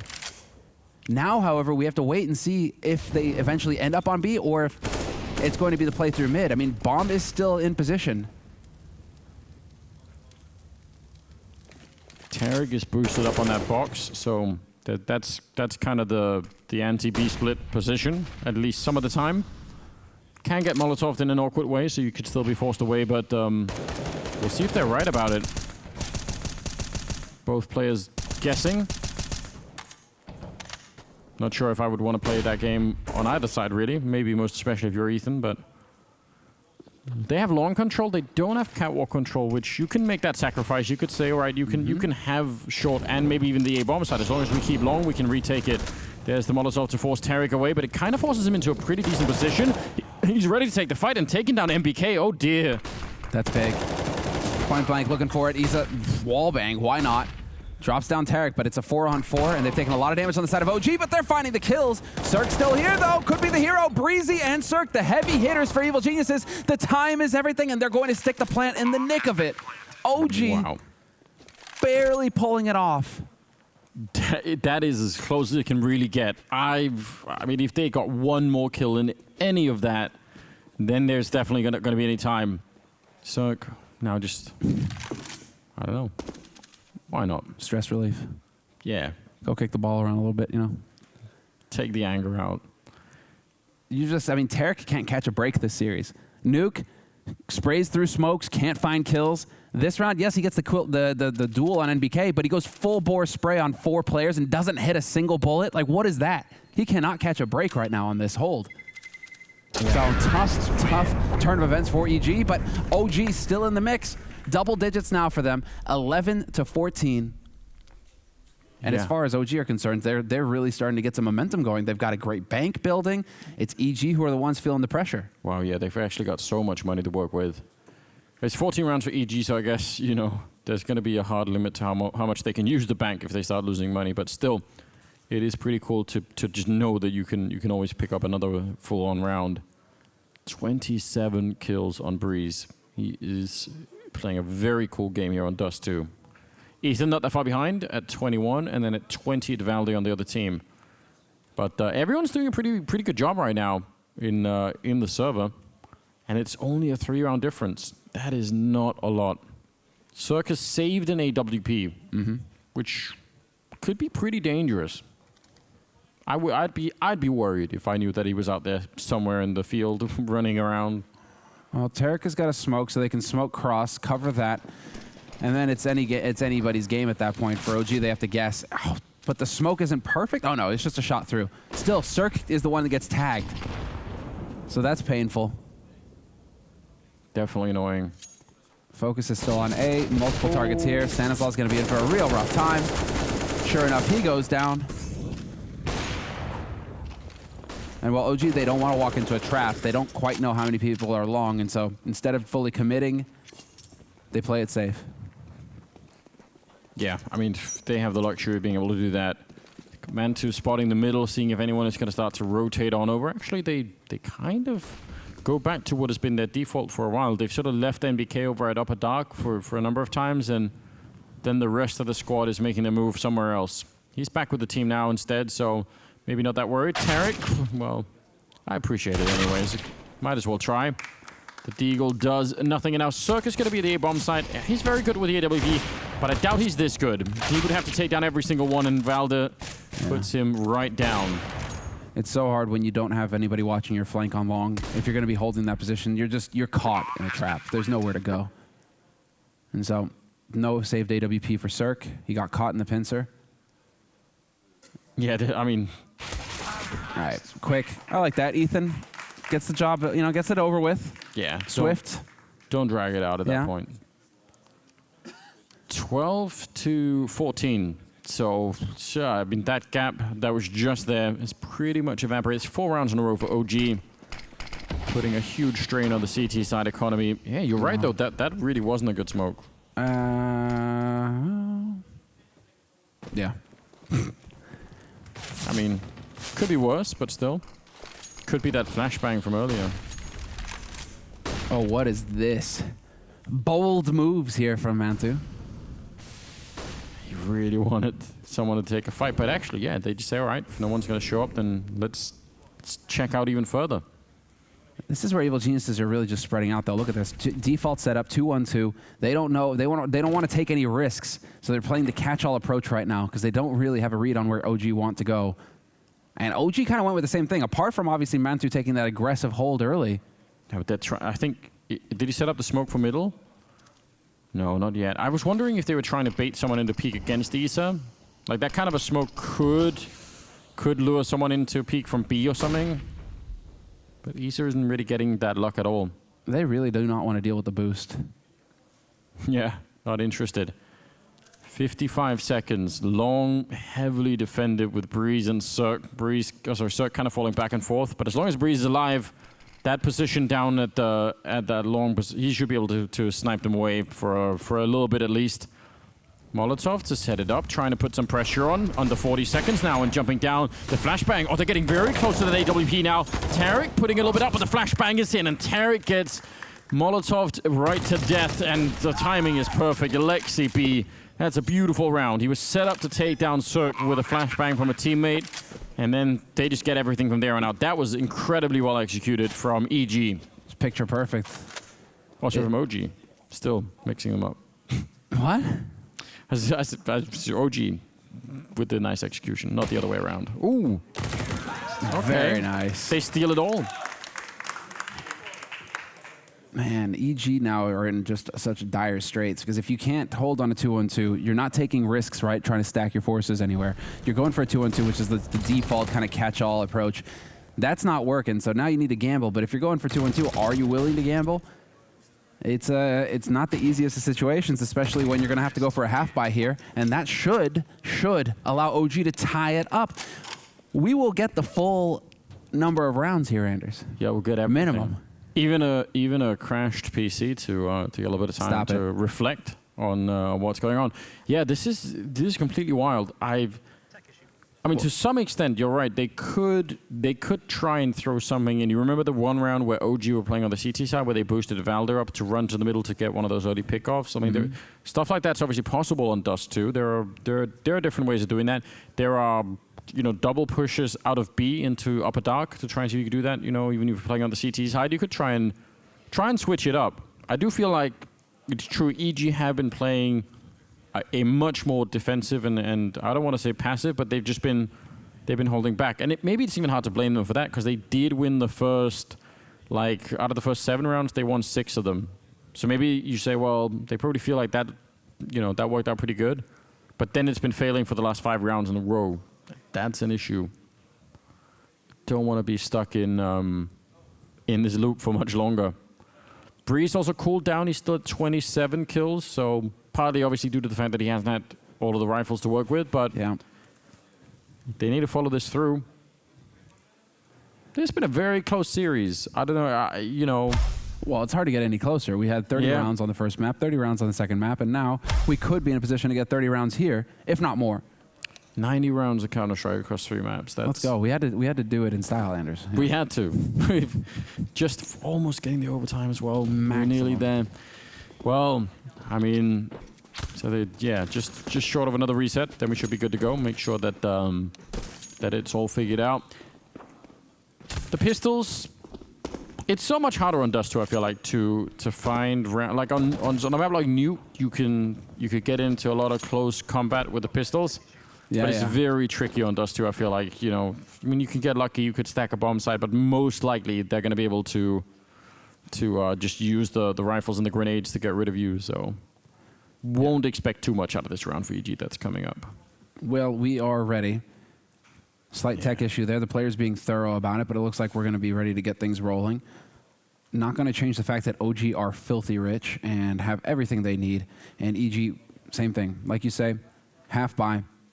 But we've seen some of these anti-eco rounds go the way of the eco team. So it's not out of the woods yet for OG. They need to stay focused. And I mean, this tech pause couldn't happen at a worse time because this is where you really feel like you had the momentum going against EG. If they get to 15 OG with all this money in the bank. Especially because it's happening to them. The tech stuff is happening to OG. So then are you going to be worrying about what's going on? Can you trust? Is it reliable? Stan gets bonked. Doesn't die. Oh, man. No way. In the knee? In the knee? Oh. Nope, it's Cirque. It's Cirque instead. And Stanislaw will eventually go down. Ethan, he's looking for that headshot. Oh, man. Yeah. He nearly had him, didn't he? Could have been a lot of memes out of that. Oh, yeah. Nice control here from Issa, though. Keeps his cool, just like in any other day in DM. Yep, just like DM. Yeah, they just spawn behind you, don't they? Yep. He almost looked like he had the spin going on. If they make it to the 30th round here, OG with all this money, do they go for the snipers down the middle? Do they risk it? Oh, the autos down the middle. Yeah, or maybe just like 3 AWPs. Does anyone really buy the T-side auto sniper? Dude, you should get the auto if you got the money. Yeah, it's true. I mean, you got Kriegs as well. If everybody just posts up with Kriegs and it's just also takes shots. humiliating getting killed by this T-side auto sniper. Like it's really, you really know that you got blasted if you did that. It's not cool. Well, this is it, Anders. We're in a situation where we will get the full 30 rounds of a third map, and OG, the underdog. Oh, they're that really looked like it was taking it to close. Evil Geniuses, and yeah, that looked way too close, and that would have been disastrous because once again, they were ready to pounce on that B site. OG really trying to play off those picks in mid to just go rushing onto the B site to overwhelm the defense if they manage to find that pick early. Sadly, it doesn't go their way this time, and so they have to go for the slower approach. There's an interesting little group of people. They've completely left long open. I mean, there's a smoke up there, but that's going to fade in a couple of seconds, so certainly if there's a fight at Catwalk, you've got 3 people here, you want to find a way to win it. They get flashed around the corner, but oh, actually, he's ready for more Breeze. That's a huge double. They were set up in anti-flash positions, both of them. That should have given them nearly nothing, but instead, it's EG to crack it open now. 4 versus 3, that's actually impressive. What a sick adaptation from EG. Because so far, whenever OG aren't showing a presence on long, they've wrapped to Catwalk. Well, EG are like, cool, we'll rotate Cat first and beat you up there. Cirque finds a headshot. Tarek takes down Mantu. Ervelda, 1v4, 45 seconds on the clock. And a whole lot of work ahead of him here. Yeah, I mean, with the bomb there. What a call from EG, though. That's so sick, the adaptation on the fly. Yeah. Yeah, I guess they all 3 go long. They say you're gonna smoke this off and make sure nothing is happening. Then we all go back and we set up for that one flashbang. Just get it on Catwalk because that's where they're set up. So go take the fight on Catwalk, take that away from him, and take the initiative, Anders. Don't let OG set up. You go out, you take the fight, you adapted, you're 1 step ahead. And so EG, once again, at the very end, showing some fight here. And Breezy, again, with the individual skill. I mean, dude, that second shot on Alexi B. Yeah, it's madness. Because, yeah, I don't know. There was, if they had timed that slightly better between Issa and Alexi, he would have been gone immediately. No connections down the middle. Double up on the CT side. EG fighting close this out in regulation. And OG trying to see if they can bring it into overtime. Would be fitting for the series, wouldn't it? They're out long. A little bit of noise being made. Breeze. Oh, he goes down. And now a return. Ethan there with the AWP. He's trying to get another flick. He's got some backup in Tarek, actually. They've got 3 people here. Are they thinking about it? They almost look like they want to try and fight this. Still sticking around, but now they are going to fall back. Stan is alone at B, so that's a bit uncomfortable. But they're going to go for a boost up here. What a way to start a round. All out brawl. And I love it from OG as well. Okay, let's go. Let's dance. And well, we ended up pretty much even. Yeah. In terms of nades, in terms of body count, 4v4, NBK still holding mid. And now they're getting control of Catwalk, and this is where Cirque has to be so careful. He's dancing around on the edge. He's been spotted, though, NBK. He doesn't really have anyone he could call in, so he sort of has to do it on his own. He should have every chance of doing it. There's the kill coming through. Cirque going down back into a 4-on-3. OG, 3 kills away from getting into overtime. They fought very, very hard to get here, and they're almost at the finishing line. Tarik alone in the bomb site with the Krieg. There's about 35 seconds, and that really scares me. If they don't get the timing down right, if Tarik wins the fight on Catwalk, then they could run out of time right here. Under 30 seconds now. Stanislaw started to get closer. Tarik jumping down. He comes running through to drop the bomb carrier. But there's NBK with the flank from Catwalk, and that's everything they needed. That should absolutely be the round. 17 seconds, and Ethan, well, I mean, you can try and go for the jumping shots here at the ledge, but yeah, this isn't even like 1 in a million. This is 1 in 10 million if you want to try and do this. He's half health, and they know where he's coming from. They should know anyway soon. Yeah, bomb ticking, and he's just trying to stay hidden for a while, not using the scope, and he goes right into it. 15-15, and we're going to be in overtime. What a great way to end this series. That's what we needed. Just had to do it, Anders. Just had to do it. We came so close to overtime on the first 2 maps. We had to get it on the 3rd one. We had to get it on a scrappy map like Dust 2. Cirque just not panning out for him there. Tarik, you got to admire that too, man. Just brave, but wasn't meant to be. It is so close. If he could, I mean, if he finds the second one, that might just have been it. There was not a lot of time left. Now we've got a lot of money on everybody. 10K starting money, but they're going to be fine. Although they haven't been, you know, they still haven't gone for any craziness. Wish they'd spend some more of it. Do they go? Oh, they have again a really good spawn for B. It's no joke. Mantu's in position to take the peek early again towards B halls. They've liked that. And so, I mean, you could really go for it. Stanislaw and Ethan, not even going to be spotted. Valda, he's just going straight towards long. So this is it. Mantu, he's got the spawn. Goes in for the peek. Do they try the boost again? It's a cool triple boost. Nope. Again, they come running right through.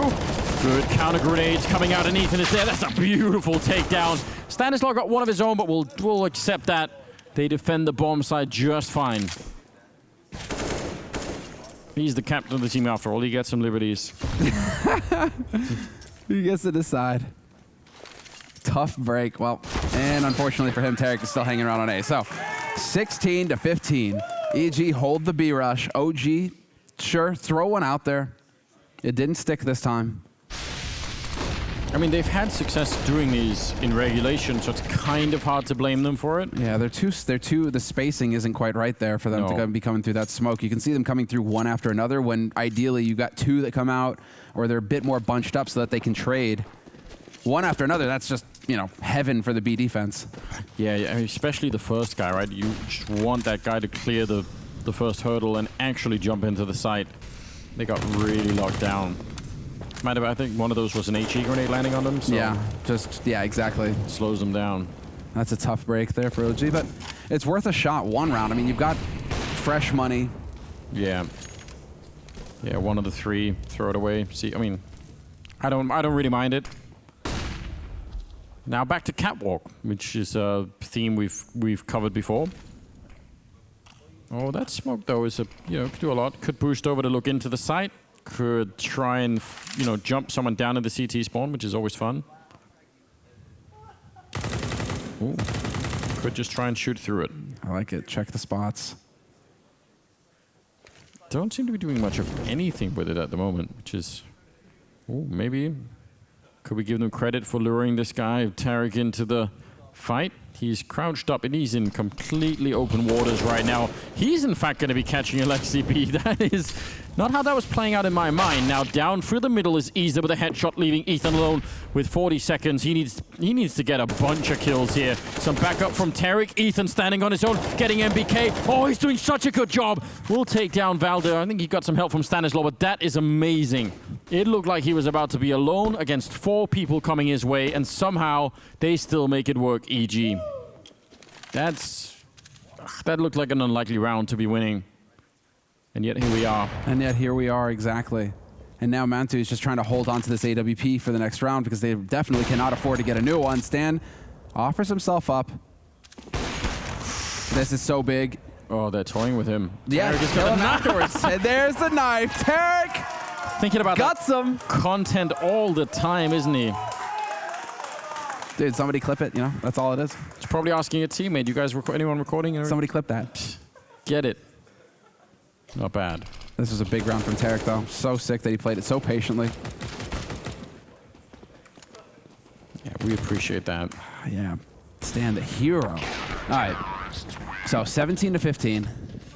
And I think that's a fresh timeout that's been called here on the side of OG as well. I think if we get a replay of that bird's eye view of the knife, I think he actually teabagged him before he stabbed him. That's really rough. It's far too much teabagging here that's happening. You know, if CS wants to be taken professionally, we can't be allowing that. I've heard this kind of a rumor, yeah. It's frowned upon, isn't it? It is heavily frowned upon. 17-15, man. They are evil after all, though, Anders. I mean. Yeah, now we know. Now we know why. Without a shadow of a doubt. Some truly absurd tactics. Looks like a long rush, and NBK leading the charge. He has to win the first fight, and he will. Tarek getting caught in a weird position. Breeze. Oh, he's looking at the edge. He knows NBK would love to take another fight, but they're up catwalk, and there's no one there to defend it. HE Grenade does a lot of damage, but they've lost the A-bomb site, and they don't even know it yet. They're about to find out in a very weird way. In fact, Cirque's going to get shot in the back. Oh, wow. Cirque's awareness is just a little bit on the lacking side. We'll put it that way. And that is Breezy now getting caught out as well. He is stuck. Now it's all on the cavalry. Can they show up in time to save him? Stan is already the first man on the scene. And Ethan even has to worry about a flank in mid because they don't have a count on the bodies. And so this quick play coming in from OG has worked wonderfully well. Stanislaw overwhelmed, and it's all on Ethan now. 1v3, and it's not for long. Really well done. Finding a round here. I mean, that one round on the T side could make the whole difference. So, and I like the play. NBK's clearing just the one kill long, staying alive. That's all he had to do. He ate an HE as well. Yeah. So, I mean, just brutal. But MBK manages to keep alive, and a very quick take of short there from OG just turns it all around. So now they've saved what could have been a total disaster of a round, of a half there. 17-16, we're looking for the first team to reach 19. And so EG, they need 2 rounds on the T side of Dust 2. Should be possible, but let's see. 4 players at long right now from OG. They do not want to mess around here. No, they really don't. But are they going to be able to win the fight at long? That's a different question. Circus now actually weirdly trapped behind the container. A very good grenade. And I think Circus told them, just leave me alone. There's no point in throwing away more people. I'm almost certainly dead anyway. And there he is. Yeah, the rest of them just falling back. And now they're actually being weirdly pushed into, you know, fights one at a time. This is not what EG are looking for in this particular round. And they're not going to come out on top of that long fight. I would have preferred it if they'd left Cirque to die on his own. Yeah, don't throw good money after bad. Yeah. Just that sunk cost fallacy. Yeah, you're already just knowing to back out, know when to stop throwing it in there. Stan's taking point here, NBK. The sole defender on B, but we'll see. I mean, EG right now, they're looking like they want to make the play in. Molly's in, and NBK finds the first. Heard 2 footsteps, so he knows somebody else is here. Gets that shot. NBK not going to find the final one, and Ethan with the heroics. If they could have won the fight against NBK without any casualties, it would have actually been a very interesting round, but you have to assume Ethan will not be able to spin around long enough. They don't have any grenades outside of flashbangs to annoy him with, so that's the one benefit he really has. But yeah, this would be a miracle. Nothing short of that if he could make this round work. He's already got the double kill. He'd be looking for the ace clutch, and they're pretty far away, buying a little bit of time at least on that front. Peeking in with the AWP, they know where he is, and yeah, that's just way too much. Maybe a chance, but again, some instant headshots would have been needed there. Not bad at all. OG going to be tying it up at 17-17. Yeah, that's... I don't know. That round got away from them. It did, especially, I mean, NBK finding 2 kills here. That's harsh. Yeah, all of the hope's gone. Ethan's really playing well. He's almost tied with Breeze. 30 and 31 kills. There is firepower on EG. That's always the thing. Breeze, Cirque, Ethan, I mean, they've got the shots. It's just about managing to keep the composure right now. Molly onto Breezy, gonna force him back. Trade up, Cirque gets his op back. Just a spawn-based pick at the beginning. And again, OG, I mean, they are adapting to the meta on Dust 2, which is long control. They're putting 4 players over there immediately. They just want to shut Evil Geniuses out. And then Mantu's there to hold off short. So if EG try to go for a quick play, they will be hard pressed, but it looks like that is going to be the name of the game. And Mantu is about to get tested here. It's one of those things it might be hard for EG to read that there are that many people at long early. If they knew, then you could go for a fast B push, or mid. You could even push like 3 people up middle immediately, but that only actually works if they have the same intel that we do. And they don't get X-ray. They don't get to see people through walls the way we do. Yeah, and that's the problem, isn't it? It's a hard one. Oh, this could be cool though, Mantu. He's been good with this AWP, but he's going to be put to the test, I think, right about now. Molotov will actually slow them down a lot. They're waiting for that to get away so they can finally put the rest of the grenades in. 45 seconds, and they're going to be jumping down on the low ground as well. Mantu, the flashbang is really well timed. That just saved at least one person. And a bomb plant goes down and a 5-on-5 retake. That flashbang is the most impeccably timed flashbang we've seen all match. Yeah. That worked out so well, saving at least a couple of people. Now they're going to try and go for the retake, but over the smoke, it's Breeze to get a kill before he's returned upon Stanislaw. No chance. Isa now opening up in the bomb site. LXB will take over right afterwards. Ethan and Cirque just scratched that. Only Ethan left in a 1 versus 3. He tries to go for it, but they are covering that so nicely. And OG now right back into it. 18 to 17. All right. Match point for OG and the pressure on EG, and they are counting their lucky stars. They got that bomb plan, Anders. Who was it? Was it Launders that was the only one that had picked OG? I do believe the Launders has pulled a bit of a Moses. You know what? He didn't have G2, though. I think Scrawny was the only one who had G2 with me in the first match. All right. But it was a bit of an EG favored prediction there from everybody. Yeah, I was on board that train, too. Now you want off, huh? Is that what you're trying to say? All right. No, I don't know. Let's see. I mean, match point for OG, 18 to 17. This is it.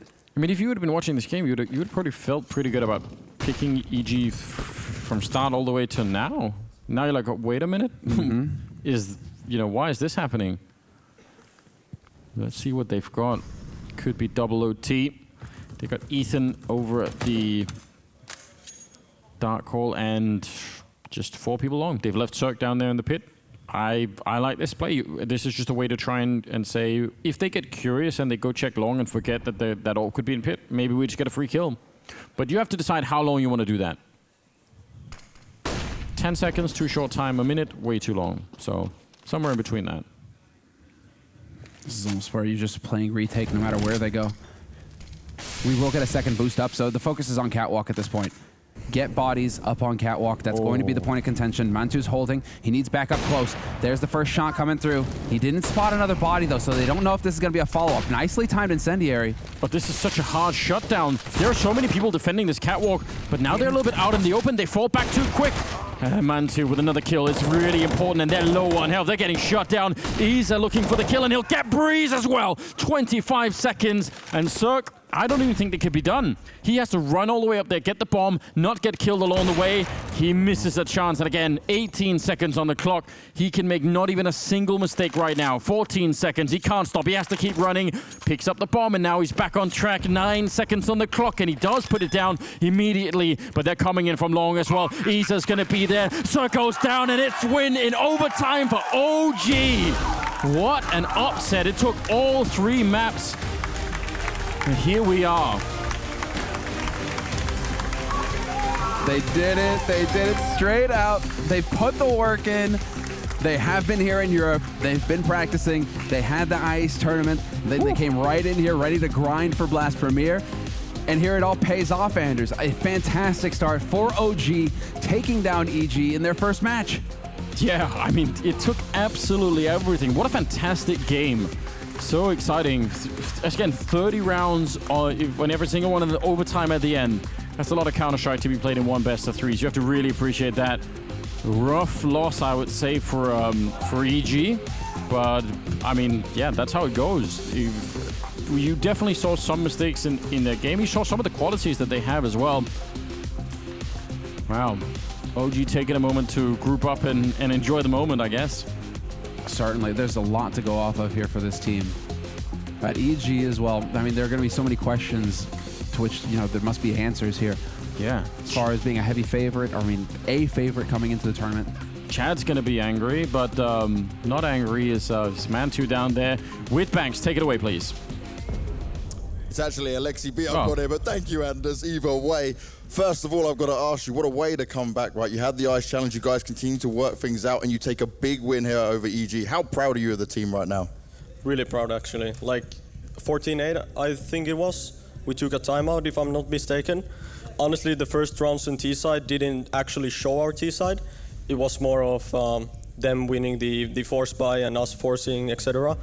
But then we just went into it without thinking too much and actually got it into the overtime and won it. Now looking at this, right, you had 2 games of 16-14, then we go all the way to overtime. People were starting to worry a bit when it comes to overtime. We're not sure what you guys might deliver. How did you guys keep your cool? I'm not sure exactly. I think that the last round on T-side, when we took the timeout, Mantu had obviously like 300 because they knifed him on the, after the second round in overtime. And I just called a strat we made on the fly, like in our practice room when we felt like we had low money. Just have three guys running up cat, and they weren't ready for that. Now, talking about Mantu, in general, many people when he joined the team were kind of skeptical of what he might be able to achieve given his experience, but he certainly delivered here today. What are you making of this young player? I don't know, man. You gotta ask him. But he just has the heart for the game, and he's actually doing really good work. And I'm proud that he's delivering. And next up, you're going to be facing G2 tomorrow. What do you expect from them? What do you make of them? We played against them on Summit. I think they were the stronger team, even though the maps went 1-1. And they look strong today. They even made a comeback against 100 Thieves on the first map, and I'm just looking forward to it. I think right now we got the pressure out of us. I mean, the pressure that like we've been practicing 1 week straight, and like doing the actual practice and showing it into officials. I think today we showed a glimpse of that. It's just that tomorrow we need to do just a tiny bit better, I feel like. Hey, well, I'm looking forward to seeing it. Congratulations, Alexi B, and congratulations to OG. Make some noise!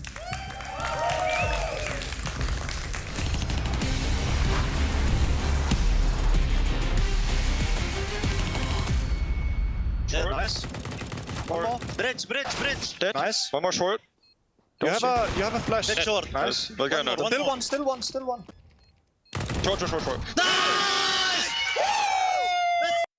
Very nice indeed. Fantastic, stellar win, I should say, for where OG and this team is in kind of their development with all the new names and the new names thrown together and what they are building. This is a very, very big win for the team. Yeah, and the constellation of players worked out exactly as you'd wanted if you're the OG team. Valda had a banger of all 3 maps. You got Mantu coming in there second in the stat line, and Issa, well, he's really turned it on that Dust 2 third and final game right there to really bring them into this. It was a close game, lots of retakes. It had everything you wanted, and look, we got overtime as well. So all the Counter-Strike here for the final series. Yeah, definitely. I do know that you had some, thinkings about that the level maybe wasn't that high throughout the entirety of the day. Is that taking away a bit from OG's win? Or I think there's just certain things you come to expect with these teams who have shown that they can be top 5 in the world, and then when you don't see it, or you have individuals not hitting shots that they normally would, that's where you go, oh, what's going on here? But you can't take anything away from the way that OG performed, right? They've come on in here, they've got it done over 3 maps, and there were 3 close maps. That's normally where new teams crumble, they normally fall off after a close loss. Yeah, I would also say that was the key thing to me, is the idea you showed some character. If you're a brand new team, that was one of the things I said Alexi B used to have when they were in ENCE, that I haven't seen in ENCE since, and now his new team shows me in one of the biggest games, because whatever it was, 13-8 at that point in time, the way that actually they won that round where it was on the force buy, that's game over for anyone else. That could be the soul crusher. You've played all day long. Yeah. Valdez having the game of his life, and he's still going to lose. So in that scenario, actually, I think, listen, you can blame EG all you want, but they don't just give the game away. Exactly. You have to take it from them. And you also still have to finish it, especially in a scenario where there's an overtime as well. Alexi B, thank you for joining us. Congratulations. We do want to ask a bit about your IGL role. We saw today that you guys were trying to focus on having you do it exclusively. How was that test for you today, and how do you think it went? What do you mean exactly? Well, we heard in the past that maybe it would be shared down the line, but you guys wanted to try having you do it exclusively in game. Yeah, no. Actually, we went back to not back to, but we started with me calling on Summit. I did it like the whole event. Then then after the Christmas break, we talked with the team and talked with Nathan, because Nathan obviously wants to be involved with everything, and he told us he could lead the CT, and I was open to it because I feel like I'm open to everything, like as long as the team is moving forward. But then after Ice, I just felt uncomfortable because like some things, maybe we start on the CT side, let's say, and I'm not in there, I'm not speaking, and then I go to the T side, and then I'm like, wait, like I'm not calling, like what is happening to me? So I just told the team that I just don't feel too comfortable, and like let's go with having me calling both sides, and everybody like thought that it's the right way to approach things. Yeah, I mean, when you hear it like that, it does seem that it's utterly confusing if like one person does the one and the other. So I think that's definitely a good idea. Especially when you want to be a leader, right? Because you want to be able to listen to the things that Alexi's saying and make sure you can trust in it, and you want to build that throughout the course of a game. I got a question for you, mate, because now that Valde is having a banger of a series right here, that role change is something that's happened very quickly. How difficult was it to kind of, hey, Valde, be the star again? Was that a hard process? No, definitely not. As I said, we actually have practiced more with me being the full-time leader rather than having Nathan do it. So no, not for me. Like not taking anything away. Like Nathan's leading style obviously like is really good. All I'm saying is I wasn't like comfortable with it because the whole career I've played, it's more of being me like as the actual leader, you know. But Valde, like, to be honest, why he wasn't like having too much impact was only because of like confidence things, not like he's not putting too much work or anything.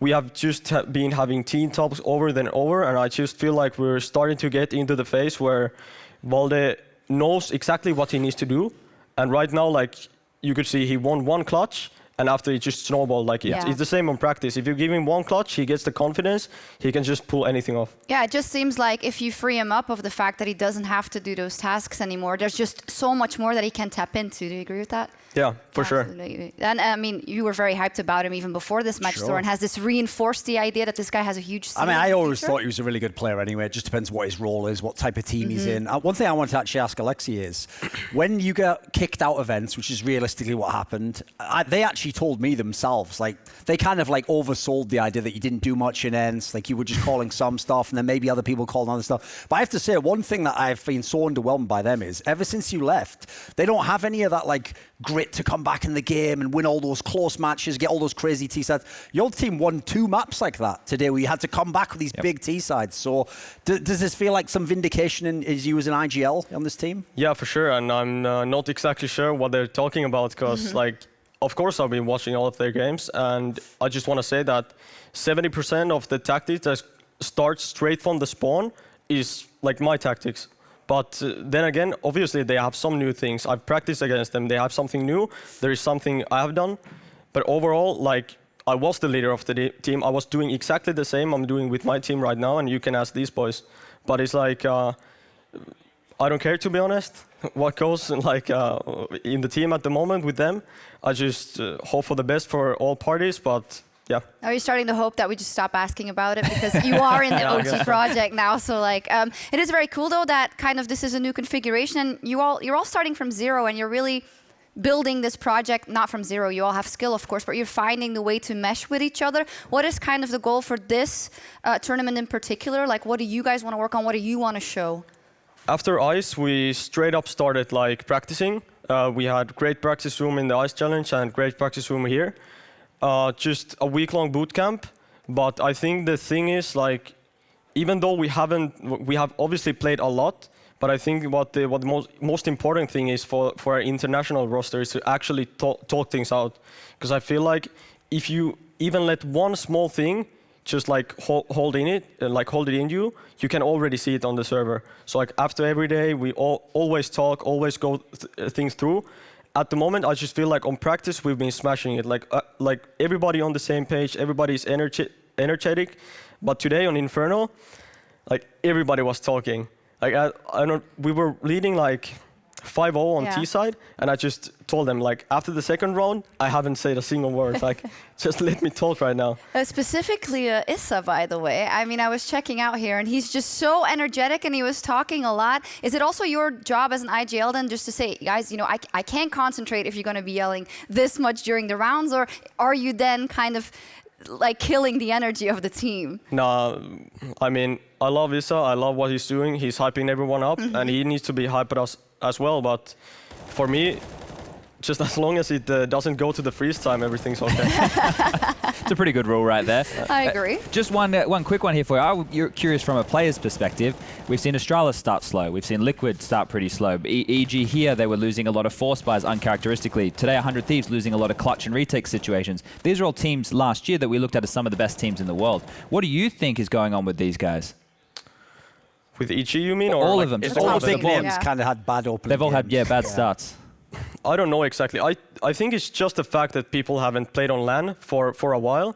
Because obviously, as far as practice goes, like I've heard players say that Astralis was smashing it on the prac. Yeah. We joined the server once where Astralis was still on the server and the score was like 26-1, and we were like, oh, they smashed them. Smashed it. But coming into LAN environment and just like whole different like with the team and everything, I feel like they just get nervous.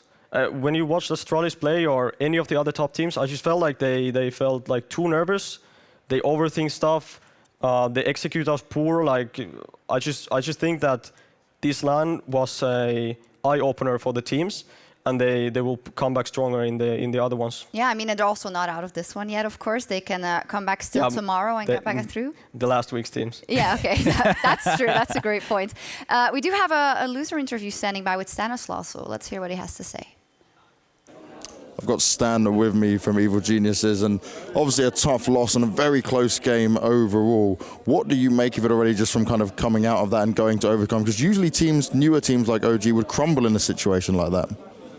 I think we just beat ourselves. We weren't hitting shots and we didn't play to our capabilities, and that's all it really came down to. We made mistakes that they capitalized on, and that's it. And there was a lot of these rounds, especially when we got into Dust 2, right, where we were getting the force buys, but it was kind of going back and forth. You were having moments, they were having moments. In general, what was the communication like for you guys? Because from when I'm speaking to the other guys, you seem to have like a really good boot camp again here in Europe. Yeah, our boot camp was good. We played pretty consistently throughout the week, and yeah, I just think it's pretty simple why we lost the game. We just weren't hitting shots, and we were making a few mistakes that are uncharacteristic, but yeah, that's how it goes. Now, we've seen this not just in this group, but obviously the previous groups as well, with some of the bigger names not being able to come back from the break and kind of have that. Would you put this down to maybe a bit of rust as well?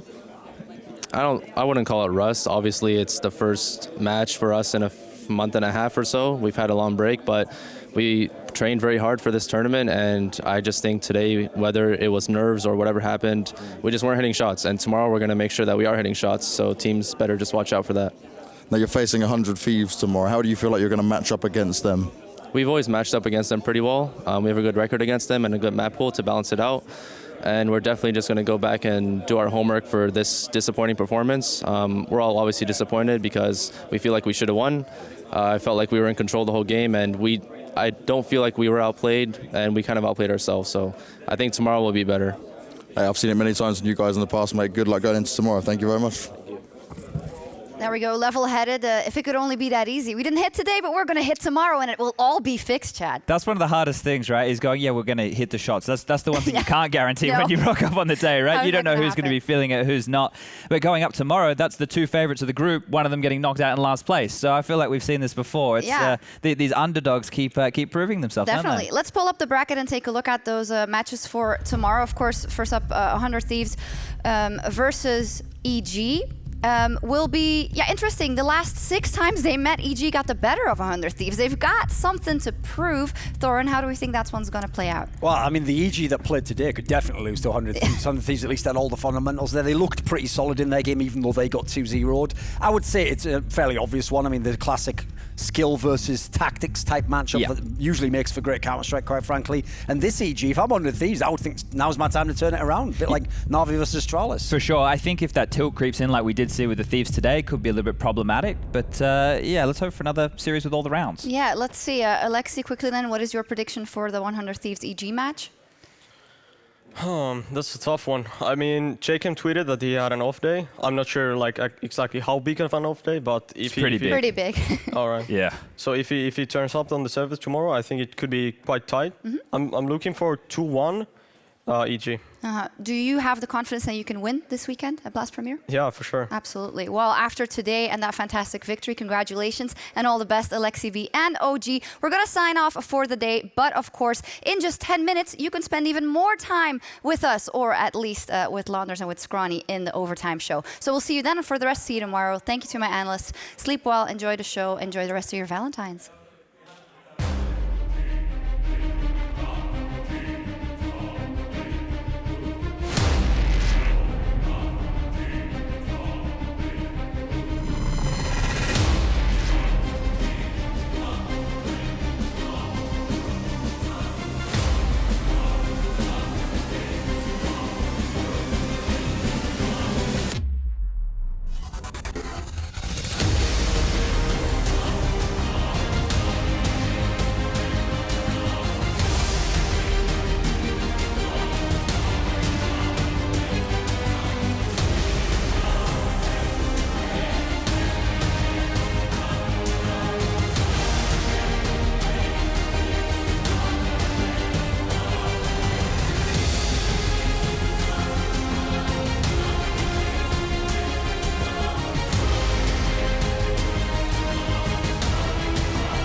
Hello, everybody, and welcome to Blast Overtime. I hope you're having a wonderful Valentine's Day. What an amazing day of games. And to follow up with that, we've got a very good interview coming up with Issa. I can guarantee it's going to be good because Issa is a great interviewee. It's me and Connor tonight here, and we're going to be doing a very special new segment following our Shot Style by CS Money segment called Perfect Match. And Issa will be here to find his perfect teammate. Stay tuned to Blast Overtime.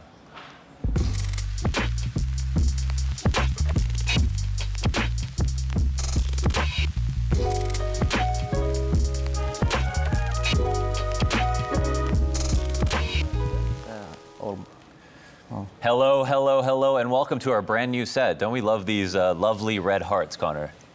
They make great noises when you slap them. Yeah, they're fun to play with. Yeah. And you're also fun to play with, Issa, as on OG. If you told me I would have wear red also, you know? Yeah, would you have? Valentine, yeah. Yeah, you've got a little bit of Red Bull red there. Yeah, a little bit. Yeah, a little hint of it. Yeah. Do you have anyone special in your life? Yeah, I have. Oh, you do? Yeah, okay. sure. Do you want to shout on it? Or you want to... No. No, it's okay. It's all good. We have a great show today with you. You haven't seen the show yet, maybe, Overtime? Have you ever watched this show? No. No? Okay, No. This is great. It's perfect. That's how I like it, to be a big surprise. But you, as a teammate, very fun to play with. We're listening to the comms. It seemed like you're always very funny, bringing the conversation and the energy. Is that something you think about? I mean, I'm an emotional guy, and when I feel happy outside and inside the game, especially with my teammates, my emotions just being released, you know? Yeah. But when I'm depressed or I don't want to play with the teammates, or it just feels that I will be calm all the time. So just emotional thing. Do you miss Woxic? I mean, it's like I got used to it, you know, like we played FPL all the time together, and then we played in Gex and Friends, and when we went on a pro team, we went together. So, of course, he will be always on my heart, and yeah, sure, like, he's my brother, you know. Listen, that was your Valentine. You could have shouted him out. I don't know why you're hiding it. Woxic. So wonderful, man. And on this team, you don't only bring the joy, you also brought the frags. Dust 2 was a great map for you. And one of the maps I remember the most was a map that you played on Hellraisers on Dust 2. Is that a map that you didn't say it wasn't your favorite map, but is it a map that you find that you play well on a lot? I mean, on this team, I had to change some positions, like to fill out the missing spots, or like how the team wants me to play. But on Dust 2, I still have the main position since I played from HR, like in both T side, City side. So I would say I'm very comfortable in this match, or in this Dust 2. Now, to keep it real, you and as well as Mantu were one of many picks that could have joined OG. And there were some complications with other players, and a lot of stuff happened during the formation of OG. What was it that made you such a good pick when all was said and done? To be honest, after I went out from HR, I got plenty of offers, like both from NA and Europe, and I was not sure to take any one of them because I just didn't feel it. Like, some of them were really great teams too, but I just didn't feel that it's my right way to take it right now, because I was like, you know, I just wanted to chill first, to clear my mind, and then to take the right decision. And in that period, NBK contacted me, and I have been friends with NBK since a really long time. Since I joined FPL, we have always been really good friends, like outside the game, and we were always playing together in FPL. So I know this guy, and always first pick. Yeah, and when I want to play with someone, I like to play with someone like that I enjoy playing with, or at least I feel good with him, you know. And it like I cancelled all the offers, and I just told NBK, bro, it doesn't matter even if we don't have sponsors or whatever, I will go with you, you know. Oh, wow. Whatever happens. Yeah. I mean, I just like him so much, and he's like big brother to me, like. I feel it, you know. That's really cool to hear. Sorry, go ahead. So I'm curious. I mean, you said that NBK contacted you to the start of this OG project, but we know that before this you were with Hellraisers.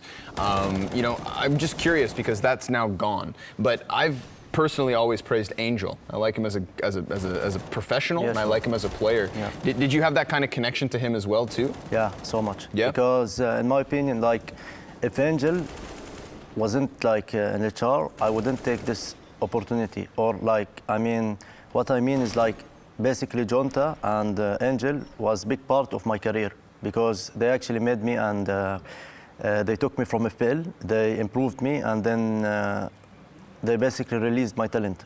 So like he will always be on my heart, especially one of, like, I always tell him, you are my big brother, and like I always respect him, you know. Yeah. So so for people who don't know, first where are you from, or where did you live just before you joined OG, and where do you live now? Jordan, both. And you live in Jordan still? Yeah. Are you going to have an OG team house? I mean, I don't think so, because like I have been playing on 70 ping all my life, and I didn't have problem with it. But when I joined OG, it feels we are getting a lot of invitation to LAN events. So it's like it's like rare to play online qualifier. Like the only qualifier I played on OG, basically I had 100 ping or 90 ping, and I was not feeling good because I didn't play in that ping for so long, because I was just coming back from a boot camp and summit, and I didn't have like good time to get used to this ping again. So all my shoulder peaking, or you know, I was tilting when I was dying. Yeah. So basically now I don't think we are playing online qualifiers, and even though if we're gonna play important qualifier, I will just go and tell someone, like, I don't know, I will tell OG I want to play it from Europe or something. This is actually an interesting thing. So with a lot of players, there's like Xantares, for example, who lives in Turkey. There's also there's another player who, I mean, basically everyone in Turkey has to play with high ping when they play online. And Adrian, who's also played on Hellraisers at one point, yeah, and Gambit, the Kazakhstani he had players to play. Kazakhstani players had to play with very high ping, and it's two totally different experiences to learn how to play online and on LAN. But is that like a comfort zone for you, or is it you're just saying it's a little bit harder and you want to get that ping down? Where you mean if I play on LAN? If you play on LAN, do you find it's hard to? Much better for me to play on LAN, because you know all these emotions and passion, I can't see them or I can't do them online, which is I would say doesn't make me a good online player. Like even if I play good, but I feel on LAN it's always better for me because of the people, and I have to scream, you know, like all the things gives me more confidence. Like what's sorry, go ahead. No, I think that's a really good comparison to what we had last week with Complexity. Blame F is another player who says that he is more of like this LAN presence because he can look at his teammates face to face, he can stand up, he can use that energy of being in a studio, he sees the people and like professionalism, whereas you go to online qualifiers, look at Complexity there, you know, same struggles. So I think it's very real what you're saying, that there's a difference between LAN players. It's a big difference because like, really, like when I'm playing online, like when we are winning round or anything, I can't say nice and scream. It's not coming from my heart, you know? Like I'm saying nice guys, good job, but it's not coming from my heart where I have to scream. But here you can see how we are sweating, how we are winning rounds. I'm looking left and right. I see how people really want to win. So it helps me also to hype them up more and more and hype myself, you know, with them. Well, I love to hear that, and I also love to see when you get a little tilted and then you drop the chair back. And you go into recline mode. What's that? No. This one because I have back problem. Not back problem, but like my back is hurting me a lot, you know, sometimes. So I just try to relax. Carrying this team too much, huh? No. No. How's life in Jordan? We're gonna go into another segment soon, but I want to know I'm always curious about where CS players come from in different parts of the world. What's the Counter-Strike scene like in Jordan? What's your life like in Jordan? I think it's pretty dead. There is really good players there, I would say. I don't know, like I'm not following the scene so much, and I have to focus on myself right now. But I'm saying, like, you can always find talents in everywhere in the world, but the thing is, like, in Middle East, I feel we don't have enough sponsors to like release these talents out, you know? It's main problem for them. Like, for example, if I'm player and I keep playing in Jordan, but I can't play against pros or anything, I can't show my potential, you know? And with that being said, I feel that the mentality of Arabs overall is hard to play with each other. Yeah, I mean... You as well, or? I would say, yeah. I mean, I can't. Yeah. I mean, one of the examples is, in my opinion, is Dota. Like, you can say Yabs or Miracle, all these, a lot of good players on Dota, but they can't make a really good, like, let's say, tier 1 team or from Jordan or whatever, and just because it just don't work out. You know. You play Dota? Yeah. But you play Dota? No, So you know OG then? Yeah, for sure. They won international sure, 2 years in a row. I mean, I'm 4K rating in Dota. Oh, 4K rating in Dota. Wow. Yeah, okay, I mean, I understand the game. Yeah, you I'm play not so enough. good, You can but understand. yeah, I that's understand. awesome. It's so good. So you're coming into the org. You're like a fan almost as well of the team. Yeah, I really like the OG before I even joined them. Oh wow, that's awesome. Yeah. Yeah, I mean, I picked you guys to win, partly because I really love the Dota team. I'll be honest. You know, you guys weren't the favorites coming into the match. I tapped in Twitter that you choose right I got you, because, dog. like, to be honest, with the kind of like to be honest, on Ice Challenge, on the previous tournament, online tournament, me and Valde were completely lost. Like we are supposed to be the fraggers for the team and to always step up when it's needed, you know.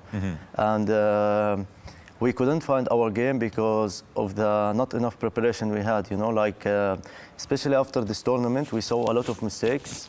Like for example, I don't know, we were dying by stupid stuff that is happening. You are dying by 3 times from behind, 2 times from picking the op, and it's like if you are dying in total 5 times without like taking a really good duel, you are just out of game. And I feel that was one of the reasons why me and Valde, like, I had the worst event actually in Ice. On LAN event. Right. LAN event. I think it was my worst one. We're going to have a lot of time to get to know you tonight, but before we move on, we've got to go into the shot style powered by CS Money. Stay locked.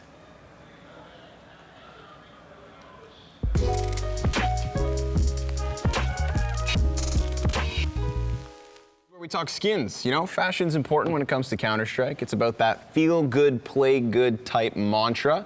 We've got, again, as per usual, 2 inventories we're going to take a look at. Now, Mohan, it's amateur hour. I've forgotten the order of the 2, but I know it's Alexi B or Valda. So production, save me, please. Let's cue up that first one. There it is. Woo, missed the mark. Gratisfaction.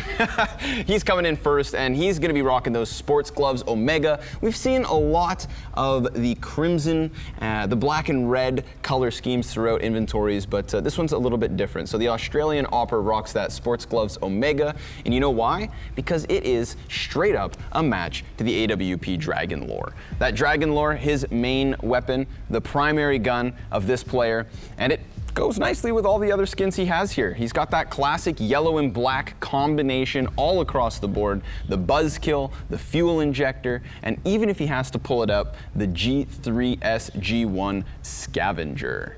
Bayonet Autotronic, does it match? Well, that's up to you guys to decide. There are other weapons out there, but I guess he hasn't splashed on the Dragon Lore knife just yet. Second inventory. Of course, gonna pop that one up as well. What do we got coming up? Well, we've got Alexi B. Alexi B, in-game leader for OG. Issa, how good of a player is this guy? He's so smart that, like, he knows what he's doing, you know? Like, he's not, for example, he's a really good fragger, and it's so hard to kill him. Like, he's smart, he knows what he's doing. Good movement, too. Yeah. I kept hearing you calling him Alexi Beast. Yeah, because he's spending a lot of hours on KZ all the time. Yeah. So, he's got that sweet, skillful movement, but he's also got himself a sweet skin inventory. We're looking at those Moto Glove Spearmint. It's nice and fresh, you know, white, pale blue. Good combination. Such a good combination with that USPS Road Rash. And then the M4A4 Desolate Space. That's where I draw the parallel. Again, we're talking those teals, baby. A little bit of purple, a little bit of green, some flair, some pizzazz. Op Onitaji doesn't really mix in, but he's got some purples. You know, the fade's gonna combine with that nicely as well. These players this week, I feel like there's a little bit less cohesion within their entire inventory. It's a mixed bag. But they're still dropping fat stacks on these sweet skins. Damn, would you say they're spending too much money on these skins specifically? Listen, we don't know how much they make, but I don't think it's enough. That's a good point. We've also got a good chance to take a quick little in-game look at one of Alexi B's weapons. That's his AWP Onitaji. Now, what's special about the Onitaji? Not too much. Nice mid-range type AWP. But what's beautiful about it is that he has an ode to Pasha Biceps. Pasha Biceps on the scope, an autograph for the ages. One of Poland's, very best. No, he stays here. Stay. Cool. We did that. It was not as clean as the other skin inventories that we saw, but we did see a lot of good skins that were good on their own. Yeah. Well, that's it. You know, sometimes it's not about the cohesion, as I said. Sometimes it's just about that individual pop, the pizzazz. Yeah. The shebang. The shebang. Yes. Okay. And now we've got a new segment for Valentine's Day, what we've all been waiting for. Why we dressed up in Valentine's Day colors, but we have heart balloons behind us. We've got a new segment, and we're going to do it with Issa. It's called Perfect Match. And so, I'm so happy that we had a wipe for that. I had no idea there was a wipe coming up. That's wonderful. Production's getting too good. Yeah, production's getting too good and too quick. But I'm ready to keep up. So here we are. This is our board, okay? Issa, we're gonna explain the rules for you and everybody at home. What we've done yesterday, or a couple of days ago, is record 3 interviews. 1, 2, 3. 3 different players that you don't know who they are, okay? Yeah. And each of the players answered 5 questions here and 1 tiebreaker question if we get there. But the first player to get for you to say that you like 3 of their answers wins. That player is your perfect match. So we're going to find out today who your secret perfect match is, and it's totally unbiased because you don't know who it is. Are you ready for the first question? Yeah. You ready for the first question? Sure. Okay. The first question is, and we're going to look at the screens, and then you're going to be able to see They'll have the answers. The answers. Yes, and I'll read you the answers. It is So where should I look? who is your favorite IGL? My favorite IGL is Alexi. No, hold on. My We'll see. favorite IGL, probably Stanislaw. My favorite IGL of all time is probably Existence. What was the first one? Okay, the first one was Alexi. The answer was Alexi. No, the answer was Nico. 100%. Nico. Nico. Okay.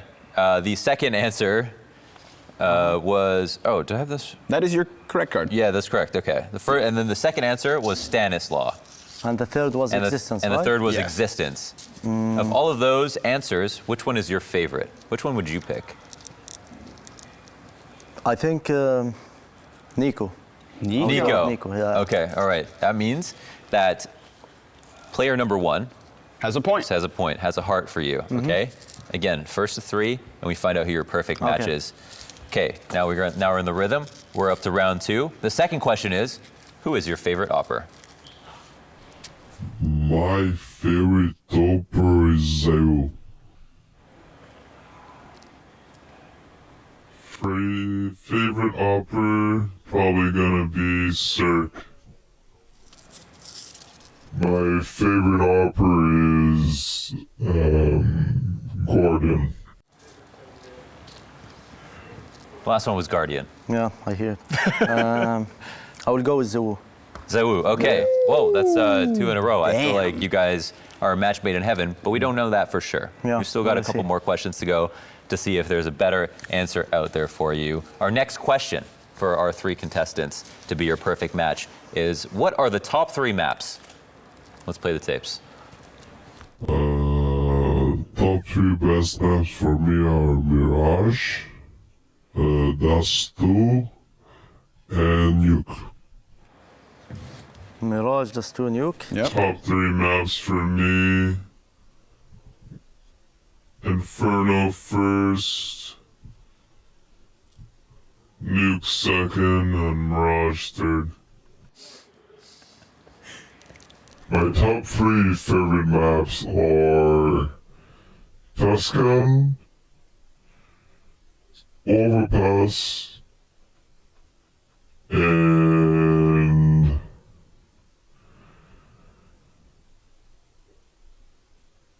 Dust 2. You can see how much thought and effort they put into thinking of these maps, right? So I want you to put equally as much thought and effort into why he picking the said best Tuscan, answer. this guy? He shouldn't have said Tuscan. Yeah, weird, eh? Hey. If he put Inferno or something, it would have been perfect. Perfect, okay. Oh, so he was onto it, yeah? Okay, so then who do you like the most of those 3? Okay, let me ask you another question. Do you have any idea who these players might be? No. No idea. How can I know? No, I don't know. There's like the watch. Who knows? A little flair. I will go with third. Third. Number 3. Okay, so we got a competitor here. This is going to be. Whoop. Yes, that is for round 3. That was close. For round 3. Oh, right, I Yeah, understand. Sorry. Now Okay. this is like a minefield. And then we've got question 4 coming up. And if it does come to it, we do have a tiebreaker, so no pressure to make 3 in a row, okay? The next question is, what are the top 3 Crosshair colors? Let's find out. The best Crosshair colors are blue, green, and white. Top 3 Crosshair colors for me, probably white as the first one, yellow, and then like the light blue cyan color. Top 3 Crosshair colors are green, just like everybody else, pink, and light blue. Well, I hope you remembered all of those Yeah. answers. I mean, I hate all these colors. You hate There's all no the red. colors. If there is red, you know. Okay. Well, Red if is you my had favorite color. to pick the best of the worst, I would go with blue, green, white. So first one. first one, blue, green, white. Oh my God, we already have a winner, folks. This Took is 4 it. questions, but we got there. What I'm most curious about. But to be honest, I failed on this one. I didn't want to say Tuscan, but. You didn't want to say Tuscan. Okay, you gave them a chance. I appreciate that. Okay. You let the I game didn't keep want going, to say bro. Tuscan. I But wanted to. this is a clear of winner as I've ever seen. I think this is very decisive. So I think if I picked what my heart says, it would be 4. It would be for yeah. number 1. I wonder, do you have any idea who picked Tuscan? No, bro. No, bro. No. Do you think that person's crazy? I think. You think they're Yeah. crazy? Okay. Well, I think then it's like time he to should reveal. be like 1.6 player. I mean, 1.6 player, someone yeah. who Do you likes know it any? a lot. That are here this weekend? No, bro. I don't know. No, someone crazy for sure. Yeah. Yeah, nuts. Yeah. But he can be a really good old school player. Okay, yeah, that's true. Maybe he is really good. Why don't we start with the losers, yeah? Yeah, let's Okay. take a look who you did not pick. Number 2 was Ethan. Disappointed, man. No questions that you liked. And number 3? Number 3? The Can we look at crazy number 3? Tuscan pick?